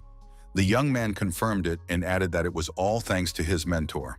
Jong Menchul thought it was actually for the best. After all, if he had completed this quest, it would have caused a conflict with Azidahaka. Musim said he couldn't accept this item. The debt he'd incurred to his mentor on the 9th floor was too great. He'd planned to give away everything he received from this hidden quest. However, the egg had become sealed to him, and it was now impossible to pass it on. Musim added that to forget kindness is to fall lower than a beast. Therefore, he swears to serve the great master until the end of his days as his benefactor. Jong Menchul thought that on the Mu continent, duty and honor were held sacred. Given a reason, whether for retribution or revenge, one could break any law. Jong Menchul thought that to call someone a benefactor meant staking one's honor on the line and serving him as one would one's own father. Our hero thought he had just acquired a good subordinate. After that, the squad continued their sweep and quickly seized the 3rd relic. Midian said that an axe was an excellent weapon for powerful strikes. Thus, the squad reached the location of the 4th relic. The squad found themselves in the territory of the Escatals. They encountered yet another Ant Queen. Jong Menchul said they needed the relic kept by the Ant Queen. The protagonist thought it was good that the title Godfather of the New Ant Empire, earned for helping Shishi, had worked here as well. Would they be able to take the relic without a fight? The Queen Ant said they couldn't just hand over the relic, but they would gladly give it up if one condition was met. They needed help. A new hidden quest has appeared, the Moon Beast. The Red Ants have long been engaged in territorial disputes with the Lunavi, who worship the moon. It is necessary to reduce the Lunavi population to prevent the Moon Beast from regenerating. 1,000 of them must be destroyed. Jong Menchul thought the problem was that they had to kill 1,000 Lunavi. That would take too much time. During that time, someone else might steal the 5th relic. However, if he missed this opportunity, would such a chance ever come again? Regigal said that a hidden quest was, of course, great. Jong Menchul thanked the Queen Ant and said he needed to think it over. The girl said she had an idea. After all, isn't Jong Menchul afraid that others will take the remaining relic? Regigal declared that in that case, they simply needed to split into 2 groups.